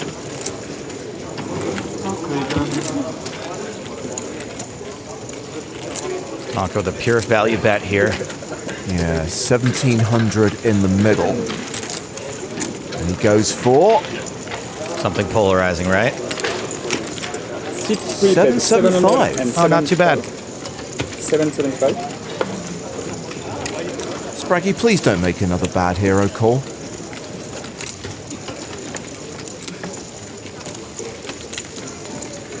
He's really thinking about it.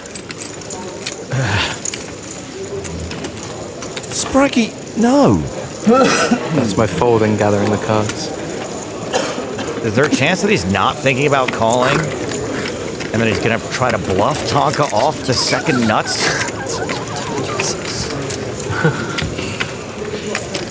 It's so hard for me to win. There's really no way I win. Correct. I'm trying to make up a hand. Maybe he has 10-8. I was hoping he had Jack 10 and that Queen 10. That fills.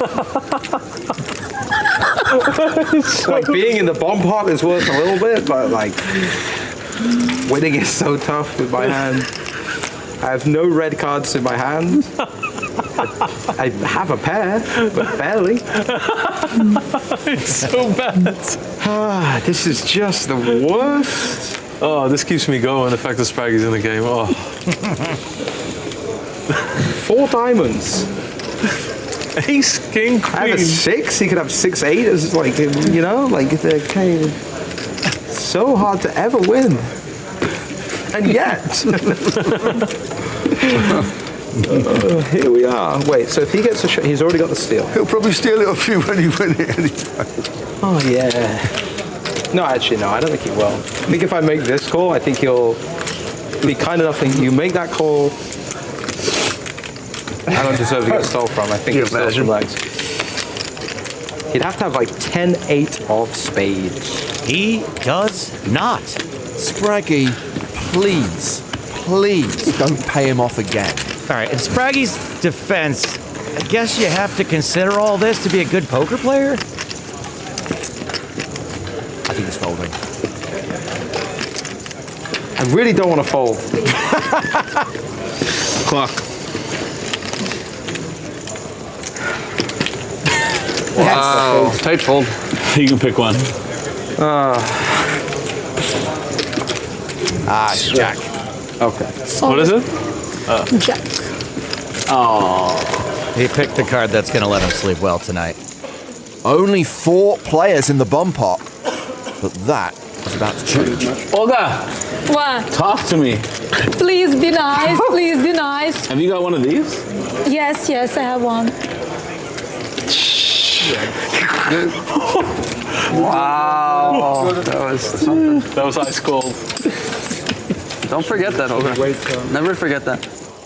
Parker, good job on making the quads.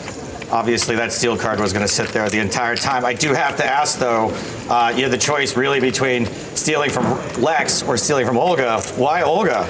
So I'm pretty sure Olga is winning money right now. Like, I think No, it's like, you're wrong. I think she's winning 175 euros, right? Whereas I know Lex is down somewhere in the realm of 40 to 80,000. And I know by the end of the session that number could easily reach 150. So this is an attempt to save Lex. I'm trying to get him a 10K Power Pass ticket so that he can have another 10K buy-in, so that he can donate the 10K buy-in to me, so that I can then win the 10K Power Pass ticket for the most profit at the end. It's all a strategy, Joe. All right, well, there is at least one still 10K gold pass in there. It's time to find out who is going to win the shot to open one of those envelopes. It's bomb pot time. Good luck, everybody. Thank you. Everybody loves a bomb pot. Well, the 10th hand is played as a bomb pot. That means everyone pays 100 euros and we go directly to the flop. Only players with a token can play. That's Wolfgang, Lex, and Tonka in this hand. Wolfgang with the Spraggy, which has the best chance of winning right now. Just 3 players in. Not too hard for one of them to get this. The flop is ace-10 deuce. Oh, that's me. Our flop to flush. Impossible. Wolfgang way ahead with top pair. It does feel a lot like Wolfgang. Lex with nothing. Backdoor clubs? 50. Sure. That's 50. With the black chip too, that's strong. Backdoor wheel, maybe? Tonka raises to 100. Also some very optimistic backdoors. So now we have Wolfgang with 85% equity. Make it 150. Don't be a fucking coward. Nah. Let's pretend it's Canadian money and make it way too large. Seat 8 raise. 500. Wolfgang makes it 550 euros. America! 10 fold. Likes folds.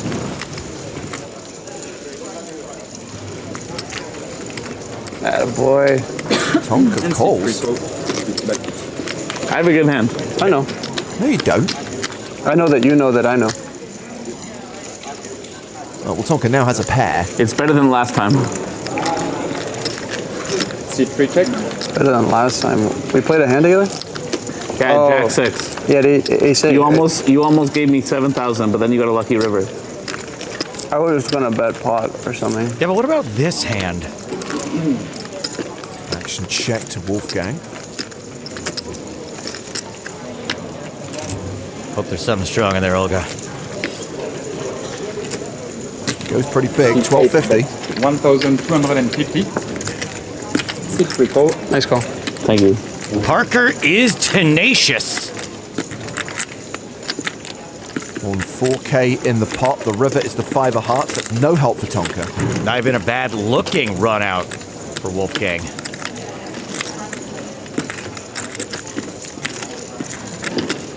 And a tickler. Seat 3 bet 75. Seat 6. 8 fold.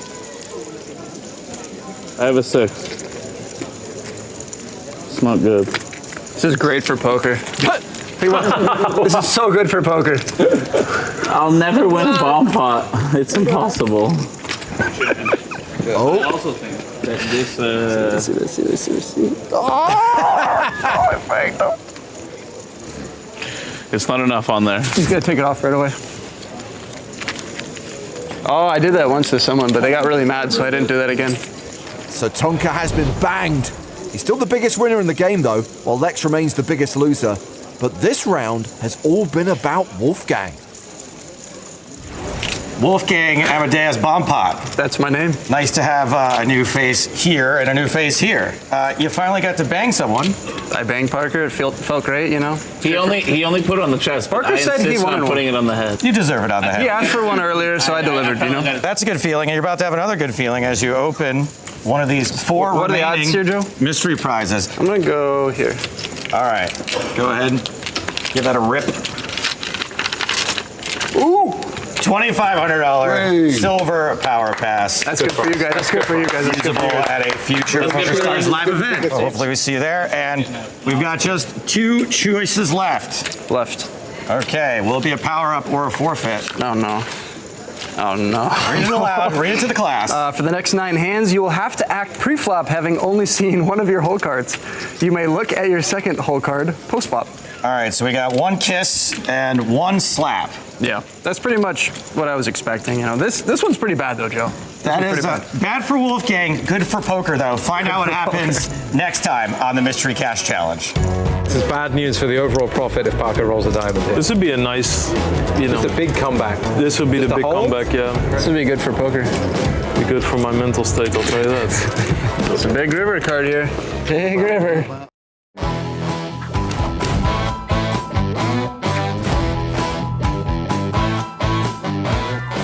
What does it take to get you to be happy and content these days? I mean, if you just that's all I think the stuff in personal life is pretty clear. Like I just love spending time with my kids and friends, etc. If you talk about like fulfillment in career, I'm just pretty much in a constant state of happy because I'm just sort of proud where I am from where I've gotten, with how I treat poker, how I feel about poker, how I play poker, just how I approach it and everything. So I don't know. I'm really happy, and I kind of feel like I have like this huge second wind pretty much when it comes to the game and when it comes to playing. But also the thing about the big game is that it also just made me so happy that I got to do it again. I don't know, like life was pretty turbulent back then, and I was in a relatively good situation back then, but it was like still so crazy, And now when you say back then, you mean the original big game? Okay. Yeah, and it's just like if you just look at how much more professional I've gotten and how much more, the more contemplating way in which I approach the game, but also just I'm more appreciative, right? Like now I'm playing the big, and I'm like, holy, I'm playing the big game. I'm playing these stakes like at this level, and I'm here, and just the difference in my presence and experiencing it is just night and day compared to 2010, 2009. Did you not have that appreciation back then? Did you think, did you not realize how easily it was coming, that sort of thing? Well, I think that back then I was definitely thinking like, wow, this is cool, and I'm playing a big game, and there's, Daniel and Doyle, and I'm playing, and it's a cool concept, and it's high stakes, but I don't know, man. It's just like all these things in poker. Like I never really walked around just thinking like, wow, I can play every EPT stop and I'm just here, or I can play 24 tables of 10-20 no limit hold'em online. Like when I think about that now, I'm like, that's actually crazy when you think about like how intensive that is and how high stakes, and just doing a full World Series schedule, where after like 3 months you're just walking around just like, I don't know, am I gonna drown myself in the Bellagio fountain or the Venetian one? Like you just not. And now it just seems like, I don't know, when I'm just at an EPT, I'm just like so much more open to experiencing it or something. Where back in the day, and it's, it's an age thing for sure. I've also been humbled by poker and time, different bad experiences, different kicks back down. Like you see that you can be broken, like, like physical health really struggling at a certain point. So it's like, it's very normal, but I'm so happy that I got the chance to sort of do it again, and I feel like that's where I am right now. So it's not necessarily that I don't like the guy from 14 years ago or the way he went all about that, because at the same part, I'm like, yeah, okay, he was 25. Like, what the do you expect, know? So, yeah. And now I'm like, yeah, now I get to see this all again with new eyes, and it's just amazing. Yeah. Picking up on a couple of things you said there, Lex, one is about health and the other is about volume, because I watched your live stream a couple of times, and even though you just had that big win in the 5K Titans, even though you just become a scoop champion, I was actually literally feeling sorry for you because you were streaming and you clearly were not well. You were clearly not in good health and you were really struggling. But also, I could hear in the background every time you had an alert on your computer, and you were playing so many tournaments, you were playing every event at every single buy-in level, and it was just like, how the hell are you meant to focus on the stuff that matters when you're literally playing everything? Yeah, it's intense. I talked to and this is not like one thing be clear, like I choose to do what I do and I love what I do, but I will say I had one day where I was literally too sick to stream, but I still wanted to try and make day twos and play. And poker is a very competitive game, and it can be very stressful. But playing without streaming, it just felt like swimming naked. It was just chill. It was just so serene and calm, and I had time to make notes, and I had time to save spots and record some spots for later viewing with a coach. And it just felt so relaxed. And I told Spraggy as well, at a certain point, like he was having a really bad day because there was like his mic wasn't working and I had something similar, and we're just like ranting to each other because he's one of the only people that truly gets what I'm going through at that moment, right?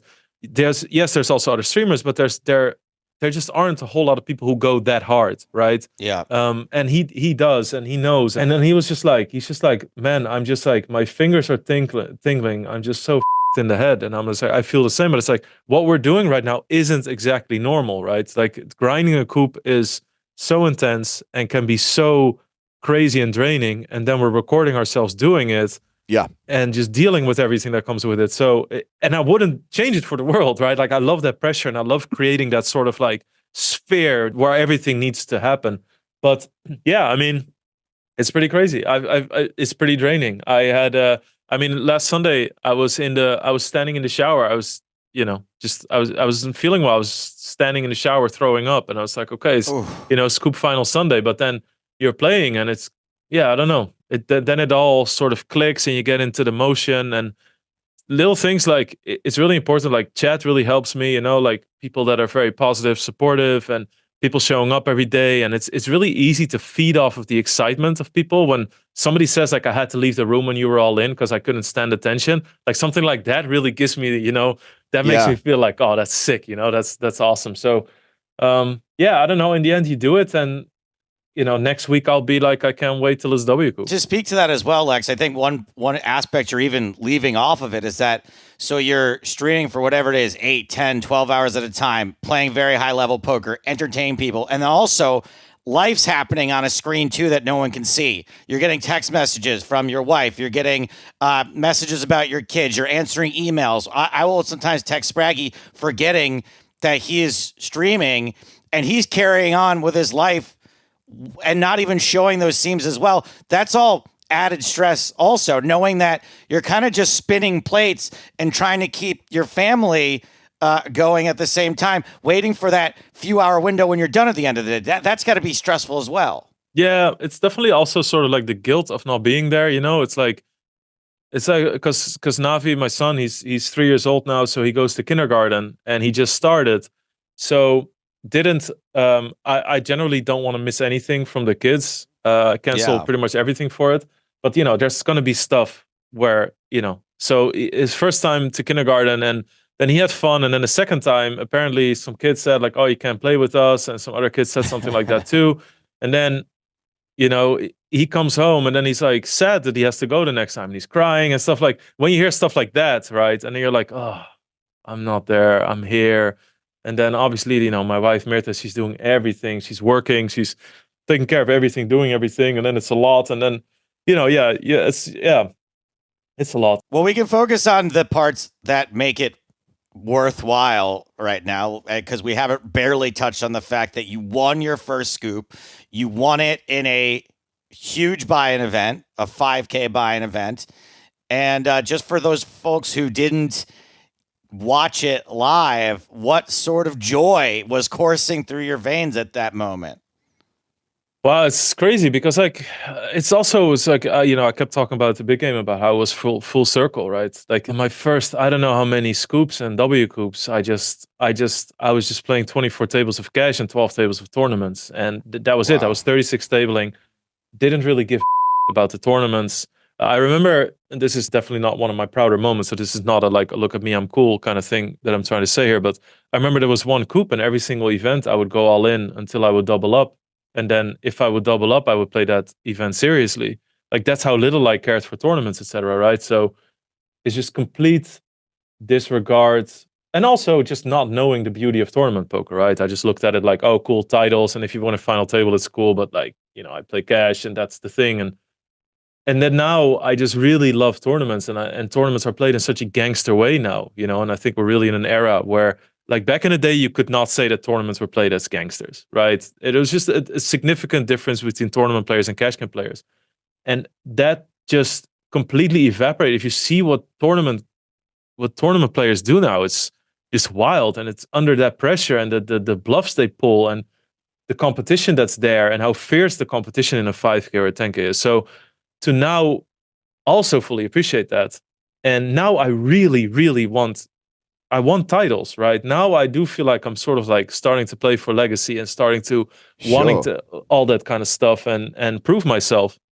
And I care now. So that's a big difference. I truly care. So when I won, it just felt like a physical weight lifted off. Because, the funny thing is, it's like, because people in my chat tease me for this, but, I have a Stadium Series title in the high roller. I have 6 titles in Winter Series, which are all like level wise very comparable, right? Like buy-in wise, price wise, and stuff. So I have like all these titles outside of the coops, and I don't have a coop title. And for that weight to be lifted off, and also just like so proud that I closed the tournament on a final table where I truly believe I was the worst player. It was insane. It was a mix of emotions. I was super happy. I was very relieved, and then my wife was on WhatsApp, and she was like screaming all these like lines and stuff, and then I was like, "Holy shit, don't make me break down," Like I read all these things, and she was saying like, "Oh, you did it finally! This must be so good! I'm so proud of you! I'm so fucking happy!" And I'm like sitting there. I was like, "Oh God, don't." So it's like, I don't know. There was a lot happening, and I think you can tell as well, like for people that saw the clip, where it was a mixture, seriously, of like relief and just like really deep happiness, So yeah, it felt really good. It felt really, really good. And in addition to obviously winning that 5K Titans, the other big thing this year was the addition of the Scoop League. And I know that this was a bit of fun. This was friendly rivalry between you and 3 other PokerStars ambassadors. But as ever, the rivalry may be friendly, but the rivalry is real. And you guys are all very competitive, and it was very clear that you desperately wanted to win this. Yeah, it's whenever you do games with friends and there's bragging rights involved and you start picking, I mean, from the first moment, I think you could tell, especially Spraggy. I mean, Parker as well. Like Parker really knew a lot about like what people's plans were and stuff. And then from the moment I got to the set to record it, and I saw everybody on their phone and they had their notebooks, and I was like, and then I was like, tryhards. But then I thought to myself, I did the same thing. I thought like, who do I see a lot? Like, who do I see mixed games? And then I thought about like people, and I wanted to, Adrenaline, who ended up winning the overall leaderboard, right? Yeah, he won, right? Yeah. He did indeed by 5 points. 5 points, yeah, crazy. By the smallest margin possible, yes. Yeah, unreal. So I knew that I wanted to pick him, but he was one of my highest picks, but when do I pick him? And then he started making an order, and then you see all these names go out. So it turned competitive real soon. I think leaderboards it's important, it's like people that grind the hardest and people that play the most events and people that really want to just do it all. And it's fun to do it against friends. And it's just like a really fun format. So it's also something that I could tell that we all 4 felt very strongly about, something that we wanted to make work because we want to keep doing it as well. Like we're already like thinking about, like if we're going to do it for W Coop and people are strategizing. And I would thought to myself like, I should get the Discord, like Discord names of the people so that I can ask if they're going to play, like that sort of thing. I don't have any dead picks. So, I mean, it's pretty competitive, but yeah, it was good fun. And I really like having won. And the buzz in the community was great as well, because they were posting like when we officially won, people were posting like, holy shit, we did it. You know, the people that got points, and, you know, shouted to Blair Toast, who actually won or got second, I believe, second in the medium leaderboard. And then we have like a guy called Shadissimo, who's a high stakes crusher, but who also, you know, he crushes high stakes, and he was like, let's get some points. And he posted how many points he got. And he was like, hey, I got a final table, you know, we're good. And so that it's really cool, you know, like people really got invested into it. So I'm glad that they changed the rules very quickly, that all you guys were then on your own teams. I thought it was a bit weird that you were allowed to draft each other, and of course you want to be able to play for yourself. How upset it made Lex that he couldn't be on his own team at first. That was I enjoyed that. I mean, it worked out very well for you, considering that you had a phenomenal scoop. And at one point, I mean, you're in the top 10 for player of the series, for heaven's sake. And your results, your individual results, contributed a huge amount to the result of your team. Yeah, thanks. Yeah, it's kind of funny because, you know, I said I wanted to draft myself because it's that same thing, right? Like I really want to bet on myself. And during the last W Coupe and Scoop, I got in the top 15 or top 20 of the leaderboard. So it was like a thing, like I really want to show like I'm betting on myself, like I'm going to do it this time. And I really wanted to pick myself. And then Finton picks me, and he also he knew that I got some points, but I think Finton really wanted to just mess with me as well. And then I told Mirta, I told my wife, and she was just like, and she saw the video, and then she saw my reactions to not being able to pick myself, and she's like, you arrogant prick, you know, like how are you gonna have that reaction? She's like, oh, that's disgusting, and she just walks away from watching it. She's just like, yeah, whatever. So I'm like, okay. So but then we were playing, and it's like, okay, you know, a bit of fun, and you can draft each other, and you whatever. So you foil each other's plans, but then quickly while we're playing, it didn't feel, you know, oh, Team Lex, and then they were like, oh, Lex, are you gonna get points for? And it's like, what, you're on the other team? And I was like, yeah. And then, you know, in Spraggy's chat that came up a lot, and then I just said like, hey, I don't know how you guys have noticed it with your audiences, but there's a little bit of a disconnect also in my feeling for not being on our own teams. Yeah, you know, completely. And of course Finton instantly spins that into us not playing fair, etc. But whatever. Look, Finton has a lot to answer for, and we'll come on to him in a moment. I would like to say two things I would say, and I hope we see the return of this league format for future online series. I would say there's two things that I would recommend. I think that we could potentially expand it into 6 franchises from 4. But also, I do think we have to kind of have a budget behind it, in the sense that there has to be a value on the players you're drafting. A bit like they do with the 25k Fantasy League for the World Series of Poker. Because I think that way you can't just automatically take the people who are top of the player of the series leaderboard for every single online series, right? Because you're going to run out of budget very soon. You need to have kind of like a balanced lineup, which I guess you do have to a certain extent with the community members being able to play as well. But I just think a bit more strategy in the draft, rather than going in like Finton did and reel off a list of names of people who aren't even playing Scoop. Yeah, I think that's a good point. There could be something there, or you could like tier players, right? You can have like 2 tier 1 players, 2 tier 3, or exactly. There's still like, if we keep the amount of pros to not, you know, what I do liked about the amount that it was this time, like I could keep adrenaline in my pocket for like the second or third round, to where people had their own like top picks, and then you say adrenaline and you see the reaction from other people, you know. So who are you going to keep as a dark horse that other, like Fall First? I know that he did really well again this year. Yeah, but he was just somebody like, where Spraggy mentioned him, I was like, oh, of course, you know. Yeah. But yeah, you're right. I mean, it's I think it was a good success. I think people were very involved with it. We really enjoyed it. So, you know, making it, expanding it, building on it, like all that stuff to me just sounds good, because that just means that just the fact that you're mentioning these things that we could probably build on just means that you were enjoying watching it, and that you were thinking like, how can we make this better? Like whenever that happens, I think we're onto something cool, you know? 2 more things we need to talk to you about before we let you go. The first is the big game on tour. You've mentioned it already, the chance to come back and play again. Has it been weird with the episodic nature of these shows, that obviously after weeks 1 and 2, you're on an absolute tear, and then came episode 3 last weekend, where we saw obviously the huge hand against Keating, all that profit and more gone. So you've got people really getting behind you for those first 2 shows. You're like, guys, you've no idea what's coming up next week. Yeah. Yeah, it was like it was weird because like, you know, obviously anything can happen rest of the season, but like it just felt weird in the progression of people just thought it would be a continuous lineup. And they were talking in my Discord and my chat, oh my God, is he gonna win 200, 300, 400, 500K? There are people saying, oh, maybe he clears out the table, there's nobody left to play, you know. It's like, I was like, yeah, well, you know. And then I wonder, and then somebody said, I wonder what kind of big pot he's gonna win against Keating. And I was like, well, you know.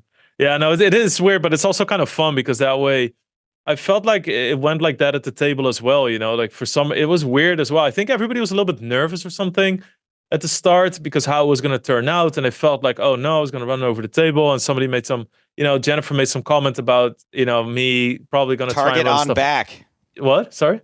She gave you the nickname Target on back. Yeah, exactly. So, you know, it was like a little bit, it was almost as if people, and I'm absolutely fine in that role, but it was almost as if people found some sort of like grounding because they were a little bit nervous about the game, about let's just make him the bad guy because he won 3 hands or something, which is fine, you know. And I was kind of looked at as sort of like the pro, you know what I mean? Like in that atmosphere anyway. But it's fine. Then clearly that pot versus Keating just knocked it all out of the way. So what's going on? Obviously, on a very surface level, I know what's going on in your head when you make that call. But are you just going to yourself like, oh, if I call on him right here, I have like quite literally all of the money? No, I think I knew that there was that danger, right? Like versus Keating, and it's very hard when you know. I thought coming in that playing Keating and his wide range would be easier than it was. Interesting. I thought that it would just be like, okay, Keating's gonna have a wide range, but the way he was sort of like blind potting, and then just jamming with draws on people, and sometimes he wouldn't. I don't know. I felt like he sort of like started, from what I've seen, because I did a little bit of research. From what I've seen, he's good. He's made himself better at weaponizing the way he plays. And but I knew I was gonna value bet the shit out of him, make light value bets, but also not make overfolds, right? Like that's the craziest thing I could possibly do versus him. And it's kind of funny because during that last spot, I was just like, I could have snap called, but that felt silly. And I would also say that if you play these things on TV a little bit, if you just snap call in a spot where you're super marginal, but you know you want to call, it just kind of looks silly as well. You know what I mean? It's not what the gravitas of the pot deserves if you look at how big the pot is. So it's not like I'm Hollywooding. Yeah. But it's also like, okay, so let's mix that in. Like, I wanted to give it an extra second. I do have a bluff catcher. Let's think it over. Let's think about other hands that I've seen from him. And let's also just appreciate the fact that this could be a 250K pot. And let's, you know, give that a second. But I was pretty confident. Like I needed to find evidence to not do it as opposed to like supporting my call. So I was going over things and I was just like, I know I'm going to call this. Actually, the funny thing is like I talked to my coach, the BBZ, about this afterwards, about all the hands that I played. And I spoke to Sam and Parker, and they all were mad at me for not barreling this hand all in. So they said that my hand was too strong to be a bluff catcher. My hand should have been a bet turn all-in river. That's how strong they thought my hand was in that case. So that's really interesting, and that just makes me feel even better about the call, obviously, because that makes it like a slam dunk call as well. So it's just hard, you know. I mean, you see how Keating plays. He's going to play more big pots this season, and you see how he plays. And I just, yeah, I mean, if he puts in with a gutter and then a turn double gutter against Tilly, and if you see the hands that he puts in and puts people to the test with. Like, you know, it's the sort of like classical bluff run out, right? For the pre-flop raiser, like 2 Broadway cards, and I have the best one. Like for sure.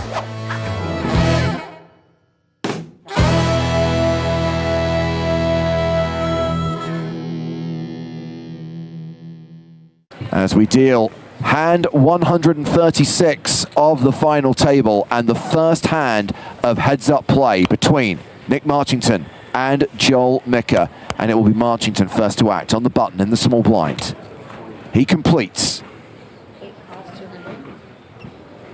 7-4 offsuit. Joel Micker checking his option with 5-4 of diamonds. And it is a Jack 6-5 flop. So it's a pair for Micker. It's the open-ended straight draw for Marchington. And this is going to go check bet call. Yeah, nice spot for Marchington. A very even better turn card for Nick Marchington, the nuts. And his opponent does have a hand which is going to be forced to continue. Third pair and an open-ended straight draw. Normally a very, very strong hand heads up. So Marchington bet 750,000 on the turn. Mika, with that pair of fives and a straight draw of his own, makes the call, taking us to the river. Gonna need a 7 to take half this pot down.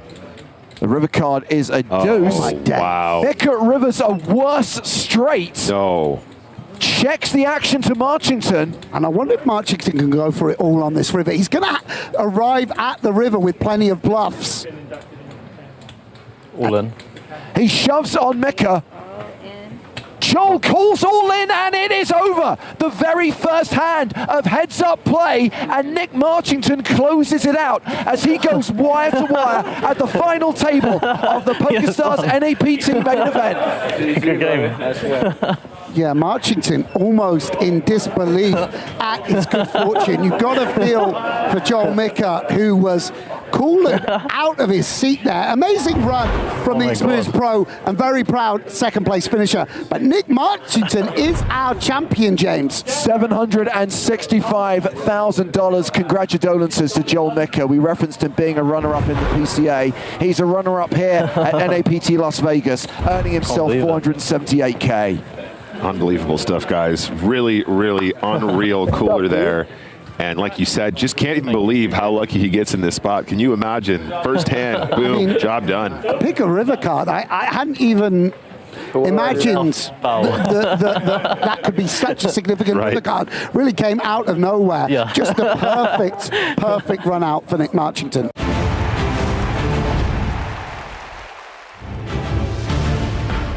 Welcome back to Prague and the PokerStars European Poker Tour as we enter the evening session here on day 3 of this record-breaking main event. Live from King's Casino at the Hilton Prague.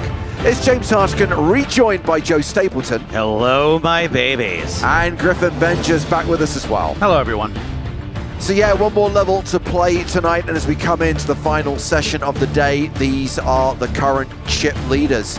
Pedro Marques, a former EPT finalist, is the current tournament boss with 1.6 million. Christian Rudolph, 7th guy, is 3rd in chips, and both of those players are going to be at our new feature table. Yes!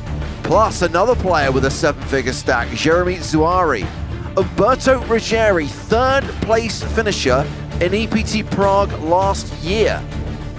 Plus, Jacob Anselm, Nikita Kuznetsov, and Pascal Voss. Blinds going to 6,000, 12,000 with a 12K big blind ante. If I'm thinking of the right guy, this Ruggieri guy is awesome. He was very entertaining. 66 players remain from the 1458 entries who started. 90 more minutes of poker to play today. As far as Umberto sample size, that's 2 very entertaining Umbertos. Oh, there's one earlier also, is what you're saying. Umberto Brenes, man, come on. Oh. Players called Umberto, players who are entertaining. That's Humberto. This is Umberto. Oh, come on, fair play. Shark. You don't think I have the same name as Osa Rogers, do you?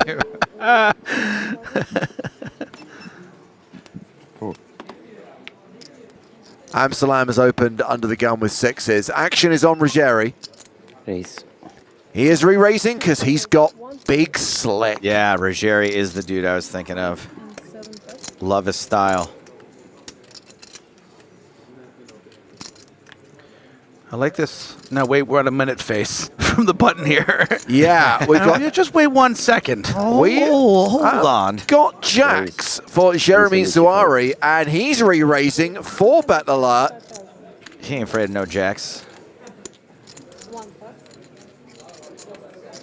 Anselm's like, I don't think 6 is good here. You know, I will say quite interestingly, this sizing, it feels like Suarez almost kind of like, let's see where I'm at here, but I don't know if he would play for stacks for 80 big blinds. If Ruggeri elects to just shove, it's going to put his opponent in a very, very difficult position.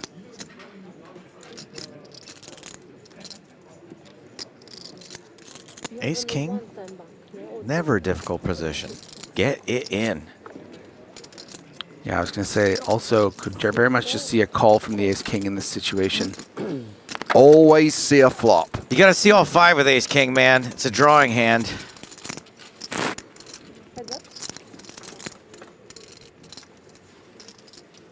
Nine, 5, 4. I mean, flops don't get much better for jacks. And against Ace King, this is perfect. Suarez, near enough, a 3-1 favorite. Even when you flop a set of jacks, it's like a backdoor straight for the cards you're up against. So this is the best jacks flop. I like how ridiculous Zohar looks fashion-wise. It's cool. It's very... Is he branded at all? It's something. Oh, no. See? You got to see all 5. Oh, no. By the way, was that a check back with jacks? Yeah. Yes, it was. Griffin, thoughts? Well, I know why you're asking me this. Because we're playing results. Well, Not yes. just because of the king. No, when it comes I don't know. 9 high, you got to feel make like, them pay. Yeah. Listen, when you're kind of breaking down Ruggeri's range here, it's going to be the Ace-King combos and then the better hands, the queens and the kings. So I think that's where Zohar is a bit concerned. I know you're thinking like, oh, look at him here. He's checking when he's ahead and he's betting when he's behind. Correct. Well, now he wants to price set. Now he says to himself, okay, well, I don't want to check back here and face a 300K bet on the river. Let's just fire out this little bet so I can check back. And it's unfortunate the king came. 75,000 called by Ruggeri. Queen on the river. 2 overcards the jacks now. Now you're losing the Ace King and Ace Queen. Later.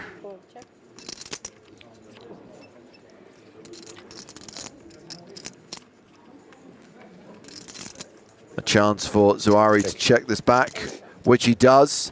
And Ruggeri's going to win the pot.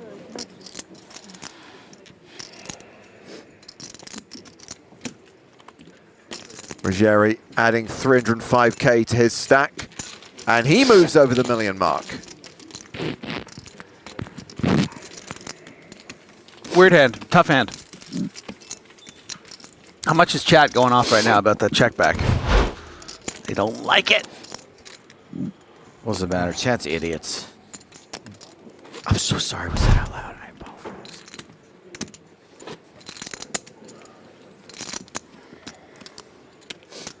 Tell you when they won't be idiots. 2 days from now, maybe.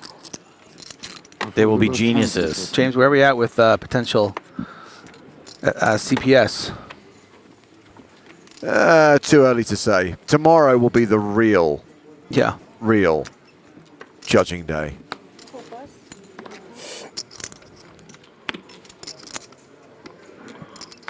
Has Ruggeri got a smaller chair than everyone else at the table? He's got a coat over it. Maybe it's an optical illusion. It's more the fact that he kind of looks like... Lower? Well, like half the size of every other player. Could be bad posture.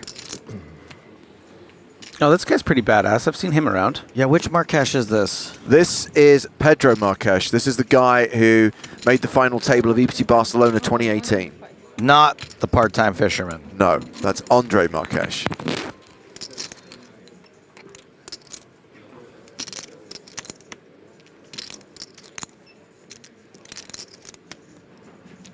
Bad lookalike for Pedro Marques. Those twins from Breaking Bad. Yeah, not bad. Oh, so it fails then if it's not a bad lookalike. Or the villain in Banshee season 2, I think it is. You're the guy who watched Banshee. Okay. Yeah. So Voss gets it in bad. It is a domination situation. Had a good hand as well? Ace 9. Ace 10? Ace 9. Ace 10, I raised it. I will go.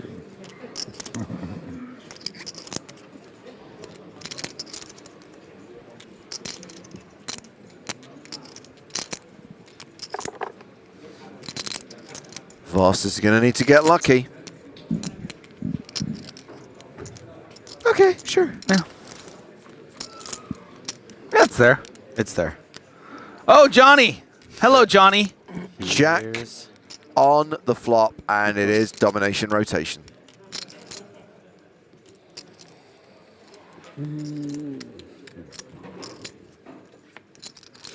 Marquez just thinking, not even a scratch.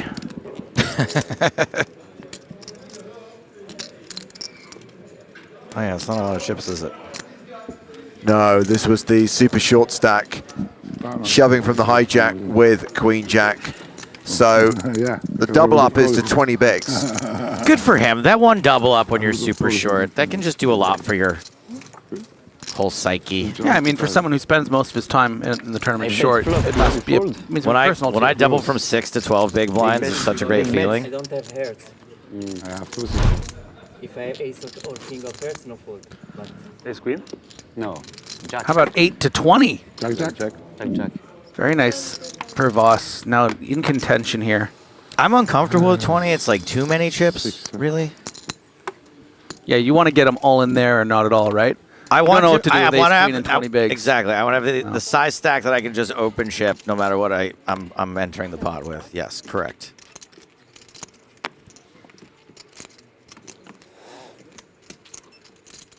Zawari with ace, king of diamonds. Raises to 25,000.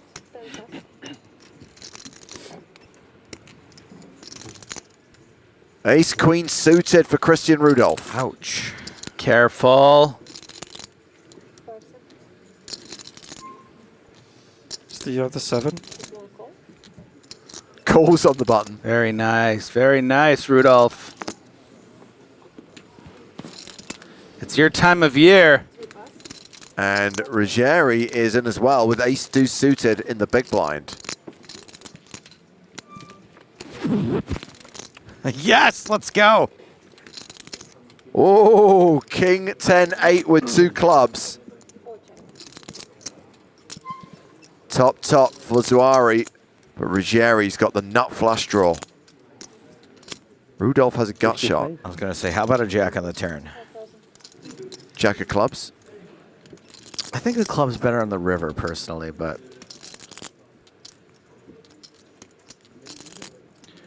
Sized up here on the flop.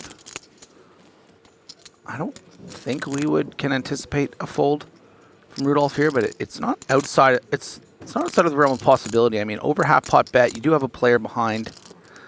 No, it's a bit too strong. You're drawing to the nuts.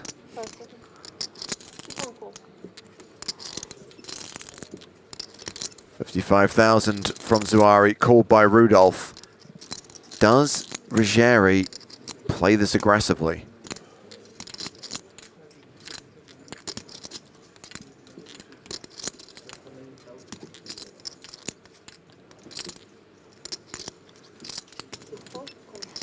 Just a call, taking us to the turn.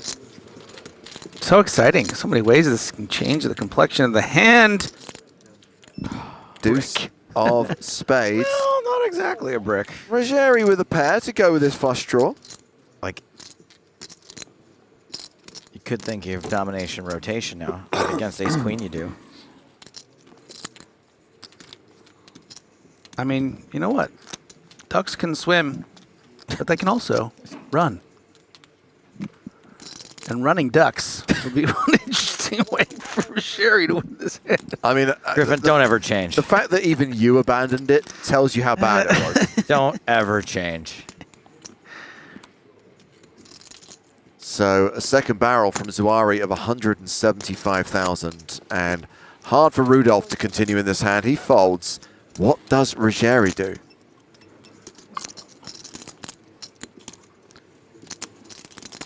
I mean, look, not only are you drawing to the nuts, but your deuce is probably live, your ace is probably live, and your opponent can sometimes be two-barrel bluffing here. You know, had Zawari raised the jack-nine of hearts here, could be deciding to go for an aggressive two-barrel, the queen-jack off. Crushing. Could still be ahead, and look at that. Jack of clubs. My goodness. See, that's the card we needed on the turn. I told you we shouldn't wait till the river.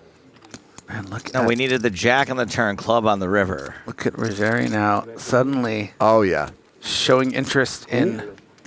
Show me your chips. Oi, you. Show me what you got over there. You, bloke in hat. I want your chips. Show them to me. Blues and yellows. I know you can afford it, Balenciaga.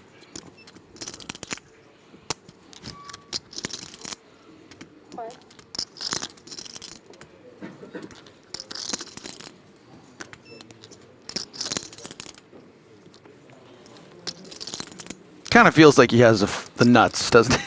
Just a little bit. A little bit. I mean, a little it's bit easier, like the nuts. Look, where it's easier for us in the booth, we can see he does. But we see a lot. Yeah.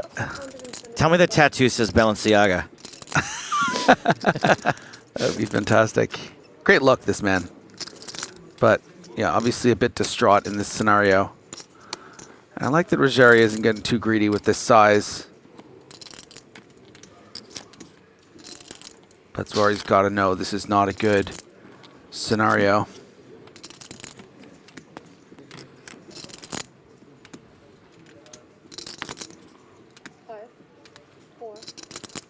Suari gets away from it. Wowee. So it's 2-0 to Ruggeri, who is now playing 1.4 million. What a pot. What a hand. And we are going to head to one of the outer tables. Kimmo Kirkko, another former EPT finalist, is all in.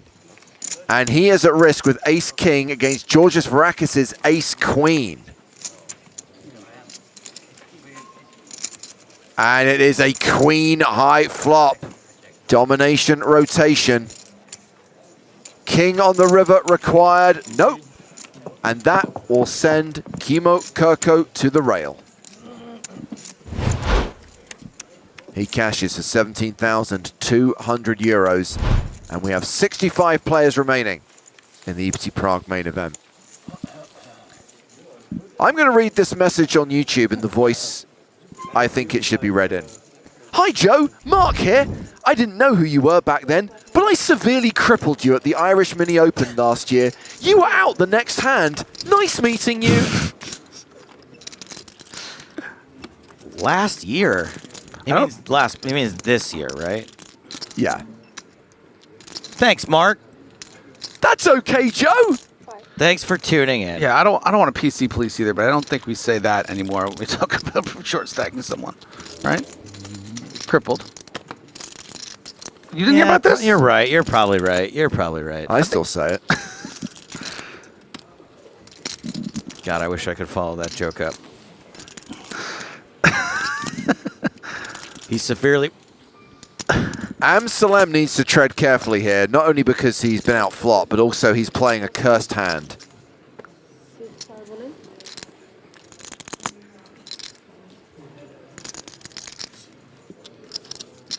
Pretty nice spot here. 82% favorite for Kuznetsov. This is the... well, I need to be seeing Amsalem when I say this.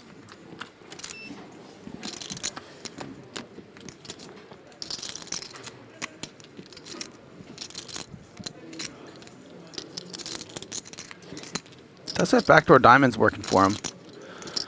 Backdoor wheel. Isn't it? What? Eventually I'll get a chance to say it. It has nothing to do with it. Isn't this the exact face that Phil Locke was wearing when he had prosthetics at the World Series of Poker?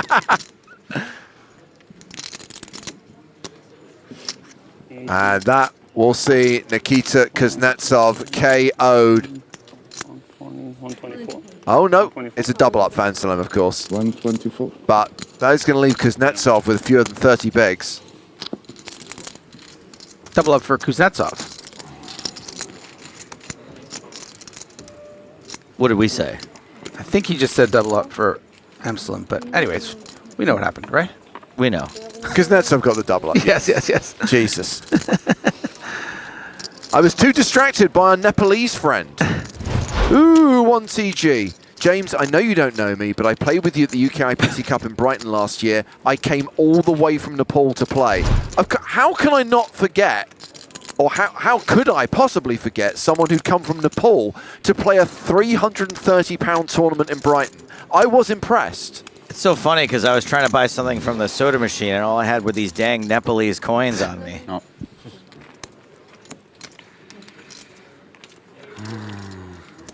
Right, let's pay attention to the poker and ignore people. Ignore Nepal, James? Wow. I know. Wow. It's going to hurt the bottom line, that's for sure. I thought that was a great Nepalese and rupees anecdote. It was, thank you. It's a quote from something about Mary. Oh, Marcus has opened with King Queen. Christian Rudolph has the James and Joe. Which are the sevens of picture cards. Interestingly, Rudolph just flats. Amsalem decides to come in from the cutoff with 8-7 off out of a 15 big blind stack. I mean, boo. Why not? A lot of reasons why not. We can't handle this much action, by the way, for a full 90 minutes. Amsalem knows it, right? Right as it happens, like, why did I do this?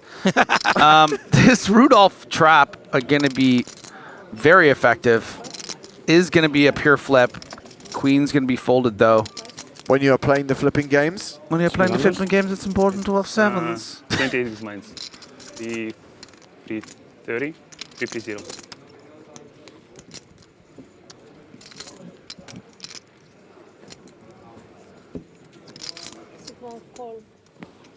Okay.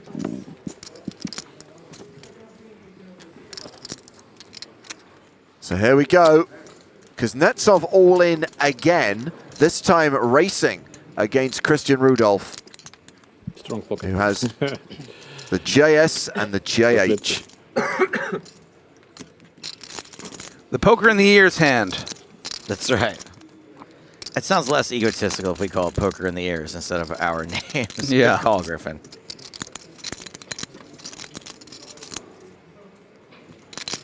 And it is a queen high flop. Kuznetsov set for another double up.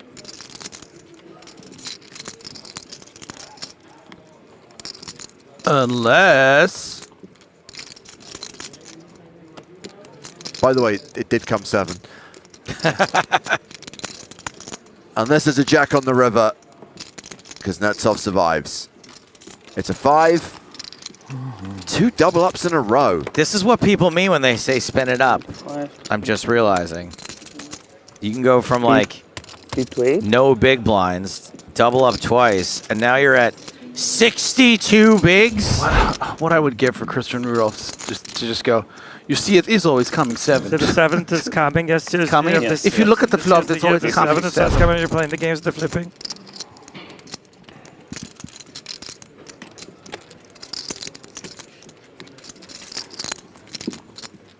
Pretty festive name the man has. Christian Rudolph. Yeah.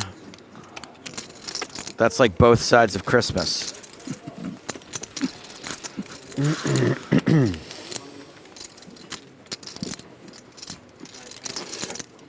It's like if his name was Messiah Capitalism. Yeah.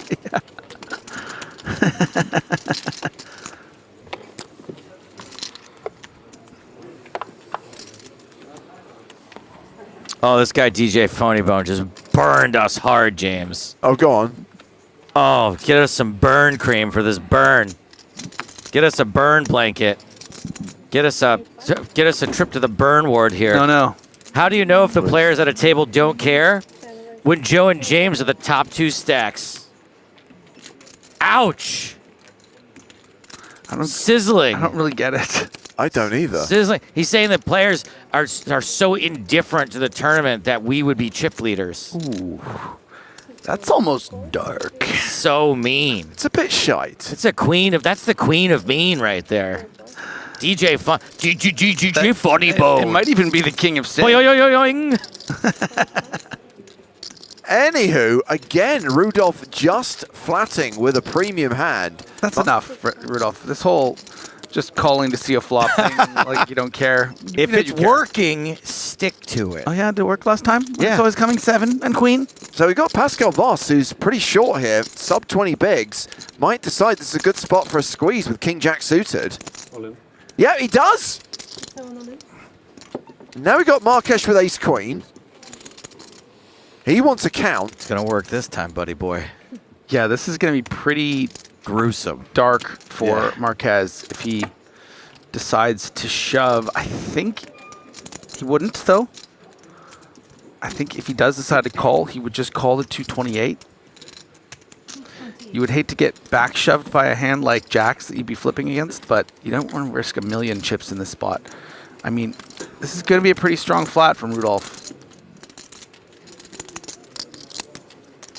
Feels too tight to fold, but man, there's an argument for it. Look at how wide Voss is shoving. You just hate leaving chips on the table here. If you think he's shoving the ace-jack here, difficult to fold the ace-queen. There's the call. It does just call. I don't see how you fold ace-queen. You're right, Griffin. So what does Rudolph do now? And if he were to reshove, what would Marques do? Marques would fold, I think, for a million, yeah, at 612. Hate the fact that he put in 18 big blinds, but yeah, this is always going to be, you know, Jacks, ace king plus, back shoving in this situation. Oh, I audibly heard Marques throw up in his mouth. Fold the ace queen, and Rudolph in a great spot here, but did get unlucky in that last hand against Kuznetsov. If Voss can spike a king or clubs or some straight combos, he's going to double up. And Voss is going to take the spot every time. 30% with a chance to triple up. Pretty nice. No pocket. Good hand. Really a good hand if an ace flops. No kings, no clubs folded, as far as we can tell. No gods, no kings. Skadoosh. 8-5 deuce. Rudolph, 86% favorite. Voss drawing thin to survive. Needs a king on the turn or river.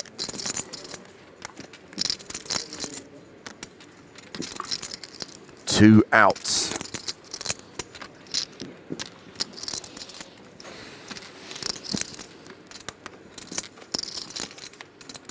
Oh, spikes the king. What?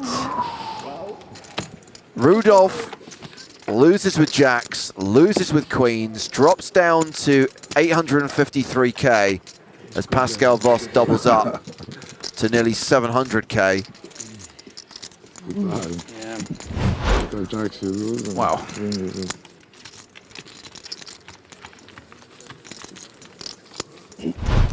He played it great. Did. But a little wince. Down to 71 big blinds. Sometimes it is coming king. That is pretty brutal in back-to-back hands. Yeah. But, of course, and this is a reason why I believe Chat Pro Saturday should be a thing. Plenty of armchair analysts pointing out this is why you shouldn't slow play big hands. They're not. Oh, they are? They're not. Are they really? Of course they are. Just like 90% going to the river, guys. I'm getting into about to win a 700k stack. Because he didn't win the hand, Griffin. Why are you being results? Or I can't do this, guys. Because they can see all the cards and they see the run out and they see the result, and that's how you analyze a hand, obviously. You guys know you effed up if Griffin is upset. I could have been a real estate agent. No, you couldn't. No. You definitely could. Engineer? Definitely not. No, certainly not. Bank teller, maybe. Bank teller. A funny bank teller. Hey, what? Oh, you have no money. What do you in your mean? account. What, just kidding. What do you mean? What am I going to tell the bank, huh? Oh, stick them up. Just kidding. I mean, Pemza would take it one step further and would not play pocket pairs because pairs always lose. Oh, okay. That must be a YouTube comment. That's a real one, actually. I do agree with that one.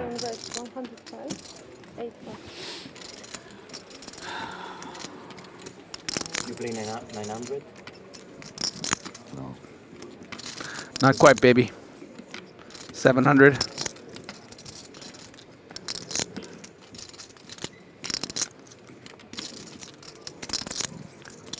Sort of wishful thinking, I think, from Rogeri asking if he's playing 900, because if he is playing 900, calling here wouldn't be out of the question, but just playing 7 55 big blinds. You are in position, but it's very difficult to continue with the small pocket pair. And look at Voss. Have a go, baby. Yeah. Over average now. I mean, it can all we've seen change. a couple of big comebacks. Nikita Kuznetsov and Pascal Voss, who have very similar size stacks.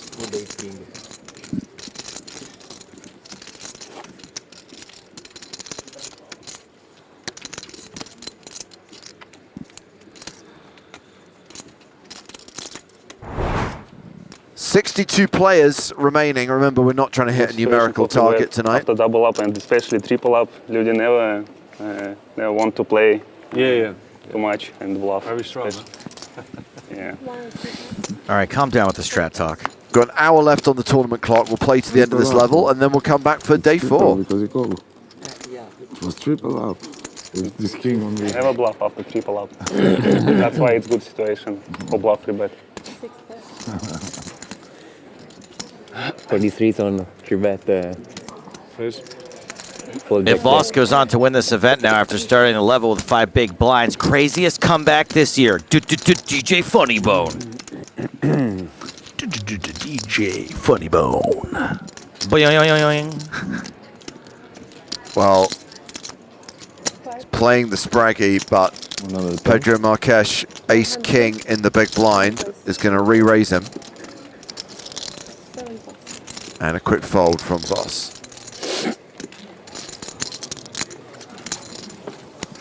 Oi, Marques.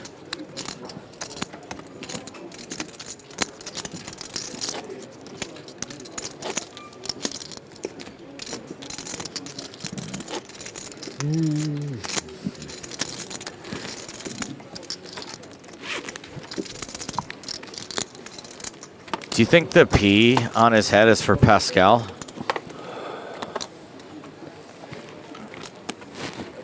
If so, that's a mad respect for me. Yeah, that's a good question, actually. I'm my favorite team. Thank you.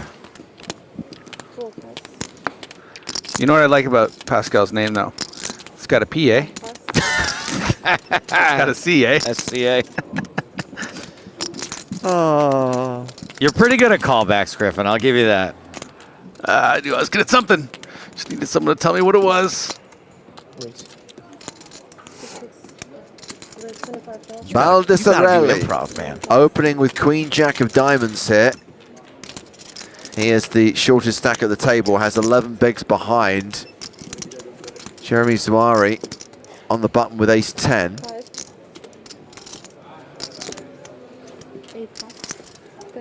Folds, so it's round to Christian Rudolph in the big blind, who's got 9-8 of hearts. We have to get that guy Oz back at the table, who is actually a bald Israeli. That would be amazing. We've got the bald Israeli versus bald Israeli.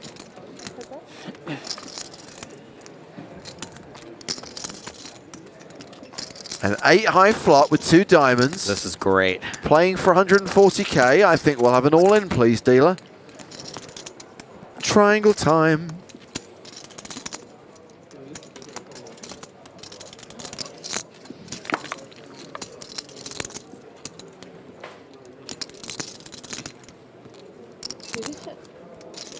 We checked it. It's 18 now. Baldessarelli has raised it. Or bet rather, 18k.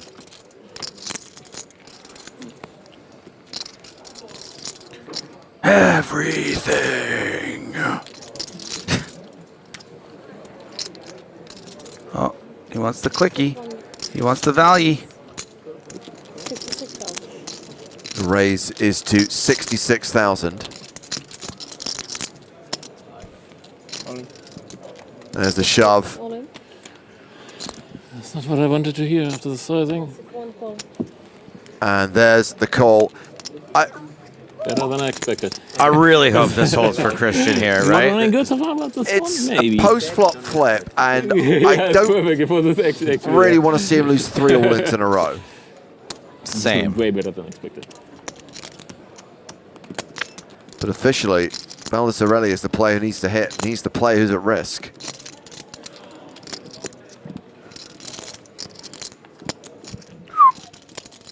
out. That's not great. It's not terrible, but it's not great. Rudolph happy to have a 9 in his hand at least. Look at all those outs. 14 One of them. blocker. 7 of hearts, and that means Rudolph's hand holds. He did it! And we see Matthias Baldessarelli eliminated. Oh, we lost one of the 2 bald Israelis in the field. Cashes for 17,200 euros. Yeah, Lobster says, say it, say the thing. Came 7 on the river. Come on, Christian. Be on brand. He may be struggling a little bit right now. He may not have jokes on the mind. Not everyone's Griffin.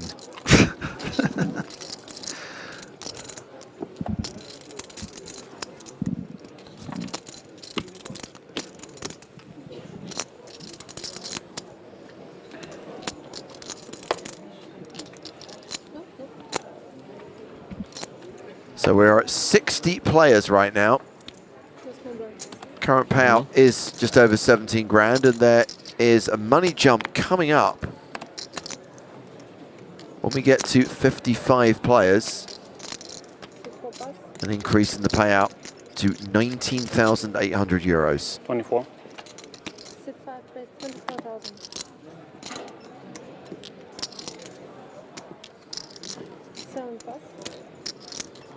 Kuznetsov has made it 25k. Zawari's got 7s.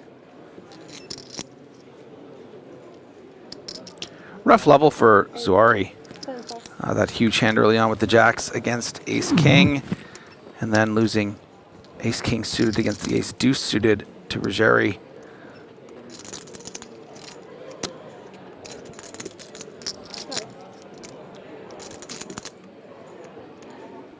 So with Zawari calling, Rudolph calls as well in the small blind.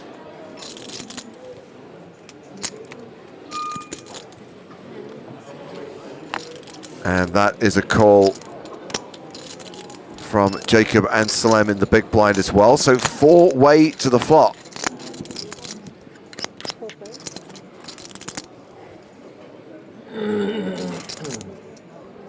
Jack 9-5.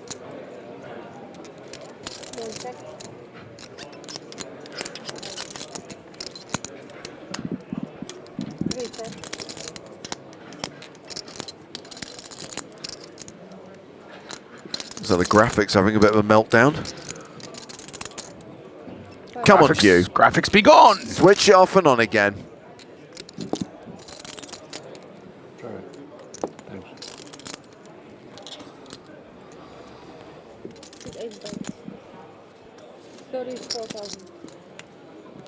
Zawari betting 34,000.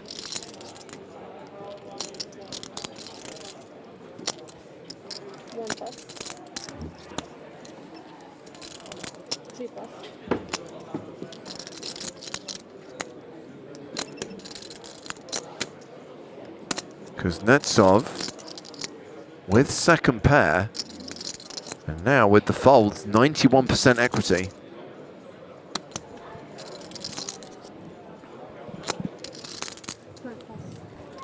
Wow. Folds. Very snug fold from Kuznetsov, but appreciating that the range that he expects Zawari to have there will contain a lot of jacks or a lot of big combos in the sort of Broadway region. So a bit of a tight fold, but doesn't look good this time. That'll happen sometimes.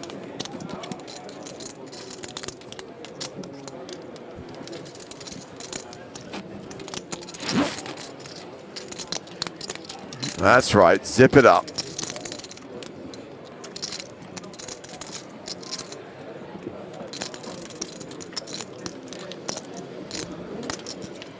If you want to focus on your poker, you've got to zip it up, Griffin. I zip it up, I zip it up.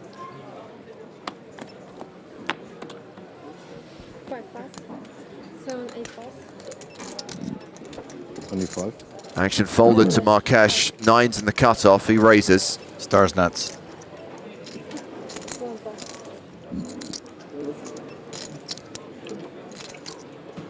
No, no, no, no, no. No, no, no, no, no, no, no. No, you don't need to. You don't have to.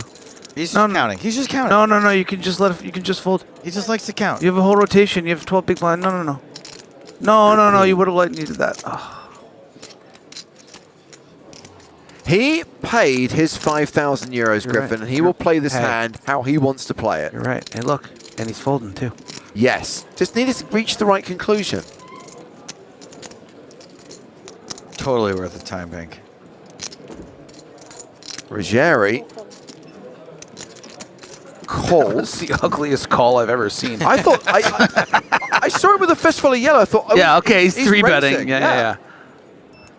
7-7 deuce with 2 hearts. No. Yes. 2 hearts? Yes. Wow, it really was. Let me notice how it's always coming 7. It's like the poker god's trying to reach out to Christian, and he's just like, I've turned my back. Say your phrase. I've turned my back to you. 16. 16. Continuation bet of 16K. Yeah, it really opens the door for Ruggieri to play this however one of the 2 ways he wants. Gonna have more 7s in his range come from the big blind. This would be so effective against a c-bet of a queen jack or a king 10. So that is why we lean raise a lot of the time. You're not always going to be up against an overpair. You know, Marques won't be going anywhere, but it's going to be difficult across the streets to accept this pressure. Yeah, well, 16,000 has become 52,000. That means it's 36K to call.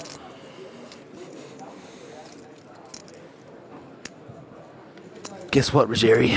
You brought 9 high to a pocket 9s fight. More Not going analysis. anywhere.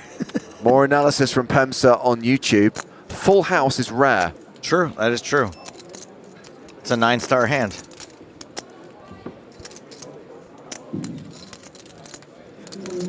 Where's your queen jack now? Oh. That was a good callback. Hm? Ich habe 2 Sick All-Ins von.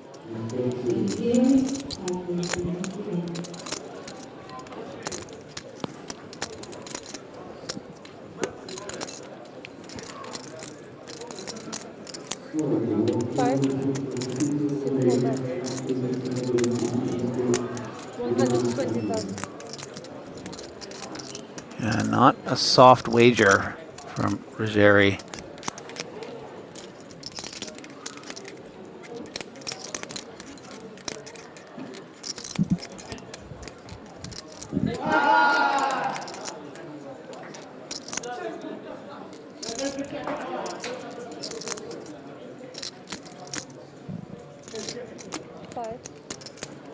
Marques calls. Show us a river card. Show me what kind of man you are, Ruggieri. You got 3 bullets in you? You got 3 barrels?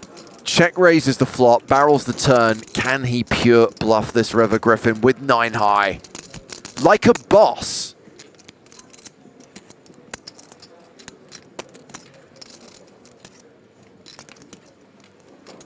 What do you want, Ruggieri? Do you want to be a clip on the PokerStars Instagram? Or do you just want to check?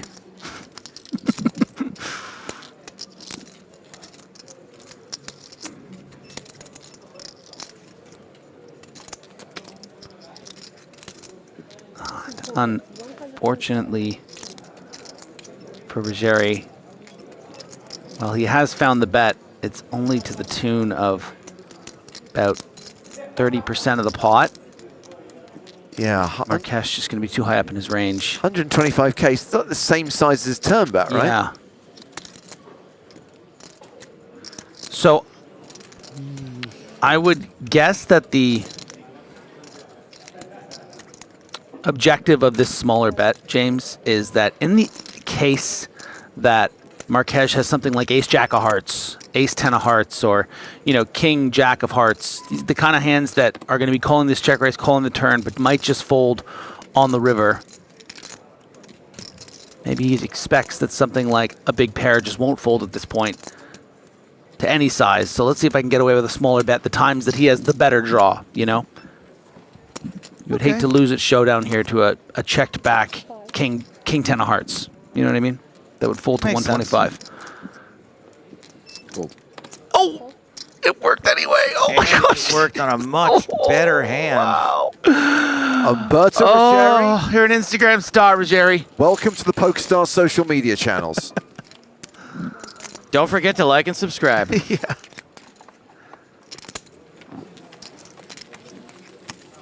Or swipe right, depending on which one.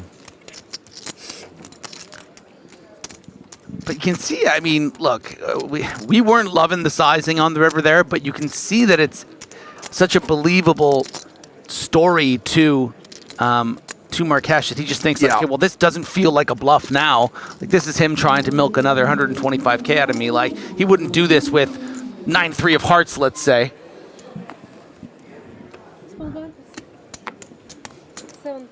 57 varieties of player remain in the EPT Prague main event. We got a bad lookalike here. Discount Matt Hardy folds the 9s. DJ Funnybone. Matt Hardy. I hate it when I have to use Google. He's a wrestler, a pro wrestler from like the early 2000s. It's actually not a bad shout. Oh, that's not bad at all. My gosh. DJ Funnybone.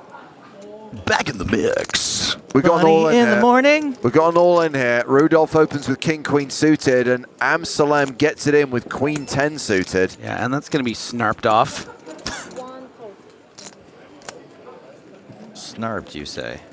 Snarp, snarp. Yeah, Rudolph has called. It is a domination situation. Rudolph has not been running great in all-ins, though.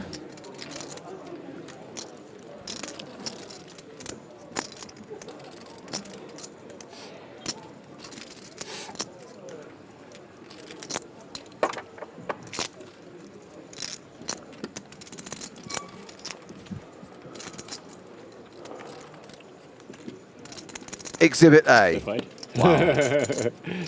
Wawa wee-wah. Domination rotation, but still a post-flop flip. Hence the fair fight from Christian Rudolph. Yeah, look at those percentages. Powerful. Yeah. Nines, kings, and aces. Working for Rudolph. Those are the cards that Amsalem has to fade for the double up.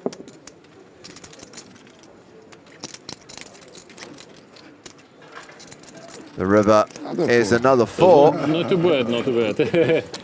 Amsalem survives. Thank you.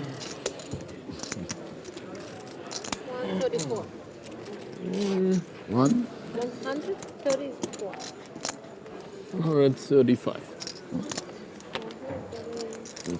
34. While with Christmas approaching, the $1 million ticket machine has been switched on. Between now and January 6th, PokerStars is giving away $1 million in tickets for the New Year's Series, for Power Path, and the Sunday Million anniversary. Remember, save the date. April 6th is when the Sunday Million turns 19. Now, these tickets are being awarded in daily raffles and weekly raffles. You need to opt into the promotion via the challenges window when you fire up PokerStars, and then log in every day to receive a raffle ticket. You could be playing the New Year's Series, you could be playing Power Path, you could be playing the Sunday Million anniversary next spring. $1 million in tickets being awarded between now and January the 6th. Well, we say goodbye to Griffin Benger. We welcome Nick Walsh back to the proceedings. Hello, hello. Thank you for having me. I almost didn't want to come back in. Griffin was on such good form there, but hi, guys. He's good in small doses. Yeah. Oh, wow. Wow. Jeez. Wow. Jeepers. I think he's going to go scoff down some food. C-O-F-F. Does he think scoff means to eat? To be fair, he was kind of right. It's one of those classic American English versus English English. So in English English, it's scoff down food. S-C-O-F-F. It is? Yes. Oh. And I was surprised. What is this? I was surprised. What is that? That's also scoffing, but... Oh. One in, one out. I was surprised that Griffin was on the side of American English because I thought Canada and Griffin also being half British, would probably veer towards our version. Or perhaps just French, Scarfe. Indeed. I just made that up. I'm not sure if that's right. In any case. How do you guys spell pigging out? Piggin apostrophe O-U-T. Pigging out. That sounds like it would be a slot machine. I thought that's what we were going for. Pigging out? Yeah. Why are there so many slot machines about pigs? It's like I think it's an Asian thing. I think pigs are lucky. Lucky pig situation, yeah. Anywho. Voss has flopped a pair of 4s and the nut flush draw. He is actually a statistical favorite, even though Ruggieri has the best hand right now. Yeah, these are classics. Must continue betting here with the Queen Jack. How could you possibly consider missing a bet here? Oh, it hurts. Okay, Ruggieri now a 63% favorite. Maybe he was just waiting to make sure he was the statistical favorite to start betting. Nice. Yeah, no, I think that is somewhat unusual. It's obviously, you want to check some of your top pairs. I think more conventionally, we check more of our top pairs when we have weaker kickers if we want to sneak in some trap checks, because obviously less likely our opponents can call with a worse kicker. However, as played, ace-4 checks, has a pair plus the flush draw. I think now is the time. But if you miss the flop bet, surely now we need to size up.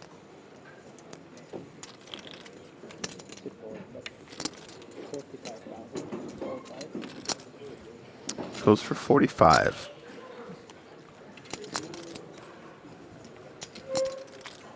Rakin' Bacon is the one where supposedly the fatter the pig is, the more likely the jackpot's meant to hit, right? But as we know, the animations lie. Well, I noticed those seem to be some of your favorites, James. And I know that you know that it's just all a bit of silliness, but it works, doesn't it? When the pots get juicy and the diamonds start to sparkle more. Definitely lures you in, even though you know it's BS. Yeah. So the board has bricked out for Voss. Ruggieri has improved to 2 pair on the river. We all know your wishes bring riches. That bloody genie. Definitely riches. The mystery of the lamp is, how am I going to get my money back? That was good. I actually hit some good ones with you, James, one of the last days in Vegas. I actually managed to get a little double-double bonus popper offer. It's great when all 3 go at once. Yeah, it's really fun. One of the biggest losing nights of my life was me just like, I'll just play this game for a little bit till my car comes. And then I was like, oh no, what have I done? And I haven't played it since. Bearing in mind, Joe wasn't traveling for 3 days, but... That's right, yeah, exactly. My car was coming in 24 hours later. Aristocrat Gaming thanks you for your business. Queen Jack? Queen Jack. Good hand. You 8 or 7. 7. Ruggieri's nice. 4. With 7 you call. Okay, I've got a bad lookalike for Umberto Ruggieri, and it's a very specific David Tennant in Rivals. Okay, sure.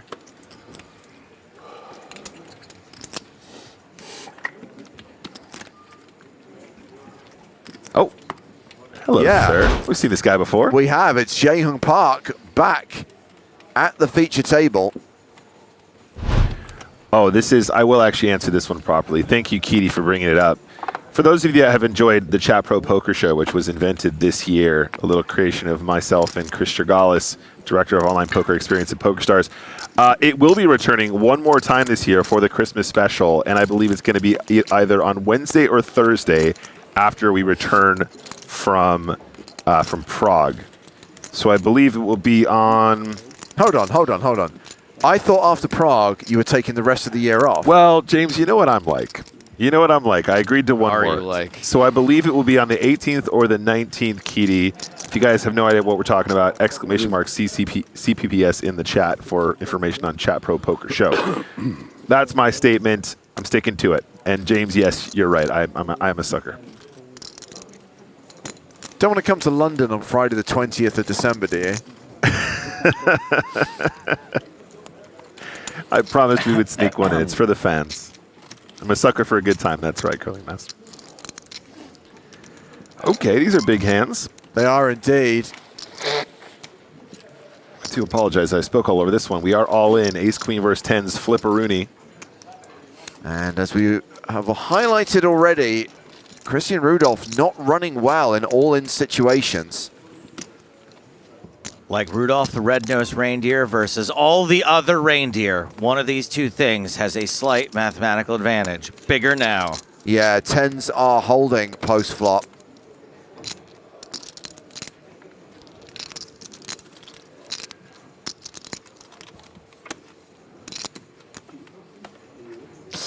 Ooh, it's close. So close. Amsterdam can still spike an ace or a queen on the river to survive.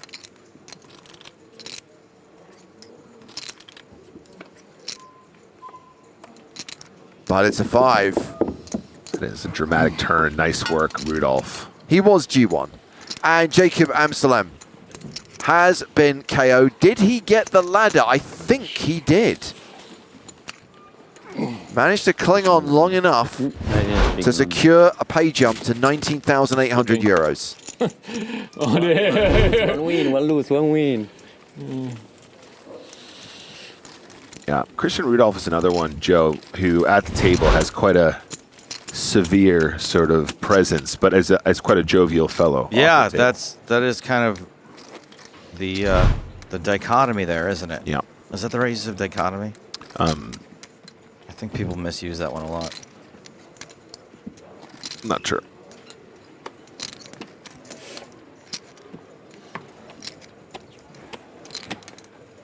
So cards are in the air. Jae-Young Park did join us, but is not at the chair. Where's he gone? I don't know. Let him do what he wants. Yeah. I mean, he's got 1.5 million chips. He's like, whatever. I'm like, yeah, whatever. He is second in chips at the table because Umberto Ruggieri is the current table chip leader with 1.6 million. There is a decent chance that Ruggieri is tournament chip leader right now. 24.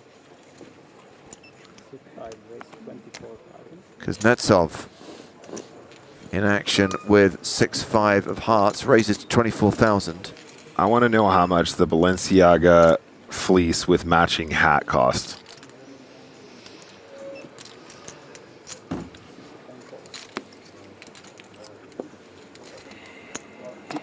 I would say a substantial percentage of a buy-in. Oh, I hate when I have to use Google. Just kidding, James. So, second pair top kicker for Marques. Kuznetsov has paired his 5.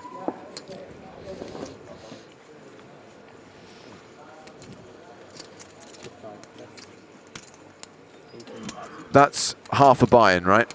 So that is the one, isn't it? That looks like it. That looks like it. I saw the number there. That's half an EPT buy-in.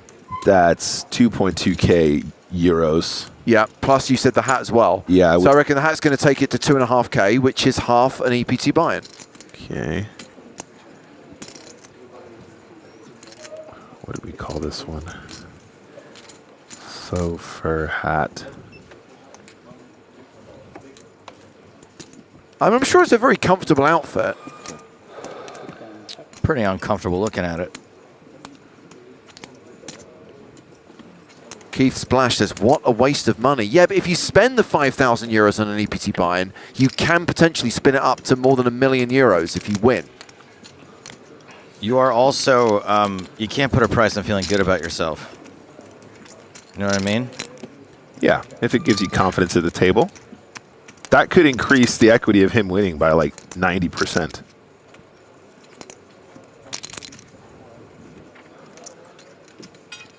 Exactly, Ninja Aubergine. Think of all the outfits you could buy for $1 million.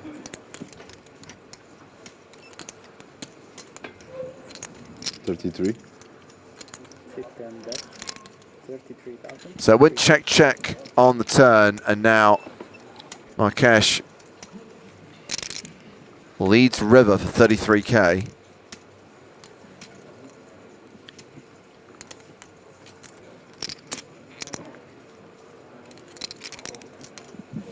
Kuznetsov with just a pair of 5s.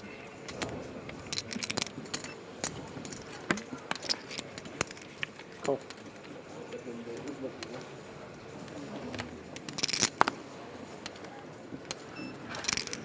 Yep. It's just how it is. Makes the hero call. Pays off the value bet from Marques, who's still playing around 1.2 million, around 100 big blinds at the current level. Are you a superstitious fella, Nick? Not really. There's a couple things that I think have sort of, as I get older, I've become a bit more of a thing I do often. Do you have any concerns or worries about tomorrow being Friday the 13th? Not at all. Oh my goodness, I didn't realize that. I didn't realize either, but that doesn't bother me in the slightest. There was one thing I started doing on stream where I was saying, guys, it's not the randomizer. You got to time when your calls when you're calling off your stack. So I started to do it where I would throw the little Santa Claus at people, the throwable, and then as soon as the presents landed, I would know that was my time to call. It started as a joke, and now I do it like obsessively every time to the point where people think I'm slow rolling them. Whoops. Yeah, which is fine because I thought it was my trademark because it's like old Saint Nick coming to town. Anyway, I don't know. At some point, people started to comment that it was getting a bit old, and I'm like, I can't stop doing it. No. If you got like a bit, if you got a shtick, it becomes old, but then it quickly becomes great again. People get tired of it, but then they go, oh no, now it's a classic, and now you have to do it. There's probably 18 people in chat like, oh really? I thought he was just trolling me every time. But my regulars on Twitch know. What's your name on Stars? Nicholas Walsh. Oh, how'd you come up with that? Yeah, exactly. My mama. No, it was Lost Gambit many years ago, and then I had the right to change it because I became Team Pro. So I got one of the rare moments. What was it before? Sorry. Lost Gambit, and it was a picture of Gambit, like the character with the cards. I'm done about to make a name for myself up in here. That guy. I've only ever seen that scene from that movie as well. I haven't watched the movie yet. Oh, I'm about to make a name for him. Another comment here from YouTube. People that say any tournament buy-in is a waste, just upset that they can't afford DJ Funny Bone.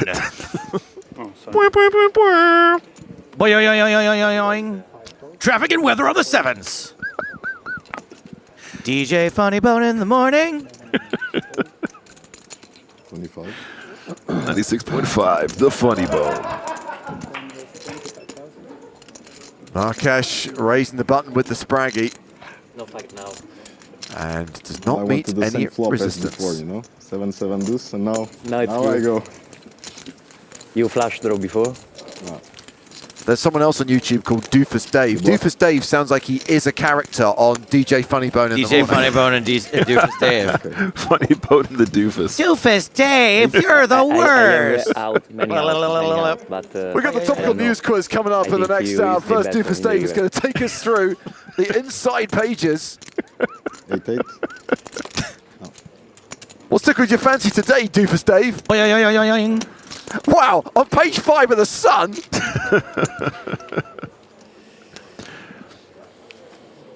Deuce. Maybe you fold pocket, but call is. Thanks, Doofus Dave. Now this is Boyzone. The Doofmeister.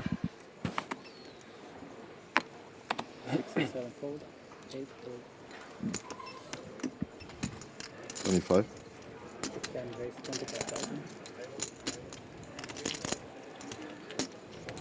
Doofus Dave's not happy.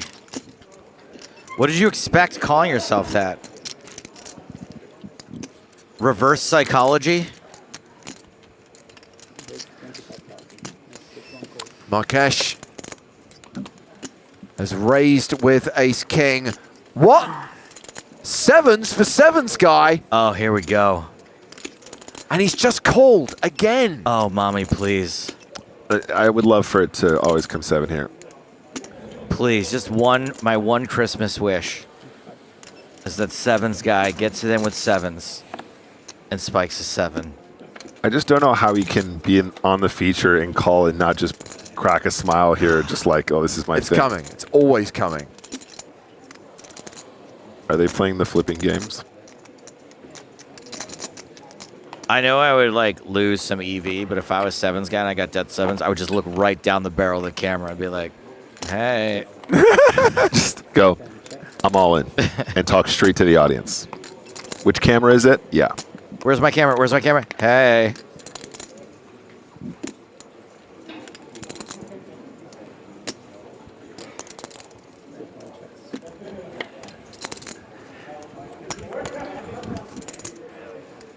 It's still coming. It's gonna make the 7 all the more sweet. Yeah, it's not. Anybody can flop a set. You got to flop a set when they got trips, top trips.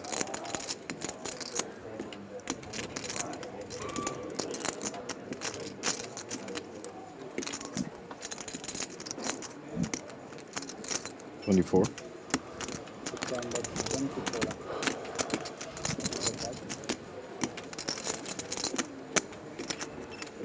He knows the meme. He can't fold here. Please, just my one Christmas wish.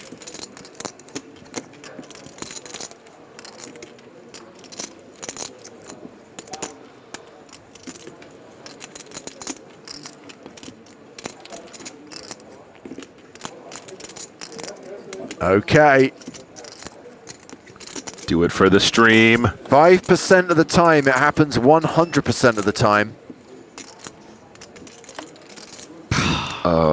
It's the 7 of pick. Can we get a redo, please? We'll cut it out. We'll pretend that never happened, and we'll just pretend that the 7 came on the river. Jack is the 7 of face cards, though.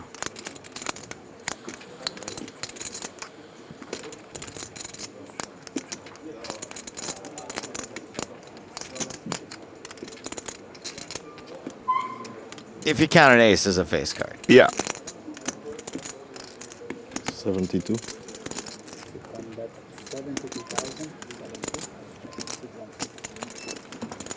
Christian Rudolph folds river. Pedro Marques now playing around 1.3 million. Nearly 110 big blinds. Yeah, James, I was about to say, so many big stacks at this table. Yeah, well, average stack is 825k, and the shortest stack at our feature table is 529k, which equates to around 45 big blinds. This is insanity. This must be a particularly stacked table, though. I can't imagine that this is sustainable. We've got 3 stacks over 100 big blinds. And that just goes to show you there was an exchange there, and Rudolph's still sitting, 92 bigs, 1.1 million. Yeah, I would say that this is probably an anomaly. That being said, it is deep right now. If the average stack is 825k, at the 612 blind level, that is deeper than where we normally are at this stage. Right. Structure's just too good. Well, what it might mean is that things slow down for a while now, that maybe we only see like 2 or 3 more eliminations before the end of the day. It's these lily white luxury levels. That's right. Where's Sam when you need him? Speaking of which, when are we getting Sam Grafton in the booth? Sam will be dropping by tomorrow. Nice. That is always a pleasure and a joy.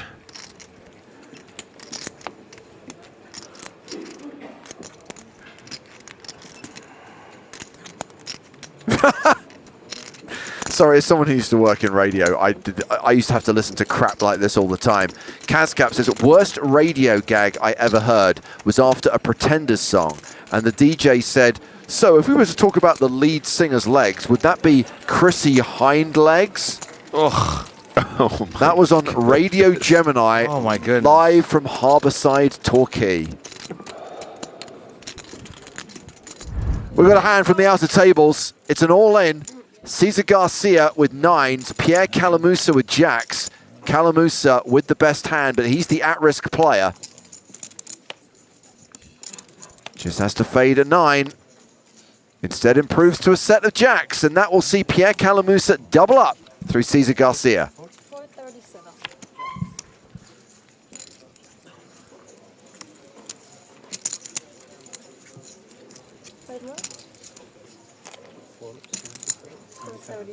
And that's not a small double up either.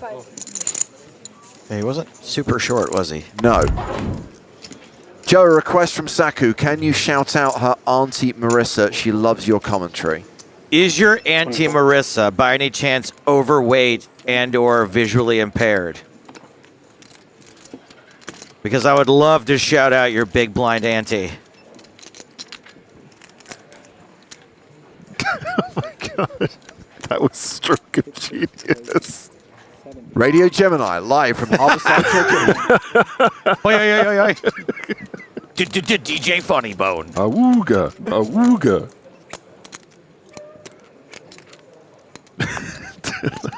Put that in the Doofus Dave playlist. Wow, unbelievable.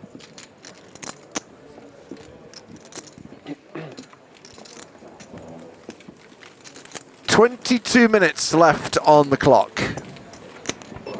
Tom, can we get a clip of that? That was a lifetime highlight reel moment. Thank you. I was actually just writing a note to myself to go back and get that. So if someone else can do it. That was sincerely one of the best setups I've ever seen in my life. And I was listening to it.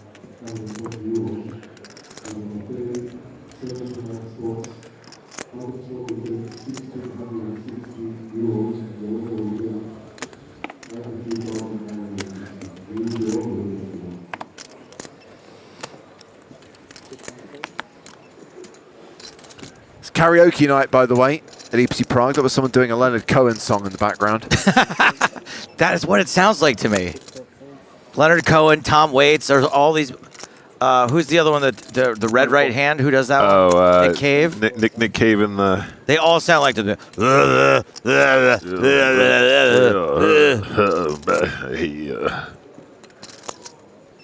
So Kuznetsov is open with 9-8 suited. Park's got the Grafton, 10-9 suited.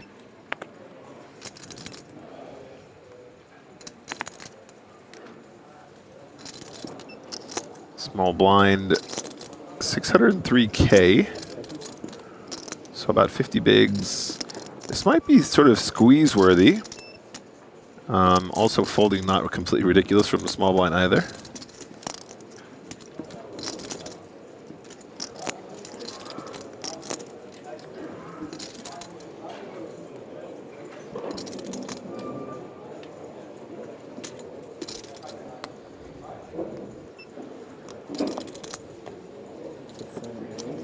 All right, action stations. I think it's going to work against the 9 high. But 9-10 suited in position. Don't be redonkulous. Come on, you can't fold the Grafton. Oh, Park didn't get the memo about the Grafton.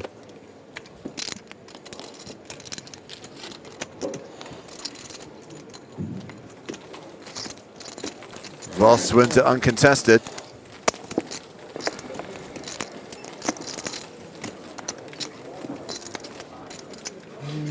We got another one from DJ Funnybone here. Here's a good dad joke I wrote myself. I tried to tell a Swiss story, but it was full of holes. Not gonna lie, feeling pretty neutral about it. I'm not. DJ Funnybone and Doofus Dave. Honk, honk, honk, honk, honk. Awooga.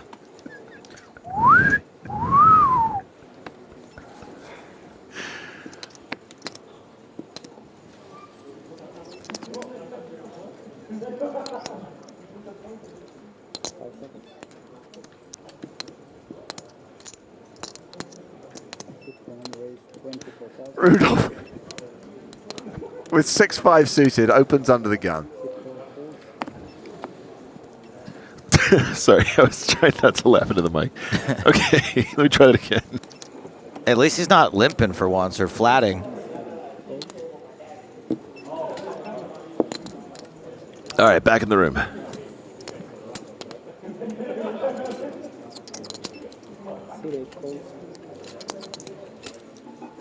Saku says, no, she's just a widow with dementia. Can she still get a shout out? Yes, absolutely. Hello, Auntie Marissa. I hope you're enjoying the stream.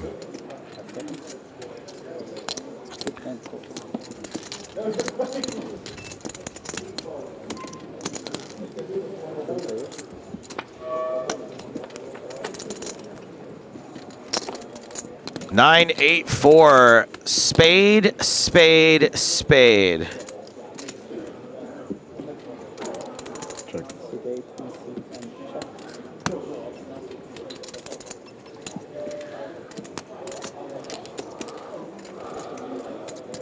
Does Rudolph get away with just a small bet on the monotone texture?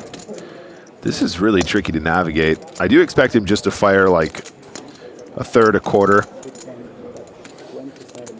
27K sounds just about right. I do feel like in these situations, these small bets are just so hyper effective. You kind of know what you're going to do if it runs out a certain way. I would argue as well that Rudolph would have more ace of spades than his opponents here, being the under the gun aggressor. Swari raising.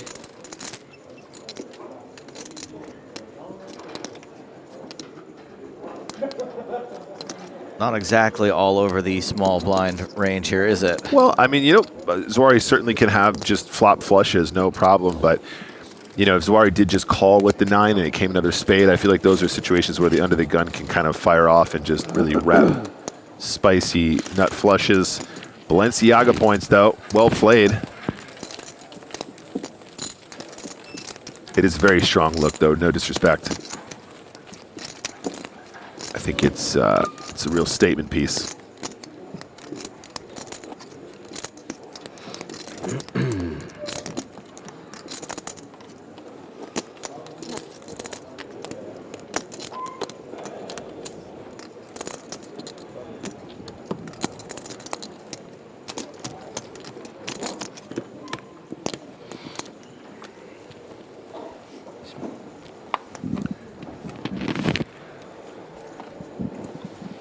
So Umberto Ruggieri playing 1.6 million right now. Definitely a top 5 stack, as is Jaehung Park. But out in the field, Anton Bergstrom currently has 1.8 million. So looks like Bergstrom is the current tourney boss. Why do I know that name, Anton Bergstrom? He goes back to, like, I want to say EPT Season 2. A while, right? Yeah, I want to say he made the final table of the event that Jan Boobly won. So that would have been, what, Barcelona 2005? Boobly.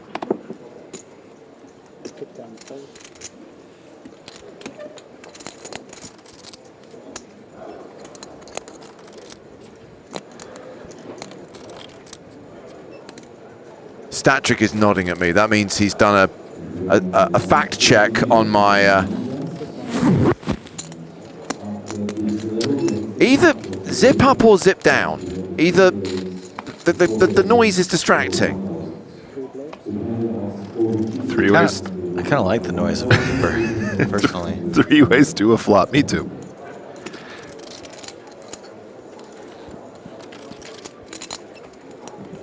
Anton Bergstrom is known for Borg versus McEnroe, the Sandham Murders, and Kiss Me. I don't think it's that Anton Bergstrom. Oh.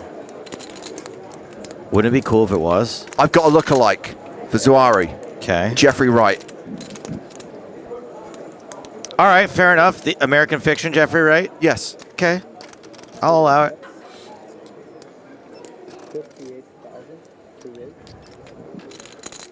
I would take that if I was him. I like that guy. Good looking dude.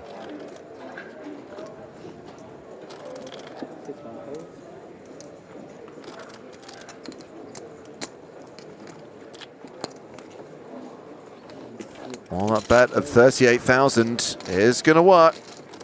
Oh, no, Park's cold. With the straight draw. So Anton Bergstrom finished 6th. Is the straight. At EPT Barcelona in 2005. Yes, that was the one that Boobly won, right? Then finished 11th at the Caribbean Poker Classic in St. Kitts in November 2005. Okay. Then does not have another result on Hendon Mob until December 2017. Wow. Have you guys ever been to St. Kitts? Were you at that St. Kitts event? I never did St. Kitts. Have you ever just been there, James? Have you ever just visited St. Kitts? No. It sounds like a cool place. I think I'd like. Oh, to you haven't visit. done it either. Okay. No. Oh, we're all in. Yeah, well, Zuari fired again, 79,000, and Park raises enough to put him all in. And an easy fold with 3s. Park made a straight on the turn. Job's a good one. Yeah, nice pot there. Park is just Omega rich now, 1.75 million. I'm glad that Monavon heard it as well. The timing was quite amusing. The fact that you said good-looking dude, and it was immediately followed by a zip-down sound. Prove it.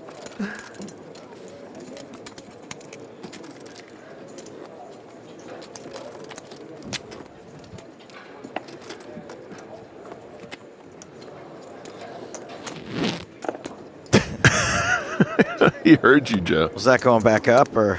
That was coming down.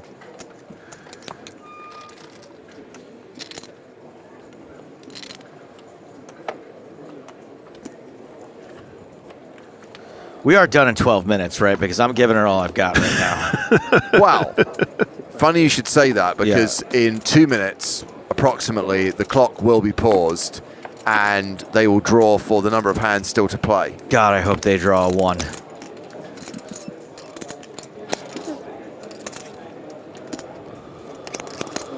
Raise. 25,000. 25.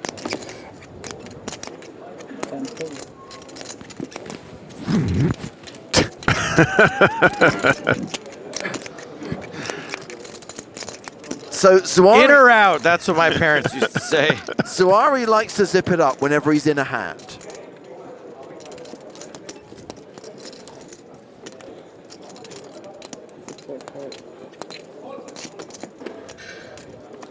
He's raised from the cutoff with ace deuce. Ruggieri has defended his big blind. He has a deuce as well.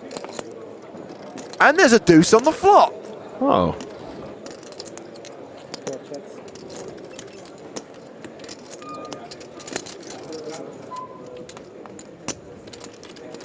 About 35 big blinds effective on the flop. I think you can do a bit of both, but when you've got a good kicker with your bottom pair, it seems like you want to bet a little bit more often on average.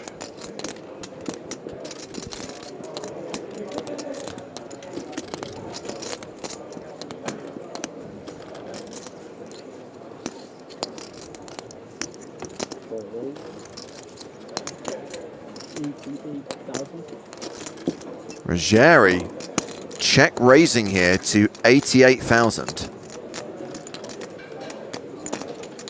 He doesn't have deuces here, right?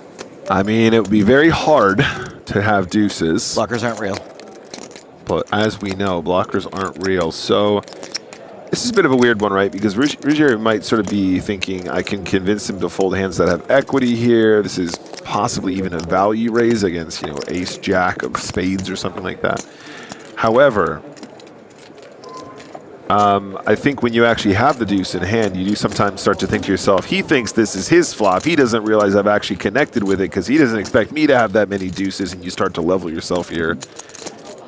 When the king falls, it's going to be really interesting to see what Ruggieri does, because if he has as strong as a set of deuces, or maybe a 9-deuce suited or a 6-deuce suited or something like that, probably continues. Well, he checks the turn. And now it's tricky, James, because are we checking because he had a bluff there?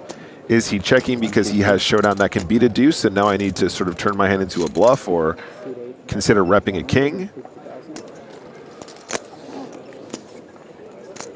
Whoa, 150K. Sizable.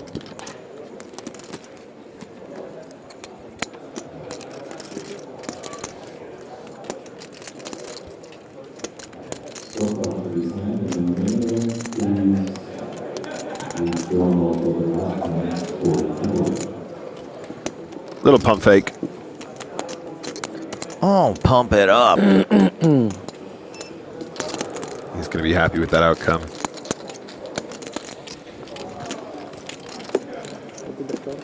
Suari playing 582K, just shy of 50 big blinds. I realize he kind of looks like a designer wizard. Be drawing? He'd probably take that if you told him to. Yeah. Yeah, I think being a designer wizard is pretty cool. Between 3 and 5, I think. He's like the wizard that wants everyone to know that he's doing better than the other wizards. So clock has been paused, and we're just waiting for play to finish at every table before they draw for the last number of hands to play for the evening. It's like Gandalf the Grey. The last two would be nice. Gandalf the White. If he was a show-off. He's the only one. He's like Zoari Balenciagi. Gandalf the performative dresser. No. Curling Masters, Gandalf the sleigh. Perfect. I have deuce. There's the announcement. I have King is good for and I have me. deuce. Stop talking. I do. 3 hands. 3 hands. I can just about handle 3.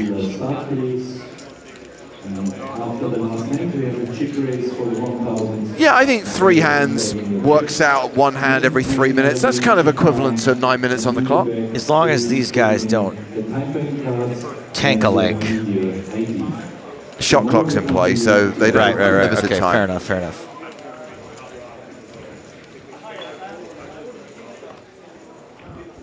So 3 more hands at each table, and then we bag and tag and return for day 4. Remember we were talking earlier on about how deep it is right now, and I said I think the number of eliminations will slow. Maybe we'll see one. We've not seen a bust out since that conversation. We've been at 53 players for more than 30 minutes. The old day 3, end of day 3 bottleneck. Should we check in with the widget? Yeah, I'd love to see what the widget has to say. So we're coming to the end of level. God, he loves that widget. 20, right? It's so ridiculous. Oh yeah, I mean, we are way, way, way ahead of where we should be. We should have ended today with 58 players, and we're already at 53. Great, let's just be done. That's not how it works, Joe. Pair of 7s versus a pair of 5s. No, versus a pair of 10s on this flop.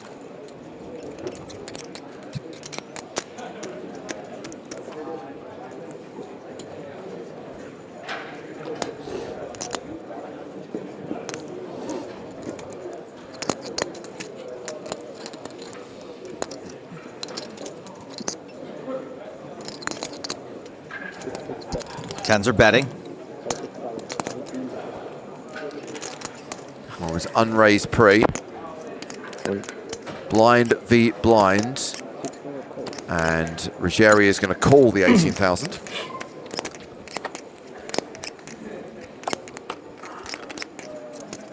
Queen of diamonds on the turn. Ruggieri does have the 7 of diamonds, so has the flush draw to go with his pair.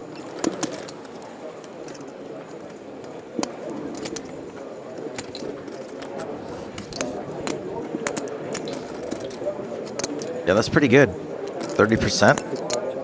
Third pair.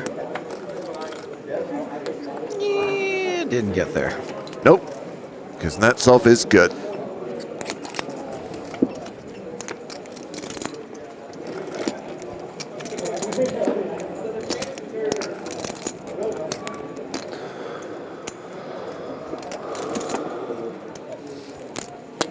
Ruggieri betting the river after it went check, check on the flop. Yeah. This is block sizing. Oh, and he didn't bet enough. Huh.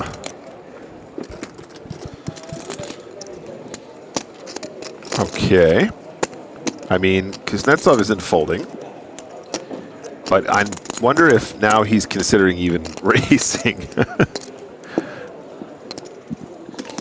It would be thin, but yeah. Okay. Thin to win, baby. There it is. It's, you know, when we have hands like this, it's a very rare occurrence when we actually feel as though we are justified in raising. You know, a lot of times when we don't have when your opponent tries to bet less than the minimum. Well, I was going to say, raise. it feels like perhaps in these moments there might actually be real justification. We can get called by worse tens. Obviously 7x, 3x, maybe some pocket pairs that are in there pre-flop. And is going to get paid. I wonder if that misclick might have created the level, you know what I'm saying? Yeah, an extra wrinkle. Yeah. Weird. Very weird hand, and actually Kuznetsov just having the presence of mind to pounce on that. Yeah. Very cool. extremely cool. Do love the fact you start to see some really random things happen when you get to the last few hands of the evening. And we have reached the penultimate hand of the day. So tomorrow, being day 4, is the day we aim to get down to the final 2 tables. It could take us 6 levels tomorrow. We wouldn't play more than 6 levels, but hopefully within that time frame we can get to 16 players. We'll be live at 12:30 tomorrow on the PokerStars Twitch and YouTube channels. I'll think about it. All right, I'll do it. Is this the last one? Penultimate. What the hell? There's been like 9 hands already. Strag's favorite hand, favorite word, by the way, penultimate. Penultimate? Yeah.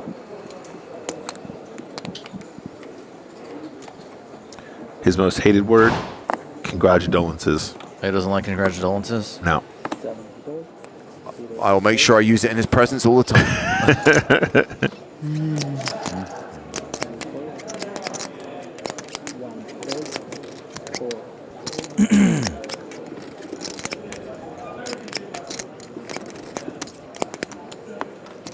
It's another blind v blind situation. Kuznetsov in the small, Park in the big.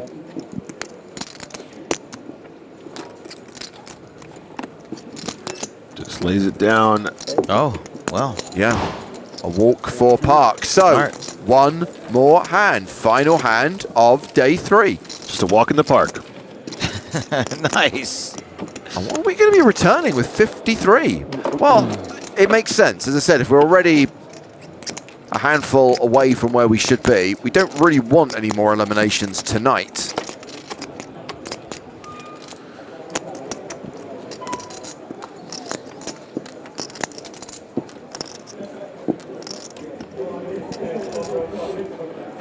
All right, last hand, gang.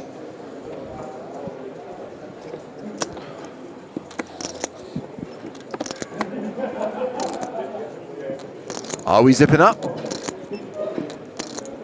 Ace-9 suited. 25. There we go.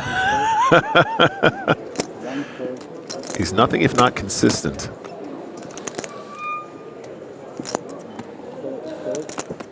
Gary is done here. Kuznetsov is done here. Park is out of the park. Everyone's done. And we can unzip. And that will bring day 3 of the biggest ever EPT Prague main event to a close. The biggest ever for now. 1,458 entries. We came back today with 191. We have played down to 53. Tomorrow we will try to get down to 16. For bet. That's good. Just one level. Done. That was not my. Too much flipping. The games with the flipping? Too much flipping. Too much flipping games. No. Hegla. Bring out the environmentally friendly bags for them to put their chips in. That's just BS though, right? They just print that on the side. Assume they wouldn't say it unless they meant it. So yes, Hilton Park and Umberto Ruggieri end the day among the chip leaders, but it is Anton Bergstrom who'll be bringing the biggest stack into day 4. He'll have 1.8 million. Nobody at this table short. And remember, this column showing the big blinds, that'll be at tomorrow's blind level. Yeah. First level of day 4, when we'll be playing 10,000, 15,000 with a 15K big blind ante. Of course, in 48 hours time, we're going to get to these payouts, the top payouts. Right now, everyone's locked up nearly 20 grand. But on the last 2 days, we're going to be paying out more than 100K to every single player at the final table, with more than 1.1 million going to the winner of this year's EPT Prague main event. 3 more days of live coverage, Friday, Saturday and Sunday. And a reminder, we start tomorrow at 12:30 Central European time. There is a full summary of what happened today in the main event and other bits and bobs going on at EPT Prague on the PokerStars blog. Check out what Howard and Jack have written for you. And join us next time, because we will be streaming on Twitch and YouTube from 12:30 with day 4 of the Prague Main Event here on the PokerStars European Poker Tour. We'll see you then. Thank you for watching today. From Joe Stapleton, Nick Walsh, Griffin Benger, and me, James Hartigan, it is good night from Prague.